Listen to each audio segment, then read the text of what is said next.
On a weekend afternoon, I opened this magical continent game to play. In the game introduction, all players travel through another magical continent to become lords.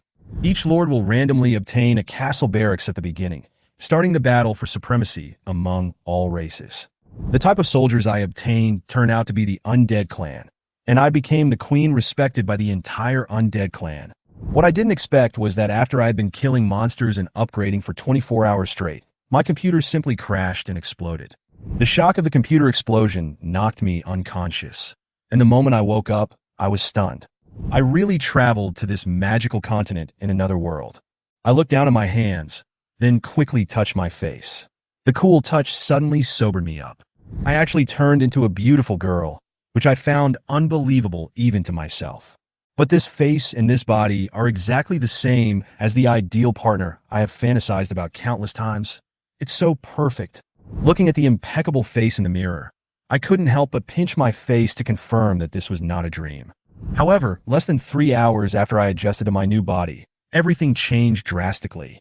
In the game castle, a skeleton totem emitting a dim light appeared in front of me. Then a cold mechanical voice sounded. "Congratulations, Lord! Your initial troop type is the Undead." Undead? I was stunned for a moment, feeling a little complicated. After all, in my impression, the Undead are cold and lifeless. Before I could think about it, the system voice continued.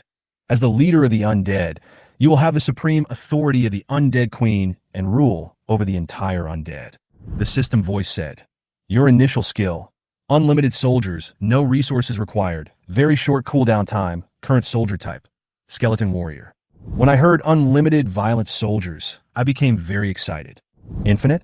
In other words, I don't have to work so hard to gather resources like other lords. I can just turn on invincibility. Thinking of this, I couldn't help but smile. Standing on the high platform of the castle, I looked down at the first batch of skeleton warriors crawling out of the ground. Although they looked a bit shabby, in my eyes it was as if I saw an invincible army of the Undead. Now that I have become the queen of the Undead, let the entire alien world remember my name. From this moment on, I knew that this land would be completely conquered by the Undead. I took out the Undead crystal, and it glowed green. 10 skeleton soldiers condensed out from the void, with empty skeletons and blue flames flickering in their eyes. They made a creaking sound, and then knelt down in unison to express their submission to me. Looking at the skeletons holding bone shields and bone knives in front of me, I couldn't help but frown. Why do these guys look so stupid? I tried to ask, "Can you speak?" The 10 skeletons raised their heads and looked at me with their empty heads. The blue fire in their eye sockets jumped once, which was considered a response. Other than that, there was no reaction. Sure enough, it's impossible to expect you to be smart. I sighed, but then I thought, at least your loyalty is full marks, so there is no need to worry about betrayal. I stretched out my hand and pointed at the air, and their information panel popped up. Type name, skeleton soldier, race, undead, loyalty, 100, level, ordinary level 1, health points, none infinite, growth limit, commander level. It turns out that the undead have no health bars or stamina bars, and theoretically have infinite life. However, the upper limit of the growth of skeleton soldiers is the commander level, which means that the future potential of these soldiers is just average. Well, it's better than nothing. At least it can be used. I comforted myself and forced myself to accept the reality. Taking advantage of this time, I walked around the castle and checked the surrounding infrastructure. Castle level, level 1, territory area, 500 meters in radius, special buildings, none, upgrade requirements, 100 wood, 500 stone. The material requirements are not high, but I noticed that upgrading the barracks also requires rare resources, such as magic crystals and spirit cores. I couldn't help but wonder. It's easy to explain wood and stone, but what is magic crystal? There's not even an explanation here. What's even more troubling to me is that there is no food in the castle. The undead don't have to eat, but I can't. I said helplessly, "Ugh, don't tell me there are only slimes and slug monsters outside. Then I would rather starve to death." As I complained, I turned my attention back to the stupid skeletons. "Don't just sit there, go out and kill some monsters." The skeletons obviously didn't understand what I meant and were stunned for a while until I added, "Go outside and kill the enemies," before they took action. They moved slowly towards the outside of the castle with an agility of 5, looking so clumsy that it was frustrating. After confirming that these skeletons were in action, I clicked on the castle system to check out more functions. The interface is divided into several items, including castle, barracks, world chat, exchange, etc. The exchange is currently empty. After all the players have just arrived in this world. But the world chat is already as lively as a vegetable market, with messages jumping around like crazy.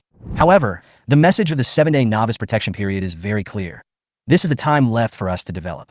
The beast tide will come in 7 days, and those who don't have the strength will probably be eliminated directly. If I stay in the castle and wait now, even if I'm not killed by the beast tide, I will starve to death or die of thirst.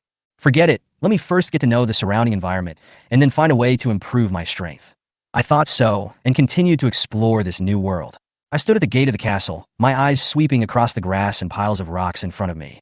A few dead trees swayed in the wind, and in the distance the mist vaguely obscured a towering snow-capped mountain. It is a desolate place with no water source except sparse plants.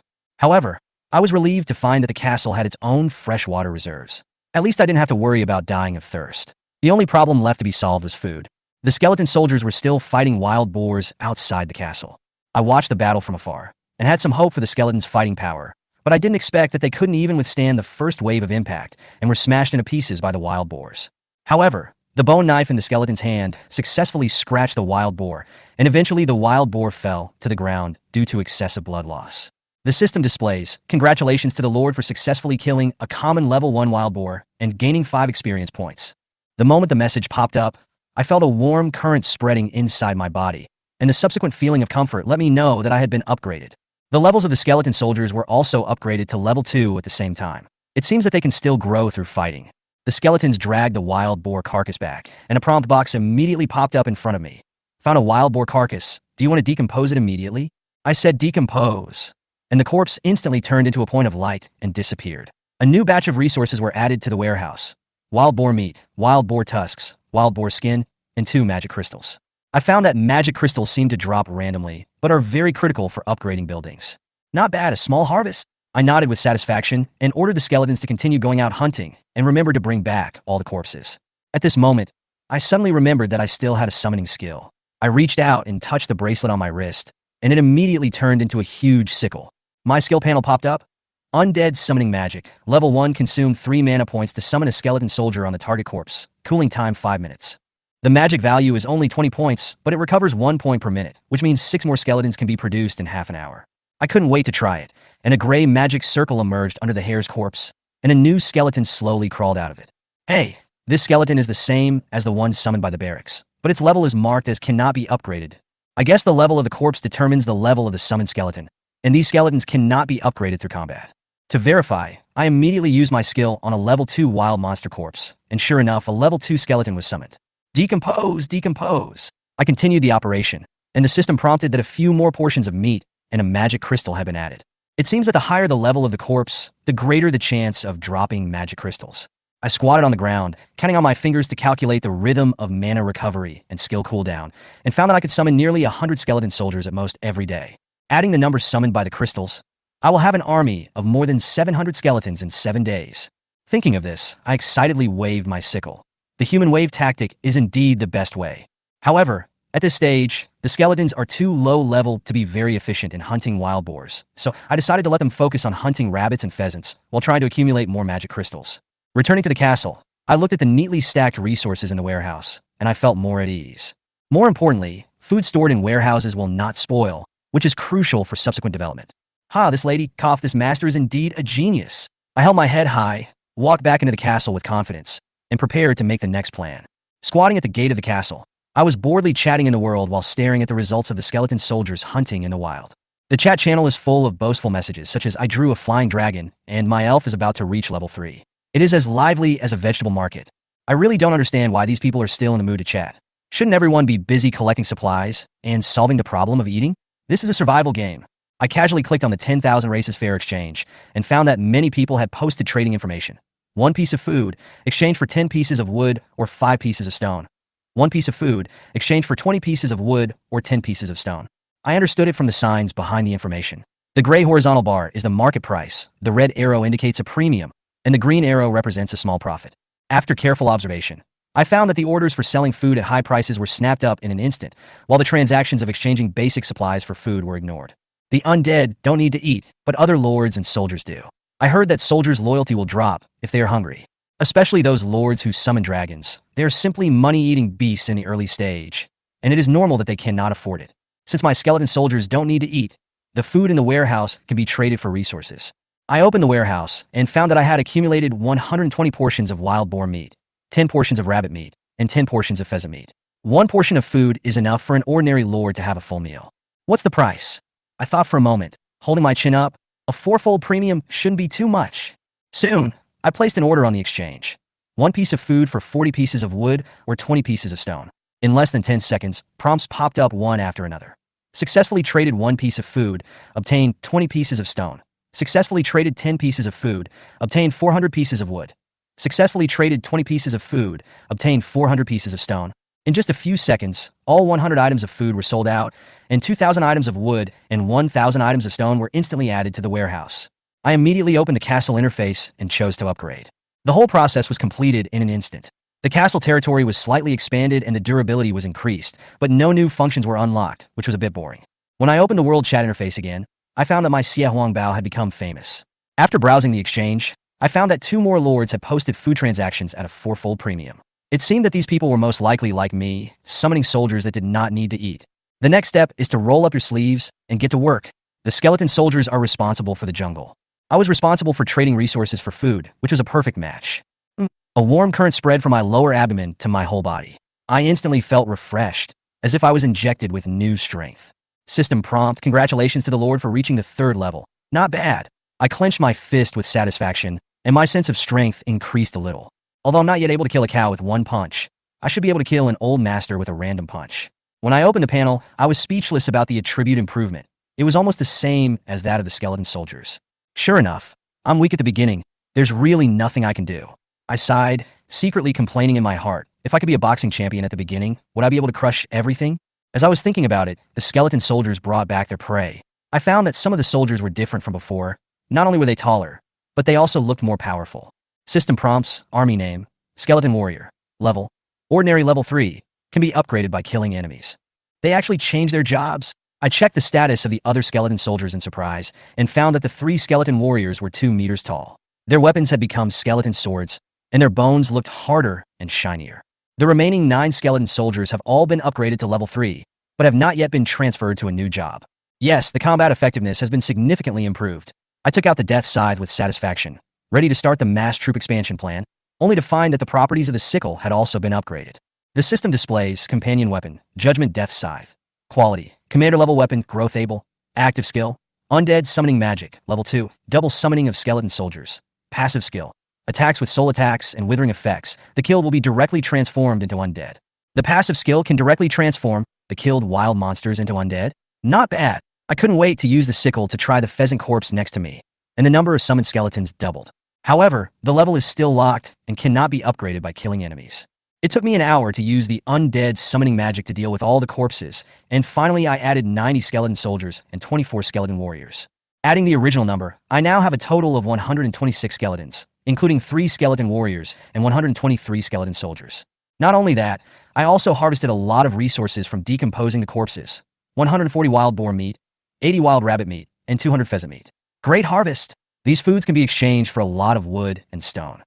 In order to verify the passive skill of the death scythe, I pointed at a pheasant pecking outside the castle and ordered, "Catch it alive!" 3 skeleton warriors easily caught the pheasant and brought it to me.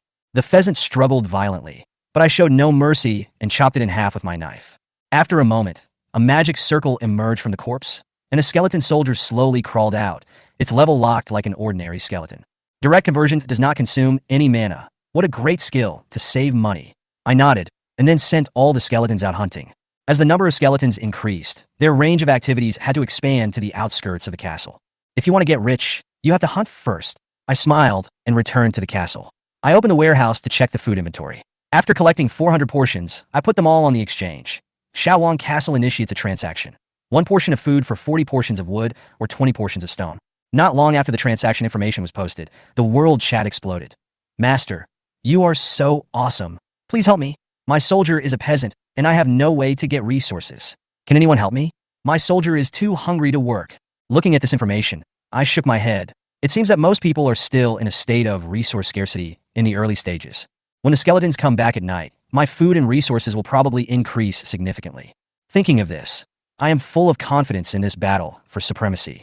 In less than 5 minutes, the 400 portions of food put on sale at the exchange were sold out. There were suddenly 6,000 more pieces of wood and 3,000 more pieces of stone in the warehouse, and I started upgrading the castle without hesitation. Although I don't know what the specific use of upgrading the castle is, it's right to upgrade it. After all, soldiers can change their jobs when they are upgraded to level 3, and the castle may also contain surprises. System prompts: castle level. Level 3. Territory area: 1,500 meters in radius. Upgrade conditions: 4,000 wood, 2,000 stone.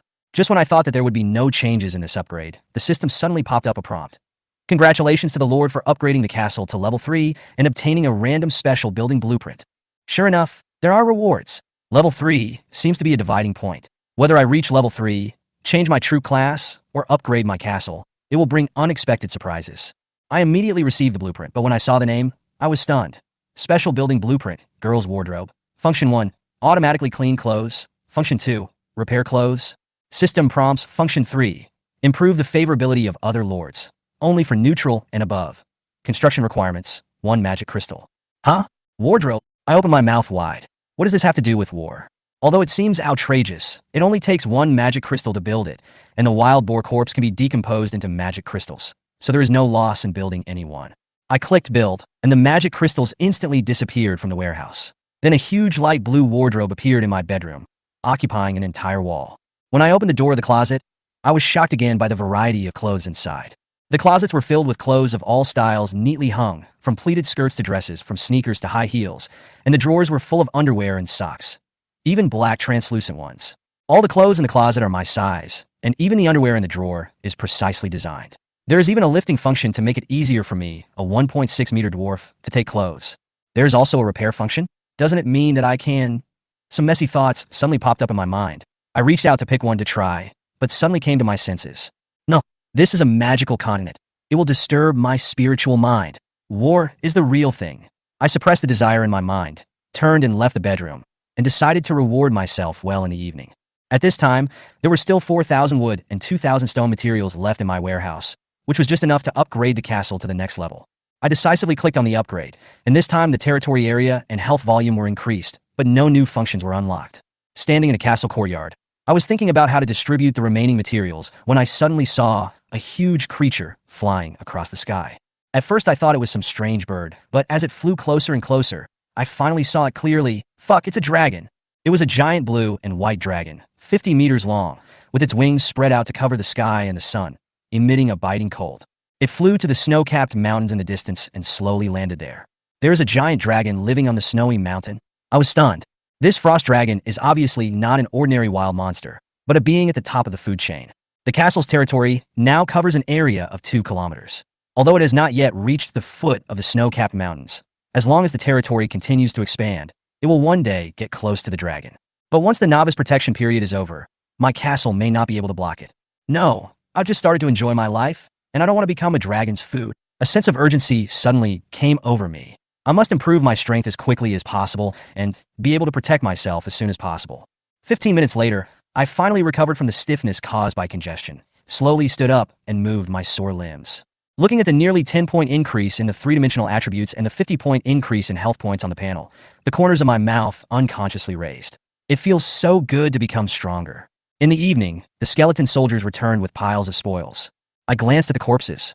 They were all ordinary wild boars, rabbits, pheasants, and occasionally a few antelopes. The highest was no more than level 3, and there was no threat at all. Of course, the frost dragon on the snowy mountain is not included in this list. Sooner or later, I will catch it and use it as a mount. A dragon mount? It's so majestic just thinking about it. While casting the undead summoning magic, I counted the harvest this time. The corpses of these wild monsters were transformed into skeleton soldiers one after another under my sickle, and their numbers increased rapidly. After breaking down the loot, I had 900 more food items in my warehouse.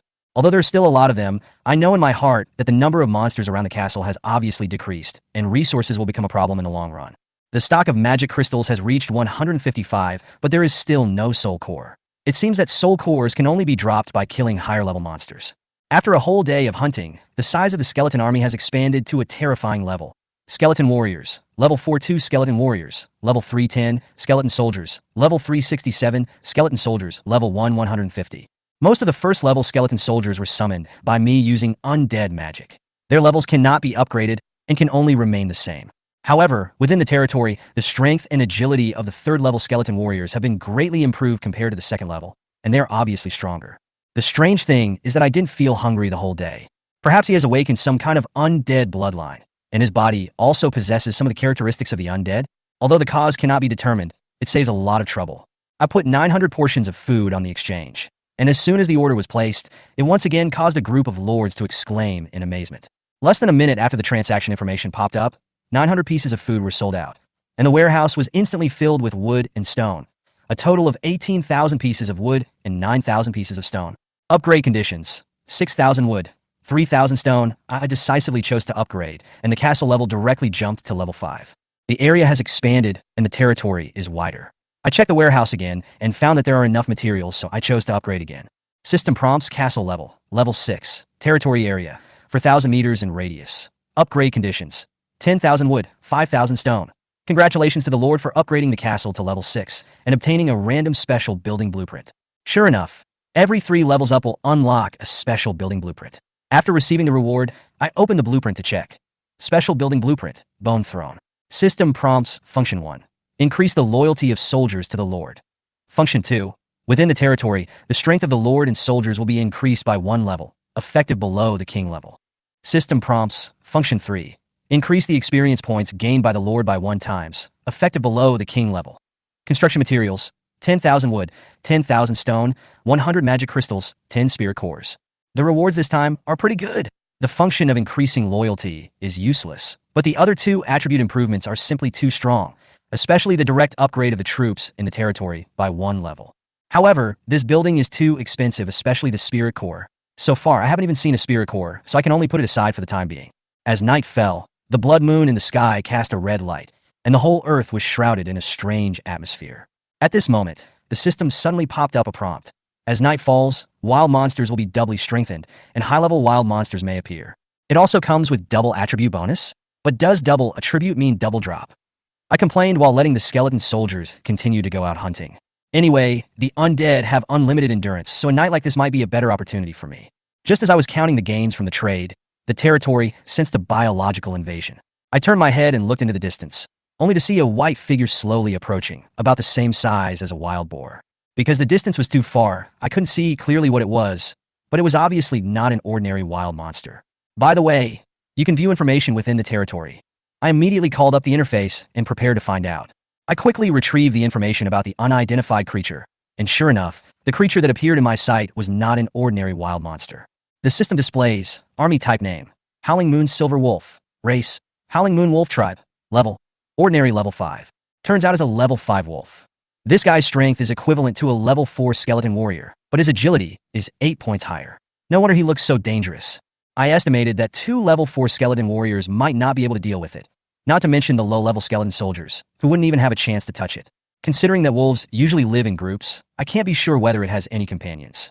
To be on the safe side, I ordered 2 level 4 skeleton warriors and 10 level 3 skeleton warriors to fight and concentrate their firepower to capture this Howling Moon Silver Wolf. It was lying on the ground, gnawing on a wild boar carcass, unaware of the approaching danger. As the skeleton warrior slowly approached, its white ears moved slightly, keenly sensing something unusual. Attack! A skeleton warrior threw the bone knife in his hand first, and the wolf dodged the sneak attack nimbly. It turned around and growled, baring its teeth, as if it thought these skeletons were coming to steal its prey. The next second, it seized the opportunity to pounce on the nearest skeleton warrior and bit off a piece of arm bone in one bite, but it was too hard to break, so it could only spit it out in frustration. I sighed and said, "It seems that this Howling Moon Silver Wolf is really not destined to be a dog." The Howling Moon Silver Wolves are extremely ferocious, but they cannot withstand the large number and durability of the undead troops. Even though the skeleton warriors had their heads or arms bitten off, they continued to fight unscathed. Soon, the Howling Moon Silver Wolf was trapped in the center, covered in blood, staring at these tough enemies breathlessly. However, it suddenly raised its head and let out a shrill wolf howl, which instantly echoed throughout the night sky. Not good. Sure enough, a response came from the snowy mountain not far away. 7 or 8 Howling Moon Silver Wolves were galloping down the mountain. Each one was no weaker than it. Not only is there a giant frost dragon in the snowy mountains, there is also a nest of Howling Moon Silver Wolves. As these level 5 wolves joined the battle, the pressure on the skeleton soldiers and skeleton warriors increased sharply. Although the Howling Moon Silver Wolves' high attack and low defense make them very easy to get hurt, The double reinforcement at night makes each attack enough to break the skeleton's body apart. I quickly gave the order for all the skeletons to attack. Despite this, the wolves showed amazing tactical awareness. Each one defended carefully and dodged flexibly, even ignoring the attacks of low-level skeleton soldiers just to avoid being hit by more advanced skeleton warriors. As the battle progressed, the wolves gradually became aware of the skeleton's immortality and eventually chose to retreat. 2 seriously injured wolves were left behind, one of which was the original Howling Moon Silver Wolf, and the other was a wolf of the same species that had failed in its attempt to rescue its companion. The system displays, "Congratulations to the Lord for successfully killing the level 5 Howling Moon Silver Wolf, gaining 50 experience points, and the spoils can be disassembled." I sighed helplessly. Although 2 were left, the others ran away. What a pity. The skeleton soldiers quickly dragged back the 2 wolf corpses, and I excitedly used the undead summoning magic to transform them into 2 new level 4 skeleton warriors. These 2 skeleton warriors have stronger attributes than ordinary skeleton warriors and directly broke through the 20-point mark. They are obviously the biggest gain of this battle. I said decompose. The corpse of the Howling Moon Silver Wolf turned into resources. 80 pieces of wolf meat from magic crystals and 4 spirit cores. The spirit core is finally here. My eyes lit up. The magic crystals that I had accumulated for so long finally came in handy. I immediately upgraded the barracks. System, Undead Crystal. Level 2, Unique Barracks. Unlock new soldiers. Zombies, ghosts, undead knights. Although the number of summons per day is still 10 at random, the addition of the high-level undead knight means that all the efforts are not in vain. The undead army will continue to expand, and we must make further progress tomorrow. With this thought in mind, I closed my eyes. Lying in bed, drowsy, I suddenly had an idea. Early morning, can I summon troops again? This thought sobered me up instantly. The soldiers summoned in the early morning can hunt for one more night, which not only harvests more food, but also speeds up the upgrade progress of the entire team. I turned over and sat up, calling up the system page, and saw that it was only 11 o'clock, so it was still early. What should I make? I thought, and decided to go to the kitchen and try to make something to eat. Putting on a loose t-shirt and flip-flops, I wandered to the kitchen. Although I don't feel hungry, it's always nice to eat something, and by the way, I can see what the wild boar meat from another world tastes like. Soon, a grilled pork chop bigger than my face appeared in my hand. I took a bite. The wild boar meat was so chewy that I almost couldn't bite it. I could only tear it hard with my hands before I finally tore off a piece and put it in my mouth. Although it was a little hard, it tasted surprisingly good and left me wanting more. After eating the pork chops and cleaning up, I opened the system page again, and the time finally came to 12 o'clock. I had been waiting beside the undead crystal for a long time, and a familiar prompt popped up. Undead crystal has been charged. Do you want to recruit immediately? Of course. I nodded in confirmation without hesitation. The undead crystal in front of me glowed green, and 10 figures gradually appeared. One of the figures was particularly huge, more than 10 meters long and 5 meters high, far exceeding the size of the other soldiers. This instantly perked me up, and I leaned over to take a closer look. Bone Dragon! Ha! My luck finally comes! My luck actually exploded, and this time I summoned the 4 major types of soldiers. A Bone Dragon, 3 zombies, 2 ghosts, and 4 undead knights. The huge Bone Dragon lowered its head, the dark blue soul fire dancing in its eye sockets, and uttered a hoarse and low voice. "Respected Queen, your servant greets you." Can speak. I was stunned. Then I realized that it was not surprising for high-level undead to possess intelligence. Opening the Bone Dragon's information panel, my attention was immediately attracted. Skeleton Dragon King unnamed. Hint: you have summoned the king of the Skeleton Dragon race. System prompts: growth limit, god level, active skill. Nether Dragon Breath spits out dark blue soul fire, corroding the enemy's soul and freezing its body. Passive skill, elemental magic immunity. God level growth? I was so shocked that my eyes widened. This means that the Skeleton Dragon King has the potential to become a god in the future. Too strong? Well, since it's a dragon, of course the name has to be cool. So let's call him Arthur. Thank you, my king, for the name. Arthur bowed his head respectfully. With Arthur, I feel that the frost dragon on the snowy mountains is no longer so out of reach. As long as Arthur is given time to grow, the giant dragon on the snowy mountain will be trampled under my feet sooner or later. I excitedly turned to other arms and began to check their information one by one. Undead Knight. Wearing tattered armor, riding a skeleton horse burning with blue flames, the growth limit is king level, with good strength and agility. Ghost. A spirit form with extremely high spiritual attributes, good at soul attacks, but no physical attack methods. Zombie. In corpse form, slow and clumsy, with upper limit of growth being commander level, but attributes in all aspects are similar to those of skeleton soldiers. I was a little disappointed with the performance of the zombies, but the potential of the Death Knight is worth looking forward to. Arthur, in particular, completely ignited my expectations for the future. I said to it, "Arthur, when you take them out hunting, remember to lead a good team." "Yes, your majesty." Arthur responded with his head down and took the undead knights, ghosts, and zombies out of the castle and went hunting with the skeleton soldiers. Yawn. Looking at their figures gradually moving away, I yawned, rubbed my eyes, and returned to the bedroom. Going to the bathroom, I took a quick cold shower and then got into bed. Although I was tired, my heart was full of anticipation. Arthur, don't let me down. We'll see tomorrow. Early in the morning, I just changed into a clean white t-shirt and blue denim shorts, with my long white hair casually draped over my back. I walked out of the room in flip-flops and came to the castle gate in the cool morning breeze. The air was fresh in the early morning. I was flexing my wrists while thinking about last night's harvest. All the lords were working hard to improve their strength. Although food was still a scarce resource at the moment, I was afraid that in a few days, everyone would not be so dependent on it. The early bird catches the worm, and the early bird catches the worm. As soon as I went out, I was shocked by the pile of corpses at the door. There were corpses of wild boars, antelopes, rabbits, pheasants, all kinds of wild monsters, as if I had stabbed a wild animal park last night. We got a lot of prey this time. Arthur really deserves great credit. I immediately called up Arthur's panel. Skeleton Dragon King, Arthur. Level 5. Arthur's strength, agility, and magic points each increased by 10 points. Although no new skills were unlocked, the attribute improvement alone was terrifying enough. If Arthur had met the Howling Moon Silver Wolves again last night, he would definitely have been able to crush them unilaterally. Looking back at the zombies' performance, it seemed much worse. Only 2 of the 3 zombies reached level 3, while the other one remained at the same level. I guess I was too dumb to get any kills. I just skipped them because I didn't want to bother with them. I was somewhat satisfied with the performance of the ghosts. Both ghosts were upgraded to level 3 and even completed their job change. King's Soul, Spirit Body. Level 3 Spirit and Agility are greatly improved, but the means of attack is still Soul Attack, without much change. But it should be stronger after changing jobs, and the details still need to be tested in actual combat. The most amazing ones are the Undead Knights. Undead Knights, level 3. Their blue flames have turned into a cold red, and the sickles in their hands have also turned blood red. Their bodies are more burly and intimidating. Dead Knight. As a type of soldier unlocked by the 2nd level barracks, the growth attribute of each level is obviously higher than other basic soldiers, which can be called elite. After checking the information about the troops, I finally turned my attention to the spoils. The numbers from the system statistics made my eyes light up. Wild boars, 20 antelopes, 15 hares, 35 pheasants, 150 chickens. Did someone rob the chicken coop last night? I complained as I started to get busy. It took me a whole morning to summon all the corpses. This time the undead summoning magic seemed to have been improved. I not only summoned skeleton soldiers, but also zombies, ghosts, and even a small number of undead knights. But what drives me crazy is that the system still doesn't allow me to summon soldiers whose job transfers have not been unlocked. For example, zombies can only stay in the basic state and cannot be transferred to a higher level. On the contrary, high-level units, such as King's Soul and Death Knight, can be directly produced from the corpses of high-level wild monsters. I looked at the neatly arranged army of undead, and the corners of my mouth couldn't help but rise. The Lord may only have 20 types of soldiers today. I wonder what they will think of my army of several hundred undead.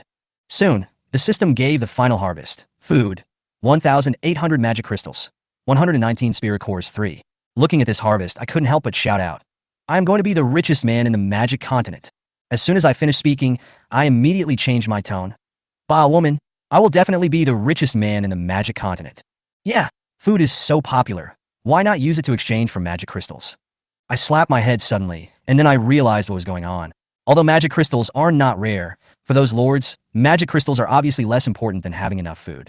In comparison, spirit cores are higher-level resources that can only be dropped by wild monsters at least level 5 or above.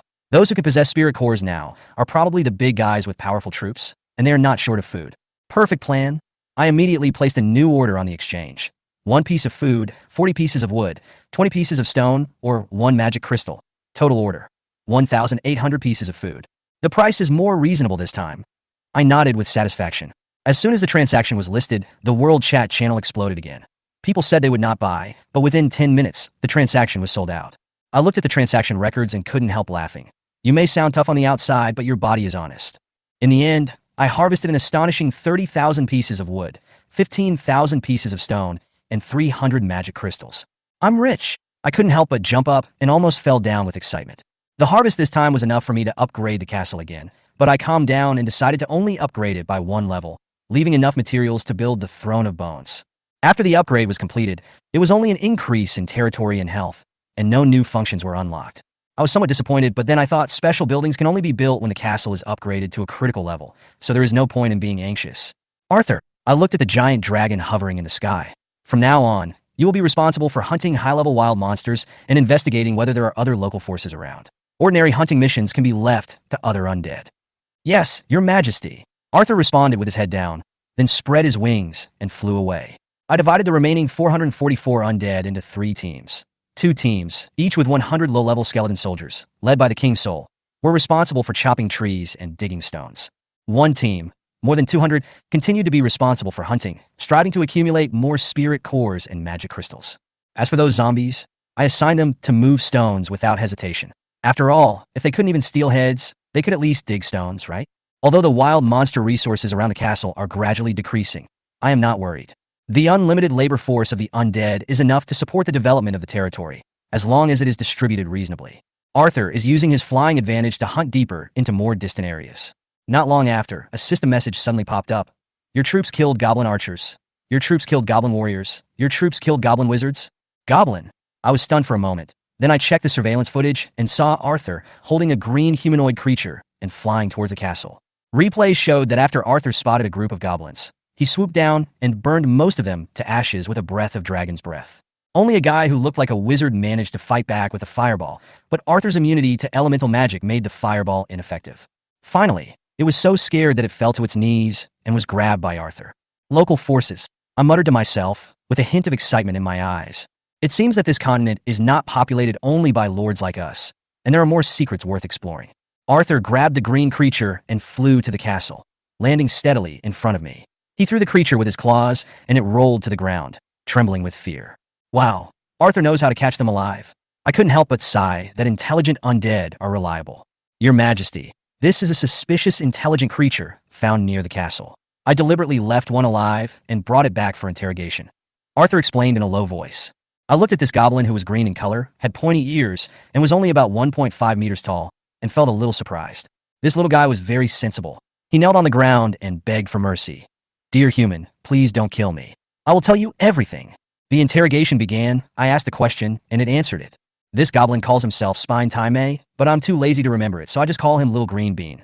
Little Green Bean said that their tribe was in a cave outside the southern swamp, and there were thousands of goblins in it. Because they are afraid of the dangerous creatures in the snowy mountains, goblins rarely show up during the day. There are goblins, but what about the goblins? I couldn't help but ask. Almost all goblins are under the rule of the Goblin Kingdom. We rarely see goblins in scattered areas like us. Little Green Bean answered honestly. I'm a little disappointed. I thought I could find a way to make money, but it seems there's no hope for the time being. Then Little Green Bean mentioned the distribution of forces in the Snow Mountain. There are 2 major forces in the Snow Mountain. One is the Frost Dragon, which alone fights against the other force.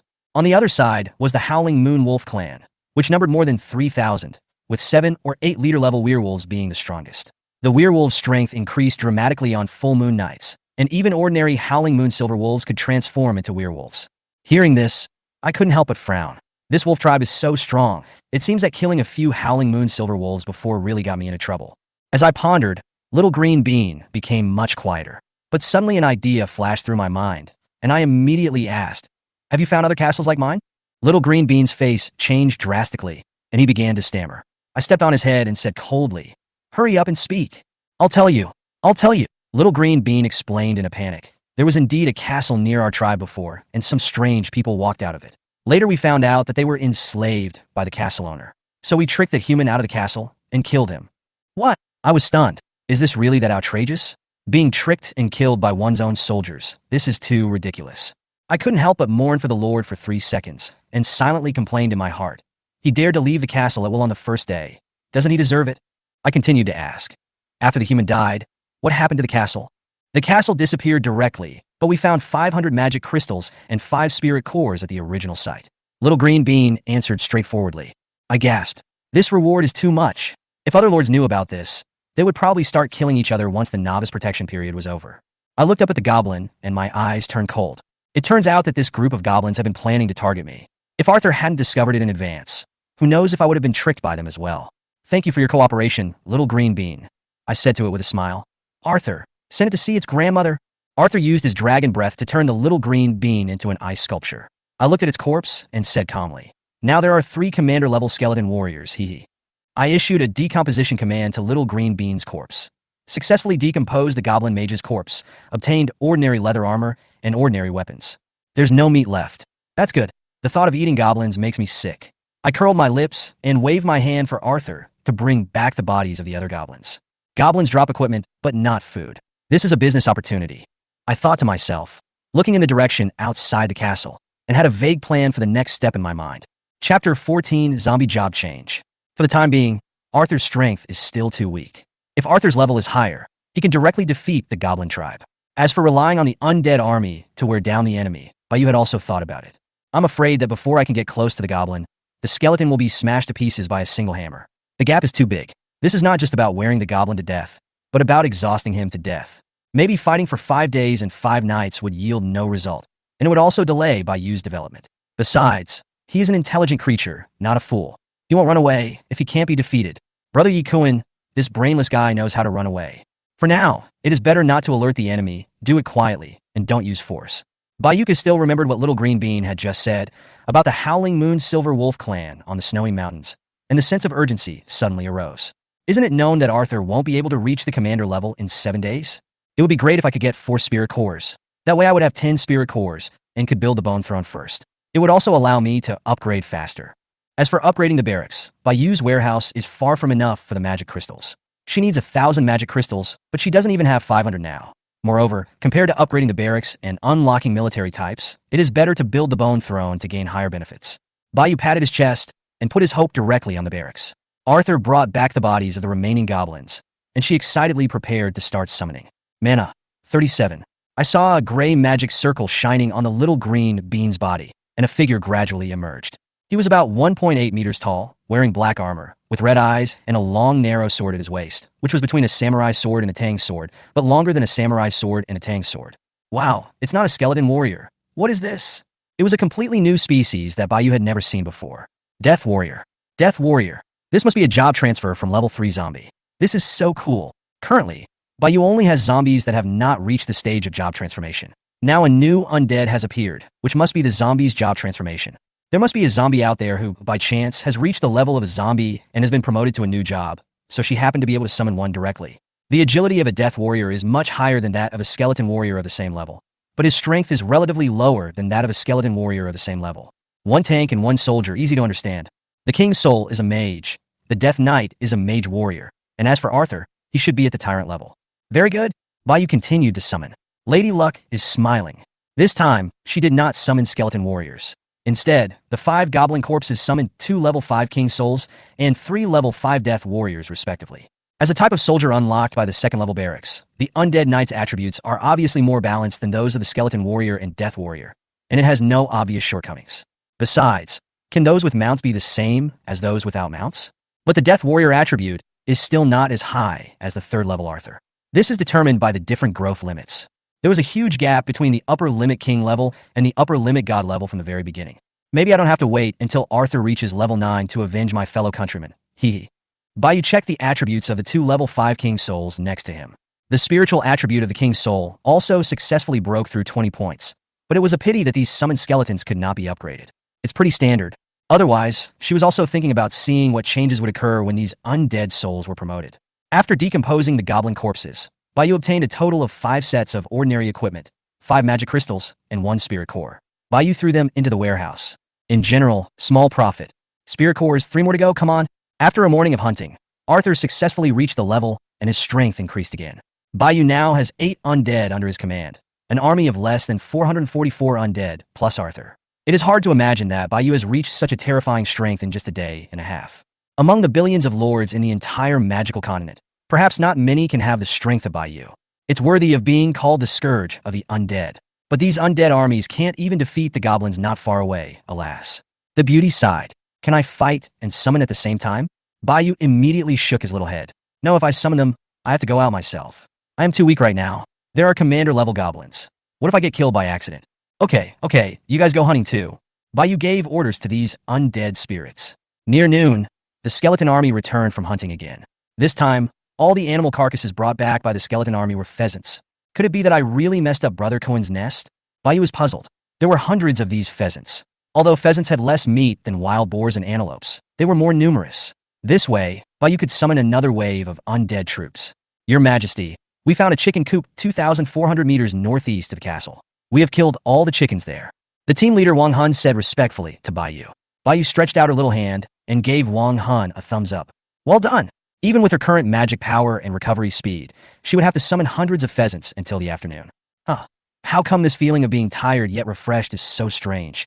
Baiyu sat weakly on the ground, with beads of sweat on his forehead, as if he had just experienced an intense exercise. The undead army was strengthened again. 356 pheasants represented 356 undead, including 45 pheasants, 120 pheasants, and 191 pheasants. As for pheasants, no matter they are level 1, 2, or 3, there is no significant enhancement. The undead army can deal with them, just like killing chickens. Oh no, they're chickens.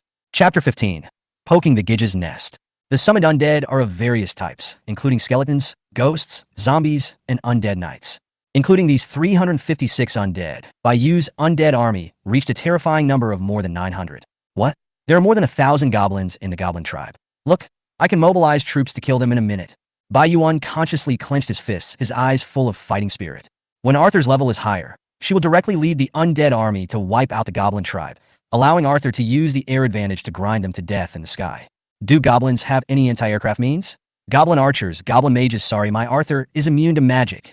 As for physical attacks, if physical attacks are useful, what is the use of undead? Humph! Please be merciful and let them live for 2 more days, fellow. I can only avenge you later. First, I'll break down my pigeons. 356 pheasant carcasses detected. Should they be decomposed immediately? Break down. Successfully decomposed all pheasant carcasses. Obtained 1780 portions of food and 167 magic crystals. Together with the remaining 80 portions of wolf meat in the warehouse, there are a total of 1,860 portions of food. Baiyu rested for a while and regained some strength. He stood up from the ground and put all the food on the shelf without hesitation. Zaihuangbao initiates a transaction. The listing of food on Baiyu Exchange has once again sparked discussions among the idle people of the Magic Continent. As more and more food is put on the shelves each time, the lords are becoming more and more surprised.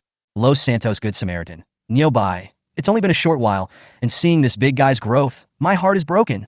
Cebu Ro. We are poor players, and you're a Krypton Gold Tycoon. How can we be the same? Bird Vodka. Boss, forgive me for being blunt. Other lords have started to lower their prices. Why are you still selling it so expensive? Tiga, don't buy it, little black guy. If you don't buy it, someone else will. Don't you see that the ones selling at low prices are all small lords? Big guys like Zaihuangbao and Ultra Son-in-Law still keep the original price. What does this mean? Many messages omitted. Bird Vodka. Digga, you monkey. This means I'm your father, and you're a lunatic. Spirit of Fire. I just put 500 pieces of food on the shelf. Everyone is welcome to trade. Emperor Hero. The Flame Spirit boss has also appeared. It turns out that he is no match for the boss. It's like an old lady climbing the stairs. I can't help but admit it. Cebu Ro. Master Flame Spirit, I want to have a baby with you. Little fan, it's you again. Why do you want everyone you catch to have a baby? Are you a forest ape? Did you see me? I'm talking about you, little fan. The quarrel begins omitted here. In just less than 2 days, Baiyu had already listed more than 2,000 items of food on the exchange. She also discovered the secret of her body. Baiyu felt that she really seemed to have the characteristics of the undead, and could even go without food or drink. Perhaps her level is too low, and she has not yet reached the point of infinite endurance. Wait, why is it infinite stamina? You're not going to abandon your physical body and turn into a skeleton, are you? Then I'd rather die. But not eating or drinking is also good. You can just practice fasting and start cultivating immortality. How can a fairy poop, right? Even if it does, it will definitely be pink and strawberry flavored. This saved Baiyu a lot of trouble. Thinking back to the time when she was still a man, any big tree on the roadside could be her place to drain water. Now it's not possible. Every time I go to the toilet, I have to squat and go to the toilet to prevent others from peeping. Woo-woo. Damn, this sense of shame. I haven't seen enough myself. How can I let others see it? What? You said there's no one around the castle. That won't work either. Not even living things. At the 10,000 Races Fair Exchange, unlike the first day, when only a few lords were selling food, there are now many lords selling food. These lords may have recovered after a day of development, and also discovered the huge benefits brought by food trading. He also began to let his troops find ways to obtain food, and even started selling at low prices in order to seize the market with Baiyu and others. Baiyu and several other lords who also traded food at a 4-fold premium were greatly shocked. However, the food provided by Baiyu and others was of large quantity and stable quality, and she traded the most food among them. This is only the second day. I am afraid that by the 3rd and 4th days, the food that is 4 times the price will not be able to be sold. By the 5th and 6th days, no one will be willing to exchange it even if it is at the same price. The value is dropping so quickly. She let out a faint sigh. By that time, even a lord with the worst soldiers would not lack basic resources such as food. However, among the billions of lords, there are always a few stupid ones, such as the unlucky fellow next to Baiyu Castle. However, these stupid lords will always be short of food, and they will probably die before the 7th day of the novice protection period. Even if they are lucky enough to survive, they will be doomed by the beast tide 7 days later. Therefore, even if Bayu's current food trade is somewhat impacted, it is not a big problem. With more than 1 billion lords, they can always be digested. She looked at the information on the exchange, and it seemed that the orders for those low-price foods would not be completed and her order would not come. This time it took a full hour to successfully complete the transaction of the 1,860 items of food. After Bayu's order was completed, there were basically no food orders on the exchange. Only a dozen small orders for food would pop up from time to time, but they would be sold out in less than a second. One of the orders caught Bayu's attention. A lord named the Orphan of Zhao traded 300 pieces of food to Bayu at one time.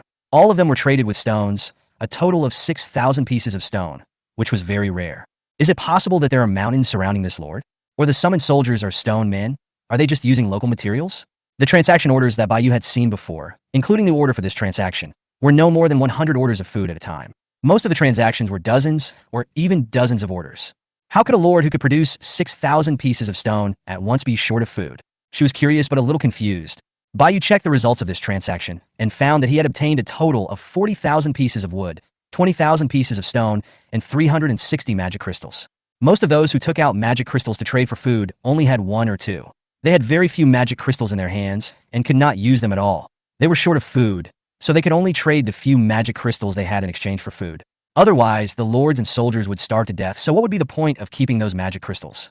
By accumulating 1 or 2 magic crystals at a time, Bayu had harvested a total of 360 magic crystals. Together with the 660 magic crystals in the warehouse, he directly broke through the 1,000 mark. But now he is in a dilemma again. Bayu said last second that he would not upgrade the barracks because he did not have enough magic crystals. Now he has enough magic crystals, but not enough spirit cores. You only need 3 more spirit cores to build a special building, the Bone Throne, or upgrade the crystal. Damn it, I'm so conflicted. It would be great if you could give me 13 more spirit cores. Chapter 16. Constructing a special building. Blackwater Altar. I hope Arthur can get 3 spirit cores today. But you can only pin his hopes on Arthur. However, even if he doesn't make any money during the day, there will still be a chance when high-level soldiers appear at night. If there were a dozen more Howling Moon Silver Wolves tonight like last night, she was confident that she could keep them all. Don't worry about it for now. We'll consider it when we have enough materials.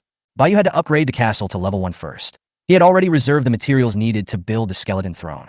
With the 4 pieces of wood and 2 pieces of stone he had just traded for food, there were nearly 100,000 pieces of wood and stone in the warehouse. People in the magical continent call him the Little Upstart Bayu. Upgrade conditions: 12 wood, 6 stone. She took another look at the castle upgrade requirements. Upgrading the castle to level 7 only required 12,000 pieces of wood and 6,000 pieces of stone. Bayu nodded without hesitation and chose to upgrade. There is no change as before, except that the blood volume and area have increased. Also, the upgrade materials have become more expensive. I'll rise again. Castle level, level 9. Upgrade conditions: 50 wood, 30 stone, 10 iron ingots. Tip: the castle has reached the maximum level. If it is upgraded again, it will be upgraded to a town. Congratulations to the Lord for obtaining a special building blueprint. Bayu: how much? 50,000 pieces of wood, 30,000 pieces of stone? Why don't you just go and rob them? What the hell are iron ingots? I've never seen them before. You want 10,000 of them right away? Do you think they're cabbages? How can you play games like this? It seems that the castle has reached the maximum level, and if it is upgraded again, it will become a town. Just by listening to the name of the town, you can tell that the place is much larger than the castle, and the functions must have increased. For Bayu, who was a great online game player in his previous life, iron ingots were easy to understand.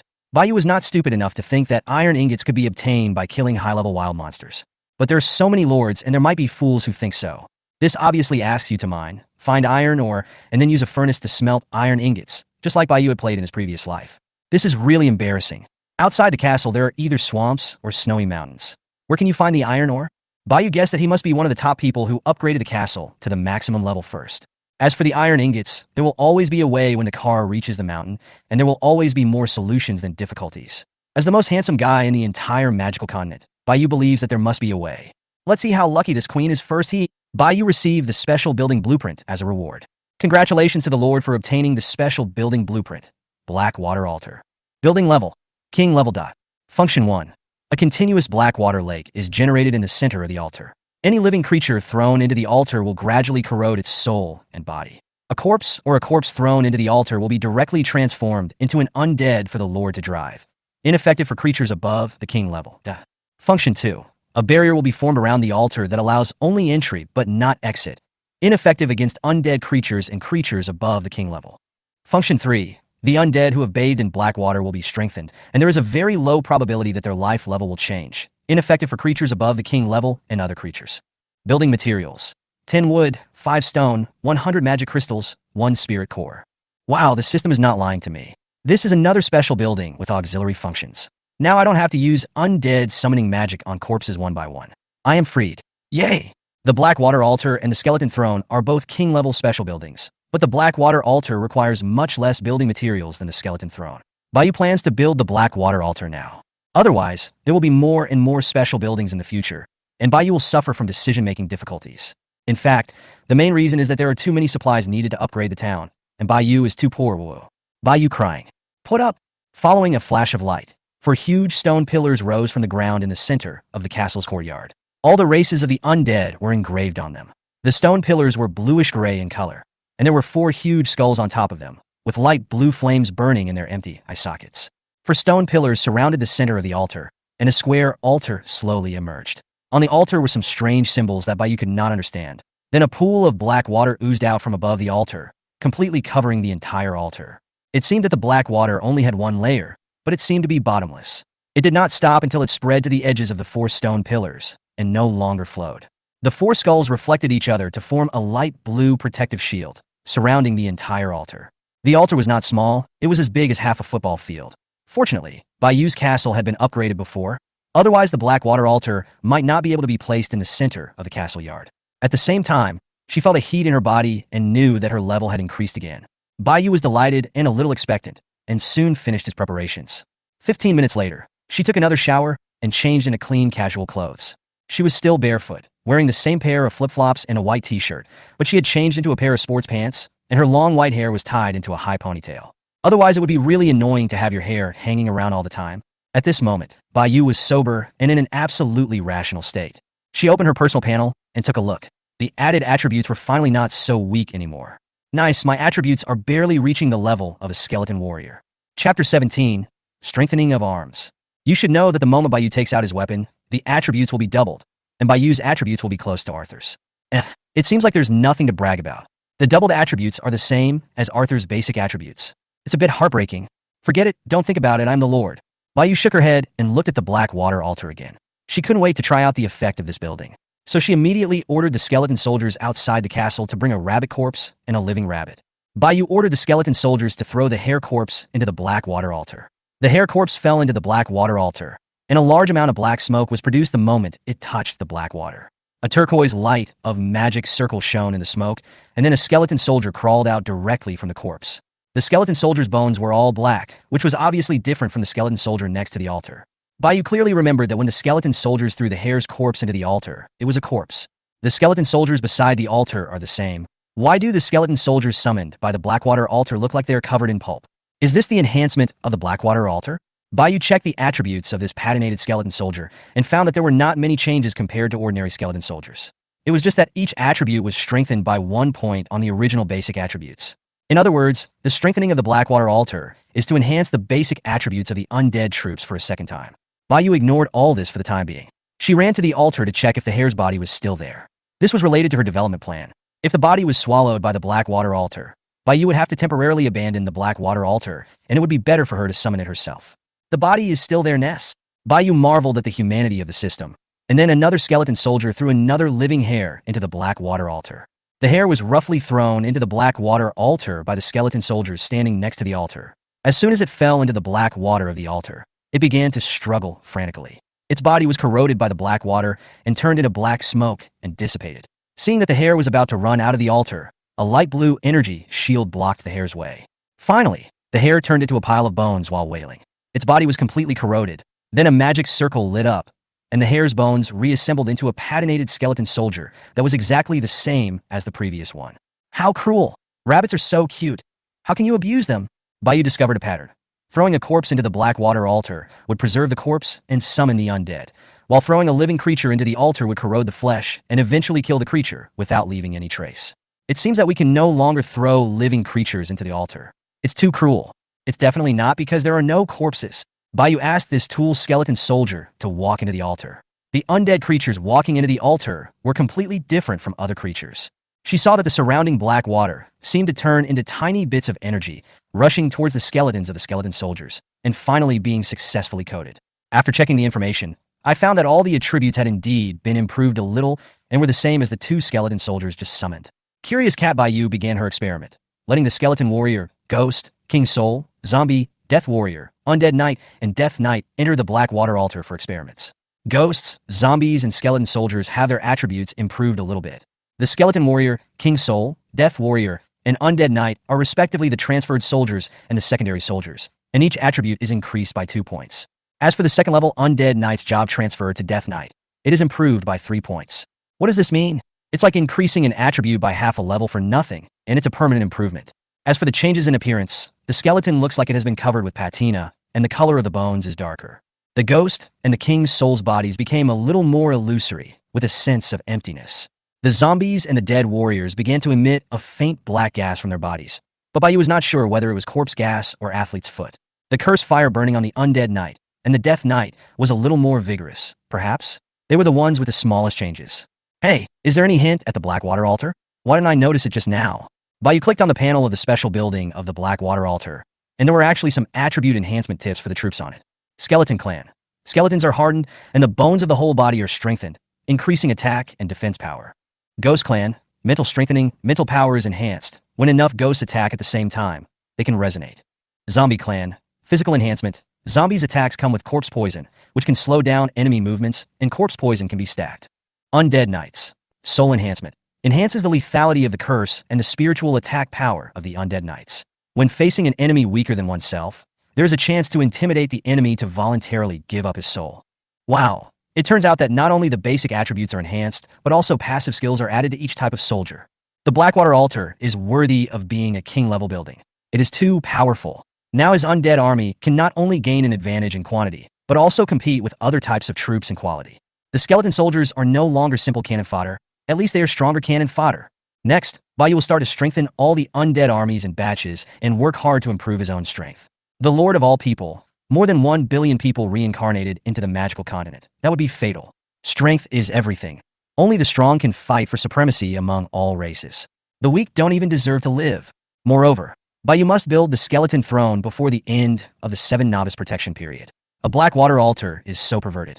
She can't imagine how perverted the skeleton throne is that requires more construction materials than the Blackwater altar. It's only the second day. There's no rush. I'm already ahead of most people. I definitely won't become cannon fodder in 7 days. Bayou secretly encouraged herself. Next, continue to trade food, and then increase the number of soldiers. Arthur will be responsible for upgrading, and then find a way to get iron ingots, build a throne of bones, and upgrade the town. Bayou wrote down the things he needed to do in the next few days in a small notebook. As long as these could be completed, there would be no problem with the beast tied in 7 days. By the way, we must avenge our compatriots. This is the most important thing, and you must never forget it. It's not because they hate the goblins for coveting their supplies, or anything like that. Bayou added to the little notebook. Then she began to command these undead to enter the altar in batches for strengthening. Although the altar could accommodate all the undead at once, they still had to work, right? You can't stop the work at hand. After all the undead have been strengthened, when Arthur comes back at night, let Arthur go in to strengthen them. As the Skeleton Dragon King, a big boss at the upper limit of the Divine Realm, the strengthening will definitely be earth-shattering. Bayuka was counting on Arthur to lead the way. Chapter 18, Strengthening Arthur. In the blink of an eye, it was afternoon, and Bayou finally strengthened all the undead without affecting their work efficiency. It seems that I have to give the undead I summon a bath first. It is convenient to summon directly from the Blackwater altar without the need for further strengthening. It takes about 1 minute to strengthen an undead. The Blackwater altar is not small, so there is no need to worry about not having enough water. Before nightfall, Arthur flew back early with several corpses of unidentified creatures in her claws. She knew Bayou needed the corpses, so she brought them back specially. Intelligent creatures are caring. I am moved to tears. Are the undead living beings or dead things? The definition of a living being does not include the concept of soul, right? Never mind. I've traveled through time, so why should I talk about science? Bayou ran over and took a look at the corpses. For orangutans as tall as a man and a pangolin as big as a buffalo, its body covered with jet black scales. Of course, this is compared to Bayou, who is only 1.6 meters tall. If you are 1.8 meters tall, then just ignore this sentence. Arthur, were these hunted from outside the territory? Bayou asked curiously. She remembered that Little Green Bean said that there were no orangutans or pangolins around. Yes, your majesty, they were caught about 10 kilometers outside the territory west of the castle. At that time, the four gorillas were working together to hunt the giant pangolin. Your most loyal subject, Arthur, killed them all and brought them back. Arthur said respectfully, "It's great to be able to fly and to be able to run so far. It turns out that flying is the highest level of enjoying freedom." Bayou was envious. "Arthur, good job. Throw all these corpses into the black water altar." Bayou ordered immediately. Arthur discovered this suddenly appeared Blackwater altar as soon as he returned to the castle. He could feel the power emanating from it that was the same as his own. Arthur followed the order and grabbed the bodies of several gorillas and pangolins and threw them all into the Blackwater altar. As dark smoke emerged, a green magic circle was formed under the 5 corpses. 4 death warriors and a death knight emerged from it. All 4 death warriors have been strengthened and have no special features. However, the death knight summoned by the pangolin caught Bayou's attention. Death knight. Enhancement. Soul. Various attributes. I didn't expect that this pangolin could actually achieve that. It was a pleasant surprise. The one summoned was Bayou's strongest soldier at the moment, the Death Knight. The enhanced content is marked below the panel, but it has been simplified. The plus sign after each attribute represents the attribute increased by the enhancement. Just as I wished, each of these 5 corpses has more than one, so they will definitely drop spirit cores. Arthur is really my lucky star. Decompose it first. Bayou couldn't wait any longer and clicked on the system panel that appeared above the corpse. The body of the red blood demon ape has been detected. Should we decompose it immediately? A pangolin armor corpse has been detected. Should it be decomposed immediately? Decompose, decompose. Congratulations to the Lord for obtaining 4 magic crystals and 4 spirit cores. No meat again, and this time even the equipment is gone? She raised her eyebrows, a hint of displeasure appearing on her pretty face. Fortunately, the spirit core was given to me, so it can be considered a small loss. Congratulations to the Lord for obtaining 50 pieces of pangolin armor meat, 1 piece of pangolin armor skin, 2 magic crystals, and 1 spirit core. There are actually 2 magic crystals. Bayou clearly remembered that 1 magic crystal would drop for those above level 3, and there was a probability of a drop for those below level 3. Could it be that above level 5, there is only 1 fixed drop plus a random drop? Bayou first wrote it down in her little notebook. This was her first time, and she had never killed the above creatures before. There was too little information, and she couldn't be sure. What is not known is that at this moment, a lord named the Monkey King is cursing in the World Chat channel. The Monkey King, damn it, the demon ape I summoned went out hunting, but was taken down by an unidentified flying creature. I'm so pissed off. The Great Sage equaling heaven. I can only summon 2 demon apes every day. I finally got the first one, but it's gone just like that. What bad luck? Golden Cicada. Wukong, don't be angry, they are just 2 monkeys. The Monkey King, fuck you. If the local forces killed him, I have nothing to say. The system will show that it was the enemy lord who killed him, but don't reveal his name. Don't let me know who it is, otherwise I will beat the shit out of you. Shursan Tongzi. So cool, it can kill 4 soldiers at once, and it's flying in the sky. It can't be a dragon, damn. Water Guanine, it's only the 2nd day. Which lord is so strong? Looking at his own slime. This is too depressing. At this time, Bayou was immersed in the joy of obtaining 4 spirit cores, and had no time to pay attention to the group of losers on the world channel. You know, those who lurk are often the big guys, while those who join in the water group usually fail. I do have enough spirit cores this time, and I also had enough magic crystals, but I used up 100 of them to build the black water altar, and now it's not enough again. I am Krai. Bayou now has 12 spirit cores in the warehouse, but only 926 magic crystals. He is still short of 1 more.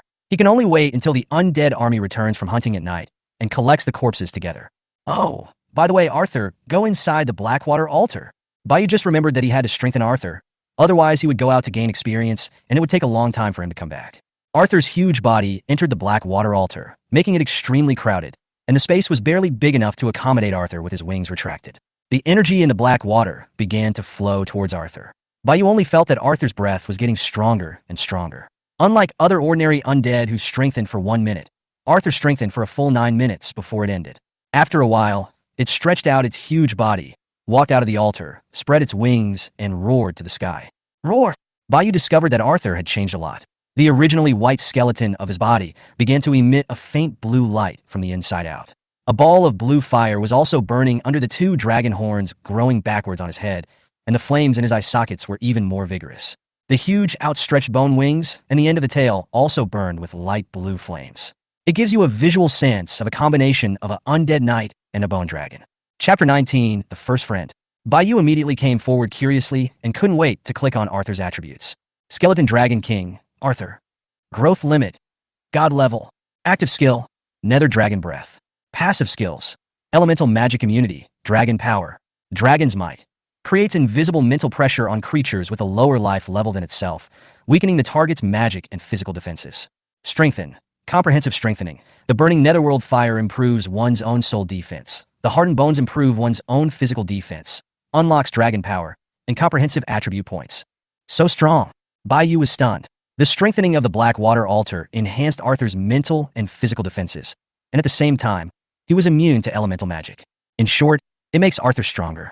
It also gains a passive skill, Dragon Might, which can reduce the enemy's dual resistance. This wave took off directly. It's a huge boost. Increasing your own double resistance and reducing the enemy's double resistance means that you can hit the enemy very hard, but the enemy will not lose blood when hitting you. At the same time, the attributes were directly increased by 20 points compared to before, plus the 10 points of enhancement. Arthur's attributes have reached a terrifying 60 points. It turned out to be right to make upgrading Arthur's primary goal. It can rely on its air advantage to fly away from the castle, and it has undead attributes, so there is no need to worry about death. Just don't try to kill yourself by flying over the snowy mountains. The frost dragon should show mercy when it sees its own kind, right? No, the bone dragon no longer belongs to the dragon clan. It has been transformed into an undead and should belong to the undead clan. It is said that the dragon clan hates bone dragons. It's over. If that frost dragon sees Arthur, it will probably go crazy. But this does not mean that bone dragons are weaker than living dragons. When Arthur grows up, he will destroy you in minutes. Arthur, how do you feel?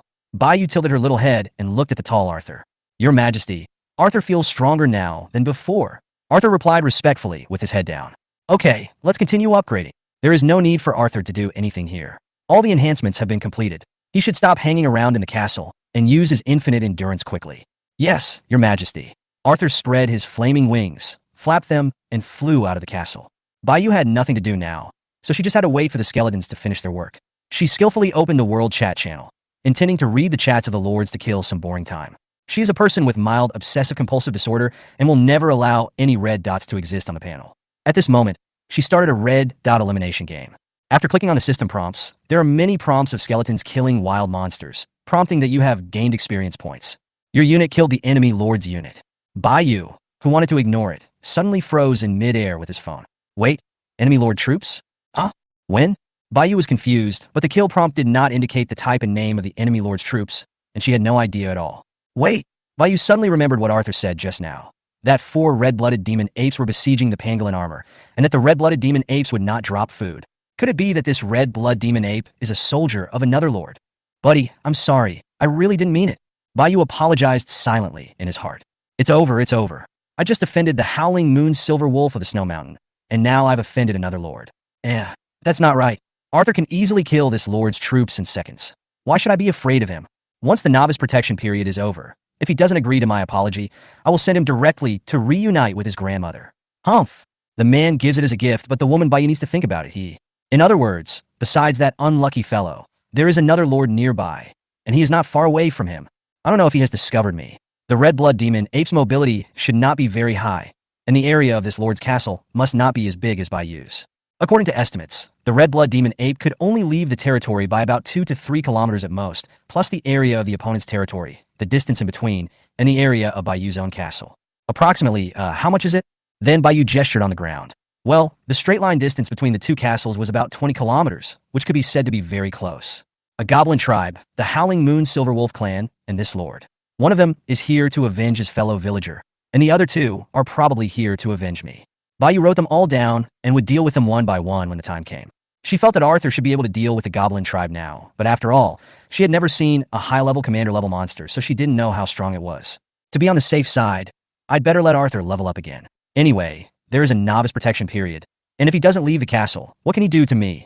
At this time in the world chat, Monkey King had already stopped cursing, and with so many lords refreshing the screen at the same time, the messages popped up so fast that it was impossible to see clearly without pressing the pause button. You received a private message. He won't come to my door, will he? Feeling guilty, Baiyu was startled by the message that suddenly popped up. Baiyu clicked on it and breathed a sigh of relief. It turned out that the person came to buy food. The orphan of Zhao. Boss, do you have any extra food? I need 500 portions. Please use your original price. I will exchange them all for stones. Xia Huang Bao. Not available now, it will be available in the evening. The orphan of Zhao. Can I add you as a friend to facilitate transactions? I have added you many times before, but was rejected every time. Baiyu scratched her head in embarrassment because there were so many people adding her as a friend every day that she rejected them all with just one click without even thinking. A big order has come. Baiyu accepted the friend request from the Orphan of Zhao, and the other party successfully became the first friend in Baiyu's friend list. Orphan of Zhao. Thank you, sir. Xia Huangbao. From the looks of you, you should have no shortage of resources. There are a lot of food items on the exchange. Why don't you buy them from the exchange? Baiyu asked the question that he was curious about. Anyway, he was not afraid that he would run away. After all, there were billions of lords in the population base, and he was not a must. The little food I sell can be easily digested, so I don't have to worry about selling it. Chapter 20 Strengthen Yourself? Orphan of Zhao. I need a lot of food. The ones on the exchange are too little, and I can never get enough. Baiyu understood. Although there were low-priced foods in the exchange, the quantity was too small and not enough for this group of lords to grab. It was obviously unable to meet the needs of this lord. Moreover, Baiyu saw that this lord did not seem to be in great need of materials.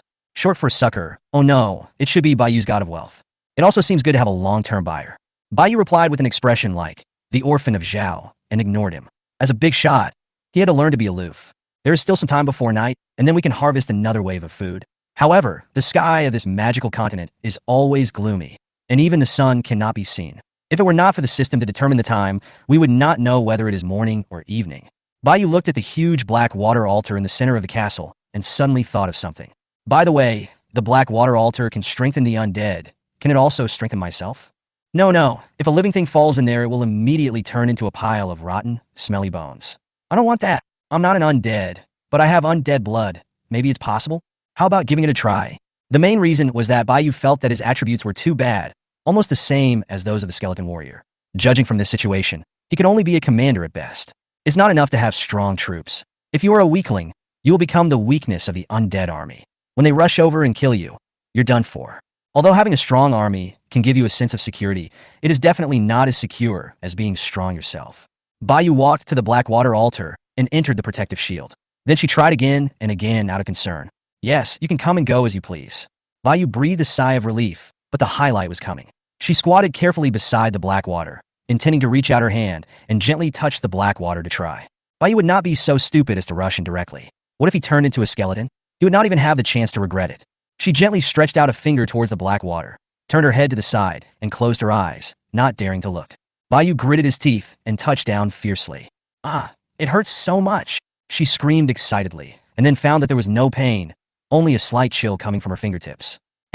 Nothing's wrong. Baiyu turned his head and looked at his fingers. His slender fingers had already reached into the altar. His fingers did not touch the black water, but formed a small vacuum area with his fingers as the center. Her fingers touched the bottom of the altar directly and did not touch the black water. What's going on? Just now I clearly felt a tingling sensation in my fingertips, as if energy was flowing into my body. Baiyu did feel that he had indeed become a little stronger, but he had not touched the black water. When a skeleton is strengthened, its bones will turn black. When a zombie is strengthened, it will emit black gas and so on. Baiyu quickly withdrew his finger, looked left and right, and found that it did not turn black or emit any other strange phenomena such as black smoke. Then he put his finger in his mouth and tasted it. She was sure that it was indeed human labor. Baiyu finally felt relieved, stood up, and stepped into the altar. Sure enough, the surrounding black water actively avoided her, but the numbness in her entire leg almost made Baiyu fall. Baiyu took off his shoes and walked into the black water altar barefoot. Baiyu felt as if his whole body was electrocuted. Trembling, Baiyu tried hard to suppress the discomfort. As soon as she entered the altar, the sickle bracelet on her right arm fell off automatically, turning into a huge sickle that fell into the black water altar. The surrounding black water rushed towards the sickle frantically. Weapons can also be enhanced. She looked delighted, but she had no time to care about the weapon that fell on the ground. She continued to move forward and soon came to the center of the altar. Baiyu sat down immediately because she had no strength left. The surrounding black water surrounded Baiyu, and only the altar beneath her was her absolute territory. Invisible energy surged from the surrounding area and slowly gathered towards her. Baiyu closed his eyes and enjoyed the happiness brought by the enhanced attributes. In a daze, her breathing began to become even and she actually fell asleep. An unknown amount of time had passed before Baiyu rubbed her blurry eyes and stood up.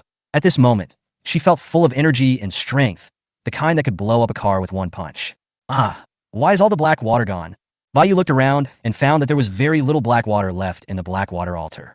The sickle was lying quietly on the ground, not far away. She walked over, picked up the sickle, and observed it. There's no change here? Forget it. Forget it for now, we'll talk about it later. The sickle once again turned into a bracelet and appeared on her right wrist. Baiyu discovered that black water was still oozing out of the altar ground, although the speed was very slow, which also showed that the black water altar was slowly recovering. This is good news. Bai was so scared that he breathed a sigh of relief. If he destroyed a king-level special building like this, it would be a huge loss. It was already completely dark outside. A group of wild monster corpses were piled up at the castle entrance. Bai opened the system panel and took a look at the time. It was already 8:30 in the evening. I slept for nearly 4 hours. During this period, Bai received several private messages from the Orphan of Zhao. The Orphan of Zhao. Is the boss here? The Orphan of Zhao. When can we trade, sir? The Orphan of Zhao. Boss, if you see this, please reply. 7. Bai could see that he was very anxious and had a private chat every half hour. She was a little embarrassed because she couldn't say she fell asleep. The bosses are all very busy. Bai quickly replied, fearing that the big order he had just obtained would fly away. Xia Huangbao, I was busy just now and didn't have time to check the news. I'll trade with you in a moment. How about that? As soon as Bai sent the message, the other party replied almost instantly. Orphan of Zhao. Okay, thank you, big shot. Bai guessed that they might have some food left. If he kept waiting like this, he would probably go hungry for 2 meals. She looked at the pile of animal carcasses next to her, then looked at the black water altar, and fell silent. Forget it, let's take a look at my own attributes first. Lord, Bai absorbed the most fundamental power, awakened the left eye of the Queen of the Dead, and permanently increased all attributes by 15 points, and permanently increased health and magic points by 10 points. Bai. Chapter 21 Left Eye. Bai absorbed the entire black water altar, but it only increased 15 points without even a skill? Could it be that half of it was taken away by the sickle, resulting in incomplete evolution? She looked down and saw 2 big eyes blinking. What was the Queen's left eye? Bai ran back to the castle bedroom and looked in the mirror. She still had a pair of big blue eyes. She pulled her left eyelid, looked up and down, but couldn't find any difference between her left eye and her right eye. Then he pulled up his personal attribute interface and found a small question mark behind his name, so Bai clicked it. Tip. The left eye of the Queen of the Dead controls all summoning and transformation spells. There is no need to chant or recite spells. The magic level will be gradually unlocked as the Lord's level increases. The rest is for the Lord to explore on his own. If you are so inconsiderate, you should at least tell me what magic I can use at this stage, how much magic power it consumes, etc. Bai was speechless. It seemed that his left eye had absorbed most of the energy. He hoped it could be stronger. Otherwise, wouldn't I be exhausted to death during the vacuum period while the black water altar was being restored? Wait, the prompt just now seemed to say that you should master all summoning magic. Is that right? Bai walked out of the bedroom and came outside the castle. These corpses were a good opportunity for her to try out her skills. The moment she saw these corpses, she suddenly understood the magic in her mind and even knew how to cast it. Not only that, Bai could even summon these corpses not as human skeletons, but as bone beasts instead. But as for these wild boars, forget it. I told you, it turns out that ordinary undead won't be summoned from the corpses of wild monsters all the time. Otherwise, if you kill a wild boar and it summons a skeleton, you will think it is nothing because the skeleton is definitely stronger than the wild boar. But if you kill a dragon and summon skeletons, I wonder if you'll be very upset. A gray symbol appeared in the pupil of Bai's left eye, and then the entire left eye began to emit a faint blue light. A huge gray formation immediately emerged from the corpse at the castle gate, and undead spirits kept crawling out of it. After a while, no more undead appeared in the magic circle, which meant that all the corpses had been summoned.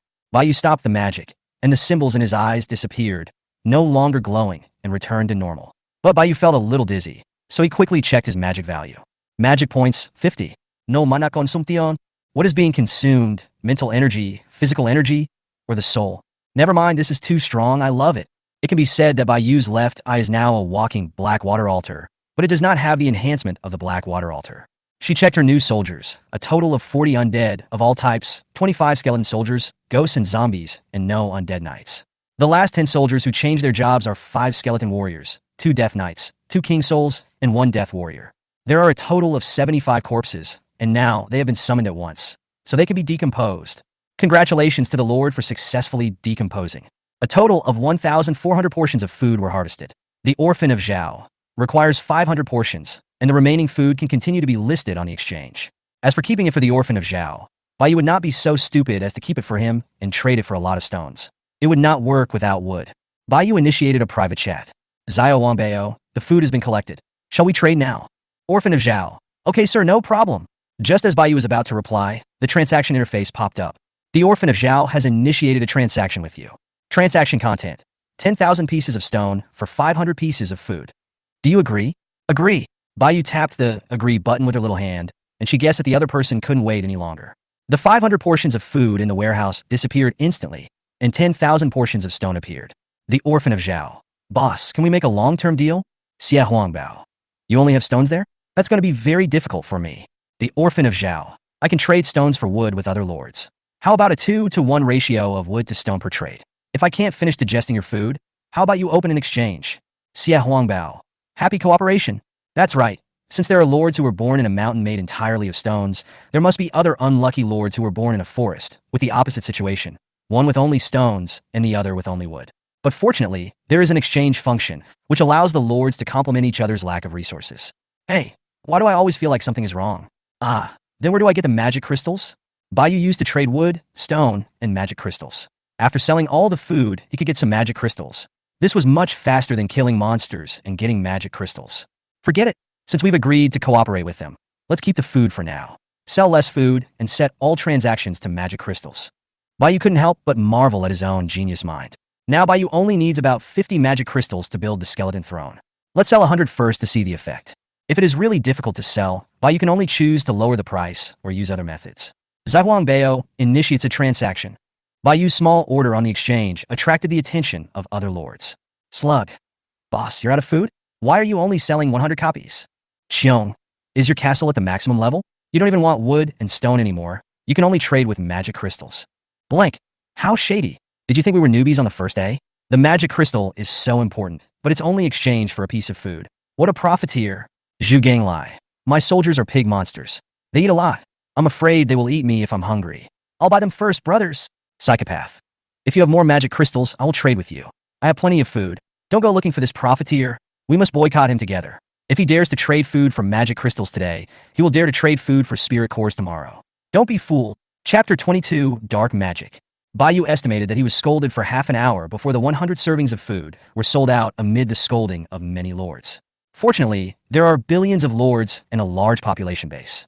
It doesn't matter if some people scold us. There will always be people who will buy it. 100 magic crystals have been successfully received. Now you can upgrade the barracks and build the bone throne. Baiyu chose to build a special building, the bone throne. This was a decision Baiyu had made long before. Upgrading the barracks was not cost-effective, and building the bone throne could bring a more direct combat power bonus. Special building blueprint, bone throne. Building level, king level. Function 1. Increase the loyalty of soldiers to the Lord. Function 2. Within the territory, the strength of the Lord and soldiers will be increased by 1 level, effective below the king level. Function 3.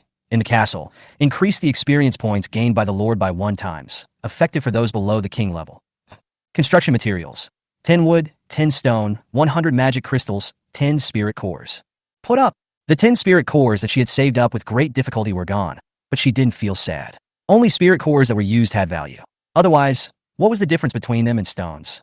The Blackwater altar is located in the center of the castle courtyard, facing the castle gate. When the gate opens, it leads to the lobby inside the castle. At the end, a throne made of dry bones appears, with 2 glowing skulls on the handrails on both sides. The throne is 2 meters high, grayish-white in color, with an arch top and an oval shape. Behind it are 2 crossed bone swords, looking majestic and solemn. The seat was covered with a gray cushion covered with magical patterns, which was connected to the throne. Baiyu walked over and looked at the throne, touched the cushion on the seat, but had no idea what it was made of. How should I describe the throne seat? It's a bit high. Baiyu leaned on the seat with both hands, jumped up, and twisted her body before she successfully sat on the throne. Her 2 little feet were dangling underneath, unable to reach the ground at all. After sitting for a while, the novelty wore off and she jumped down. It seems that it is okay not to sit on the throne. This special building is just displayed in the form of a throne. In fact, it can also be a table, a mirror, or something like that. The range of experience increased by the bone throne is the entire castle, but does not include the territory outside the castle. As long as Baiyu is in the castle, the speed of gaining experience will be doubled. She opened the system and checked the information about the undead killing wild monsters. She didn't look at the previous ones. She kept waiting for this interface to refresh, wanting to see how much experience she could gain by killing wild monsters. After waiting for about 5 minutes, the system message finally popped up. Your unit successfully killed the wild boar and gained 15 experience points. Really? The wild boar only provided 10 experience points before, but now it has increased to 5 points, which is 15 points. It only took Baiyu 2 days to reach the level. Now with a 1x experience bonus, it wouldn't be too much for him to be promoted to the Lord level on the 7th day, right? Check out the weapon enhancements. Companion weapon, Death Scythe. Quality, Commander level weapon, Growth Able. Soul Concentration, 12. Active skills, Undead Summoning Magic, 2nd level, Dark Magic, 1st level. Passive skill, attacks of soul attacks and withering effects, and the killed will be converted into undead. Baiyu discovered that there were indeed 2 differences. One was that he had mastered another magic, dark magic, but only at the first level. This is easy to understand. It should be able to cast magic just like his left eye, but it is not summoning and transformation magic, but dark magic. As for this soul condensation, Baiyu was a little confused. What did this mean? Was it an artifact spirit or something else? Baiyu always felt that he had suddenly come into contact with something at a high level, but he didn't understand anything. Who cares? It's definitely a good thing. Now Baiyu is curious about what skills can be used with the first level dark magic. Dark magic, level 1. Skill, Black Flame Bomb. A magic ball formed by black flames that burns everything attacks the enemy. Consumes 10 points of magic power, no cooldown. A spell that consumes 10 mana points looks very powerful. Of course, Baiyu can still use the skill obtained from the Judgment Death Scythe even without the sickle, but the damage added by the sickle will be missing, such as killing the target and turning it into an undead. At present, only this passive skill will be affected. Maybe some powerful passive skills will appear in the future. After all, the sickle belongs to Baiyu.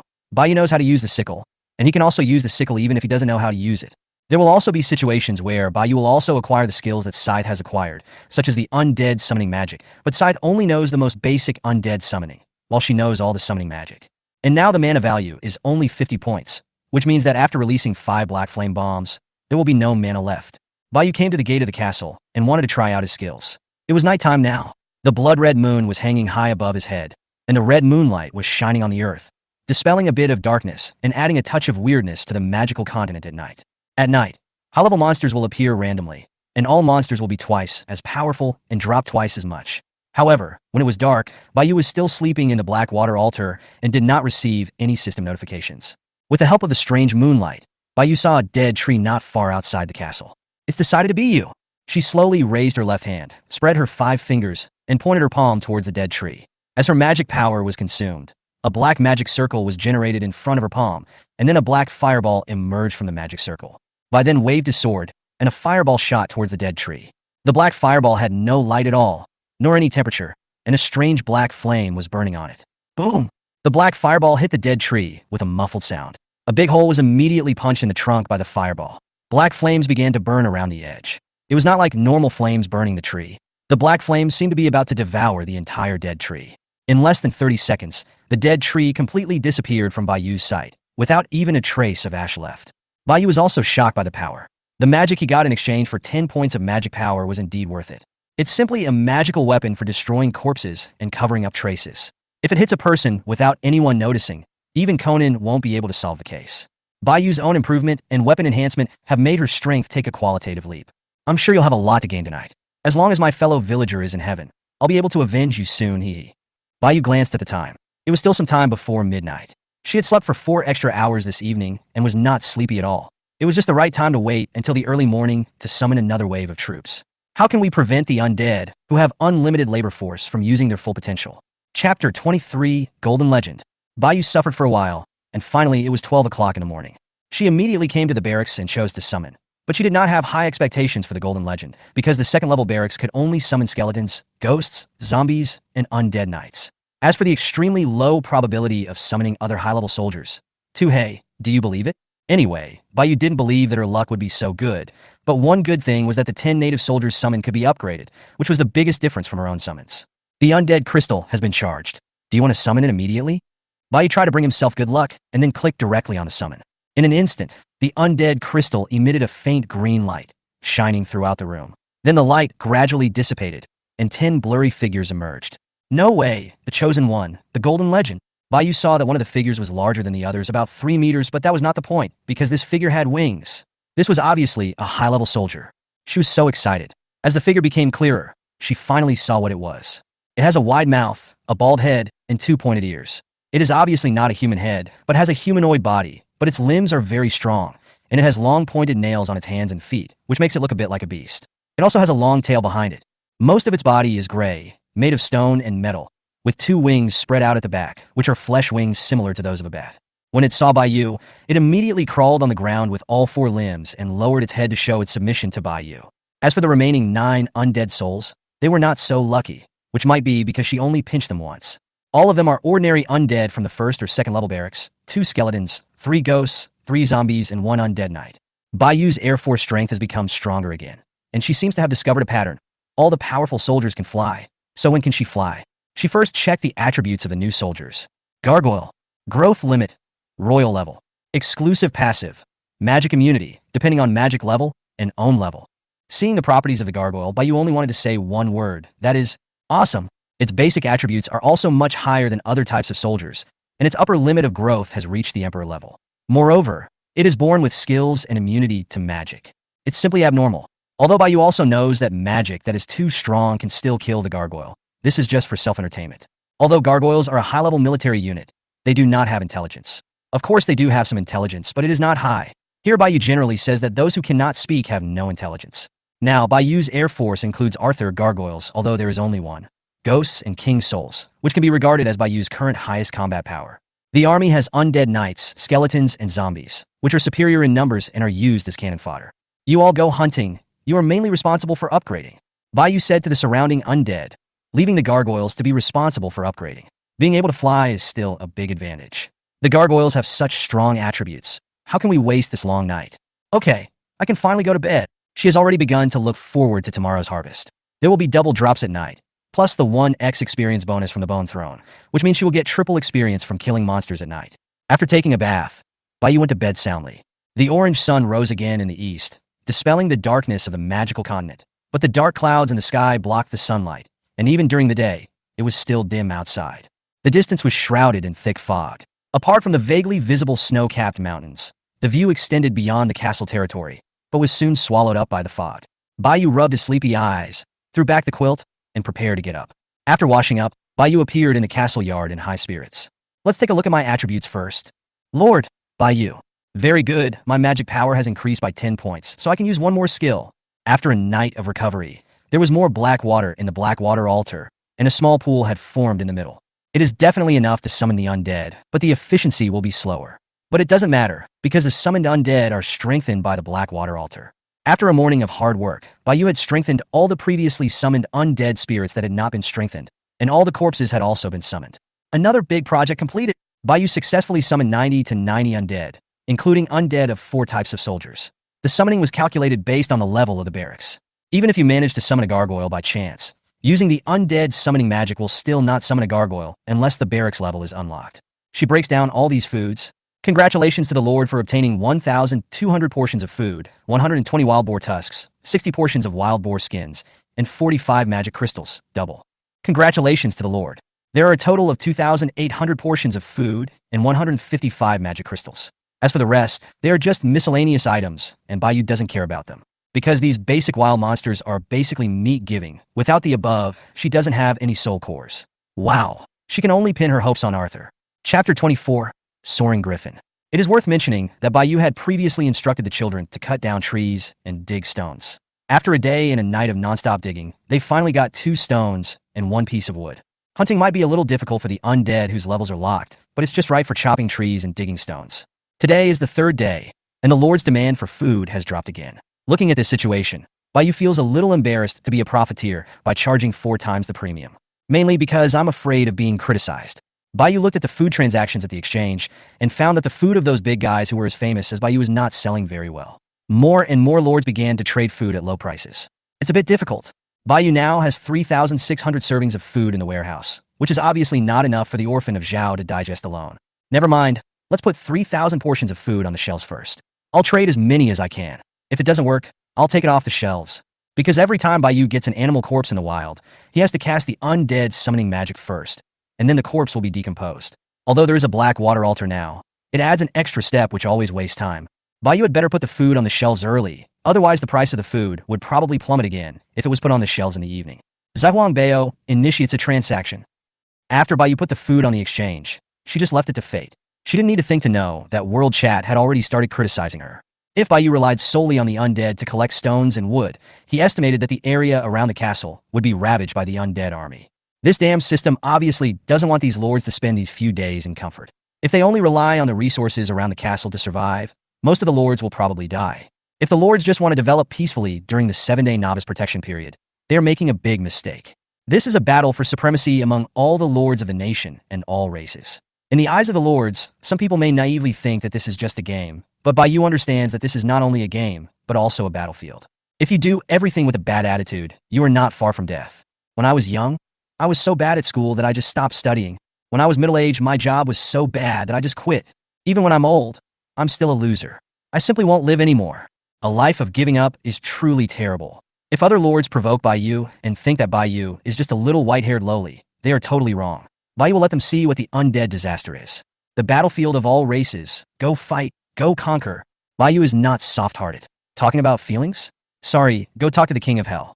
She is an orphan, with no ties, and will not be implicated by other people. She is not like those other love-brain lords. Damn, they have traveled to the magical continent to fight, and you are still thinking about falling in love here, right? Besides, you are a beauty. What? You want to find a man? It would be better for Baiyu to stab herself to death with a sickle. She is not so perverted as to like men. At this time, it was west of the castle, outside the territory.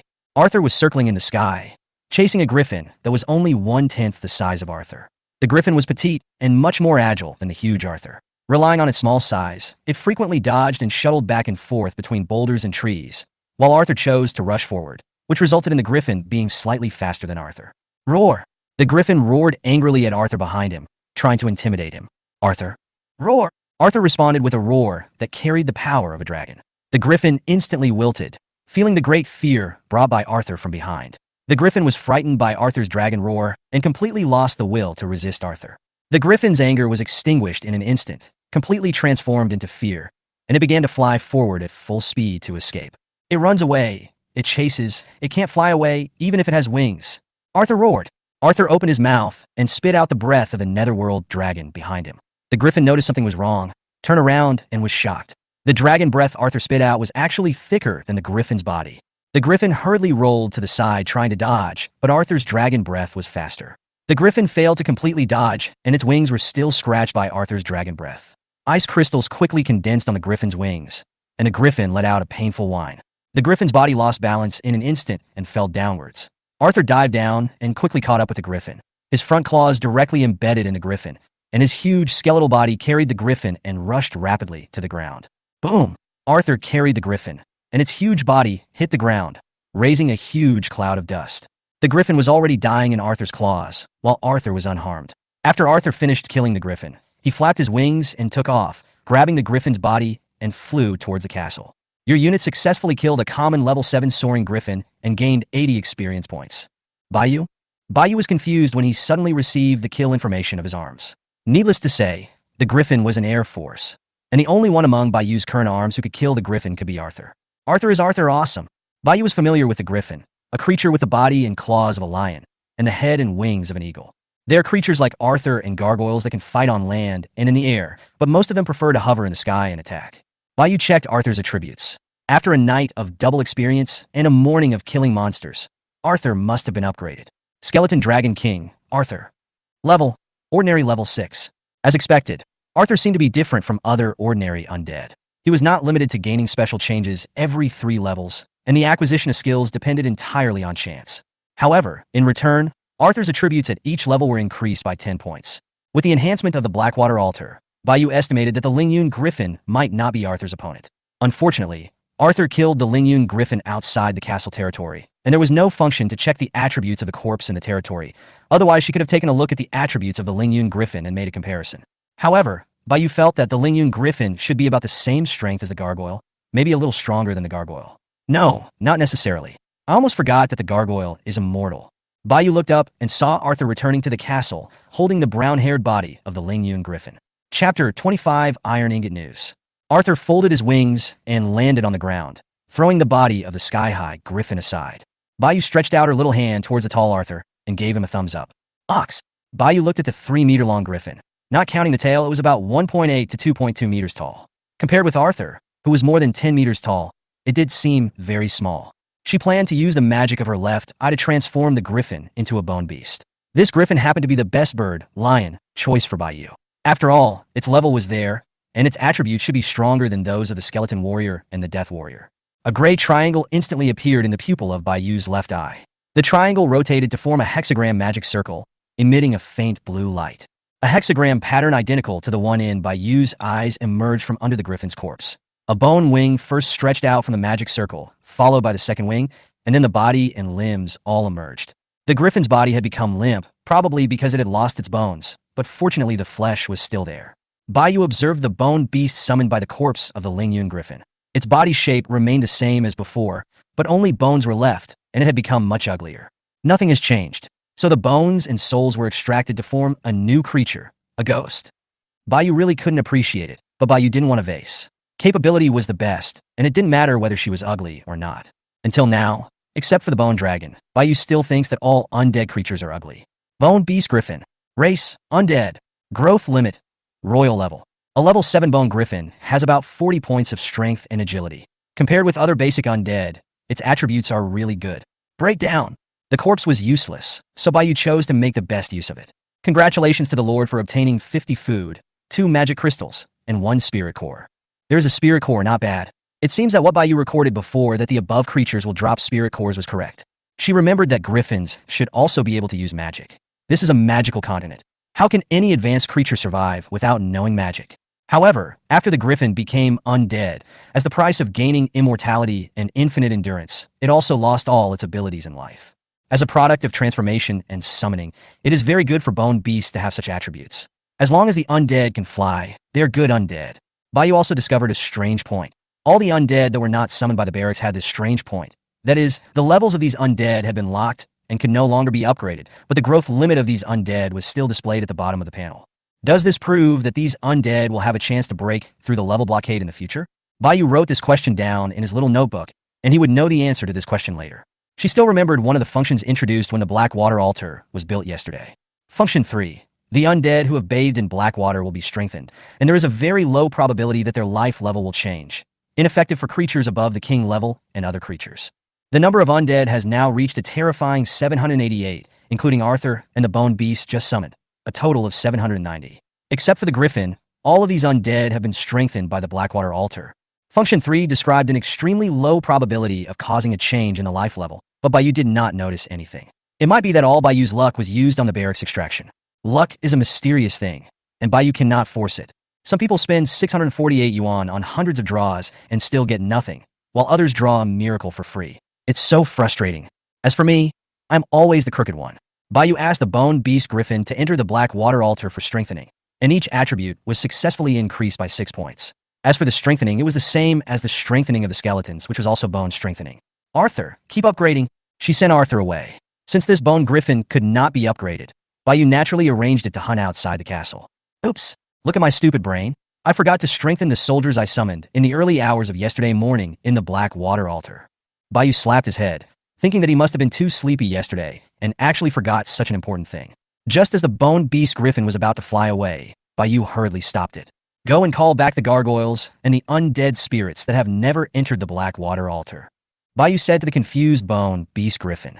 The bone beast griffin shook its head, as if it understood what Bayu said, but also as if it didn't quite understand. It spread its wings and flew out of the castle. I've never heard that becoming a ghost will also reduce your IQ. Or is this stupid bird just stupid? Forget it. There will always be a time to come back. It's the same no matter when you strengthen. Bayu opened the exchange and wanted to see how his food trading was going. Shit, iron ingots. Bayu couldn't believe that he actually saw the iron ingot. Bayu thought that although his development speed could not reach the level among the billions of lords, it was still possible, right? Bayu is still confused about iron ingots. He has never seen them before, let alone where to get them. Although Bayu guessed that mining might be necessary, the key point is whether the undead can mine. Let's put it aside for now. There must be mines around Bayu's castle, right? Bayu's current castle covers an area of 6,000 meters or 12,000 meters in diameter, which is not very small. There are no mountains, not even a small mound in the territory. The only mountain is the Snow Mountain, which is obviously an advanced map. For Bayu, who hasn't even released the novice village yet, the Snow Mountain is still too difficult. That's not right. There can't be iron or in the snowy mountains, right? The trading information of iron ingots is really damn expensive. He is even more of a profiteer than Bayu. 1 iron ingot can be traded for 80 pieces of wood, 2 pieces of food, or 2 magic crystals, and 100 iron ingots can be traded for 1 spirit core. The transaction price is 4 times the premium offered by bigwigs like Bayu, and 1 iron ingot is directly exchanged for 2. You want to exchange 100 iron ingots for a spirit core? The lord who initiated the transaction is dreaming. Now iron ingots are a scarce resource, just like the food on the first day. This gives these lords a false vision. When their castles are upgraded, these stupid lords will find that the iron ingot resources that have never appeared before require 10,000 iron ingots directly to upgrade the castle to a town. Everyone will be dumbfounded by then. Between 10,000 iron ingots and 100 spirit cores, it is self-evident which one is more valuable. Spirit cores are still the most scarce high-level resources at present, and Bayu will not trade spirit cores easily.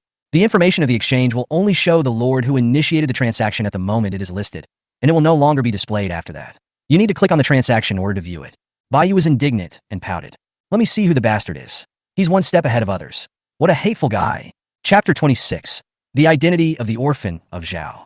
Baiyu clicked on the transaction order message and finally saw the name of this evil capitalist. The moment she saw the name, her mouth opened so wide that an egg could fit in it. Fuck! Orphan of Zhao. You are truly an orphan. Baiyu didn't expect that the person he traded iron ingots with was actually his first good friend, the Orphan of Zhao. You want to play the pig and eat the tiger, right? Try this on me? Baiyu felt that the image of a big boss that he had established in front of the Orphan of Zhao had collapsed. It turned out that he was just a clown, and this guy was the real big boss. Damn it. Baiyu couldn't bring himself to go talk to the Orphan of Zhao about the iron ingots. Do I buy it directly from the exchange? That would be a scam. Unlike me, I am a fan. Cough cough. At this time, next to a mountain tens of thousands of miles away from Baiyu Castle, stood a castle whose main body was built of stone. The castle was surrounded by white stones and several large mountains, and there was nothing else. The castle was located at the foot of the largest mountain. Inside the castle, a graceful and hot girl was sitting in the kitchen enjoying her exquisite lunch. It was actually just a roasted rabbit, and it was burnt. The girl is 1.72 meters tall, has long black wavy hair, and her beautiful face is delicately made up. Her appearance is just a little bit worse than Baiyu's. She was wearing a tight white shirt that revealed her belly button. The first button of the shirt was undone, revealing the beautiful scenery inside. The second button was almost unable to hold up under the huge pressure and seemed to be about to fly off. She was wearing a black ultra-short miniskirt, revealing two straight, white long legs. On her legs were a pair of black, translucent stockings with some unknown letters on them, extending all the way to the top into the mysterious area inside the skirt. The girl sat on the dining chair, legs crossed, a wobbly high-heeled shoe dangling from her toes. It was this lord who was angrily rebuked by Baiyu at this moment. The Orphan of Zhao. The girl's name is Zhao Lianxue. She is 21 years old, 3 years older than Baiyu. Just like her name, she is also an orphan like Baiyu. In order to make a living, Zhao Lianxue chose to drop out of school early. And in order to get back to the orphanage, she came to work as an employee in a company. But her immediate boss is an old pervert, not only greasy, but also a little bald, which makes Zhao Lianxue sick. Seeing that she is beautiful, he always wants to enforce the classic unspoken rules of the workplace on her. Later, before the bald, old boss's plan succeeded, he traveled to the magical continent. Zhao Lianxue has been working in society for many years. Before she traveled through time, she also liked to play some games, such as Mo Yuan and Mono. I had some knowledge of the game, and with my own intelligence, I quickly adapted to the current predicament. The soldiers she summoned were dwarf craftsmen, 10 of them a day. Dwarf craftsmen were proficient in construction, machinery, smelting, and forging, except that their combat power was a little weak and they ate a lot. On the first day of the time travel, Zhao Lianxue observed the situation around the castle. There were mountains all around and few wild monsters. However, this also meant that there would be fewer high-level wild monsters and the danger would be lower. This gives her a relatively safe and stable position for development. But dwarves need to eat, and they need to eat a lot. When Zhao Lianxue asked them to go out hunting, the dwarves often returned empty-handed. However, during one of their trips, the dwarves actually brought back other dwarfs to Zhao Lianxue. All of them were wandering dwarves who were willing to join her castle, as long as Zhao Lianxue promised to provide them with food. The number of dwarf craftsmen in Zhao Lianxue's castle suddenly expanded to 200 people. She asked the wandering dwarves and learned that the old dwarf king had passed away. Now there was a civil war in the dwarf kingdom, and it was so fierce that there was a tendency for it to split. They were all civilians affected by the war. Zhao Lianxue felt sorry for them and took them in. Although the efficiency of stone mining was greatly increased, the amount of food needed every day also increased. Later, Zhao Lianxue roughly understood the fighting ability of these dwarf craftsmen, so she simply gave up the idea of letting them hunt on their own and concentrated on letting them dig stones and then use the stones to trade for food. But the food is ridiculously expensive. Although the food prices have dropped from yesterday to today, the amount of low-priced food is still too small. Sometimes Zhao Lianxue can only grab 1 or 2 portions, and sometimes she can't get any at all. This amount of food is not enough to eat, so Zhao Lianxue keeps an eye on the exchange every day, ready to buy low-priced food at any time. Fortunately, my soldiers are good at digging stones, and there are several mountains outside the castle. Resources are coming, and with the exchange function, there will be a continuous supply. No wood, no problem, just use stone instead. No food, no problem, just trade it with stones. The thing that is most in abundance here is stone. While digging in the mountains, the dwarves suddenly discovered iron ore and a special building blueprint, which made Zhao Lianxue even happier. The special building is the furnace. Zhao Lianxue successfully unlocked the furnace and built it. The furnace smelted the iron ore into iron ingots. It was also the first time Zhao Lianxue saw an iron ingot, but she knew that the iron ingot would be of great use. Yesterday, The dwarves brought back more than 100 dwarves, which became the last straw that broke the camel's back for Zhao Lianxue. The strategy of buying up low-priced food at the exchange was no longer feasible. Zhao Lianxue had no choice but to turn to the lords who had a lot of food. For example, Baiyu. Of course, Zhao Lianxue is not a fool, and she will not add only Baiyu. It's just that she sells the most food, which makes Zhao Lianxue feel that the supply is the most stable. Today, Zhao Lianxue finally upgraded the castle to the highest level by continuously trading stones for wood, magic crystals, and other resources. Zhao Lianxue also knew the function of iron ingots. The iron mine was so large, and the output of the furnace combined with the more than 300 dwarf craftsmen in the castle could produce 500 iron ingots every day. Upgrading the town required 10,000 iron ingots. At this rate, it would take 20 days to upgrade the town. She has her own ideas and does things without asking for help from others. Seeing that the castle could not be upgraded to a town in a short period of time, Zhao Lianxue decisively decided to use iron ingots to choose a trade. While most of the lords' castles have not yet been reached, although they do not know the function of iron ingots, they must understand that they are high-end materials. At present, it seems that I am the only lord who trades iron ingots on the exchange. I can also learn from other lords and trade directly at a high price. He made a fortune as he controlled an endless supply of stones, more than 300 dwarf craftsmen, and the ability to smelt iron ingots. No need to rely on anyone at all, a perfect protagonist template.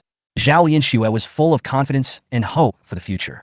She had already observed the area around the castle and found no danger. Once the 7-day novice protection period was over, even if there was a beast tide, it would be nothing more than a small matter. Chapter 27 Cooperation. Although Baiyu angrily denounced the orphan of Zhao as a thief, he did not stop. Baiyu had put 3,000 portions of food on the shelves before, and there were still 600 in stock in the warehouse. Baiyu decisively traded the food for iron ingots. It's just food. The thing I, Baiyu, have the most is food. However, there were too few iron ingots on the shelves of the orphan of Zhao, only 150. While those brain-damaged lords were still discussing the function of iron ingots in the world chat, Baiyu decisively used 200 portions of food to buy all the remaining 100 iron ingots. Baiyu took out the iron ingot that he had just traded from the warehouse and held it in his hand. The iron ingot was refined into a brick shape, and each one weighed about 10 pounds. However, compared to Baiyu's 35 points of strength attribute, it was as light as cotton. This is an iron ingot. Isn't it just a lump of impure iron that has been refined? I thought it was some high-end gadget, but it turned out to be just like its name suggests, just ordinary iron. It takes 10,000 iron ingots to upgrade a town, and 20,000 of them need to be exchanged for food, assuming that there is still food. Moreover, the price of food will only get lower and lower. If everyone has no other way to obtain iron ingots, then the price of iron ingots will only get higher and higher. Looking at the 10,000 iron ingots needed to upgrade the town, he looked at the 100 iron ingots in the warehouse. How long will it take to save this? Baiyu had a sad face and looked unhappy. I don't know if there are any undead who can mine. No, mining is easy, but the difficult part is smelting. Considering the intelligence of the undead, it would be quite difficult. Hey, the gargoyles and the few undead that didn't get strengthened yesterday are back. It seems I misunderstood that stupid bird. It actually understood what I said.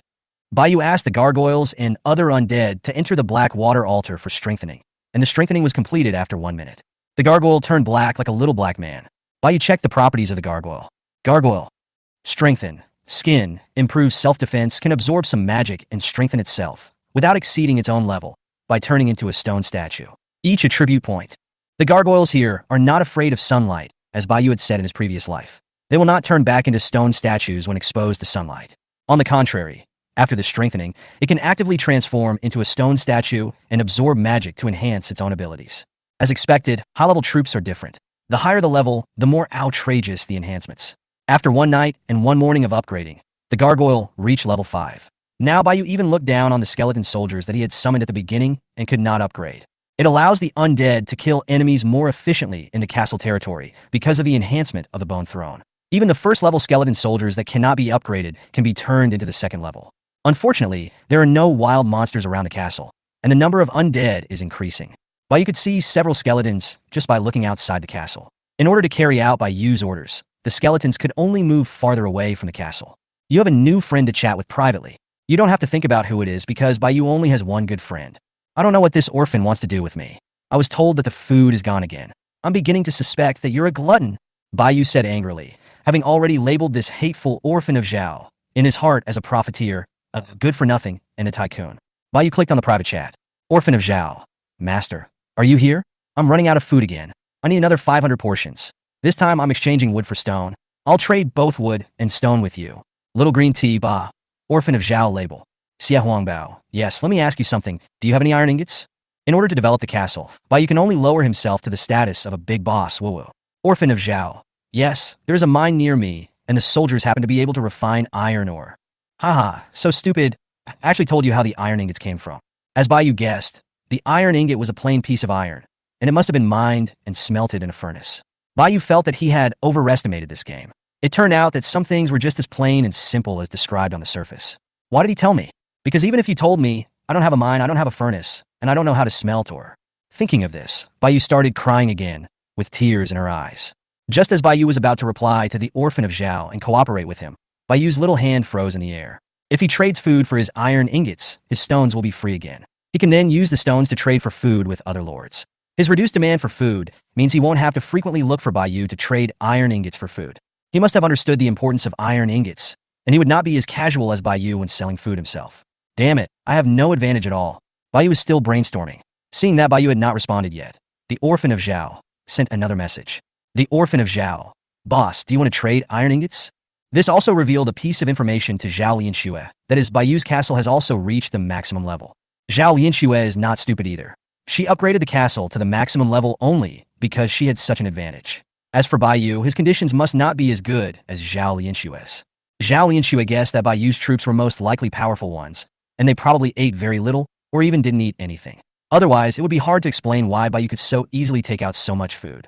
Zhao Lianxue believes that Baiyu must be very strong, and the combat effectiveness of her own troops is too weak. Although Zhao Lianxue currently believes that there is no problem with the beast tide, once the beast tide is over, it will be the battle for supremacy among all races. Relying only on her own dwarf craftsmen, it would be fine if she is not discovered, but if she is the first to be discovered, she will be finished. Therefore, it is very necessary to make friends with Baiyu.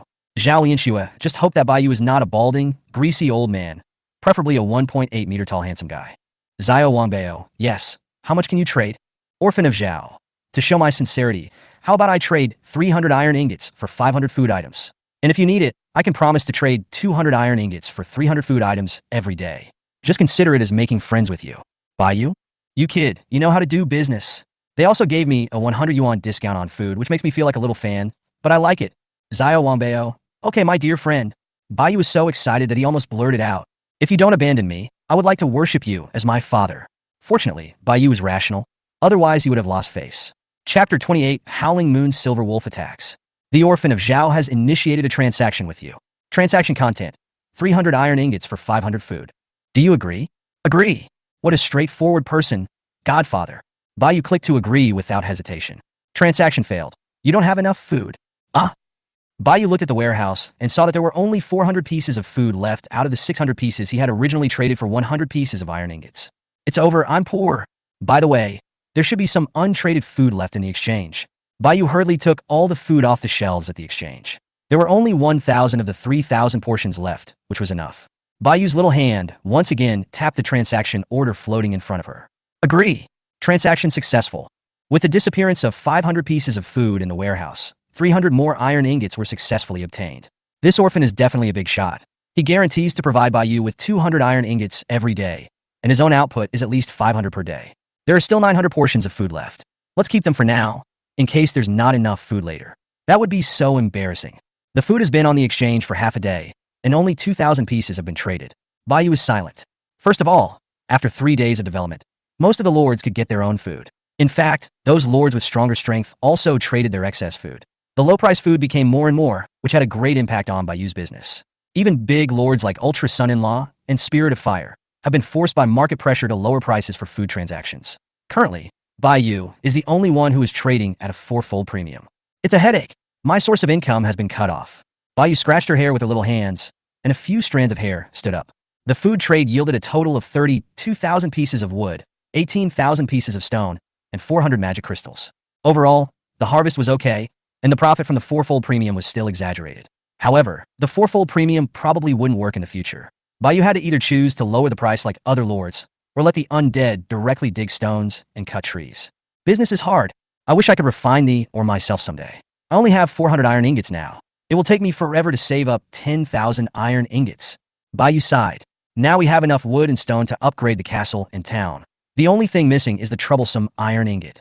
At present, wood and stone are not so important to Baiyu. It is still too early to upgrade the town, so Baiyu needs to find a way to do some other business. For example, the wild monster materials that have been used in the warehouse, wild boar tusks, and various animal furs. However, no one is selling these things on the exchange at the moment, and Bayou doesn't have a reference price. He is just afraid of selling them too expensively and losing money. Food is no longer profitable. The most important thing right now is to find a way to get iron ingots and spirit cores. Bayou's next goal is to upgrade the barracks and then the town. Why haven't you upgraded yet? Bayou looked at the black water altar beside him. There was already a thin layer of black water on the surface. Suddenly, Bayou thought of something. Can I strengthen it a second time? As she spoke, Bayou walked over, took off her shoes, put on her white socks, and stepped her size 36 feet into the black water altar. The black water still avoided Bayou as before, but there was no longer the tingling and numb feeling as before. Bayou was somewhat disappointed. It was obvious that he could not strengthen himself a second time. He missed an opportunity to become even stronger. As expected, the black water altar is unreliable. I can only rely on myself, even though my hands will be a little sore. Now it is afternoon, and Bayou has nothing to do. In this magical continent without internet and mobile phones, what can Bayou do? Just take a good nap first. The undead are still working hard, chopping trees, digging stones, hunting, and upgrading. As the boss, Bayou can enjoy the 1x experience bonus in the castle and just wait for the upgrade. Going outside to kill the enemy in person would really undermine Bayou's style, and there would be no 1x experience bonus once he left the castle. Bayou is not that stupid. This is simply not worth it. Bayou woke up in high spirits. It was already evening, and he just happened to see the system prompt. Bayou likes the night the most because there is double drop at night. If nothing unexpected happens, Bayou will be able to upgrade again when he wakes up tomorrow. Night is the best opportunity for the undead army to become stronger. Hey, can I choose to avenge my fellow villager at night? Then all the drops will be doubled, and I will get rich right away, right? Bayou really felt like a clever little guy. No way. The goblin leader is at the commander level. His attributes have doubled. There is no way I can defeat him. Bayou felt that his plan to get rich that he had just thought of was shattered in the cradle before it could even be implemented. Warning, hostile creatures have entered the territory. Bayou was startled by the sudden prompt from the system and sat up abruptly from the bed. What the hell? Bayou ran out of the bedroom barefoot, went downstairs to the lobby, ran all the way to the door, and pushed open the castle gate. What came towards me was not darkness, but moonlight that was even more eerie than before. Bayou looked up unconsciously and saw that the sky was cloudless and a red full moon was hanging high in the night sky. Bayou looked outside the castle in the moonlight and saw dozens of white figures running wildly towards Bayou's castle. Howling Moon's Silver Wolf.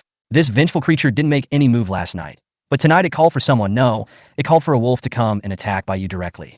Bayou estimated that there were at least 30 Howling Moon Silver Wolves. The one leading the group was sturdy and larger than the others. Its eyes glowed red, and it was obviously the leader of the pack. Once inside the territory, Bayou could check the information of this pack of wolves. Howling Moon Silver Wolf. Skill: Bloodthirst. Killing an enemy will gain a frenzy effect that lasts for 30 seconds. Killing again will reset the time. A level 9 Howling Moon Silver Wolf. And the double enhancement at night is so powerful. Bayou didn't expect that the leader of the Howling Moon Silver Wolves was actually level 9. It was really terrifying. After doubling the enhancement, his attributes are almost catching up with Arthur. At this time, a ghost flew back from outside the castle. Seeing that Arthur had not returned, Bayou did not feel safe at all. Seeing this, Bayou shouted directly at the ghost. Quick, go to the west to invite Arthur. Chapter 29. Perverted Werewolf? No, that's not right. The castle has a protective shield. It's still the 7-day novice protection period. I'm theoretically invincible in the castle. Bayou stroked her own heart, pinched it, and felt relieved. Unexpectedly, the Howling Moon Silver Wolf actually has another skill. Seeing this bloodthirsty skill, Bayou revealed a sly smile. Bayou, promise here that if you can use your skills, I lose. The undead scattered around the castle also discovered the group of white invaders, and the undead in the sky and on the ground began to surround the wolf pack. These wolf cubs are all elite monsters. They can directly break up the bodies of skeleton soldiers with a bite, but it's useless. The skeleton soldiers' bodies quickly reorganized and launched an attack on the wolf cubs again. I always feel like this Howling Moon Silver Wolf isn't very smart. There were so many wolves running back last time. Didn't any of them tell them that these skeletons are immortal? Sorry, I forgot these stupid wolves can't talk. There are more and more skeleton soldiers and zombies around, as well as many undead knights. There is also a group of ghosts flying in the sky, and the number of undead is almost reaching 500. There are more than 30 wolves. How dare you do that? Faced with the siege of more and more undead, soon some unlucky wolves were injured. The space they could move in became smaller and smaller, and was gradually blocked by the undead. The high agility of these wolves was of no use at this time. It seems like even without Arthur, we can't defeat this group of wolves. This was the first time that Bayou saw so many undead besieging the enemy together. The scene was truly spectacular. The leading Howling Moon Silver Wolf howled. and the surrounding Howling Moon Silver Wolves also began to howl. The leading Howling Moon Silver Wolf had veins bulging all over his body, and his limbs began to become strong and powerful. His front paws actually left the ground, and he stood up only on his hind legs.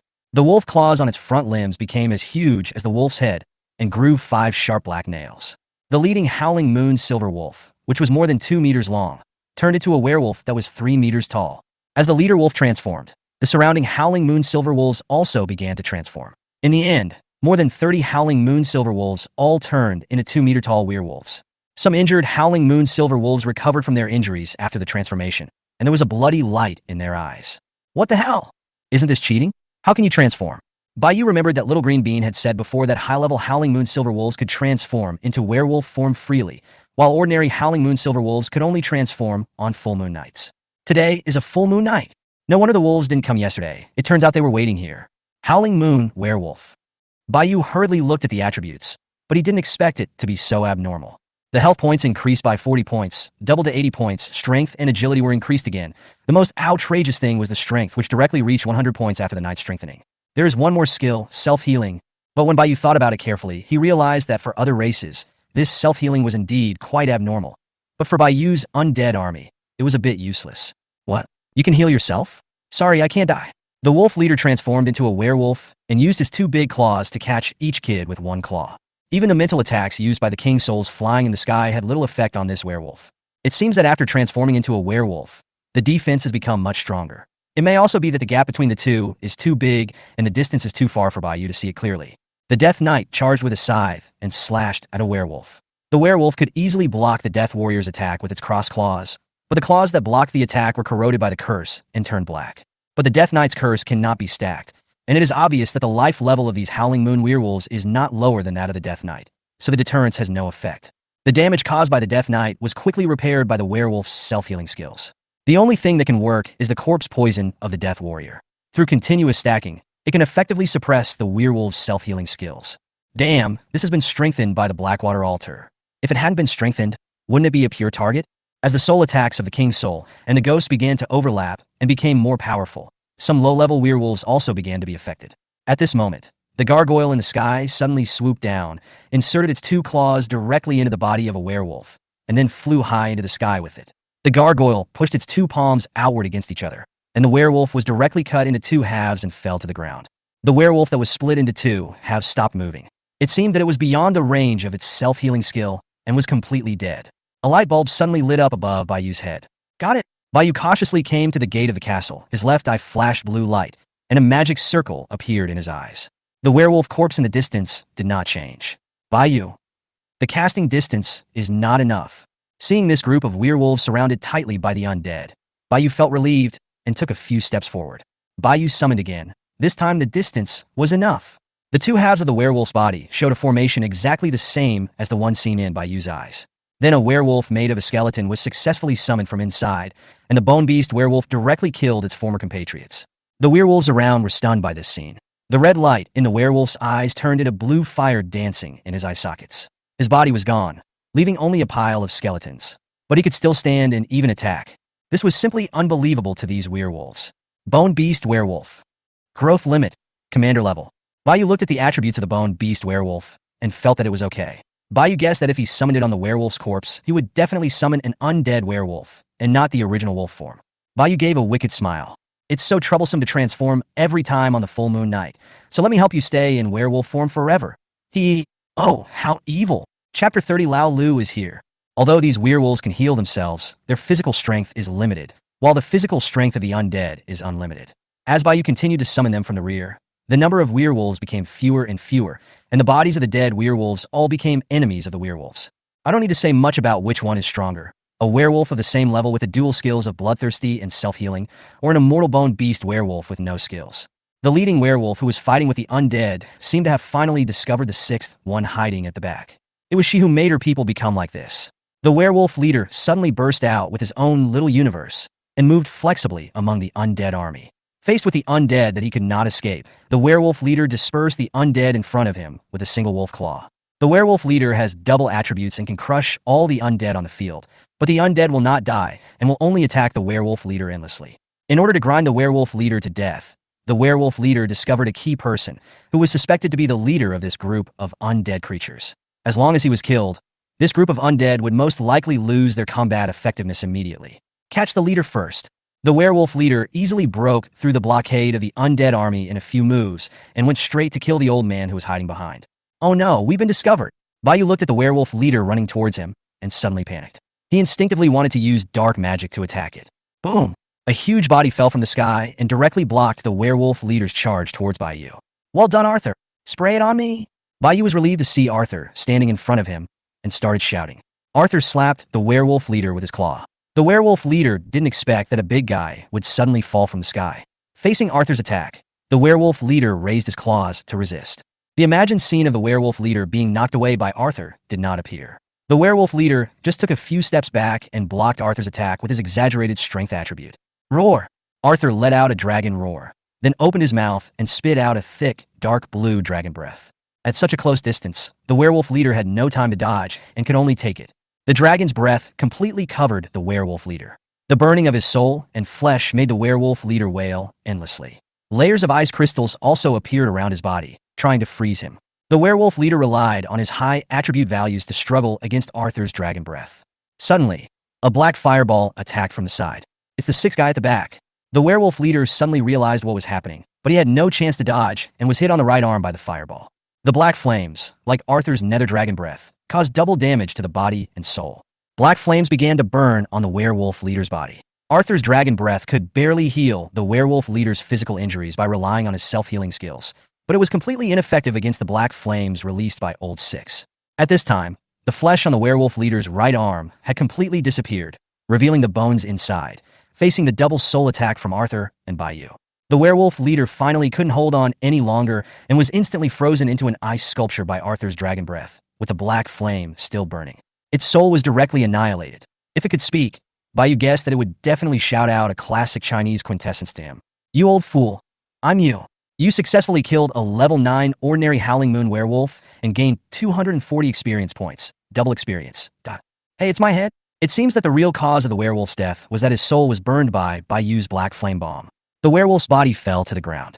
Bayu also broke through the bottleneck because of this werewolf and was upgraded again. There's a saying that goes, life is like, since you can't resist it, just enjoy it. At this time, the other undead were still besieging and killing the remaining werewolves. Only Arthur next to Bayu was looking at Bayu in confusion. Back to the topic, this was the first time Bayu used black firebombs on living creatures, not counting big trees. I didn't expect it to be so perverted that it could keep burning on the body and could not be extinguished at all. Bayu had already sat up from the ground, but his clothes were a little dirty and messy. Bayu patted the dirt off his butt. Fuck my meat! Bayu realized that this dark magic would not leave a corpse, and quickly stopped the black flames from continuing to burn the werewolf leader's body.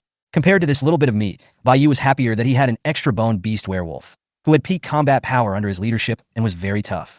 Once the werewolf leader died, the other werewolves were just food for the taking, not to mention with the addition of Arthur. Arthur is still strong. Otherwise, with the help of the other undead under Bayu, they might not be able to kill this werewolf. Bayu used the magic of his left eye again to transform the werewolf into a bone beast. At present, she is the only one who has the ability to transform bone beasts, not the sickle. No matter how you look at it, the bone beast werewolf is stronger than the skeleton warrior. Bone beast werewolf. Growth limit, king level. Puff. Bayu vomited blood, and the double attribute enhancement at night was gone. That's it.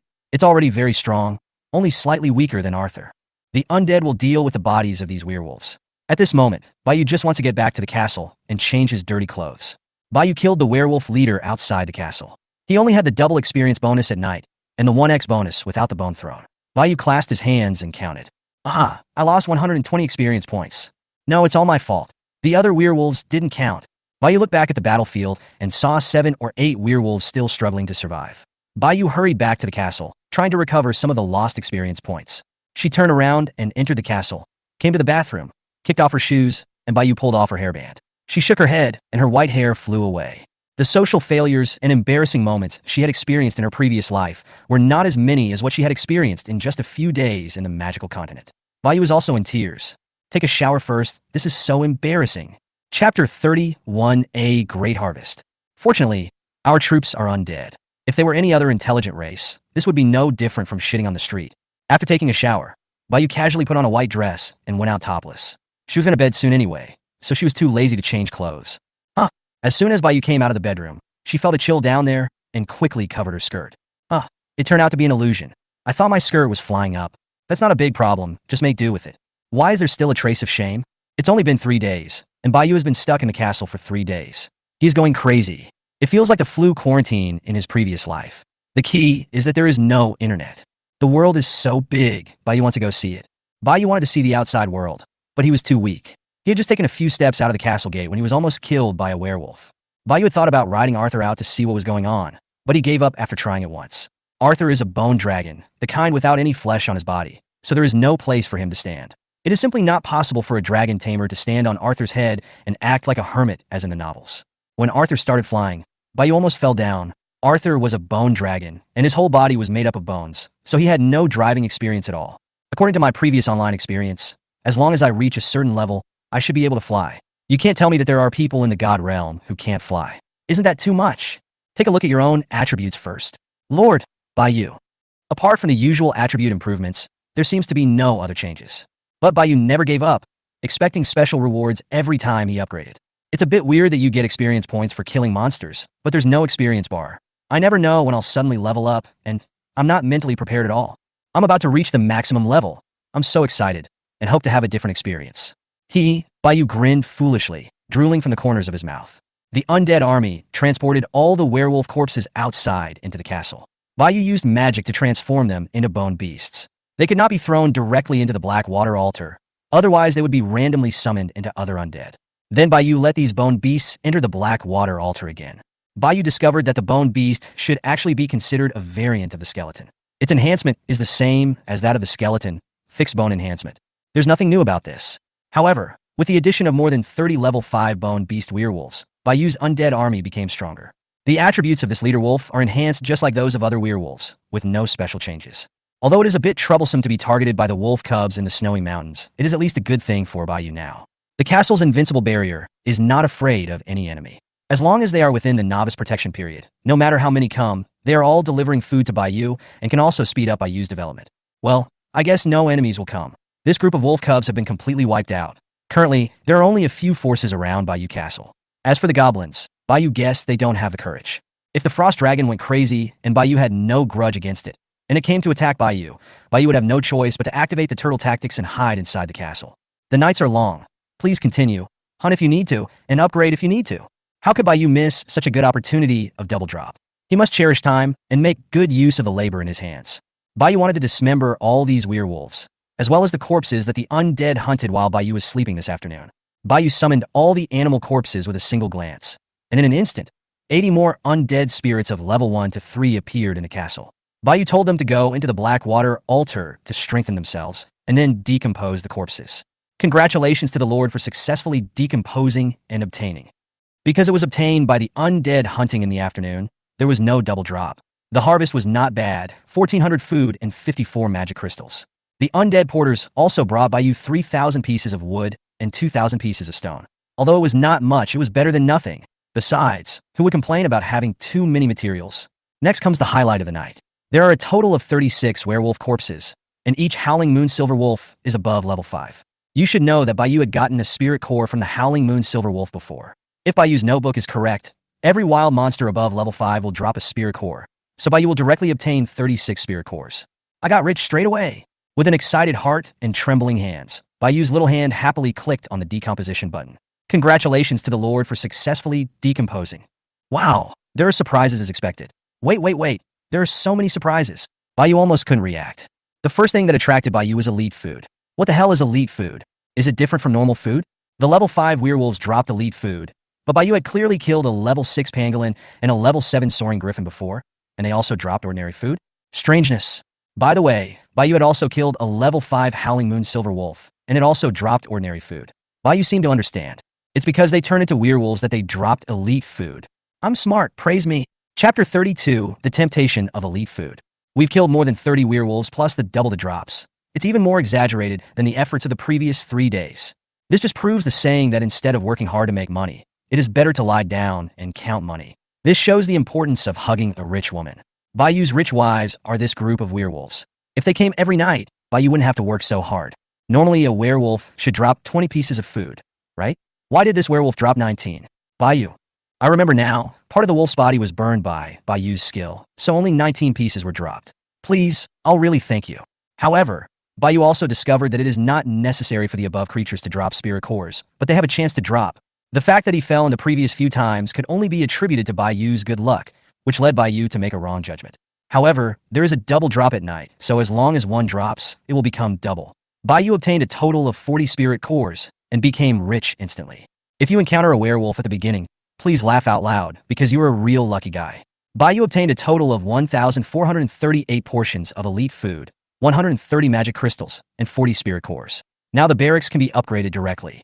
The upgrade was completed just before midnight, and then new troops were summoned on the 4th day. Yo, it just means you won't lose skin when you turn into a werewolf, but it doesn't matter.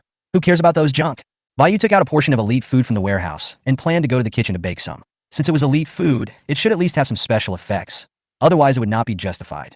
However, the system did not show any difference in elite food, so Bayou had to try it himself. After a while, Bayou walked out of the kitchen with the roasted wolf meat. Bayou blew on it gently and then took a bite.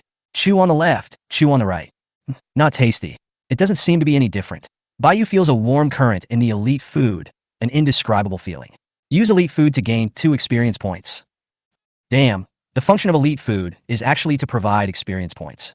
Bayou has more than 1,400 portions of elite food, which means he can provide 2,800 experience points. What a concept! Bayou guessed that these experience points could directly allow him to be promoted to the commander level. Bayou was tempted. This was a good way to become stronger quickly. As soon as Bayou walked to the warehouse and opened the door, he was petrified on the spot. Looking at the elite food piled up like a mountain, Bayou was dumbfounded. How long would it take to finish eating all this? I might die of starvation before I even upgrade. Forget it, I'll just trade it. I was too naive, sorry. Bayou looked at the time. There was still some time before midnight, so he decided to put the elite food on the shelves first. Maybe the transaction would be completed by tomorrow. Bayou directly chose to trade magic crystals and iron ingots. He had no shortage of wood and stone for the time being. It was still early to upgrade the town, and he could save up a lot with the help of the undead. As soon as Bayou's transaction was put on the shelves, it immediately set off the group of unsophisticated lords who were chatting in the world. Some of them were still worried about ordinary food, and elite food was unheard of. Saipan, what the hell? What is elite food? Is it dropped by high-level monsters? That's awesome. Are all the big guys so strong? You knew Waga. Are you kidding me? It's only the 3rd day. I was still feeling smug about barely being able to feed myself, but I was hit by the boss so soon. Taro Bobo. Oh, can you scratch my itch? Xiao Pa Kai. Can the big dick upstairs please stop being disgusting? I'm throwing up. Don't you guys pay attention to the point? Elite food can earn you 2 experience points. Pure love god of war. You are the profiteer of Krabby Patty again. You are selling it too expensively. What is an iron ingot? If I have this thing, I would still like the 2 experience points provided by your elite food. Shushu. As expected, you are a clown. Iron ingots are worthless. Those who can refine iron ingots will definitely exchange them for elite food. This is a great opportunity to improve yourself and your troops. You can gain experience points without taking risks to kill enemies. Bayou looked at the world chat and showed an expression of as expected. For Bayou, this little bit of experience may not be a big deal because the undead army is killing enemies all the time, and there is also the 1x experience bonus from the Bone Throne. But for some weaker lords, this is a huge temptation. For example, in the Orphan of Zhao Lianxue was in the castle. Bayou's move made Zhao Lianxue confused.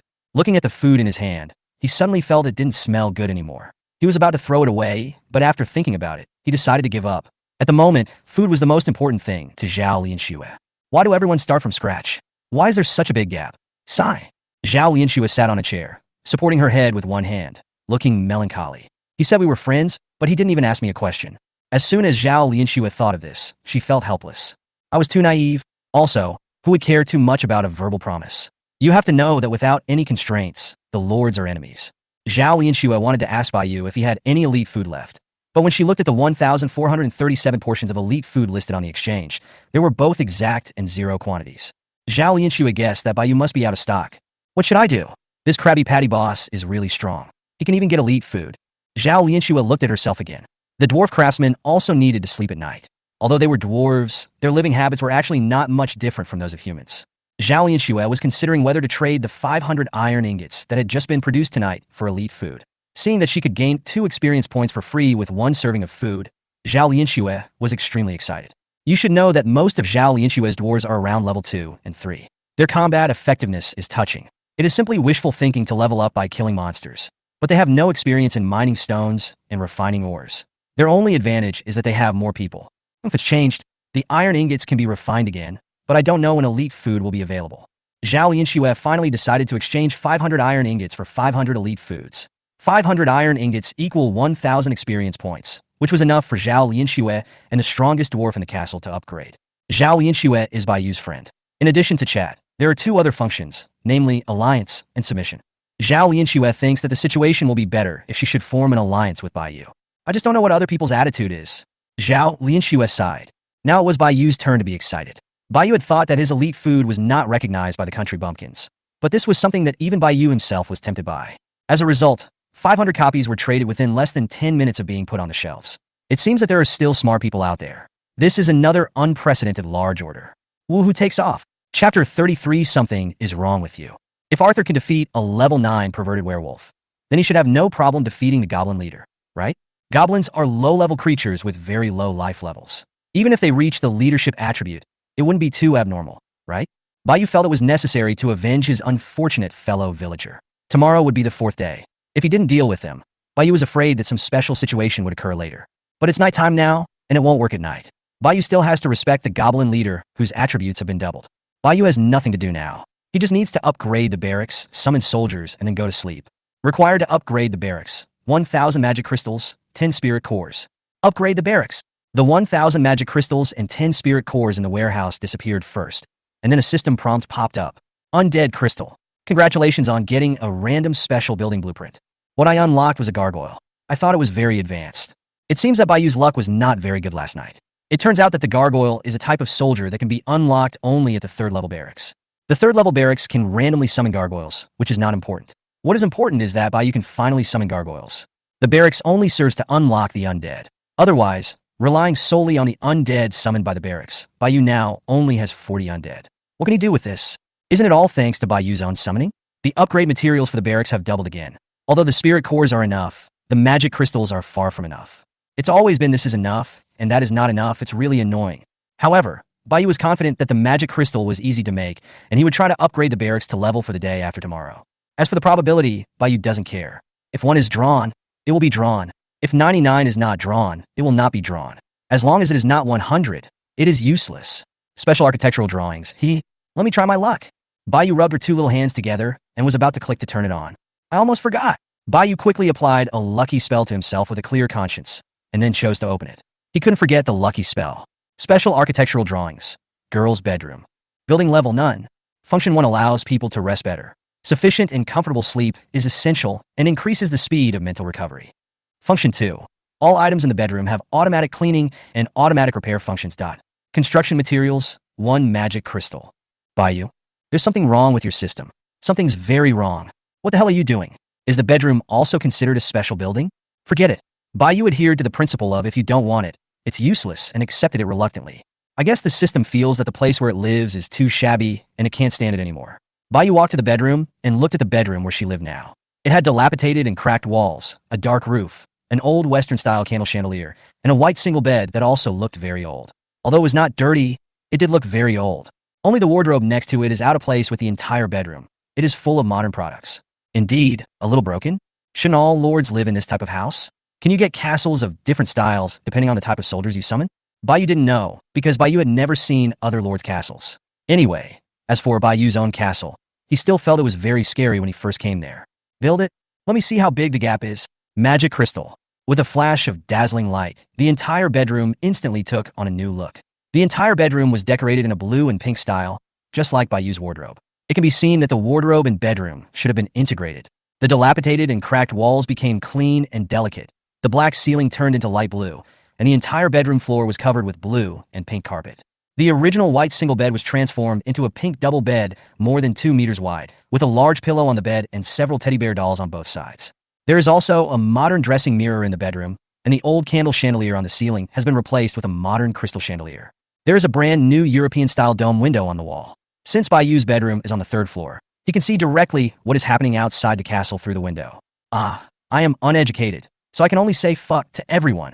Bayu is extremely excited. This is so cool. Please give me more special buildings made of magic crystals. Please, System San. When Bayu walked into the bedroom, it was as if he had traveled through time again. It felt like other lords were here to fight to the death, but Bayu was here to enjoy life. Bayu was the only one in such a big bedroom. She ran to the bed and threw herself on it. So soft, much more comfortable than the previous bed. Sure enough, there is no harm without comparison. Bayu turned on the light, and the crystal chandelier on the ceiling emitted a soft light, instantly enveloping the entire bedroom. The moment Bayu saw the crystal chandelier, Bayu knew that there must be electricity in the bedroom. Yes, there was electricity, but there were no wires. Bayu was no longer surprised. In just 3 days since he came to the magical continent, he had seen too many incredible things. Okay, now that we've summoned our troops, we can go to sleep. Bayu looked at the system time, and it was already early morning, so he prepared to go downstairs to summon troops. Bayu arrived in front of the barracks, and the familiar prompt appeared again. The barracks has been charged. Do you want to start summoning immediately? Yes. In the small room, the barracks was emitting green light, and 10 figures gradually emerged in the green light. 10 identical figures 3 meters tall, with wings on their backs. They are 10 gargoyles. Bayu didn't know whether he should sigh that he was lucky or unlucky. No gold was given out when drawing troops this time. Now that gargoyles were the basic troops in the barracks, he was not surprised when all gargoyles were summoned. Forget it, luck is not always good. 2 payouts out of 4 draws are already very good. 10 gargoyles are much better than 10 skeleton soldiers on the first day. If Bayu draws 10 skeleton soldiers again, he will cry to death. This time, Bayu did not forget to let the 10 gargoyles go to the black water altar for strengthening first. After the strengthening was completed, Bayu directly let them fly away to upgrade. Okay, today's business has come to an end. It's time to go to bed. Chapter 30, For the Hateful Green-Haired Monster. Bayu simply flipped her dress over, threw it on the ground, and crawled into the bed naked. This is the happiest time of the day. The castle has invincible protection, and even if the gods come, they cannot stop Bayu from sleeping. However, Bayu is still ambitious. If he doesn't get stronger quickly, once the novice protection period is over and the protection shield is gone, he might not even be able to sleep well. You have to worry all the time that enemies will attack you. How scary that is. Bayu fell into a drowsy sleep. She had a very strange dream. This was Bayu's first dream since she came to the magical continent. Bayu dreamed that a bunch of green-haired monsters attacked his castle. They laughed strangely at him, looted everywhere, and ignored the castle's protective shield. No one knew where the undead army had gone. In the end, this group of green-haired monsters tore down Bayu's entire castle, leaving not even a single stone behind, just like a swarm of locusts. Not a single piece of clothing was left for Bayu, who was left sitting alone in the cold ground, hugging her chest and shivering. I can tolerate my uncle, but I can't tolerate my aunt. Bayu suddenly opened his eyes and found that his castle was still there, and he breathed a sigh of relief. Meow, isn't this bedroom supposed to enhance mental recovery? Shouldn't I be full of energy? Why am I still dreaming? The key is that you don't even think about dreaming a happier dream. It really makes me angry, wow. Bayu glanced at the system time and found that he had only slept for 3 hours. Green-haired monsters, right? I'm going to kill you right now. In Bayu's eyes, the green-haired goblin. They're all green. I say they're a living thing. Is that okay? There are still more than 3 hours before dawn, which is just the right time. To Bayu, all the other goblins are just little bastards. The only difficult one is the goblin leader. Bayu didn't know how strong the commander was, so he had been planning to wait until he became stronger before dealing with them. But the dream he had tonight made Bayu very angry. What to do if you are angry? You must take it out on the goblins. Among these more than 1,000 goblins, only the leader is at the commander level, and there are also several goblin warriors and goblin wizards. Bayu didn't believe that the goblin could be stronger than the werewolf.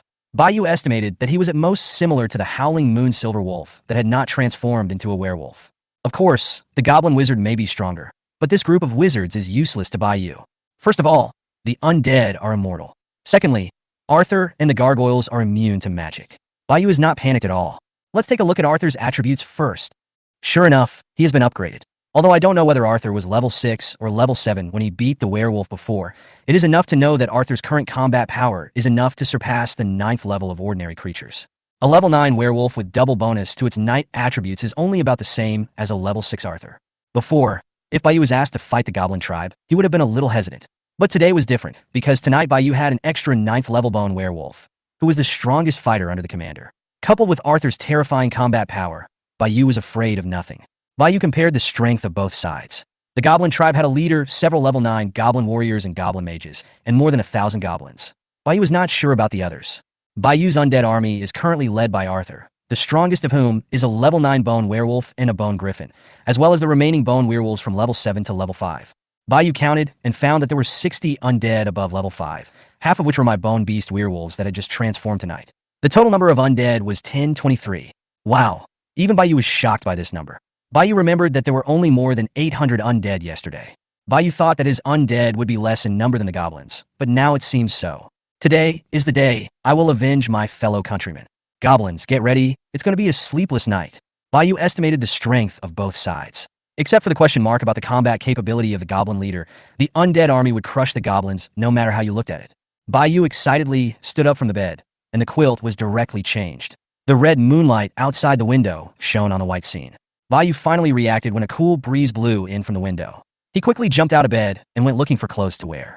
Bayou not only estimated the gap in strength, he also calculated the time. There were still more than 3 hours until dawn. Excluding the time for traveling, these 3 hours were enough for Bayou to eliminate all the goblins. More than 1,000 copies of Double Drop. What a concept, not to mention the dropped items, just the experience points. 2 experience points for a goblin is more than 2,000 experience points, plus double the drop for 1,000 experience points. It's simply terrifying. By then you will reach the maximum level, which is a huge improvement. After Bayou finished the calculation, his eyes turned into a cross and began to shine. I'm rich. I'm rich. My fellow countrymen, just rest in peace down there. I will definitely avenge you. Moreover, there must be other treasures in the goblin tribe. Not to mention, the magic crystals and spirit cores left in the castle after the unlucky fellow died are enough for Bayou to make this deal. If the goblin leader is too strong at that time, just delay until dawn. Once the double attribute disappears, you will have to grind it to death with the goblin leader. Bayou had never heard that goblins could heal themselves. If the goblin leader is weaker than Bayou imagined, then the situation will be the other way around. In order to get the double reward, he must kill it before dawn. More than 1,000 corpses can directly double Bayou's undead army. Bayou has discovered that the undead army was not grown up by development, but by fighting. The more than 30 werewolves tonight have increased the overall strength of Bayou's undead army by at least half. If he could absorb the goblin tribe, Bayou's strength would double. You can obtain supplies, gain experience, and strengthen your own undead army. Bayou finally understood the core gameplay of the undead, which can be summed up in one word: fight. Chapter 35: Goblin's Lair discovered. Bayou decided to go and take a look himself. Bayou found that his dark magic was still very powerful. If Arthur and the goblin leader were in a stalemate, Bayou could still help. In fact, Bayou couldn't hold it in any longer and wanted to go out and see the undead fighting goblins. It was a huge melee, and Bayou didn't want to miss it. What to wear? Bayou was naked and rummaging through the closet, suffering from decision-making difficulties. Since we were going to exterminate goblins and fight, we should at least dress neatly. We can't wear a little skirt. Bayou picked out a white shirt, put it on quickly, and tied a black bow at the collar. Bayou sat on the edge of the bed and skillfully piled the black socks together with her hands. She put her feet in and pulled them up to her thighs to put them on. Bayou is becoming more and more proficient now. After all, practice makes perfect. Bayou didn't know why her hands didn't listen to her head, and she ended up wearing a blue and white plaid pleated skirt. Forget it, I'm just a mage, Lao Lu, in the back anyway, so it's not a big problem. Then Bayou tied her hair into a high ponytail with a small rubber band, and she was done. Bayou walked out of the castle and pushed open the door, just in time to see a skeleton soldier carrying wood into the yard. You, tell all the undead outside to tell each other to gather at the castle gate. The skeleton soldier put down the wood in his hand, was puzzled for a moment after hearing Bayou's voice, and then left the castle. One person tells 10 people, 10 people tell 100 people, 100 people tell 1,000 people. In less than 20 minutes, the news spread to all the undead, and soon they all returned to the castle gate. They did not understand what Bayou meant by gather, and just stood outside the castle in a disorderly manner. According to Little Green Bean, the goblin tribe is located in a cave outside the swamp south of Bayou Castle. As long as you leave the territory and head south to find this swamp, you'll be not far from the goblin tribe. Arthur also flew back and landed outside the castle. Arthur, remember where you caught that goblin last time? Bayou looked up at Arthur and said, Arthur, remember, Your Majesty the Queen. Hey Arthur, you will lead the way. Lead the undead to this place, find a goblin tribe, and then kill them. Bayou was very excited, but for the sake of convenience, he could only endure the bumpy ride. Bayou asked Arthur to lower his head, and Bayou clumsily climbed onto Arthur's back and rode on Arthur's spine. Hiss, my butt hurts. Bayou was originally wearing a skirt, and after riding like that, the edge of her skirt was lifted up to her thighs, and her black panties were almost exposed. No way, what the hell is this sitting position? Bayou remembered that girls didn't sit like this. Yes, they sat sideways. Bayou was on Arthur's back, twisting her body with difficulty and adjusting her sitting position. Hiss! The black stockings on her legs were torn by Arthur's spine. Bayou was speechless. So be it. Bayou finally adjusted her posture, crossed her legs over to one side, and sat sideways on Arthur's spine. That's much better. Although Bayou was not afraid of heights, he still felt a little nervous when he saw the height of 5 or 6 meters below his feet. Set off! Bayou sat on Arthur's back, one hand tightly grasping Arthur's spine, and the other hand clenched into a pink fist and raised upwards, shouting, Call! Arthur spread his wings, creating a gust of wind on the ground, and flew directly up. Oops! Bayou screamed in shock and was almost blown away by the wind. Her heart was beating wildly. Bayou watched the castle getting smaller and smaller in his sight, and the undead at the castle gate became as small as ants. The gargoyles and ghosts below the castle gate also flew up soon after. To be precise, the ghosts were floating, and only the gargoyles and bone griffins were flying. As for the other undead, they could only run on the ground. Among them, the undead knights and bone werewolves were the fastest, and the skeleton soldiers were the slowest. Arthur carried Bayou and flew in the front, but he didn't fly very high to avoid being lost by the undead below. Wow! Bayou was like a little kid who had discovered a new world. He was extremely happy. This was also the first time that Bayou had been so far away from the castle. From high in the sky, Bayou also had a complete view of the environment around his castle. If it weren't for the fog in the distance, Bayou felt that he could even see the Lord near his castle. Although the field of vision has widened as they flew, they still cannot see too far due to the fog surrounding them. It is estimated that this fog is also a kind of protection provided by the system to the leaders. Otherwise, it cannot explain why there is such heavy fog every day. Apart from the flying experience that was indescribable, Bayou had nothing else to complain about. After flying a certain distance in the sky, Arthur would turn around and circle for a while, waiting for the undead below. In this way, Bayou was tortured on Arthur's back for nearly an hour. The distance was not far, and most of the time was spent waiting for other undead. Bayou finally used the moonlight to see a large swamp not far away. The gray mud and the black land formed an unclear dividing line. The swamp was larger than Bayou had imagined. Bayou felt that the swamp was larger than his castle territory. There are many thick trees growing in the swamp, with only black trunks and no green at all. The entire swamp is not only very large in area, but the atmosphere is also very strange. It's troublesome. It will be very difficult for the skeletons to cross such a large swamp. If he went around it, Bayou estimated that he would waste at least an hour. By then, it would be almost dawn, and the double drop might be gone at any time. What a mistake. I should have checked the place out in advance. However, Bayou felt that it shouldn't be a big problem. The undead have infinite stamina. Although they move a little slower in the swamp, they won't be trapped by the swamp, right? Arthur, keep flying. Bayou wanted Arthur to go ahead and scout out the location of the goblin tribe to facilitate the action later. Arthur, fly higher. Don't let them find you. Arthur increased his altitude and flew directly into the sky. On both sides were black clouds that were rapidly receding, making it impossible to see anything. With Arthur's full flying speed, it took him less than 3 minutes to fly out of the swamp, and then he continued to fly forward for another 2 minutes. Your Majesty, Arthur seems to have seen the cave you mentioned. There is a group of goblins on guard around it. Arthur's eyesight is naturally much better than Bayou's. Bayou is almost unable to open his eyes due to the wind, let alone taking the time to observe the situation below. Well done, Arthur. Remember this location. Let's fly back and gather the little ones here to destroy their lair. Based on Arthur's flying speed, Bayou estimated the distance. It would take the undead about 40 minutes to cross the swamp. The swamp was wide, but not too long. Chapter 36 Suit. Soon Arthur flew back with Bayou. At this time, the undead had already begun to cross the swamp. Arthur has been hovering in the sky with Bayou on his back, observing the situation around him. Half of the combat power to destroy the goblins still depends on the bone beasts and werewolves. Unfortunately, the bone beasts and werewolves cannot fly, so they can only wait for them to cross the swamp. The skeleton soldier walking at the front of the swamp below stepped on a branch on the ground. Suddenly, the swamp ground began to shake, and the surrounding branches twitched wildly. A huge tree monster made of black wood in the swamp crawled out. It had 4 limbs, and each limb was made of thick wood. The tree monsters are larger than all the undead except Arthur. The tree monster that crawled out must have been alarmed by the skeleton soldier, and raised its tree claws and smashed towards the skeleton soldier. The skeleton soldier's body was instantly shattered, and his bones flew everywhere. What the hell is this? Because Arthur was flying low, Bayou could see clearly from above that the skeletons were restricted by the terrain in the swamp and moved slowly. In contrast, the huge body of this tree monster did not seem to be restricted by the swamp. The tree monster began to attack the group of invaders, and soon the bodies of several undead were broken up and were slowly gathering together. This monster is obviously a high-level monster. Bayou skillfully wanted to check the information of this monster, but found that it was not in the castle territory at all, so its function could not be used. Never mind, I'll beat it first. I can't let this thing stop me from avenging my compatriots. You know, Bayou has always had deep feelings for his compatriots. Real. Arthur, kill it. Arthur received Bayou's order and leaned down directly. Oh my, slow down, slow down. Every time such a big move happened, Bayou was not mentally prepared at all. Arthur breathed a breath of dragon onto the tree monster's huge body. With such a large body, it was destined that its reaction would not be too fast. But the tree monster's body was not completely frozen, perhaps because it was too big. Instead, Arthur's dragon breath made it go berserk. Countless branches instantly extended from the thick wooden limbs and stretched out madly towards the surroundings. Bayou observed the ground. Only the 9th-level bone beast werewolf managed to block the tree monster's attack, but his body also flew out. The bodies of the rest of the undead were all shattered. Commander level. Moreover, It is a commander level item with double attribute bonus at night.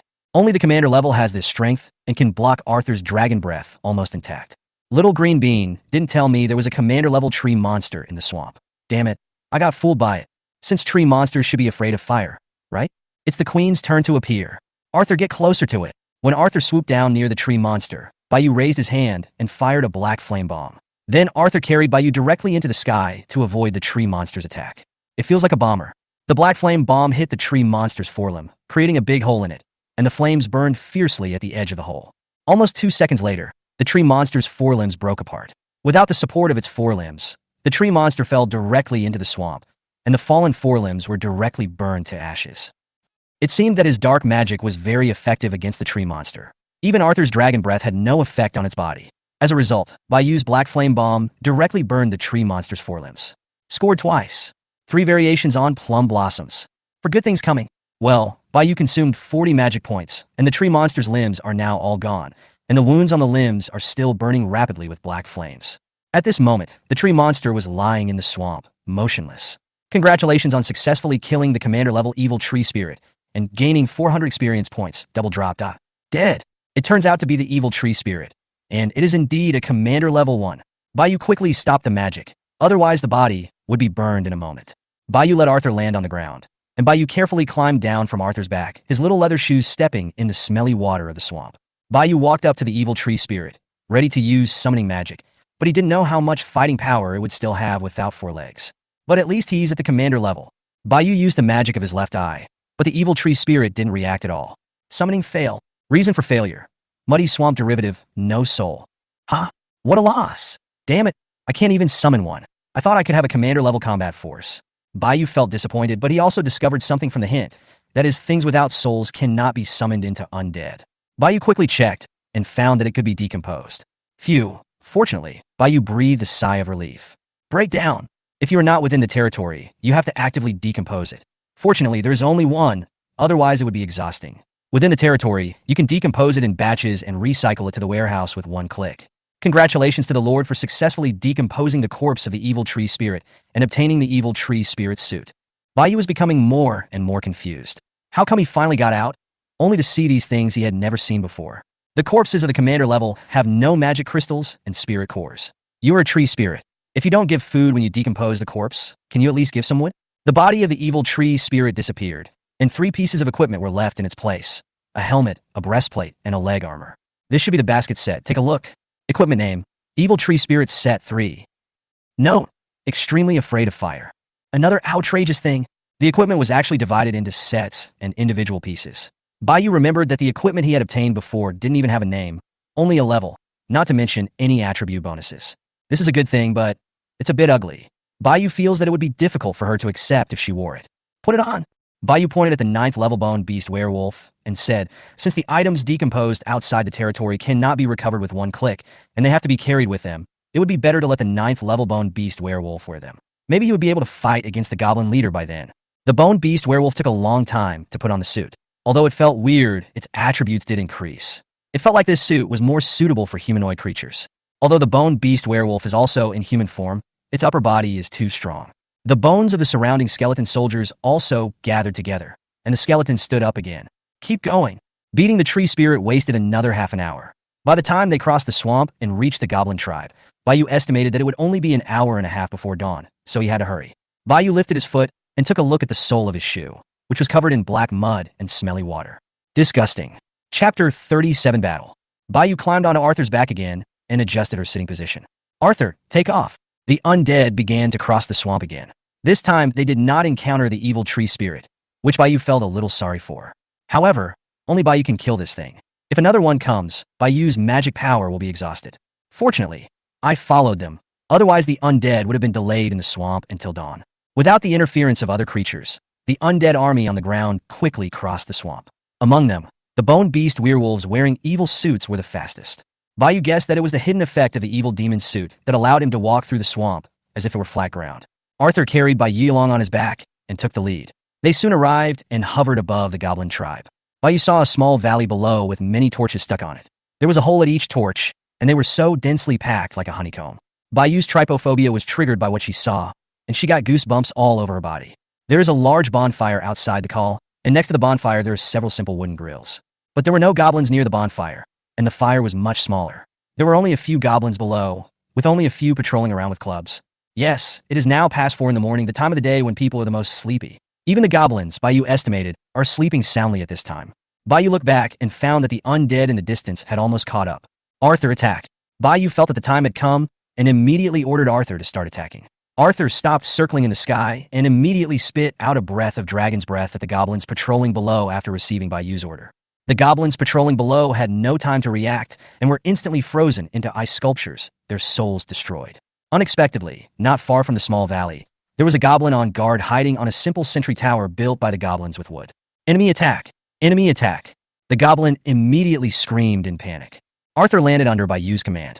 Bayou climbed down skillfully, turned around, and jumped onto a gargoyle. The gargoyle was 3 meters tall, so Bayou had no problem lying on it with his entire body. In order not to hinder Arthur's battle, Bayou specially selected this gargoyle as his mount. The gargoyle flew up cautiously. It knew that one day it would be able to carry its queen on its back. It could brag about this to other gargoyles for the rest of its life. The gargoyle was half bent over. Bayou grabbed the gargoyle's neck with both hands and lay on the gargoyle's back in a prone position. After the goblins' screams were heard, the entire valley began to shake, and all kinds of goblins began to pour out continuously. The most common goblins can only hold weapons such as sharpened wooden spears and sticks in their hands, and some goblins also hold torches in their other hands. The slightly more advanced goblins held some bone weapons and some simple combination weapons in their hands, such as a wooden stick inlaid with many beast teeth, turning the stick into a mace. There was a vibration at the entrance of the largest cave in the valley below, and then a 2-meter-tall sturdy goblin holding a bone club rushed out from it. Bayou saw that this goblin was the leader of this group of goblins. Damn it, who are you talking bones? The furious goblin leader looked at the enemies that kept appearing in the sky and around him, and roared at his surroundings. Behind the goblin leader were 4 goblin mages and 6 goblin warriors. The only goblins who could stand so close to their leader must be those goblins. Dragon, dragon! Some timid goblins saw Arthur's huge body and realized that he was actually a dragon. Although it was a bone dragon, the dragon's might was enough to intimidate these timid goblins. It just so happened that the goblins all ran out of the cave, saving Bayou from having to send the undead to kill them one by one. The surrounding undead armies were also gathering here. Among them, the above undead, including the undead knights, have already arrived. The only ones left are some skeleton soldiers and zombies. However, the distance is not very far, so it is not a big problem. Hostage, kill him!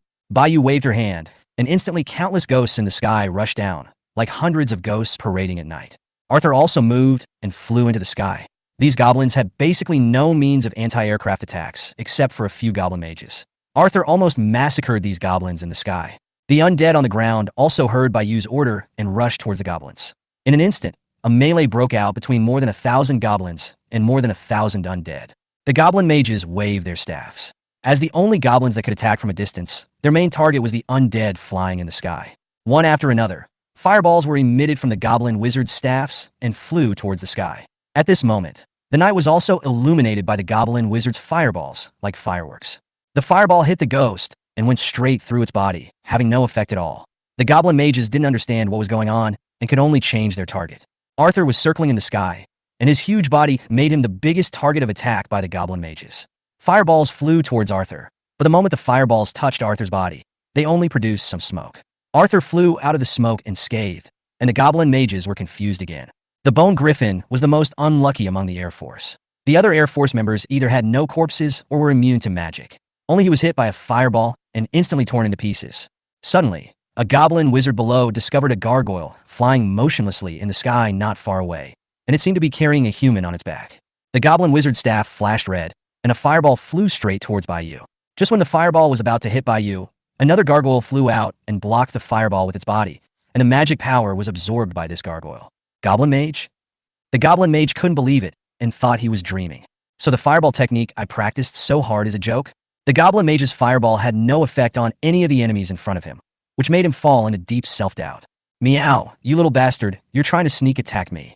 Although the Goblin leader is at the commander level, his size is not as big as the Bone Beast Werewolf. At this moment, the Bone Beast Werewolf is wearing an evil suit and fighting with the Goblin leader, and can barely fight with the Goblin leader for a while. If the Goblin Chieftain didn't have double attribute bonus, Bayou felt that it would be difficult for the Goblin Chieftain to defeat the Bone Beast Werewolf, which only had the attribute bonus of a suit. It seems that I overestimated them. Chapter 38, Killing the Goblin Leader. As more and more undead arrived, the goblins began to lose their hold. Only a few goblin mages and goblin warriors in the center of the venue were still struggling to hold on. Likewise, goblins are no match for the undead. Arthur could freeze dozens of goblins instantly with a casual breath of dragon, and then turn around and swoop down towards the goblin leader below. Arthur's huge skeleton fell directly from the sky, and the huge inertia carried Arthur's powerful claws directly onto the goblin leader. The goblin leader and the bone beast werewolf that was fighting with him were directly smashed away by Arthur.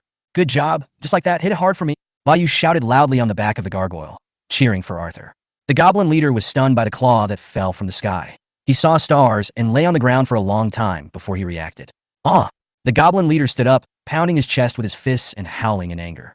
The bone werewolf on the side, protected by the evil suit, did not let its bones fall apart. It stood up first and rushed towards the goblin leader. At this time, the goblin leader was still howling angrily and didn't notice the bone beast werewolf rushing over. In an instant, green juice spurted out from the goblin leader's body, leaving 4 deep wounds on the bone werewolf that were visible to the bone. Fortunately, the goblin leader reacted quickly and protected his neck. Otherwise, he would have died instantly. The goblin leader stopped howling foolishly. He was almost mad at the werewolf for being so unsportsmanlike as to bully a 60-year-old comrade of his by tricking and attacking him. "Big green bean, watch out." The goblin leader heard the voice, which was a human female's voice, clear and pleasant, and quite nice to hear. The goblin leader looked in the direction of the sound and saw a black fireball flying towards him. The goblin leader simply swung up the big bone club and smashed it at the fireball, a standard home run.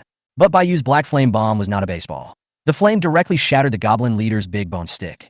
The fireball also splashed everywhere under the goblin leader's home run, instantly forming a black firework. Seeing this, the bone beast werewolf and Arthur quickly retreated, fearing that they would be splashed by the black flames. The goblin leader in the center was not so lucky. The flames splashed on its feet and arms, making it feel in piercing pain immediately. The goblin leader hurriedly tried to extinguish the strange flame. When the bone beast werewolf and Arthur saw the goblin leader being burned by the flame, the bone beast werewolf turned around and left, choosing to attack other goblins. Arthur also flew up directly to avoid being affected. The goblin leader was confused. No matter what method he used, he couldn't put out the fire. Stepping on it, burying it with dirt, and spitting on it were all useless. The fire continued to spread. The goblin leader rolled on the ground in pain. At this moment, he wished he had a knife to cut off his hands and feet with one stroke. Then he would be fine. The flames kept burning the body of the goblin leader, and it began to rampage in the battlefield between the goblins and the undead. The undead were frightened and fled one after another, while the goblins were confused and accidentally hit by the goblin leader, and the flames instantly completed the relay. Then, the goblin burned by the black flames began to yell and rush around like their leader.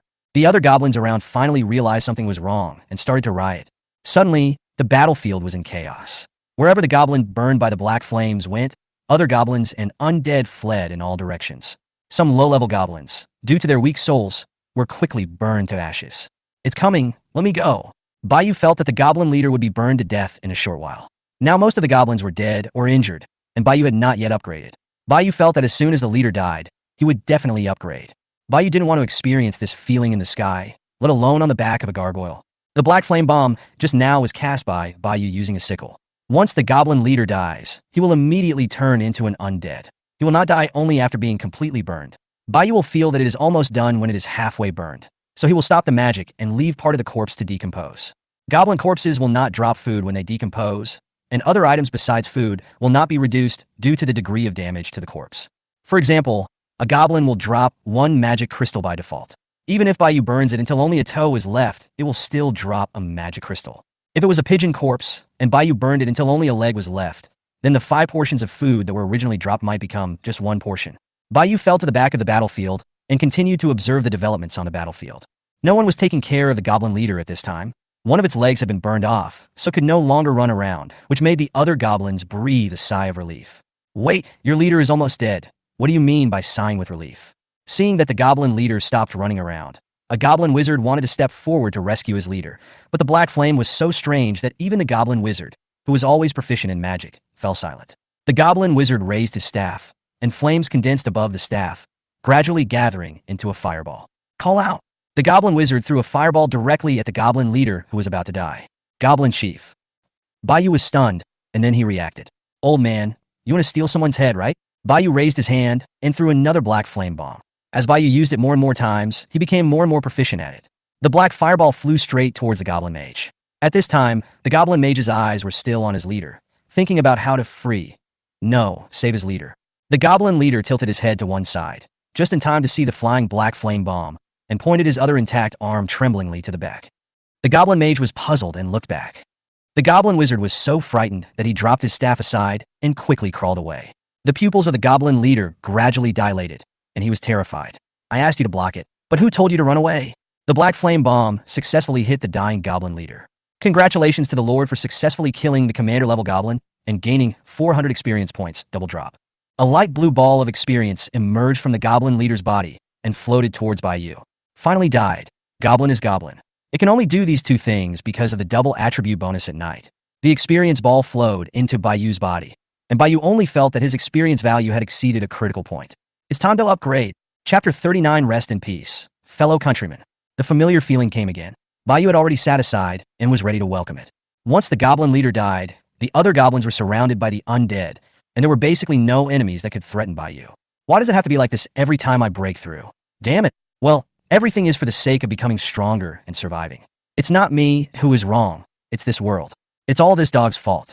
Every time Bayou levels up, he can't help but look at his attribute panel to feel the joy of increased strength. Lord, Bayou. The attributes have been upgraded, and Bayou has finally made it, barely not being a cannon fodder. Although Bayou's current attributes are not the highest, his level is definitely the highest. Of course, except for the commander level 1 who is about to appear. The goblin leader was killed by Bayou using the black flame bullet cast by the Judgment Death Scythe and automatically transformed into an undead after death. Bone Goblin? Bayou hurriedly shook his head. He felt that it was not going to work. Just taking the goblins and skeleton soldiers as examples, the goblins were not as powerful as the skeleton soldiers. It would be a huge loss to transform them into bone beasts. It's better to just let everything go. What if the corpse of the goblin leader summons a commander-level gargoyle? The black flames burning on the goblin leader's body had been extinguished by Bayou just now. Black smoke was coming out of the body, and a black magic circle was lit under the goblin leader's body. A large wing emerged from the formation first, and Bayou was delighted to see it. As expected, it's what you think. It really is a gargoyle. Bayou discovered that the gargoyle was different from other undead spirits and could not change its job and undergo some kind of transformation. Perhaps it was just that it only had this one form? As Bayou's first commander-level smart creature, its attributes still need to be looked at so that it can be compared with Arthur and have a clearer understanding of Arthur's combat power. Gargoyle. The power of? You know, Arthur at level 7 has 70 points. Is the gargoyle too weak? No, it's Arthur who is too strong. Arthur is a being who can become a god. How can he be the same as these ordinary undead ghosts? When the time comes, let the gargoyle enter the black water altar to strengthen it, and each attribute can be increased by another 5 points. The more they fought, the more undead there were, but the fewer goblins there were. With the addition of the commander-level gargoyles, the few goblins that were left holding on soon went to meet their brothers and sisters. At this moment, in the endless east that was obscured by fog, the sun slowly revealed a little outline, ushering in the dawn of the magical continent. The goblin tribe was successfully wiped out by Bayou before dawn. With so many experience points, not only did Bayou level up, but even Arthur's wanton slaughter in the sky successfully leveled up. The experience contributed by more than 1,000 goblins brought a huge boost to Bayou's undead army. Skeleton Dragon King, Arthur. Arthur is also level 8. His attributes are increased by 10 points at each level, but he doesn't gain any skills. However, this is still very powerful. After dealing with this group of goblins, Bayou felt that his strength could rank among the top 100 among all the lords. Oh no, be more confident, top 10. Arthur, have the other undead move all these goblin corpses to the nearest territory. As long as the corpses of these goblins enter the territory, Bayou will use magic to summon them all, and then use the one-click decomposition and recycling function in the territory. This will be much faster than summoning them now and asking them to drag the corpses back. The goblin corpses had to be piled together to facilitate Bayou's summoning, and this place was outside the castle territory after all, so Bayou did not feel safe at all. Arthur obeys your command, Your Majesty the Queen. Arthur began to command the undead to carry the goblins' bodies, while Bayou walked alone to the center of the battlefield and came to the body of the goblin leader. Breakdown. Congratulations to the Lord for obtaining 1 commander-level equipment, 20 magic crystals, and 3 spirit cores. This commander-level equipment is a large bone hammer, and its attribute is to increase strength by 5 points. Bayou was not interested in it, so he threw the weapon to the werewolf in the evil suit and asked him to take it back to the castle. Bayou picked up the magic crystal and spirit core on the ground and looked at the goblin wizard who died nearby. Its staff was very simple, just a wooden stick with something wrapped in vines on the top. Bayou picked it up and saw that it was actually a spirit core. Bayou directly took off the spirit core from the staff and threw the stick aside. Who are you?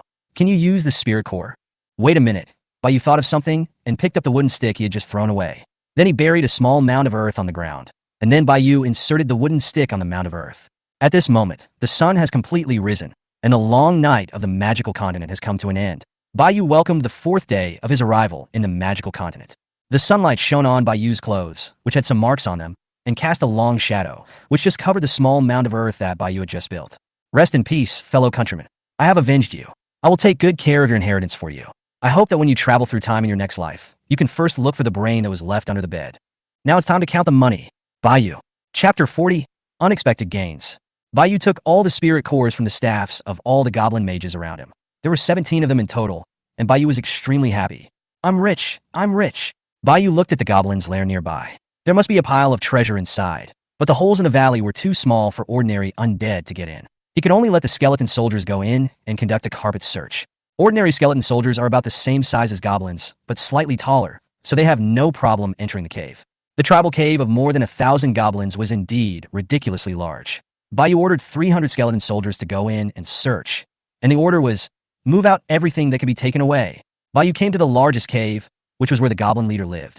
Bayou was a little curious and wanted to go in and take a look, so he picked up a torch from the side and walked in carefully. Only the goblin leader's cave is the largest, more than 2 meters high, so Bayou doesn't have to walk with his head down. The cave was dark and damp, with a particularly unpleasant smell. Bayou almost vomited. Bayou was a little suspicious whether this goblin leader liked to poop while sleeping.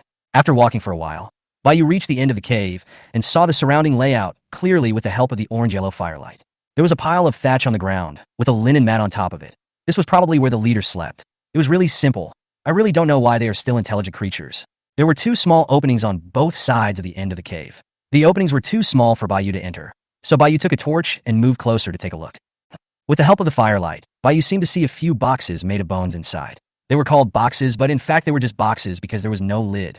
Bayou saw that the boxes were filled with magic crystals, which were sticking out. Fuck, who said I can't get in? Bayou took 2 steps back, raised his left hand, and condensed magic, and a black flame bomb directly blew open the hole. Bayou bent over and walked into the cave, coming to the bone box. The box was about 1 meter long and half a meter wide, and it was filled with magic crystals. Bayou also found a special building blueprint, a map, and a magic book in the cave. Bayou opened the magic book to check the contents. It was an intermediate fire magic book, and Fireball was only the lowest level magic. The goblin mage should have practiced with this magic book, but unfortunately, their talents were too poor, and there were not even a few goblins who could practice the lowest level Fireball. Fuck, there's even a magic book. Bayou was stunned. He thought the goblin wizard was born with the ability to cast Fireball, but it turned out that he learned it from a magic book. As early as the lords were reincarnated to the magical continent, everyone automatically learned the common language of the magical continent, so they could understand the language of other local forces in the magical continent, and books were naturally no problem. This is also the only small cheat that the system gives to all lords. This intermediate fire magic is much simpler than Bayou's dark magic. The basic principles are basically the same. It is nothing more than chanting spells to mobilize the elemental power around the body and gather it on the staff. But you can definitely learn this fire magic book. Bayou put the special building drawings and maps in the magic book and planned to go back to the castle to check them carefully. Bayou also put the several spirit cores and magic crystals in his hand into the box. The value of this magic book is immeasurable and much more valuable than the box of magic crystals. Bayou walked out of the small cave and returned to the big cave of the goblin leader. Bayou was very excited and couldn't wait to look towards the other cave. Meow. What are you even looking at? Let's blow it up first. With a bang, Bayou slowly lowered his left hand, and the other hole was successfully blasted open by Bayou. Bayou excitedly bent down and walked in. Oh, why is this happening? Seeing the things in the cave, Bayou was a little disappointed. Why did the values of the items in the 2 caves not match? What on earth was this big green bean thinking? No wonder he could only sleep on the floor. There were a lot of messy stuff inside the cave. At least that was Bayou's first impression. There was some equipment that goblins usually used, some half-finished staffs, some smelly food, and a pile of stones in the corner. You're out of your mind. What's the point of putting a rock in a hole? Bayou walked over with a torch and took a look. Hey, it seems a little different. Why are all these stones black? Bayou got closer and was able to see the stones clearly with the help of the torchlight. Nearly half of the stones in the cave were black. It looks so familiar. What does it look like? Why does it look a bit like iron ore? It can't be iron ore. Where do the goblins get so much iron ore? They don't know how to smelt ore. Forget it. Never mind. Bayou retreated from the cave and walked out quickly. When he came outside, Bayou took a deep breath of fresh air. It was really suffocating inside. Apart from the enhancement of the undead army, the biggest gain from this battle should be this magic book. Bayou ordered several skeleton soldiers to go in and carry out all the things just now, while Bayou himself was responsible for supervision outside. The skeleton soldiers worked hard for nearly an hour before they successfully emptied the goblin cave. There were also many good things in the caves of other goblins, but compared to the goblin leader, they were still far behind. At this time, all the goblin corpses have been transported away, and this time they could be completely cleared out. The 300 skeleton soldiers will be responsible for carrying the treasures in the goblin cave back. Bayou climbed onto Arthur's back carefully. Tear. The black cracked to reveal the white inside. Bayou was speechless. Her black stockings were torn by Arthur's bones again. It turned out that the more careful you are, the more useless it is. Bayou has gotten used to it. It doesn't matter anymore. He is tired. Let it be destroyed. Bayou looked back at the goblin tribe. There was no goblin corpse on the ground. Only pools of green juice were left. All the things in the goblin cave were emptied by the skeleton soldiers. The skeleton soldiers were honest. Bayou asked them to take out everything that could be taken away. Even the bitter tea boots worn by the goblins were not spared and were taken out. At this time, there were still some useless items such as the goblins' clothes thrown outside the cave. Looking at this scene, Bayou always felt that the goblin tribe was attacked by thieves, and then the goblins discovered the thieves, and the thieves had no choice but to kill them all. It was a typical burglary that turned into robbery and also murder to silence them. How pitiful! Who told you to bully my fellow villager? This fellow villager whom I have never met is my beloved relative, brother, and sister. Chapter 41 Hidden Chandelier. Arthur, take off. Bayou waved her hand, and Arthur flapped his wings and took off. After a while, they flew to the edge of the territory, and Bayou climbed down from Arthur's back. Although Bayou wanted to jump down in a cool way, the height did not allow it. I'm already level 9. It's impossible for someone to fall from a height of 7 or 8 meters, right? However, Bayou just couldn't overcome his psychological fear. After Bayou came down, Arthur flew away. Arthur had to escort the undead army in the sky. What if someone with no eyes suddenly showed up and snatched Bayou's treasure? Bayou looked at the tattered stockings on her legs, and she took them off directly, not forgetting to put them next to her nose and smell them. It doesn't stink. Bayou put her stockings in the side pocket of her pleated skirt. She could use the closet to restore them when she got back, so she couldn't waste them. Think about how many lords have traveled to the magical continent with only the same set of clothes they came with, and their own clothes are too many to wear. This place is exactly the boundary of Bayou Castle's territory, and the corpses of hundreds of goblins are piled within the territory. As soon as Bayou entered the territory, a system prompt sounded. Detected that the Lord has obtained intermediate fire magic, whether to spend 500 magic crystals to learn it immediately. Can I learn directly using magic crystals? It's so convenient. Bayou thought he had to read magic books and learn it by himself. Bayou opened the warehouse and found that there were still 661 magic crystals in the warehouse, which was enough. Bayou tapped her little hand to confirm. The magic book in her hand disappeared and turned into a stream of energy that flowed into Bayou's body. The special architectural drawings and maps inside also fell down, and she quickly caught them with her hands. He carefully felt his body and did not feel any discomfort. Instead, his understanding of fire magic suddenly deepened. He suddenly knew how to use this magic and could almost be described as being very adept at it. After Bayou finished learning magic, the magic book disappeared. Otherwise, Bayou was thinking of making a small fortune with the magic book. Now his wish has not been fulfilled. Bayou opened his hand, and a red magic circle appeared in front of his palm. As Bayou activated his magic power, a huge column of fire shot out from the magic circle and exploded in the distance, forming a sea of fire.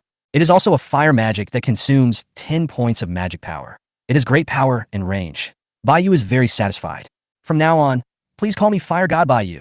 Bayou's second-year syndrome struck, and he began to become complacent. It turns out that as a person of undead bloodline, I can not only practice undead magic, but also other magics. Bayou felt that as long as he studied it a little, dark magic and fire magic might be able to be combined and released. However, the magic that Bayou currently mastered was only undead summoning magic, dark magic, and fire magic, and none of them were the most advanced. His understanding of magic was not very deep, and he still needed to explore some techniques on his own. Bayou didn't think about these things for the time being. The goblin corpses had not all been transported back yet, so he didn't summon the undead for the time being. Bayou picked up the special building blueprint in his hand and planned to take a look at it. He had been so busy reading the magic book before that he hadn't had time to see what kind of special building this was. Special building blueprint. Hidden chandelier. Building level. King level. Function 1. Hide all buildings in the territory. Function 2. Reduce the chance of being detected by surrounding local forces. Note: the building is only affected by the hidden chandelier, disrupting the sight of other creatures, making it difficult to be found in the territory, but it is not really invisible, ineffective for king level and above. Note 2. The location of the building will not change, and the creatures that accidentally enter the building will lose their stealth effect and discover the existence of the castle. Note 3 is also effective for other lords, and is ineffective for forces that have already discovered the castle. It will not affect the lord who built the hidden chandelier and his troops. Construction materials: 10 wood, 5 stone, 100 magic crystals, 10 spirit cores. This auxiliary building is quite interesting. It can actually hide the castle. Bayou read the meaning of the notes and knew that the castle would still be hidden even for creatures that broke into the territory. Unless they came near the castle, they would not be able to find the castle. Preventing other creatures from discovering your castle from a distance can effectively reduce the attention of surrounding forces, thus saving a lot of unnecessary trouble. Moreover, not many materials are needed, and Bayou just happens to have them. These little green beans are really lucky. Put up! The supplies in the warehouse disappeared in an instant. This place was still some distance away from the castle. Bayou could only vaguely see that the castle in the distance was becoming blurry, just like a mirage. Other changes can only be observed after Bayou returns to the castle. During the time that Bayou was experiencing magic and building special buildings, the undead brought back all the remaining goblin corpses. The skeleton soldiers at the back who were responsible for carrying supplies were moving too slowly, and Bayou estimated that he would have to wait for a while.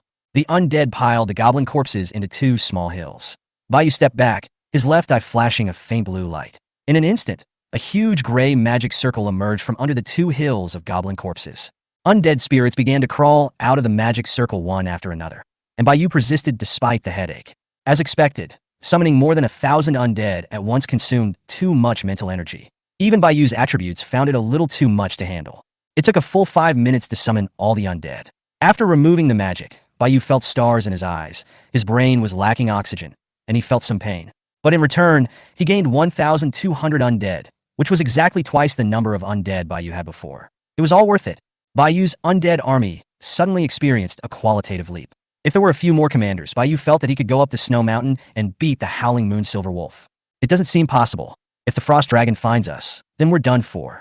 Although the undead will not be killed by the frost dragon, they can be frozen by its dragon breath. Once frozen, the undead will lose their ability to move, which is basically the same as being dead. However, the level cap of these undead is limited here. Because they were summoned by Bayou, they cannot be upgraded and their levels have been locked. Now all of you go back to the castle and take a bath, Bayou said to this group of undead souls who had just arrived in this world. Chapter 42, Great Harvest. Bayou watched the group of undead walking towards the castle, then turned his head to look at the remaining goblin corpses on the ground. Bayou walked up to the corpse, and a translucent system prompt popped up in front of the goblin's body. Break down! Bayou just nodded.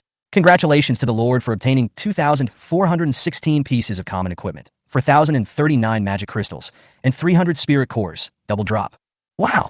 Bayou had never seen so much material before. All his previous claims of getting rich were just bragging.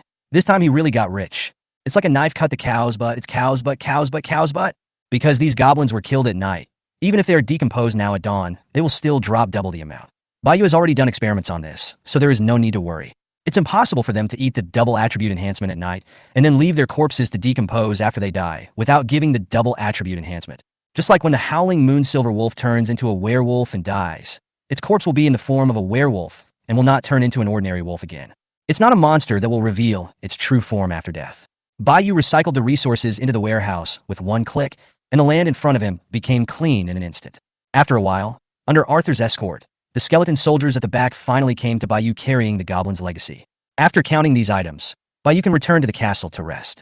Bayou directly used the one-click recycling function in the territory, and the supplies in the hands of the skeleton soldiers disappeared out of thin air, leaving only the original bone boxes. Congratulations to the Lord for obtaining 900 magic crystals, 200 pieces of common equipment, and 4,500 pieces of iron ore. Hey, it really is iron ore. There's so much of it. Unfortunately, it is just raw material and needs to be processed. I just don't know what the proportion is. Oh, right, Orphan Zhao can process iron ore. How come he forgot about it? I can ask him for help, but before that, I have to figure out the ratio. Who knows if he is a human or a ghost through the screen? What if he has bad intentions and wants to take my kickbacks? Well, Bayou felt that he was too smart.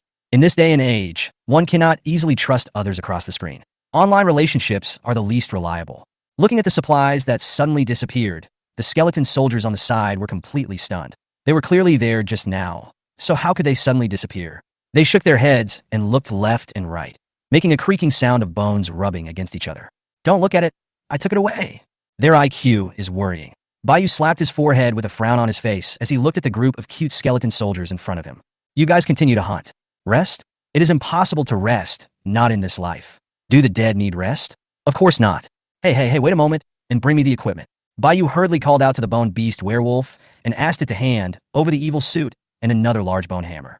The experience card has expired, and if it is broken again, I will play with it. Arthur.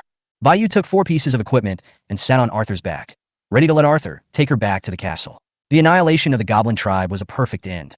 When Bayou stepped firmly on the ground in the castle again, his sense of security was fully realized at this moment. Outside the gate of the castle yard, there are 2 outdoor chandeliers. The chandeliers are composed of a hexagonal base and 6 faces. They have a black frame and are made of unknown materials. They are very simple and there is nothing fancy about them. They are hung on both sides of the gate. It would be more appropriate to call it a lantern rather than a chandelier, but it's the same. Bayou is too lazy to care about it. Fortunately, its lighting is relatively earthly. It's not some underworld light like green or blue, but just normal yellow light, a little dim. This is the special building with hidden chandelier. If someone looks at Bayou's castle from a distance, they will find that the place is bare, with nothing but wasteland and dead trees. There were some animal carcasses piled outside the castle, which were obtained by the undead from hunting before attacking the goblin tribe. Because they had fought with the werewolves before, there were not many carcasses. Bayou is a wealthy man now, and he doesn't even care about a few $100s worth of food. The main reason is that food is no longer valuable now, and the price-performance ratio is getting lower and lower, alas. Bayou sighed. Bayou decomposed these corpses and obtained 1,000 food and 100 magic crystals. It can be seen that these are not really much, and these are the resources after the double drop.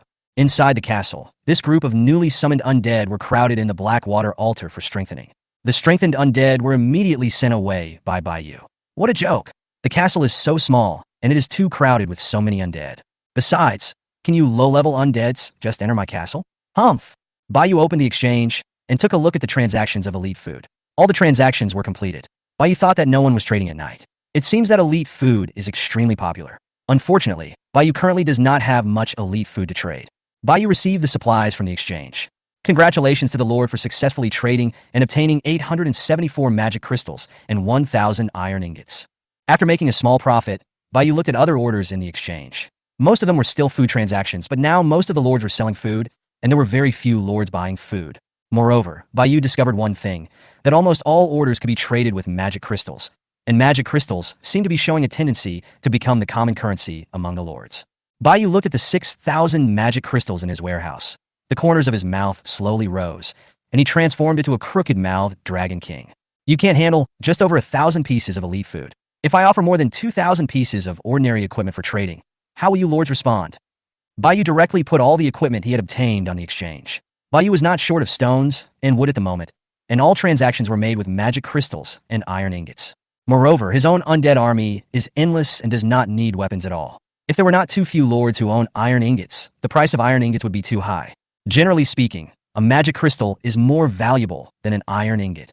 As a set of 3 defensive equipment, the evil spirit set is definitely not as valuable as weapons of the same level if taken out alone. There is no doubt about that. Well, let these fools be shocked. Chapter 43, 2 levels in a row. Bayou glanced at the system time. It was only around 7 o'clock in the morning. The somewhat peaceful world chat started to frantically refresh the screen because of the order Bayou put on the shelf. 10-year agreement. What happened? Am I dazzled? I just woke up and was shocked by the big guy again. 5-star general. Oh my god. Over 2,000 pieces of equipment. Did Krabby Patty, boss massacre an entire tribe? Is this too outrageous?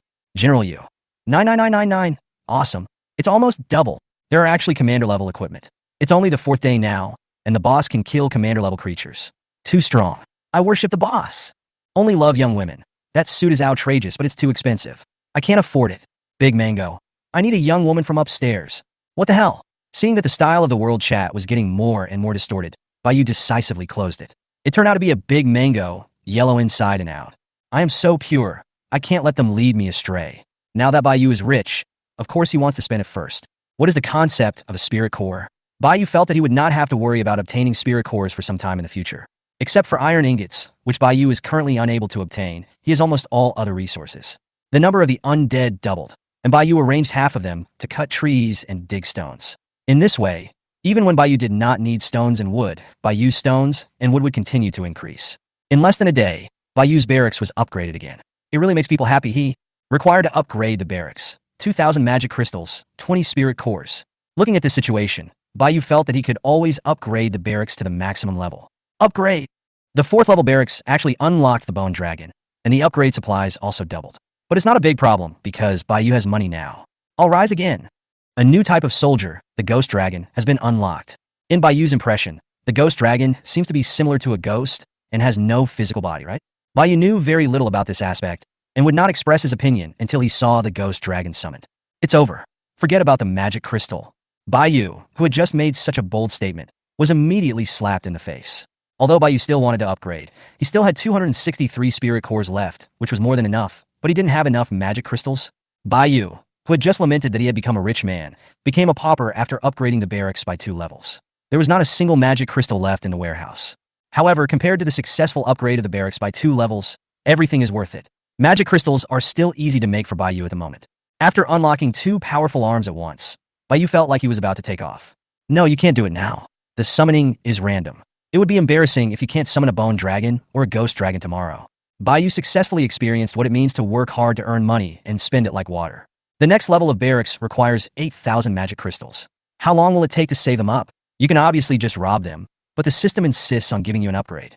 Baiyu looked at the undead who had all been strengthened by the Blackwater altar and dismissed them directly, letting them all go out hunting. Arthur was also arranged to continue upgrading.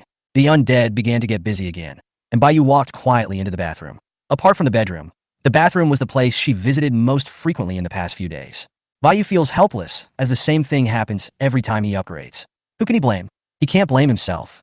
Baiyu took off her clothes, and the sound of water splashing was heard in the bathroom. After a while, she walked out of the bathroom wrapped in a bath towel, walked into the bedroom barefoot, found a black nightgown from the closet, and put it on. Why is this nightgown so short? When she put it on, she realized that the nightgown could only barely cover the area below her hips, revealing 2 straight, white, long legs. The size was definitely right, so this dress was originally like this. Baiyu looked at herself in the mirror while wearing her nightgown. She looked pretty good. As expected, after becoming a girl, looking in the mirror had become a habit for her. Sitting on the chair in the bedroom, crossing his legs, Baiyu took out the map he had seized from the goblin tribe and looked at it. He had been in the magical continent for so many days, but he still didn't know the name of the place he was in. I don't know who drew this map, it's so sloppy. Moreover, the map only shows the area near Baiyu Castle. There is no map larger than that. Although the map was very simple, Baiyu could still vaguely see that the triangle on the map represented a snow mountain. With the location of the snow mountain as coordinates, other places are easy to distinguish. Shit, there's words on the back. Baiyu turned the map over and found that there were words on the back of the map. Baiyu suddenly felt so stupid that he didn't even check the front and back of the map before looking at it. And it seems that the side without words is the reverse side. Baiyu held the map upside down. The name of the snow mountain is Ling Lai Snow Mountain. Baiyu discovered that the plate of the snow mountain on the map was very large, and the snow mountain he observed through the castle was just the tip of the iceberg. There are danger marks on the snow-capped mountains, and they seem like forbidden areas to the goblins. To the west of the snow mountain is a huge forest called the Dark Forest, which is also marked as dangerous by the goblins. Why does it feel like Goblin is dangerous wherever he looks? Baiyu Castle is located at the junction of the cold snow-capped mountains and the Dark Forest. There are very few trees here, only a few scattered dead trees. According to the Goblin's map, both the east and west sides of my castle are very dangerous. The location of Baiyu Castle is already out of the Dark Forest, but it is still far away from the depths of the Dark Forest and closer to the fierce snow-capped mountains. Are these 2 places really forbidden areas? Baiyu's current strength is only slightly stronger than that of the Goblin tribe, and he is not even as strong as the Howling Moon Silver Wolf. A place that is a forbidden area for goblins is also a forbidden area for Baiyu, and that seems to be correct. Even if the Howling Moon Silver Wolf tribe's panel strength is the same as that of the Goblin tribe, Baiyu knows that the life levels of these 2 creatures are very different. An ordinary level 9 werewolf can fight against a level 1 goblin alone, not to mention that the Howling Moon Silver Wolf tribe is much stronger than the Goblin tribe. The most important thing is that the Howling Moon Silver Wolf tribe is still on the snowy mountains. Being able to survive on the snowy mountains that the goblins call Forbidden Land, the strength of the tribe must be extraordinary. And Baiyu always has a feeling that goblins may be the weakest intelligent race in the magical continent. Chapter 44 Alliance. After getting familiar with his location, Baiyu threw the map aside and prepared to lie down on the bed for a good nap. The most important things in life are eating, sleeping, and upgrading. No! Cross out eating. Baiyu doesn't have to eat. In the castle of the Orphan of Zhao, Zhao Lianxue had just woken up when she saw the lords in the world chat discussing something intensely. Zhao Lianxue didn't understand what was going on. Zhao Lianxue, whose curiosity was aroused, began to pause the world chat and scrolled through the messages one by one. All the messages said that a big boss had listed more than 2,000 pieces of equipment on the exchange. Zhao Lianxue quickly opened the exchange to check, and it actually existed. Zhao Lianxue's dwarf troops can craft equipment themselves, but Zhao Lianxue is not concerned about the equipment. What she cares about is which big guy is so awesome and whether she has a chance to get on his good side. Zhao Lianxue clicked on the transaction information. Crabbit Patty? It's actually him. Zhao Lianxue opened her mouth so wide that a carrot could be stuffed in, with an expression of disbelief on her face. That's a commander-level being. Can he kill a commander-level being so quickly? This is too exaggerated. If Zhao Lianxue was still considering an alliance with Baiyu before, This time it completely confirmed her inner decision. Zhao Lianxue originally still had a lucky mentality, thinking that Bai Yu was only able to get so much food because of his special type of soldiers. However, as Bai Yu traded more than 1,000 pieces of elite food, Zhao Lianxue discovered that Bai Yu was not simple. This time, Bai Yu directly traded more than 2,000 pieces of equipment, including several commander-level equipment, which made Zhao Lianxue more certain that Bai Yu's type of soldiers must be very strong. Cabbie Patty is definitely a big deal. Zhao Lianxue immediately opened the panel and sent a message to Crab Roburger. Bai Yu had just gotten into bed, wanting to have a good sleep, when she received a system notification. Bai Yu reached out from under the quilt and clicked on the panel. It turned out to be a message from the orphan of Zhao. Bai Yu thought it was some system notification. I don't know why this guy came to see me so early in the morning. Orphan of Zhao. Boss, in order to achieve long-term transactions and cooperation, and to promote friendship and relations between the two sides, do you think we can form an alliance? Alliance? Bai Yu looked at the message from the orphan of Zhao and did not reply to him for the time being. Instead, he looked at the word alliance next to the chat column. Bai Yu clicked on alliance, took a quick look at it, and understood what this function meant. To put it simply, the transaction between the two parties will be officially guaranteed, so there will be no online dating scams, and you won't give someone things and then they run away with the money. After the two lords form an alliance, the hostile relationship between the two lords will be cancelled, and they can fight against other enemies together. Only 5 lords are supported at most. A maximum of 5 people can form an alliance, probably to prevent the alliance from becoming too powerful. If there is no upper limit, billions of lords will directly form an alliance, and there will be no need to fight at all. In fact, it mainly depends on the personal strength of the lord. No matter how you look at it, the alliance is just giving the weak a way to survive. However, at present, the alliance is still very beneficial to Bai Yu. Bai Yu still relies on the orphan of Zhao to help process his 4,500 pieces of iron ore. After the alliance, he no longer has to worry about him embezzling Bai Yu's iron ore. Cabbie Patty. Only stable friendship can promote long-term development and cooperation. I agree to the alliance. The orphan of Zhao. That's great, thank you, sir. Love you. Zhao Lianxue, I didn't expect Bai Yu to agree so readily, and she hadn't even used the prepared words yet. The orphan of Zhao requests an alliance with you. Agree. Bai Yu directly chose to agree. Looking at the news about the orphan of Zhao, Bai Yu was a little speechless. How could one be so close to others? Who will want to love you? Really? Bai Yu quickly replied. Crabbit Patty, stop, I'm not gay. The orphan of Zhao, boss, I'm a girl, sob. What are you doing? Are you trying to win my sympathy by saying you're a girl? No way. Absolutely not. Krabby Patty. Are you Lily? The orphan of Zhao. No. Wait. Zhao Lianxue reacted suddenly, as if she was about to grow a brain. The boss of Krabby Patty is actually a girl. Although Zhao Lianxue was a little surprised that Bai Yu was a girl, she was more regretful that Bai Yu is not a 185 centimeters tall handsome guy. This way, she would at least have less psychological burden. Dealing with girls' relationships is complicated. As the saying goes, 3 women make a play, and 8 women perform a palace fighting drama. There is some truth to it. If Bai Yu was a boy, Zhao Lianxue could still act coquettishly and cutely, and at most she would have to pay a small price. After all, men think with their lower body. Bai Yu, who was lying on the bed, suddenly thought of something. He lifted the quilt, got out of bed in his pajamas, and came to the warehouse. I forgot to check the raw iron ore. Bai Yu picked up a piece of raw iron ore and compared it with the iron ingot. If Bai Yu remembered correctly, according to the knowledge in his previous life, the refining ratio of iron ore was about 1. According to the nature of the system, it is most likely close to reality. In other words, 1 to 2 kilograms of iron ore can be used to refine 1 kilogram of iron. The raw iron ore in Bai Yu's hand is exactly twice as heavy as an iron ingot. According to the fixed ratio of the magical continent, Bai Yu guessed that 1 piece of raw iron ore should be able to refine 1 iron ingot. Then the 4,500 pieces of raw iron ore in the warehouse are equivalent to 4,500 pieces of iron ingots. Bai Yu felt relieved and went back to his bedroom to prepare for sleep. When he woke up, he felt that it was almost time to trade his equipment. Kibble Patty. What is the refining ratio of iron ore? Bai Yu still asked Zhao Lianxue uncertainly. The orphan of Zhao. 1 to 1. What's the matter, boss? Zhao Lianxue's answer was exactly what Bai Yu had guessed. Cabbie Patty. I have 4,500 pieces of iron ore here. You can help me process them. You can name your reward. Zhao Lianxue was sitting at the dining table drinking water when she spat out a mouthful of water. The reason why Zhao Lianxue's daily iron ingot production is low is because the mining is difficult and the iron ore obtained every day is too little. Otherwise, Zhao Lianxue's furnace can produce up to 3,000 iron ingots if it is continuously refined every day. The big boss is the big boss. You can get so much iron ore at once. It's like an old lady climbing stairs. You can't help but admit it. Zhao Lianxue finally discovered why Bai Yu agreed to the alliance so decisively. It turned out that he was waiting for her here. Zhao Lianxue seemed to have discovered her only role, that is to serve as a tool to help the boss process iron ore.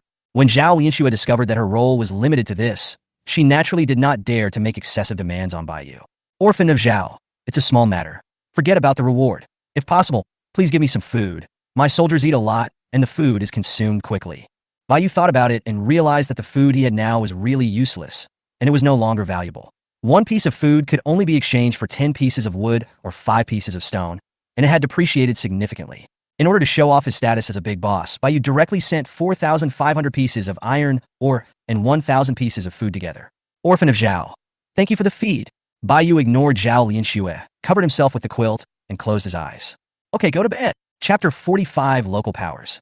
On the other side of the distant continent, the place is all fiery red, and there is no grass growing around it because there are several huge volcanoes standing here. On top of one of the volcanoes, there is a castle built of obsidian.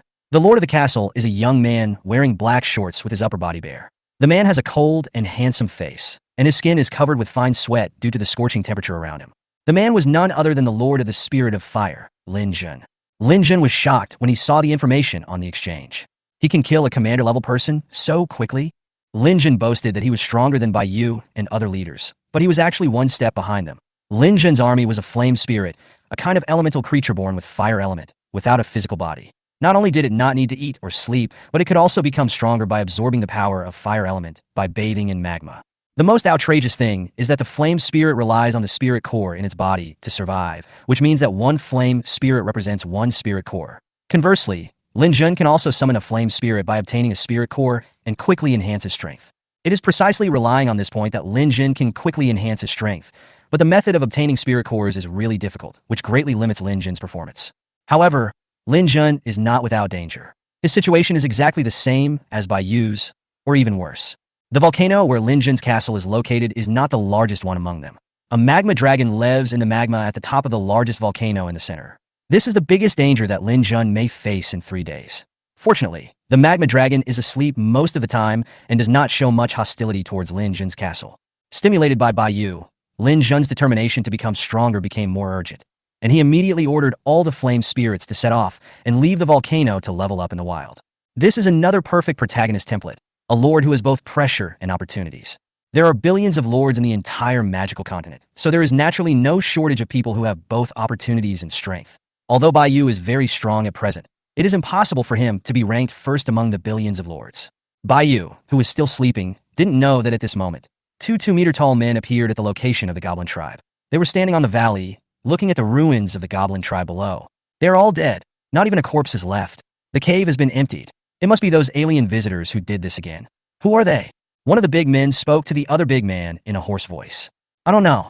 According to the news from above, these alien visitors seem to be all human, and the castle they are in is protected by a powerful force. The leader tried to take action, but failed. What? A protection that even a demigod can't break. I heard that there seems to be some conflict between the Howling Moon Silverwolf clan and the alien visitors here. Tell them not to provoke these humans for the time being. The 2 big men turned into 2 giant black wolves and disappeared before their eyes like a gust of wind. On the snowy mountain, upon receiving the news, the Howling Moon Silverwolf leader kicked the female wolf next to him away. Bagayalu, you are going too far in bullying the wolf. It was told not to cause trouble for the lords again. After all, business was more important, so it dared not disobey. It's all your fault, you slut, for coming up with such a bad idea. The Howling Moon Silverwolf leader kicked the female wolf next to him again. The rest of the wolves were sent to the dark forest to enjoy the good life, but I, the unlucky one, was sent to the snowy mountains, a place like that. I've had enough. It's been 100 years. How long do I have to stay here? Baiyu opened his eyes drowsily, threw back the quilt, and sat up from the bed. With the help of the recovery of his mental power in the bedroom, Baiyu slept very comfortably, which just made up for the mental power consumed in summoning goblins in the morning. Baiyu glanced at the system time, and it was already noon. He went to the window and saw some animal carcasses, wood and stone piled up at the castle gate. Baiyu recycled the wood and stone with one click. Then he went downstairs in his slippers and came to the outside of the castle. He asked the undead to throw all the corpses into the black water altar. Baiyu's undead army added another 50 members. Breakdown. Congratulations to the Lord for obtaining. A total of 1,000 servings of food were produced, which was just enough to make back the processing fee that Baiyu had given to the orphan of Zhao in the morning. Even after working for a whole morning, he only got 30 magic crystals. That's too little. It seems that as his strength grows, Baiyu has gradually become dissatisfied with the little supplies he has obtained now. It's been a whole morning. Let's see if the equipment has been traded. Baiyu opened the exchange to check his orders and found that all orders except the Shisha suit had been sold out. Perhaps the Shisha suit was too expensive and the poor lords could not afford it while the rich lords looked down on it. Just leave it hanging for now. There will always be some complainers who will buy it. Bayou thought so, and then received the supplies from the exchange. Directly obtained 20,000 magic crystals. Bayou only had one feeling at this moment. Great, so great. 3,110 iron ingots were also harvested. As expected, there were many lords who could refine iron ingots. In the hands of lords who did not have iron ingots were very valuable. But for those lords who could refine iron ingots were not valuable to them. Compared to magic crystals, they would naturally use iron ingots to exchange, which happened to be what Bayou needed most at the moment. In addition to the iron ore processed by Zhao's orphan, Bayou currently has more than 9,000 iron ingots, and is only one step away from upgrading the town. Hey, I'm rich again. It turns out that businessmen are the ones who make the most money. Migrant workers who do hard labor will never be able to make a comeback. Bayou rubbed her two little hands back and forth and smiled silly. If I rely solely on jungle to obtain magic crystals, who knows how long it will take to save up 20,000 magic crystals. The furnace of the Orphan of Zhao can smelt a maximum of 3,000 iron ingots per day. Bayou's 4,500 iron ores will take at least 2 days to smelt. Within 2 days, as long as Bayou can get 1,000 iron ingots, he can successfully upgrade to a town on the 6th day. No one knows how strong the Beast Tide is, but it is undeniable that the Beast Tide in 7 days will definitely wipe out a large number of sluggish lords. So Bayou must become as strong as possible before the Beast Tide. Alas, the protective shield will disappear in 3 days. I am really scared. Chapter 46, Exclusive Special Building. Currently, the only building that Bayou can upgrade is the barracks. The castle still lacks some iron ingots, and special buildings cannot be upgraded.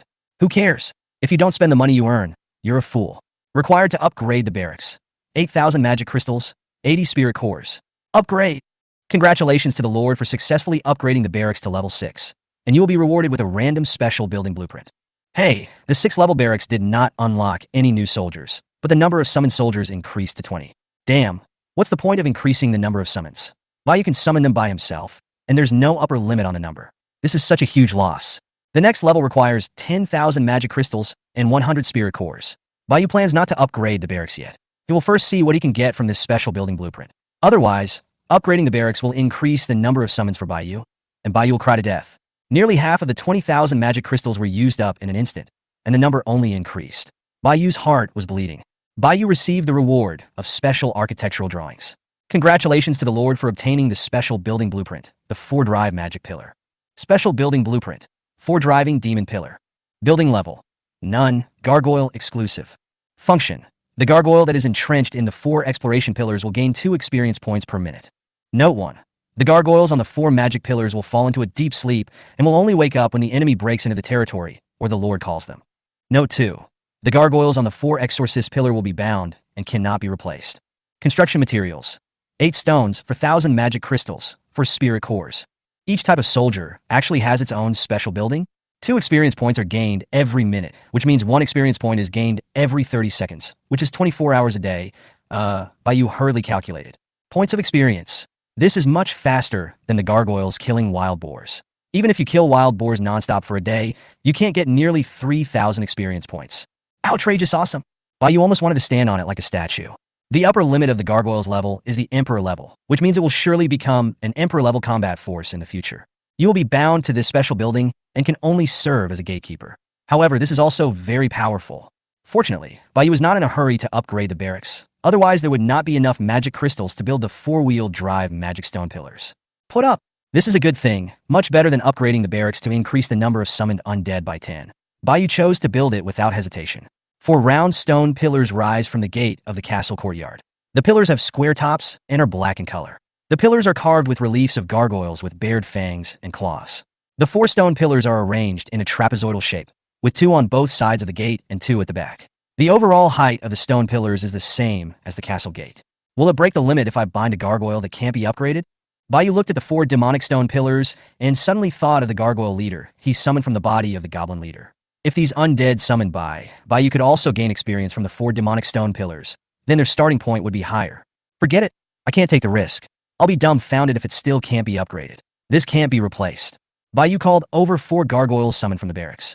Bayou signaled to the 4 gargoyles with his eyes, looked at them, and then looked at the 4 demon stone pillars. His meaning was very clear. The 4 gargoyles understood Bayou's eyes and immediately flew towards the 4 exorcism stone pillars. The gargoyle's limbs stepped on the stone pillar, its wings folded, and it squatted on it. Its skin began to petrify bit by bit, finally covering its entire body, and a light blue light in its eyes completely extinguished.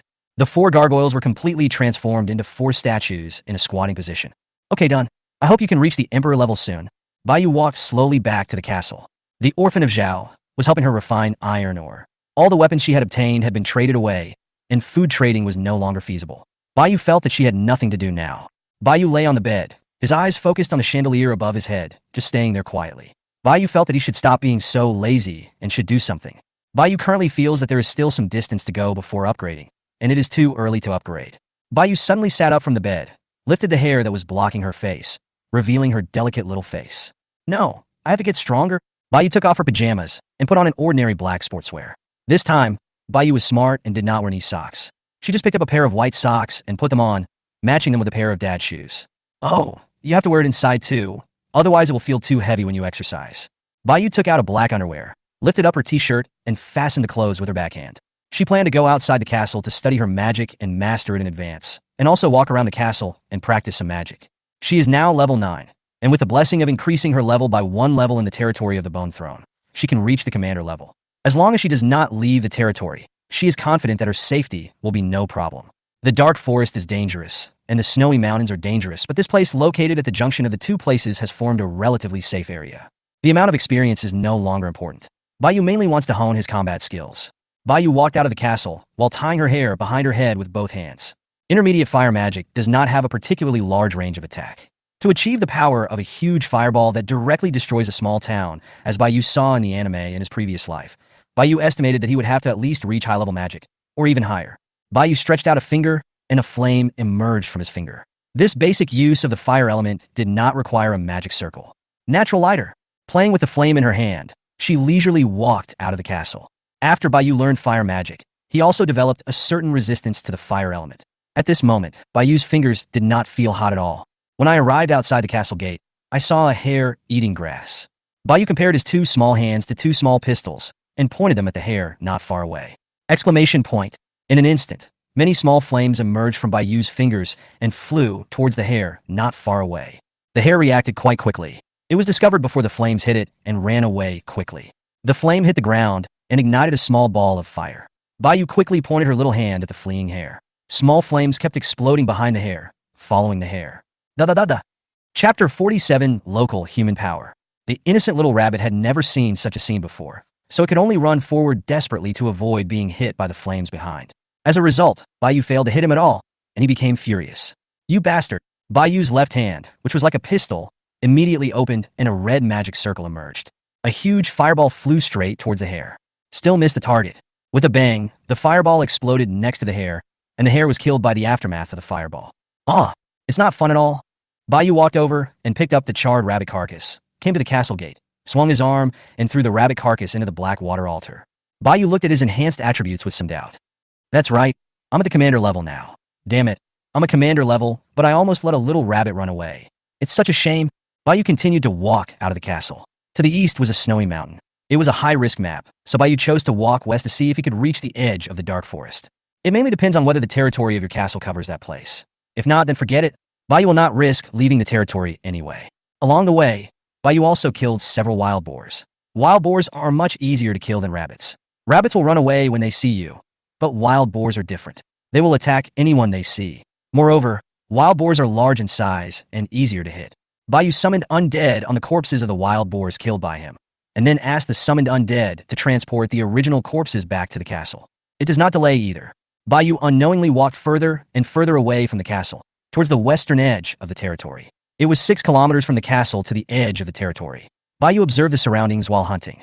After walking for more than 2 hours, the number of dead trees around him began to increase compared to the dead trees near Baiyu's castle. The black soil on the ground began to become more moist, and there were more wild monsters. Looking at the increasing number of trees in front of him, Baiyu wanted to burn them all with fire. After thinking about it, I decided to give up. It would be bad if I was noticed by the big guys in the forest. This is the edge of the territory. There are many wild monsters here. Let's practice magic here. Baiyu has been practicing here, silently with the wild boar, and has become more and more proficient in the use of fire magic. He can even combine it with his dark magic. At this moment, Baiyu suddenly heard a loud noise in the forest to the west. Baiyu stopped what he was doing and turned to look. I saw several tall and thick dead trees collapse with a loud bang, and the crows on the trees flew away in all directions. What's going on? Before Bayou could figure out the situation, he saw a huge black cat running out of the woods at an incredibly fast speed. It was covered in blood and had a golden cross sword stuck on its back. When the black cat saw Bayou, it pounced towards him. Bayou reacted quickly. Even though he didn't understand the situation, he decided to beat it first. Bayou opened his left hand with his palm, facing the black cat. Immediately, 5 huge fiery red magic circles appeared on both sides with Bayou's palm as the center. 5 magic circles instantly spewed out 5 fireballs with a diameter of 1 meter and attacked the black cat. Boom! Boom! The fireball exploded and formed a sea of fire all over the sky. Congratulations to the Lord for obtaining 120 experience points. Dead. Bayou put down his left hand. The magic just now directly consumed 40 points of Bayou's magic power. The sea of fire dissipated, revealing the charred body of a black cat inside. Bayou moved his eyes upwards and saw a man wearing platinum armor and holding a shield walking towards him from the forest. People? Could it be the Lord? Bayou was a little nervous, as if facing a powerful enemy. The man walked to the black cat's body and pulled out the cross sword that was stuck in the black cat's back. My beautiful lady, thank you for your help. I am Morse, an apprentice knight of the Holy Court. The man bowed to Bayou and introduced himself. Just now I saw the young lady using a firebomb, right? I wonder where the young lady is a magician from. This made Bayou stunned. From what Morse said, at least it was certain that he was definitely not a lord. There was only one possibility, that he was a native human of the magical continent. Are there still humans in the magical continent? This is the first time Bayou has heard of it. Bayou was stunned for a moment, and in order to avoid the other party's suspicion, he quickly replied. Respected knight of the Holy See, my name is Gilton. I am a loner without any organization. My home is nearby. Damn, why was this the first name that came to my mind? Unexpectedly, Bayou's first sentence made more suspicious. Miss, you are lying. All magicians are under the jurisdiction of the Magic Association. It is impossible for an ordinary person to learn magic. Morse walked towards Bayou with a sword in his hand, a hint of greed in his eyes. Since I'm not a magician from the Magic Association, and I'm in this deserted place, why not? I will capture you and bring you back to the Magic Association. But before that, please serve me well, beautiful lady. Shit, I didn't know that ordinary people couldn't practice magic, and no one told me. Bayou complained crazily, looking at Morse who was walking towards him with a sword, and decisively opened his palm. A fire dragon emerged from the magic circle and flew towards Morse. Morse raised the shield in his hand and actually blocked Bayou's magic. Bayou quickly raised his other hand, and a black magic circle emerged, merging with a red magic circle. The flames on the fire dragon turned black in an instant and hit Morse's shield. Boom! Morse was intact, and threw away the shield in his hand, dispersing the last trace of the remaining power of the flame. Morse looked at the black flames burning on the shield with a solemn expression. Is this dark magic? Dark magic has long been lost. You are an alien. He should be executed. Only these visitors from other worlds would have some incomprehensible things, and the girl in front of him just fits this description. The greed in Morse's eyes disappeared and turned into endless murderous intent. If Morse wanted to catch Bayou and play with her before, this time he wanted to kill her directly. No way, I just said a word and used a skill, and you wiped it all out? Holy light shone from Morse's shield, instantly extinguishing the black flames. Holding a cross sword in hand, his figure instantly disappeared from the spot, and he quickly rushed towards Bayou. Is this how you entertain guests? Chapter 48, Commander-level Demon, Soul Lord. Bayou directly released a huge pillar of fire. Morse blocked it with his shield and moved forward directly under the flames. Suddenly, 2 black fireballs attacked from both sides of Morse. Although Morse was wearing heavy armor, his body was extremely flexible. He dodged Bayou's 2 black flame bombs with a backflip.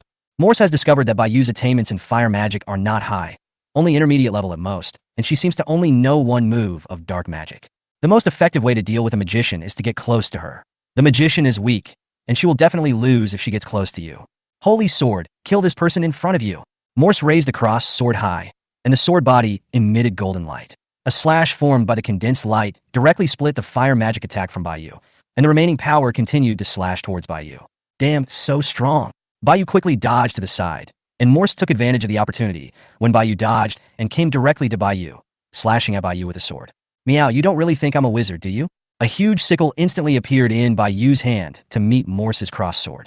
The moment the sword tip touched the sickle blade, the bell on the sickle made a crisp, tinkling sound. Morse suddenly felt a headache.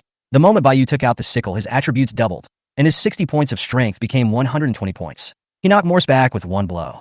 The huge sickle blade almost scratched Morse. Mental attack, sudden appearance of weapons, inexplicably enhanced strength. It's really weird. Morse shook his head, and the pain in his mind gradually disappeared. Bayou held the sickle in one hand, with the blade dragging on the ground. Bayou swung the sickle and aimed at Morse. Although Bayu didn't know any close combat skills and had never learned any sanda, boxing, or taekwondo, Bayu knew that when kids fight, there's only one word to describe it: great force works miracles. Morse was about to raise his shield to block. Jingle! The sound of the bell came again, and Morse was distracted, and his hand that raised the shield was a step slow to react. Sizzle! Morse was hit directly by Bayu's sickle, and the sickle made a harsh sound when it hit Morse's armor. With a bang, Morse fell heavily to the ground not far away. The shield in his hand was also knocked away by Bayu and fell not far away. Damn, I thought you were so strong, but it turns out you're so weak. I'll let you experience the pleasure of being beaten up by double the attribute bonus. Bayu felt a little regretful. If he hadn't been wearing armor, he would have died just now. Ahem! Morse was about to stand up with the help of his sword when a black fireball came towards him. Morse immediately chopped at the black fireball with the crossed sword in his hand. But there is more than one fireball. Bang, bang, bang. Bayu knew that he was not good at close combat, so he would not risk going up to fight him. He would just fight first and then see how he would deal with it. Fortunately, I am good at both literature and martial arts, and can be both a mage and a warrior. 3 black flame bombs hit Morse hard, and Morse was knocked to the ground by Bayu again, with black flames burning on his armor. Then the armor emitted a holy light, and the black flames went out in an instant. Bayu discovered that these knights didn't seem to be afraid of his dark magic. On the contrary, they seemed to be restraining his dark magic. Morse found that he was no match for this alien. That's not right. The aliens before were obviously very weak, so why is she so strong?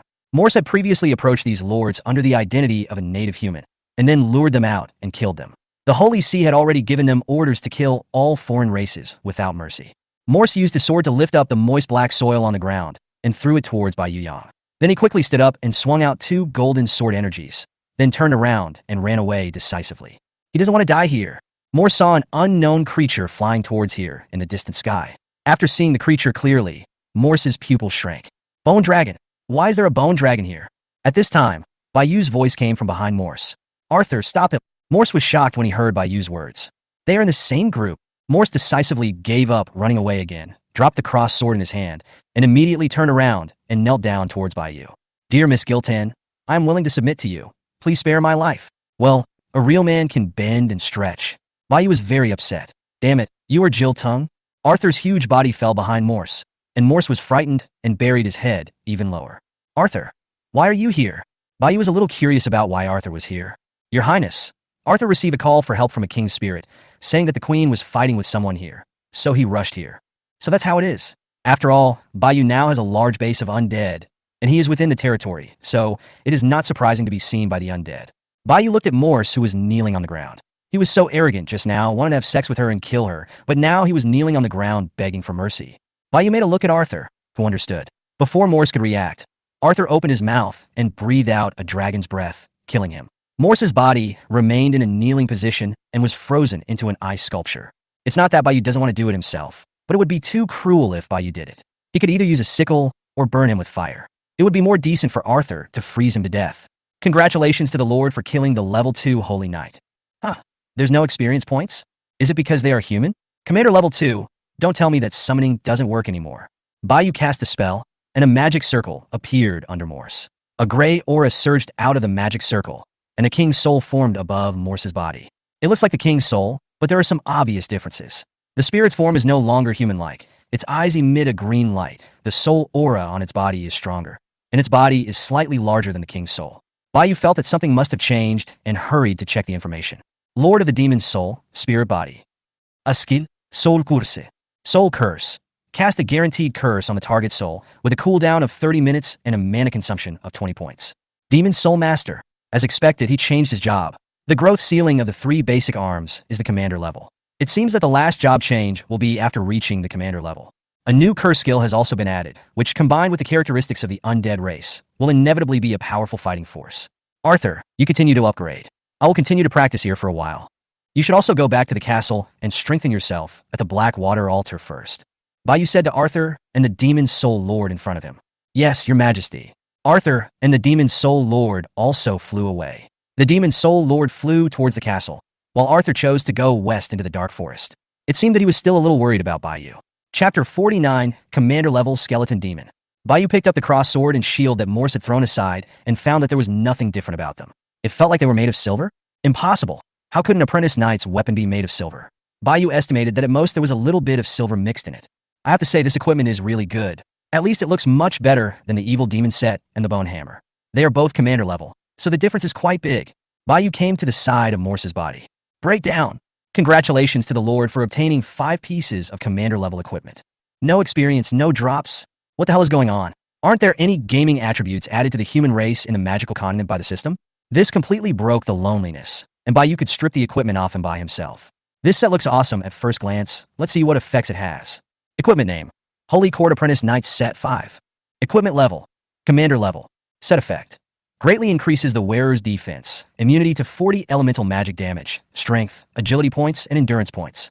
Note: the mental damage received increases by 10. Is there such a big difference between a 5-piece set of equipment and a 3-piece set of equipment? This is a pure heavy armored warrior, both tanky and powerful in terms of damage. Bayu put the suit back into the castle warehouse and prepared to go back to the castle to deal with it. He looked at the big cat that was hit by his head at the beginning. He only paid attention to Morse and almost forgot about it. This is also a commander-level combat power. I didn't expect that once I went out, my luck would explode and I gained 2 commander-level combat forces. This black cat should be strong in combat. Should we transform it into a bone beast or an ordinary undead? After much thought, Bayu decided to transform it into an ordinary undead. The attributes of the bone beast are similar to those of a skeleton, and there are no special changes at the commander level. It just has some characteristics that it had when it was alive. Now that Bayu has discovered that special changes will occur when the undead are promoted to commanders, how can he waste this opportunity to satisfy his curiosity? Bayu's left eye flashed, and instantly a gray formation emerged from the black cat's body. The ground began to shake slightly, and then a skeleton arm larger than the black cat's head stretched out. You know, although Bayu called it a black cat, this thing is almost as big as a tiger. Then a huge skeleton, about 8 meters tall, crawled out of the magic circle. It was covered in white and held a huge bone hammer in its hand. Giant skeleton? 8 meters is so high that it is almost the height of a 3-story building. Commander level, so big and yet not dead yet. I just want to ask you if you are afraid. Skeleton demon. Points of strength, which is already very high for an ordinary commander level commander. Don't think that Arthur has so much when he is level 5 or 6. Arthur is at the upper limit of the divine realm, which is definitely different from those commanders who have only a certain limit. It's just the agility, it's a bit low. And why don't the commander-level skeleton demons have any skills? Is it because I, the skeleton clan, am unworthy? Let's go back to the castle and strengthen it. Bayu waved at the skeleton demon, and the skeleton demon walked away step by step. Bayu could feel the slight vibration from the ground with every step. Wait, it's this big. Don't destroy my castle. Bayu shouted at the skeleton demon. Break down. Congratulations to the Lord for obtaining 100 elite foods, 10 magic crystals, and 2 spirit cores. It dropped elite food, not bad. Bayu sat aside and began to review the battle with Morse. Although I have equipment bonuses, my close combat ability is too weak, I have no skills at all, and I rely entirely on attributes to crush others. In other words, I have no skills, only strength. Moreover, I have not yet fully mastered fire magic, and there is still a lot of room for improvement. Continue practicing fire magic first. After all, ranged combat is much safer than close combat. Bayu took back the sickle and continued to practice magic until his magic power was used up. Then he took out the sickle again and continued to practice magic with a double bonus of the sickle. After his magic power was used up, Bayu picked up the sickle and started practicing. At least he had to get used to this weapon first. Otherwise, by then he won't even be able to use his weapons and can only rely on his great strength to make miracles happen. I'm afraid you'll be laughed to death. As the leader of the undead clan, how can you be a rookie? As the saying goes, you can slack off, but you can't be a rookie. Bayu practiced until the evening. When his magic power was used up, he practiced with the sickle. When his magic power was fully restored, he continued to practice magic, repeating this cycle over and over again. Bayu was already sweating profusely at this time, and the back of his t-shirt was soaked with sweat, and he was losing a lot of water. Seeing that it was about to get dark, Bayu stopped and prepared to return to the castle. The experience is doubled at night and tripled with a bonus from the bones thrown. Bayu could temporarily give up the 1x experience during the day, but not the triple experience at night. When Bayu walked back to the castle, it was already completely dark. Back at the castle, Bayu looked at the black water altar filled with a pile of animal carcasses, which were obtained by the undead from hunting in the afternoon. There was also a pile of wood and stone at the door. Recycle. The wood and stones piled at the door disappeared in an instant and were transferred to the warehouse and stacked neatly. Break down. Another 800 portions of food and 30 magic crystals were earned. It was great to have unlimited labor. The 60 corpses represented that Bayu's undead army had 60 new members. You have new unread messages. I knew it was a message from the Orphan of Zhao right away. I ignored her all afternoon and wondered how she processed it. The Orphan of Zhao. Boss, I processed 2,500 iron ingots today and sent them to you. The message was sent half an hour ago. At that time, Bayu was on his way back and did not pay attention to the message. Bayou glanced at the warehouse and found that there were indeed 2,500 more iron ingots. Bayou sent another 500 portions of food to the orphan of Zhao, acting like a big shot. There is no point in keeping the main food. The wood and stones obtained through trading are not as fast as those dug by the undead. It is really not worth the effort. Xiao Huangbao. Reward for you, orphan of Zhao. Thank you, sir. You are so generous. She really replies within seconds. Even her online dating partner doesn't reply as fast as her. Bayou ignored him and went into the bedroom to take a shower. She was sweating so much that her whole body was sticky and sticky. She threw all her clothes at the bathroom door and went to take a shower naked.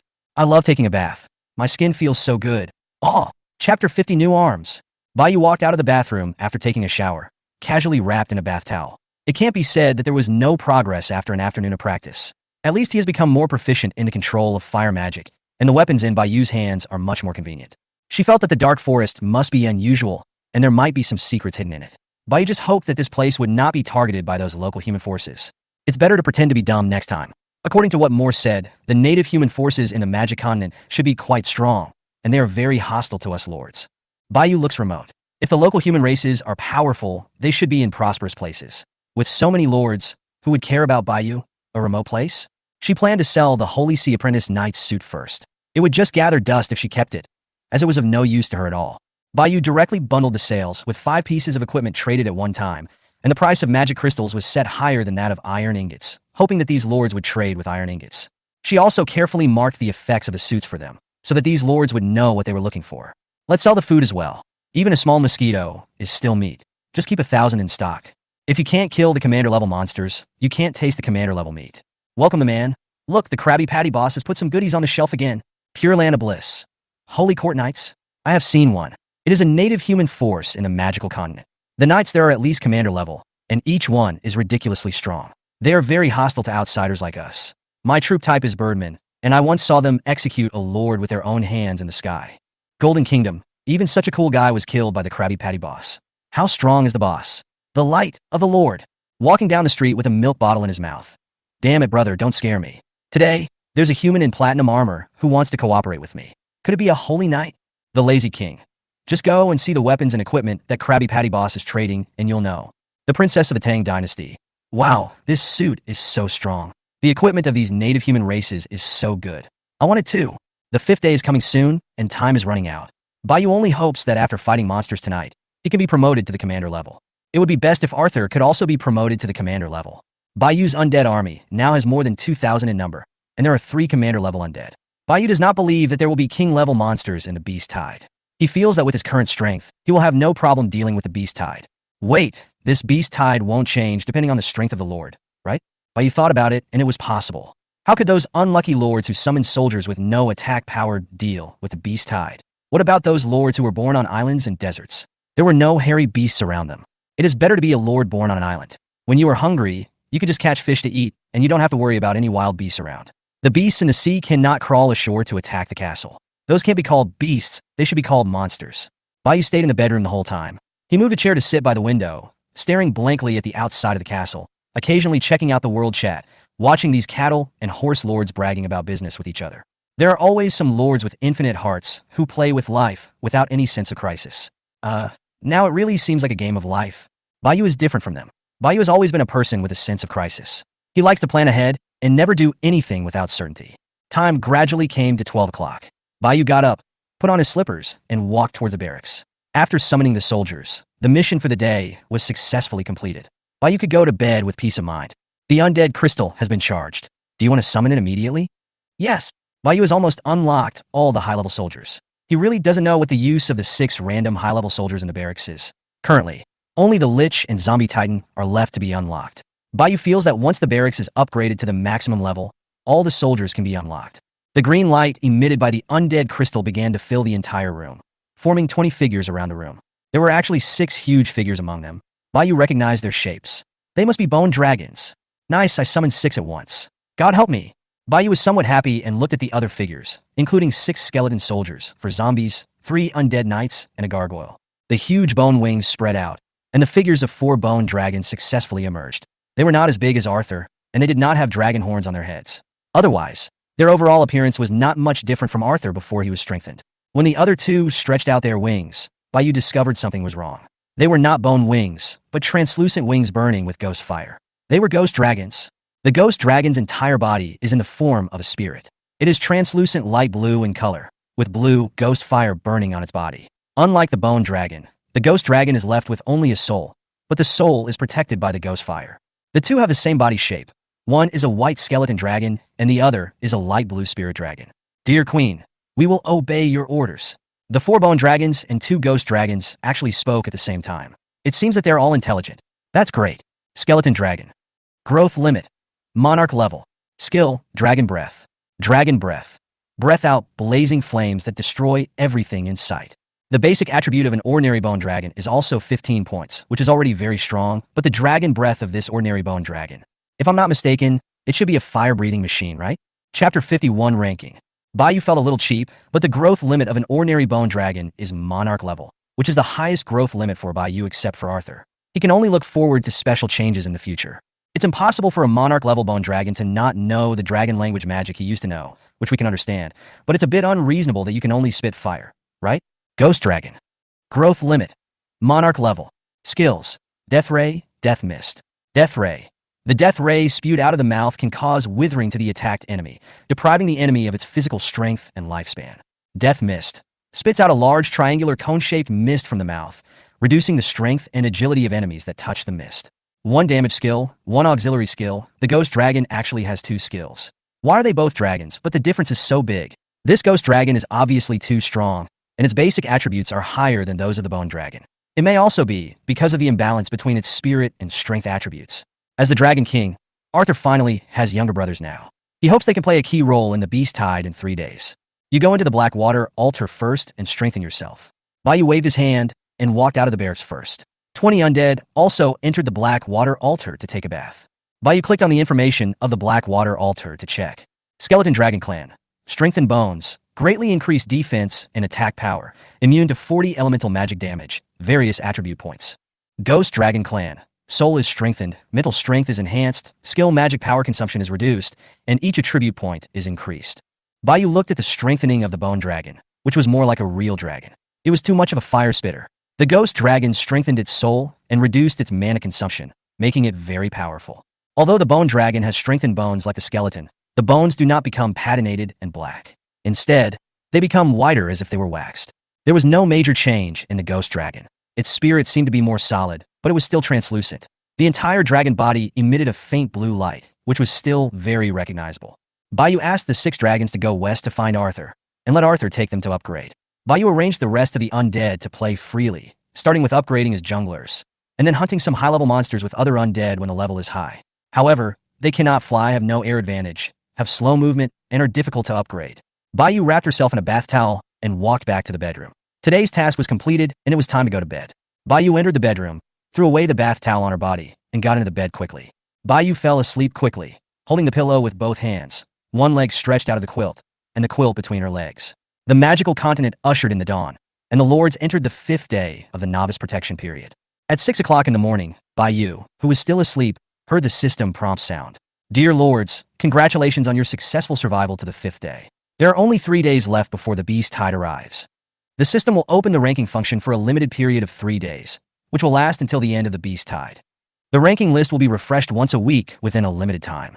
The ranking list is a comprehensive ranking made by the system based on the strength and influence of the lords. After the Beast Tide ends, the lords who are still ranked in the 1st tier will receive special rewards. Lords, go and conquer. There will definitely be a place for you among all the races. It's so noisy, Bayou said with a hum. Bayou tossed and turned in bed and heard the noise early in the morning. What kind of rankings? Rankings.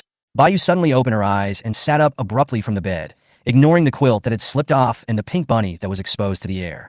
Well, isn't this an official event? It really is a game. Bayou called up the system panel and found that there was indeed a ranking list function on the far right side of the system main interface with a countdown below it. 5 hours, 55 minutes, 32 seconds. Bayou calculated the time, and it was exactly the end of the 8th day when the Beast Tide would have passed. Bayou clicked on the ranking list to check it out. This was a good opportunity for him to see which lords were more powerful. 1st tier, top 1000. Spirit of Fire, Ultraman's son-in-law, Troll Lord, Angel of Good Luck, Crab Patty, Island Hometown, Overlord of the Sky. 2nd tier, top 10,000. King of the Forest, Golden Lion King, Stonehenge, Knights of the Round Table, Tyrannosaurus Rex. The third tier, top 100,000. Do you believe in Light, the clown, the defending god, the runaway princess of the Tang dynasty, the big mango? Fourth tier, top 1 million. Fifth tier, outside the 1 million. You are currently in first echelon. You looked at the ranking list. In fact, this ranking was very reasonable. Only the top 1 million lords were ranked. You have to know that there are billions of lords in the magical continent. If you say that you are ranked first, that is pure nonsense. Many top lords are actually of similar strength. Unless they really fight each other, it is difficult to say who is stronger. You saw his name in the first echelon and smiled crookedly. That's what I told you. How can your ability not be ranked in the top 1,000? There are 1,000 lords in the first echelon, which means that the system will give this reward to everyone once, but no one knows what it is. If every lord gets the same thing, then it is equivalent to not giving it. Classic canyon relativity. The enemy's slowing down is equal to your own acceleration. This will widen the gap between them and other lords below the first tier, but the top lords will remain unchanged.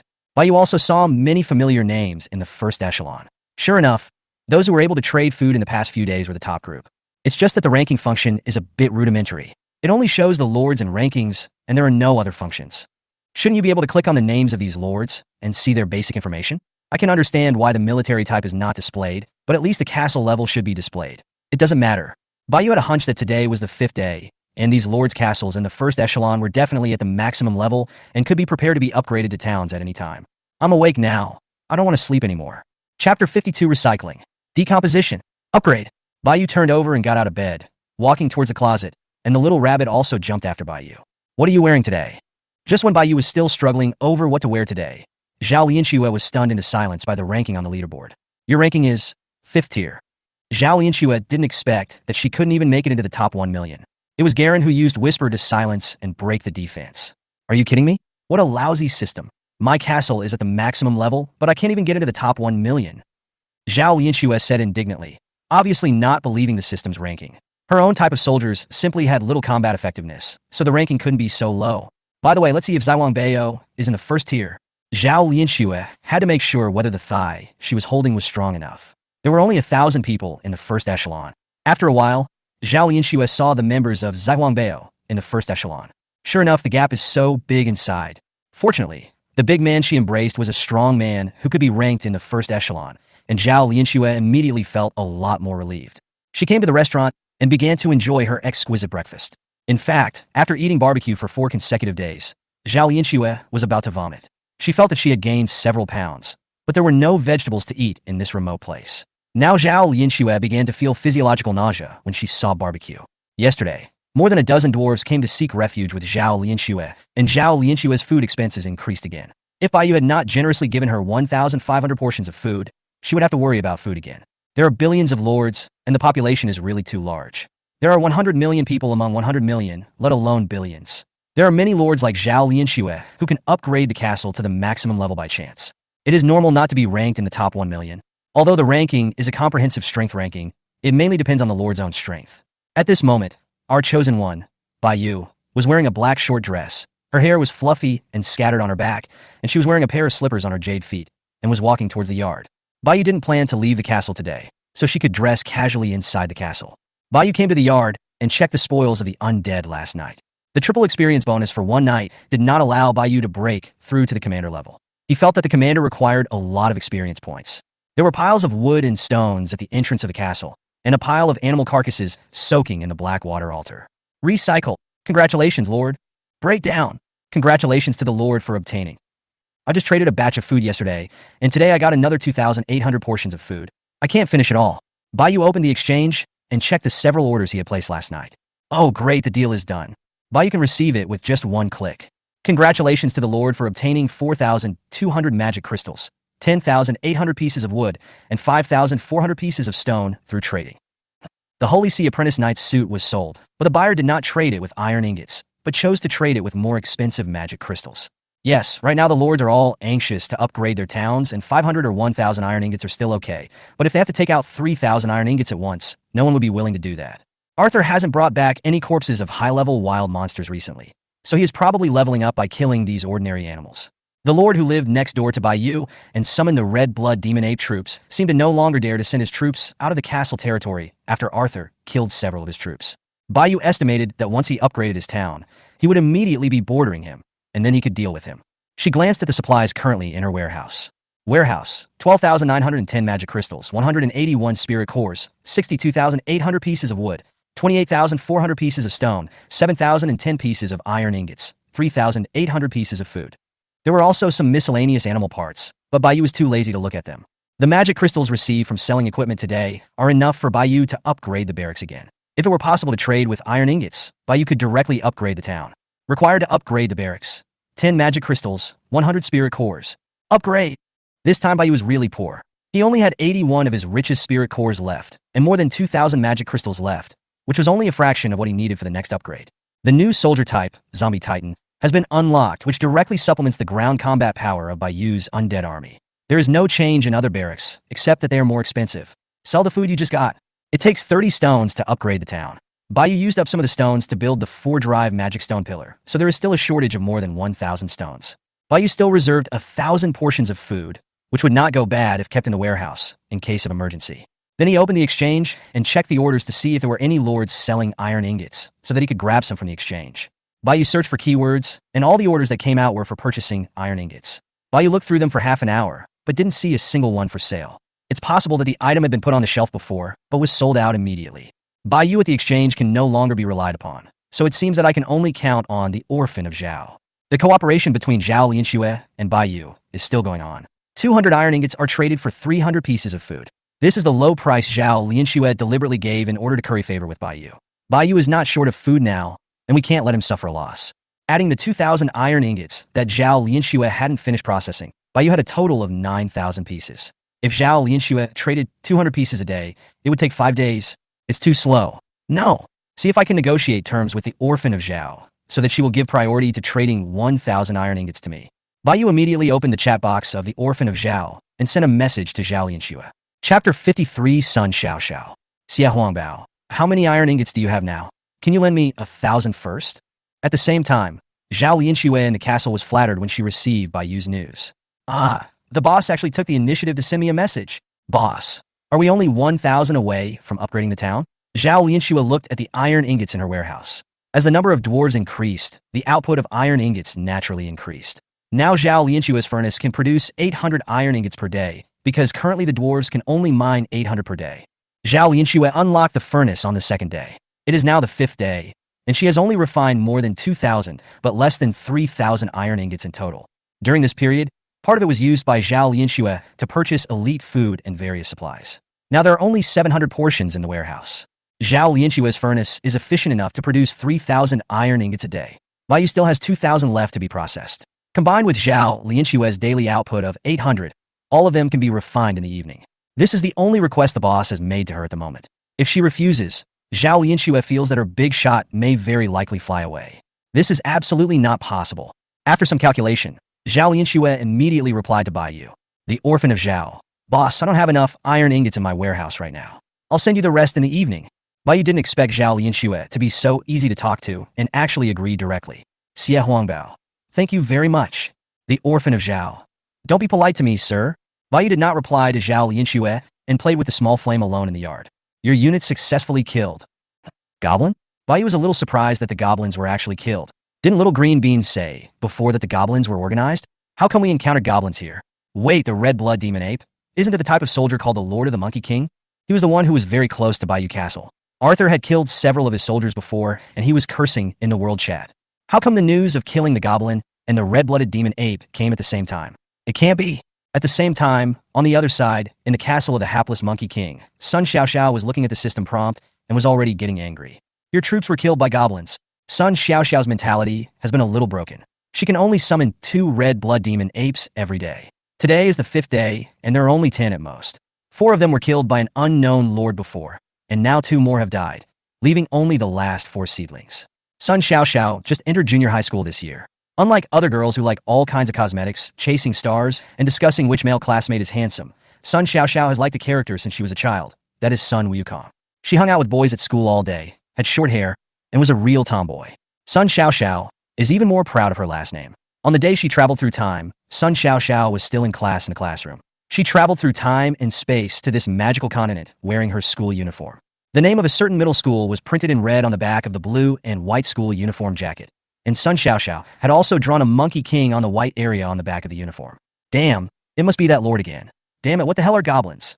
Sun Xiaoxiao has been living here and never goes out at night. She has never encountered any high-level monsters, so Sun Xiaoxiao always thinks that her birthplace is relatively safe. Ever since 4 red blood demon apes were killed by other lords last time, Sun Xiaoxiao began to let the soldiers take turns to go out to fight in the wild, 2 monkeys in a team. As a result, the 2 red blood demon apes outside were killed again today. Sun Xiaoxiao looked at the last 4 red blood demon apes in the castle. One of them was relatively lucky. It had survived from the first day of summoning until now and had also reached the required level. When Sun Xiaoxiao's castle was upgraded, she drew an equipment, which was exactly the flying ability that Baiyu had been dreaming of. It could summon a cloud, and standing on it, she could fly in the sky. Sun Xiaoxiao called it the somersault cloud. Let's go and avenge our brothers. How dare a goblin kill my general? Sun Xiaoxiao immediately led the 4 red blood demon apes towards the direction where the other 2 red blood demon apes died. There were 4 red-blooded demon apes, and only 3 were left. Sun Xiaoxiao didn't believe that she couldn't kill a single goblin. Sun Xiaoxiao guessed that the goblin must be fighting with the Lord's troops now. When both sides are defeated, she will reap the benefits and avenge the dead soldiers, letting the Lord know that he is not someone to be trifled with. Sun Xiaoxiao summoned the somersault cloud, stepped on it, and took off directly. The 4 red-blooded demon apes followed behind Sun Xiaoxiao with a grunt. The system continuously sent news about goblins being killed, and Baiyu realized that the appearance of goblins was no accident, and it was very likely that his own troops were fighting against a large group of goblins. As for the troops of the unlucky lord who was killed by mistake, since I have already said that he was unlucky, he should just accept it as unlucky. Baiyu also became interested. You know, goblins are much richer than goblins, not just stronger. Simply put, goblins are the goblin version. The relationship is probably the same as that between the Japanese army and the puppet army. Baiyu wanted to capture a live one to get some information. After all, he forgot to leave 2 alive to interrogate the goblins last time. At least he had to understand the distribution of power in the magical continent. Also, is this different world actually a sphere? Maybe it's really true that the sky is round and the earth is square. Wait, why should I care about this? Baiyu summoned a gargoyle, jumped onto its back, and let the gargoyle carry him to take a look at the place where the battle was taking place. I am already a leader, and I will soon be a leader. I am no longer the little kid who dares not even leave the house when he first came to the magical continent. Although riding a dragon is more cool, Arthur never sees a dragon every day, so it is quite difficult to find it. And maybe it is Arthur who is fighting with this group of goblins. The undead killed a red-blood demon ape. Baiyu remembered that the Lord's castle was in the south of his own castle, and seemed to be closer to the original goblin tribe than Baiyu. Baiyu immediately commanded the gargoyle to fly south. Chapter 54? It's actually a woman? Sun Xiaoxiao finally arrived at the battlefield driving the somersault cloud, but she saw a scene that she would never forget in her life. More than 100 goblins below are fighting with a group of skeletons. There are also several huge dragon-like creatures in the sky, with only skeletons left, breathing fire at the goblins below. Sun Xiaoxiao has always thought that the creatures in the magical continent must at least be living creatures, right? Why is this thing, which is only a skeleton left, moving? Sun Xiaoxiao recognized the bone dragon in the sky. Yes, that must be the Lord's army. Last time, Sun Xiaoxiao only saw from a distance, and the feeling was not so obvious. This time, when she observed it from such a close distance, she found that it was incredibly large. Sun Xiaoxiao immediately looked back and saw 4 red-blooded demon apes still running towards them. Sun Xiaoxiao immediately flew back. You idiots, run. Sun Xiaoxiao had a feeling that any one of the soldiers here seemed to be no weaker than her red-blood demon ape, and there were actually hundreds of them. Sun Xiaoxiao looked at her 4 seedlings again. Please don't get into any trouble with you. You are my last hope.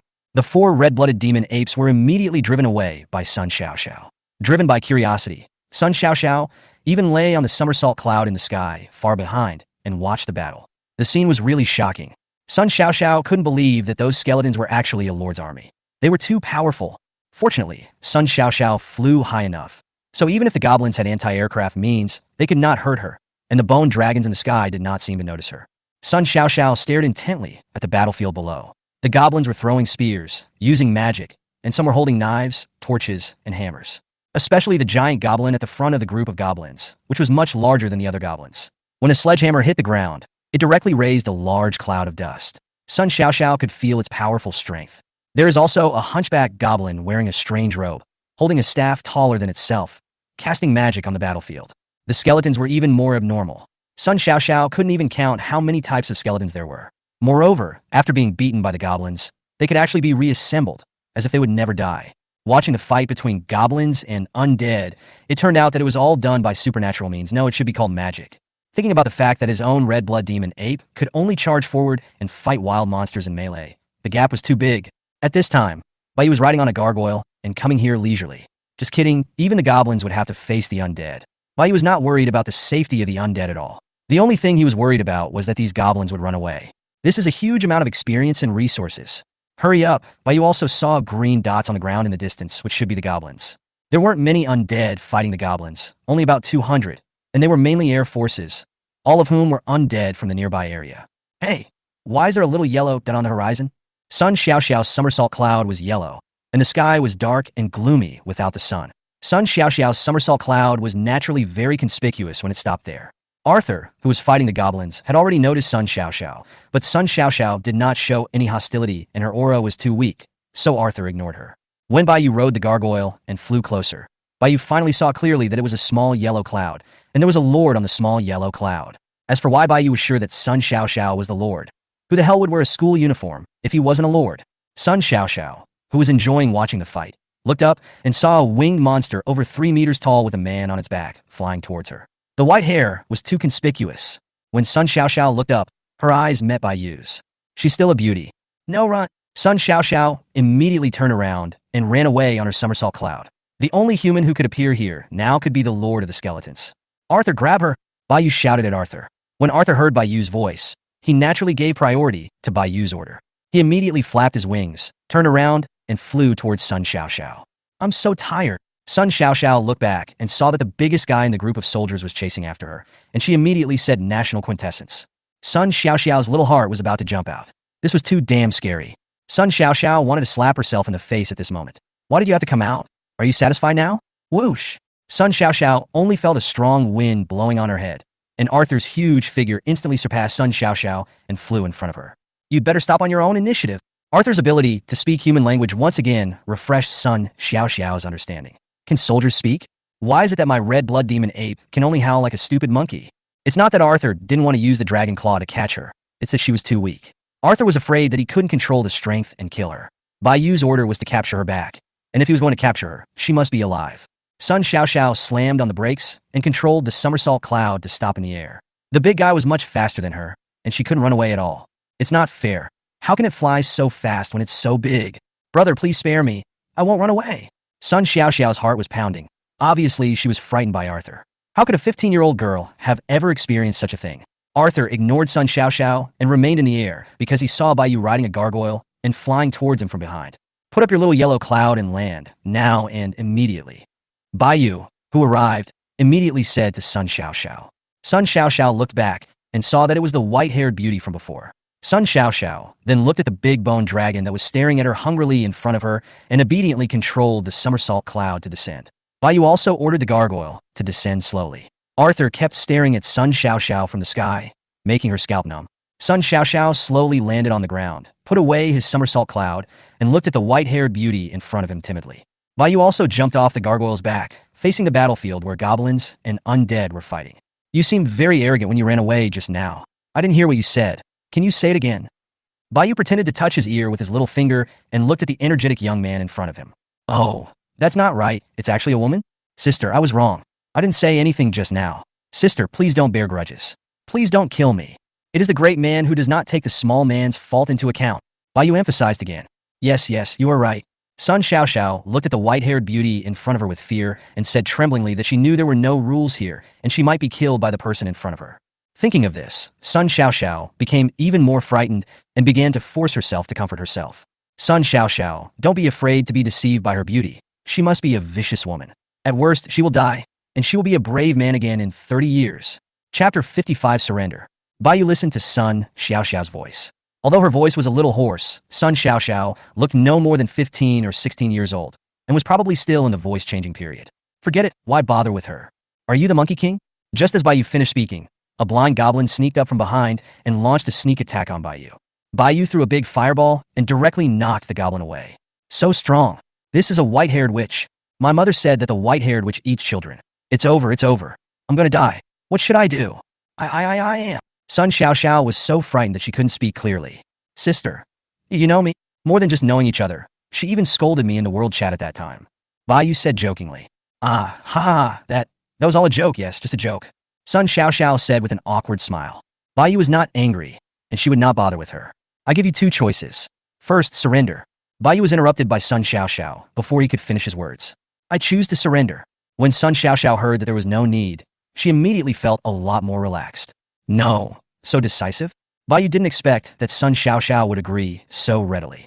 In fact, it wasn't that Bai Yu liked her. She was just an underage child, and Bai Yu just couldn't bear it, even though Bai Yu herself had just reached adulthood.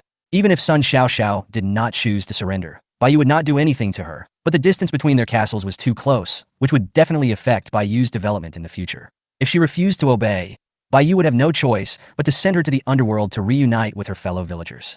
But at least it can let her be free for a few more days. Bai Yu is not a saint. If anyone hinders her development, she will die anyway. There is a saying that goes, I would rather die than have my friend die. Bai Yu felt that it was still very applicable to the current living environment. If he hindered his own development for her, wouldn't he be a complete fool? Even those who are in love are not so stupid. Don't you want to ask what the second option is? Isn't it death? That's what I saw in TV dramas. Sun Xiaoxiao said seriously. No, I can let you live a few more days. Bai Yu told the truth. Isn't it still the same? Sun Xiaoxiao felt that the white-haired woman was making fun of her.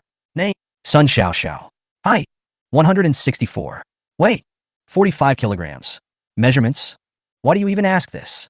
Sun Xiaoxiao was a little surprised and always felt that the style of the painting was not right. Stop talking nonsense. Bai Yu glared at her, and Sun Xiaoxiao immediately wilted and told the truth. 70. Airport. Bai Yu complained. What? I haven't started growing yet? Okay. Sun Xiaoxiao immediately retorted. Tell me about your own level, castle, and barracks. As for the type of troops, Bai Yu already knew it. It was the red blood demon apes. He summoned 10 of them in 5 days, and he killed 5 of them. I'm now in the castle and the barracks. How is it? Is it okay? Sun Xiaoxiao asked Bai Yu with some anticipation. So weak. Unexpectedly, Bai Yu's answer directly poured cold water on Sun Xiaoxiao. Yes, Orphan of Zhao has geographical and military advantages. Although its combat effectiveness is weak, it can also develop quickly. Perhaps Sun Xiaoxiao's level is the current status of most lords. Add me as your friend. The only way for one party to surrender to the other party is by adding them as friends. Bai Yu had also learned about the surrender function before.